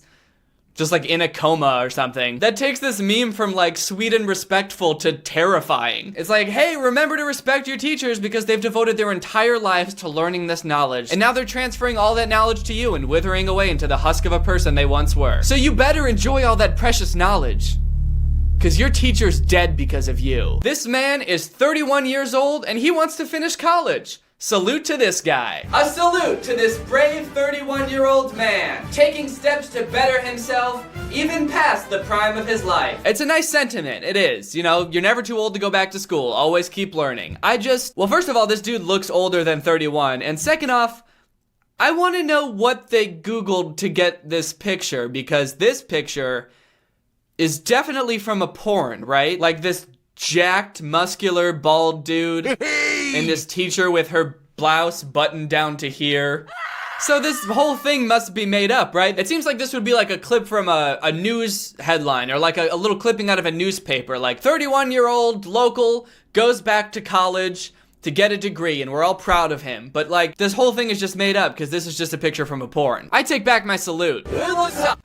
Jerry's house. Civil engineers should learn something from Jerry. Yeah, I think we can all learn something from Jerry, the cartoon mouse from Tom and Jerry. We should start digging holes in people's walls and living in them. I think we can all agree that would make the world a better place. That is one smart mouse. Honestly, we wouldn't even need to pay rent anymore. You can just walk into anybody's house, dig a little hole in their baseboard, cram your way in, and just make a little apartment in there. Live in their walls. Do you guys smell that? That's student life. Civil engineers could learn something from Jerry. If my classroom looked like this, I would never miss a class. Ooh wee! They got a whole classroom full of MacBooks from like 2004. If this is the life of a student, sign me up. If my classroom looked like this, I would never miss a class. I think I can speak for most kids when I say the only reason I don't go to class is because the classroom is not full of MacBooks. I failed so many classes in college because there weren't MacBooks in my classroom. I just didn't go. Here's another one with a pretty good moral. It's a conversation between a pencil and an eraser. I'm sorry.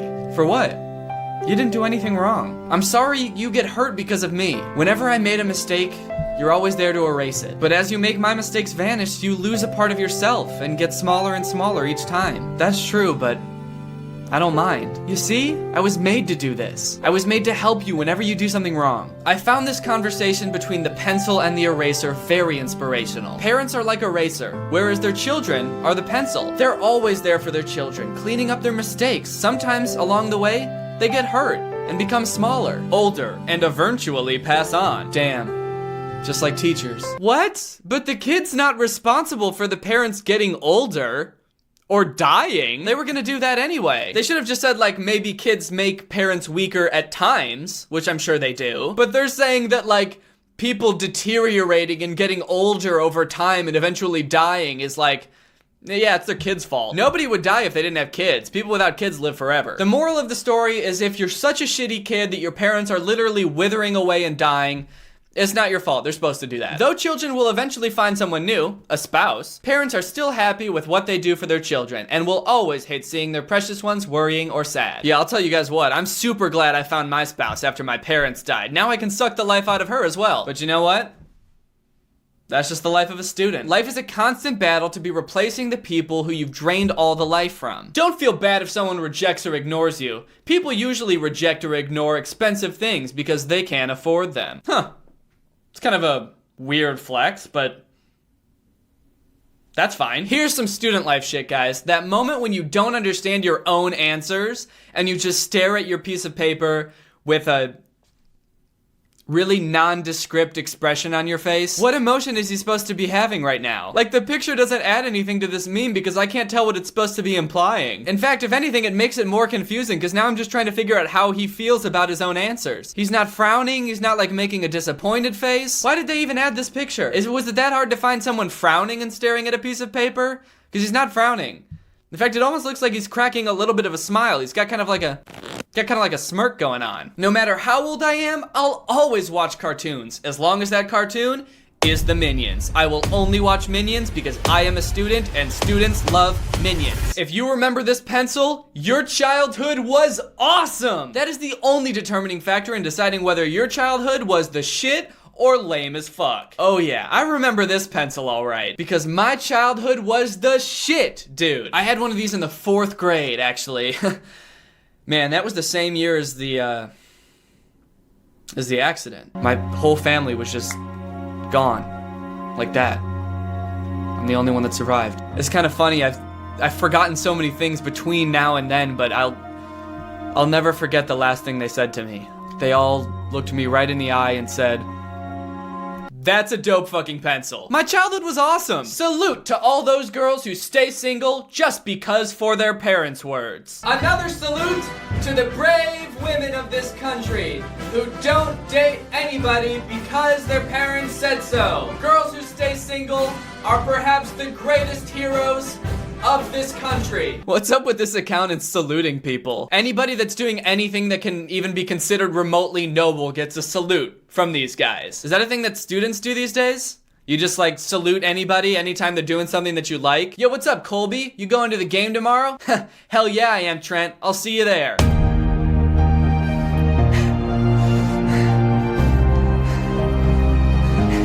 Yeah. We're students! This is the life of a student, baby! Okay, here's a good one to end with.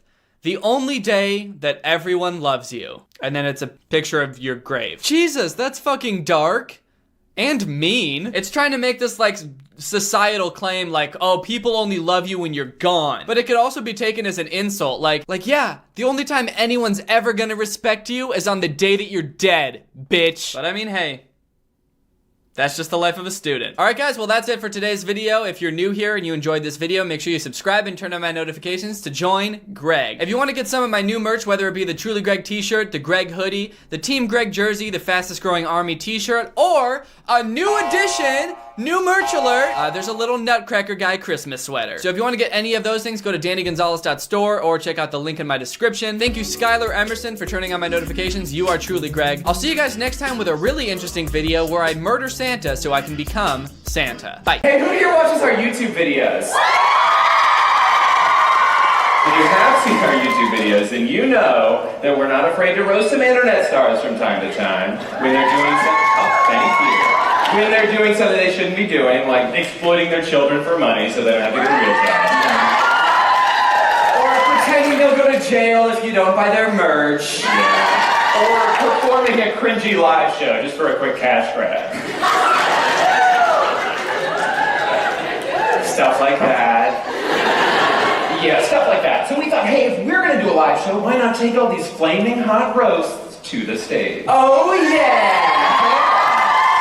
And then we explained this little idea to our lawyer, and he told us that if we show someone else's video on the screen, they could sue us. Yeah, he was like, hell no, guys, don't do that. But we still wanted to roast someone, so we were racking our brains trying to figure out how do we roast someone who isn't a real person. And then it hit us. We could make someone up and roast the shit out of them. Yeah. You guys want to see us roast a made-up person? Good, because we're doing it anyway. Guys, meet Justin Chad. Oh, boo! Boo, stinky. Boo. Stinky. Guys, Justin has 4 million followers on Instagram, and he's the world's biggest douchebag. But most importantly, he's not real. Yeah, Justin may look like any other human being, living his human life no differently than either you or I, but that actually couldn't be further from the truth.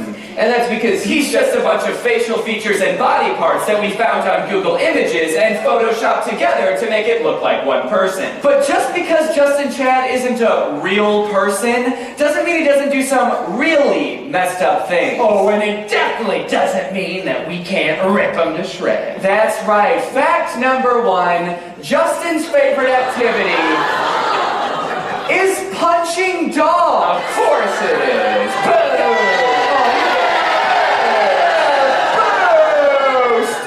Fucking dog! Get this lame-ass dog out of here, dude! Get that mangy mutt off the screen! Danny? You thought we were booing the dog? Huh? We're booing the guy. Yeah, that's what I said. You said get that lame-ass dog off the screen. No, I meant dog as in like, bro. This is my dog right there. Get him off the screen. He's lame as fuck. That's what I said, and that's how everyone else interpreted it. I don't know how you interpreted it. Guys, Justin actually holds the world record for most dogs punched. I know it's a weird record for them to have, but they do it every year. And when reporters questioned how he's able to sleep at night, he was reportedly quoted as saying, "I don't need sleep.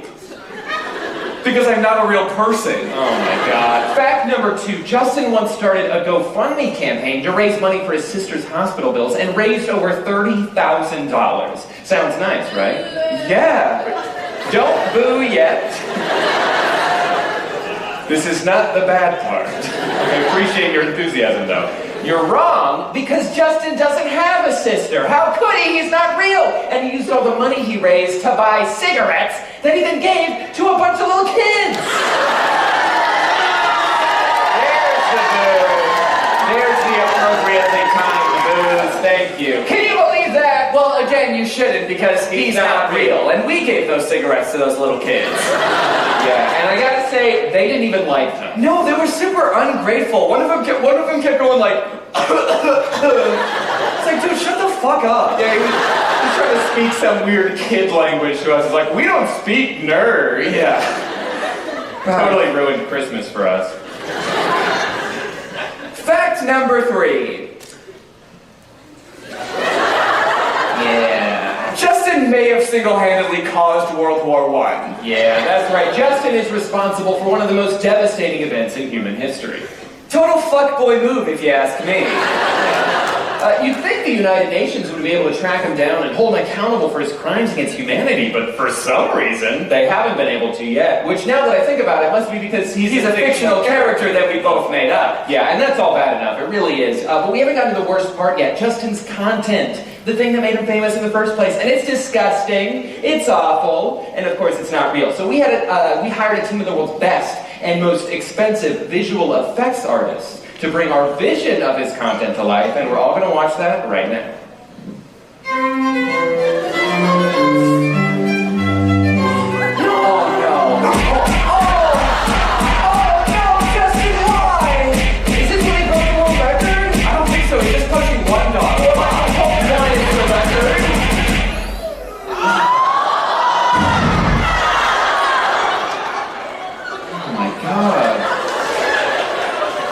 Gonna say what we're all thinking. Justin sucks! Yeah. Also, I feel like we spent way too much money on that animation. Yeah, I'm starting to think we got ripped off. Yeah, how much did we spend on that? It was like half the tour budget. What? Yeah. So that's like $30? Shit. Damn, that's way too much money. But you know what, guys? One thing is for absolute certain. That's right. If we ever saw this dude in real life, which we won't because we couldn't, I know exactly what we would do.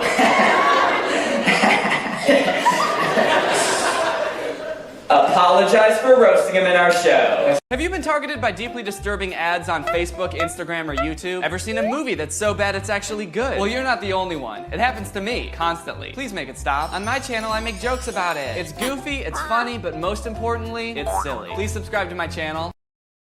You know you're never gonna make it in this town, right? You stupid little weasel boy. You ugly, dirty little weasel of a man. You're not a chipmunk, you're not a monkey, you're not an elf, and you're not a chipmunk, alright? You're a weasel, a dirty little weasel. Yeah, you like that? Oh, you like getting spanked like that? Hey, why don't you subscribe to the channel, huh? Please subscribe to the channel. Subscribe to the channel, otherwise I'm gonna keep spanking this little guy, huh? Yeah! Oh, yeah! I'm still tore up from when my grandma passed. It was before I was born, but it still makes me sad. Pull up to BP just to get some gas, but I forgot I have a Tesla, man, I'm such an ass. You don't know a thing about me. You wouldn't last a day in my scarf. I can't even make a TikTok without breaking everyone's heart. This song is so sad. Yeah, I ain't even lying. All up in the booth, straight crying. This song is so sad. How'd I get so deep? I don't know, but it really makes you think. This song is so sad. Yeah, I ain't even lying. All up in the booth, straight crying. This song is so sad. How'd I get so deep? I don't know, but it really makes you think about how deep I am. Your dog will never know how much you love her. We have no way of knowing if we all see the same colors. The Jonas Brothers doesn't include all the Jonas Brothers. They're hiding Frankie from us and they could be hiding others. Just found out about the Titanic. Why would they get on that boat? Haven't they seen the movie? Even in the depths of the Atlantic, that sunken ship will still never be deeper than me. Deeper than me. This song's so fucking sad. This song's so fucking deep, yeah. When I finished writing it, I cried in bed for weeks, yeah. This song is so sad. Yeah, I ain't even lying. All up in the booth, straight crying. This song is so sad. How'd I get so deep? I don't know, but it really makes you think. This song is so sad. Yeah, I ain't even lying. All up in the booth, straight crying. This song is so sad. How'd I get so deep? I don't know, but it really makes you think about how deep I am.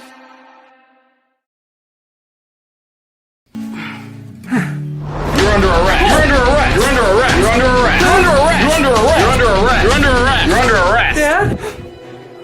Son, please don't take my dad away. Trying to run. Dad! Whoa, whoa! You're under arrest.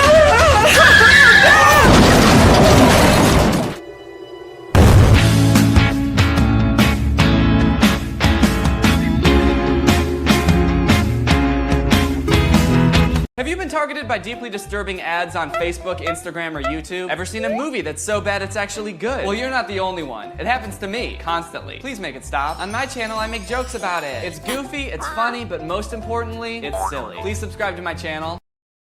You know you're never gonna make it in this town, right? You stupid little weasel boy. You ugly, dirty little weasel of a man. You're not a chipmunk, you're not a monkey, you're not an elf, and you're not a chipmunk, alright? You're a weasel, a dirty little weasel. Yeah, you like that? Oh, you like getting spanked like that? Hey, why don't you subscribe to the channel, huh? Please subscribe to the channel. Subscribe to the channel, otherwise I'm gonna keep spanking this little guy, huh? Yeah! Oh, yeah!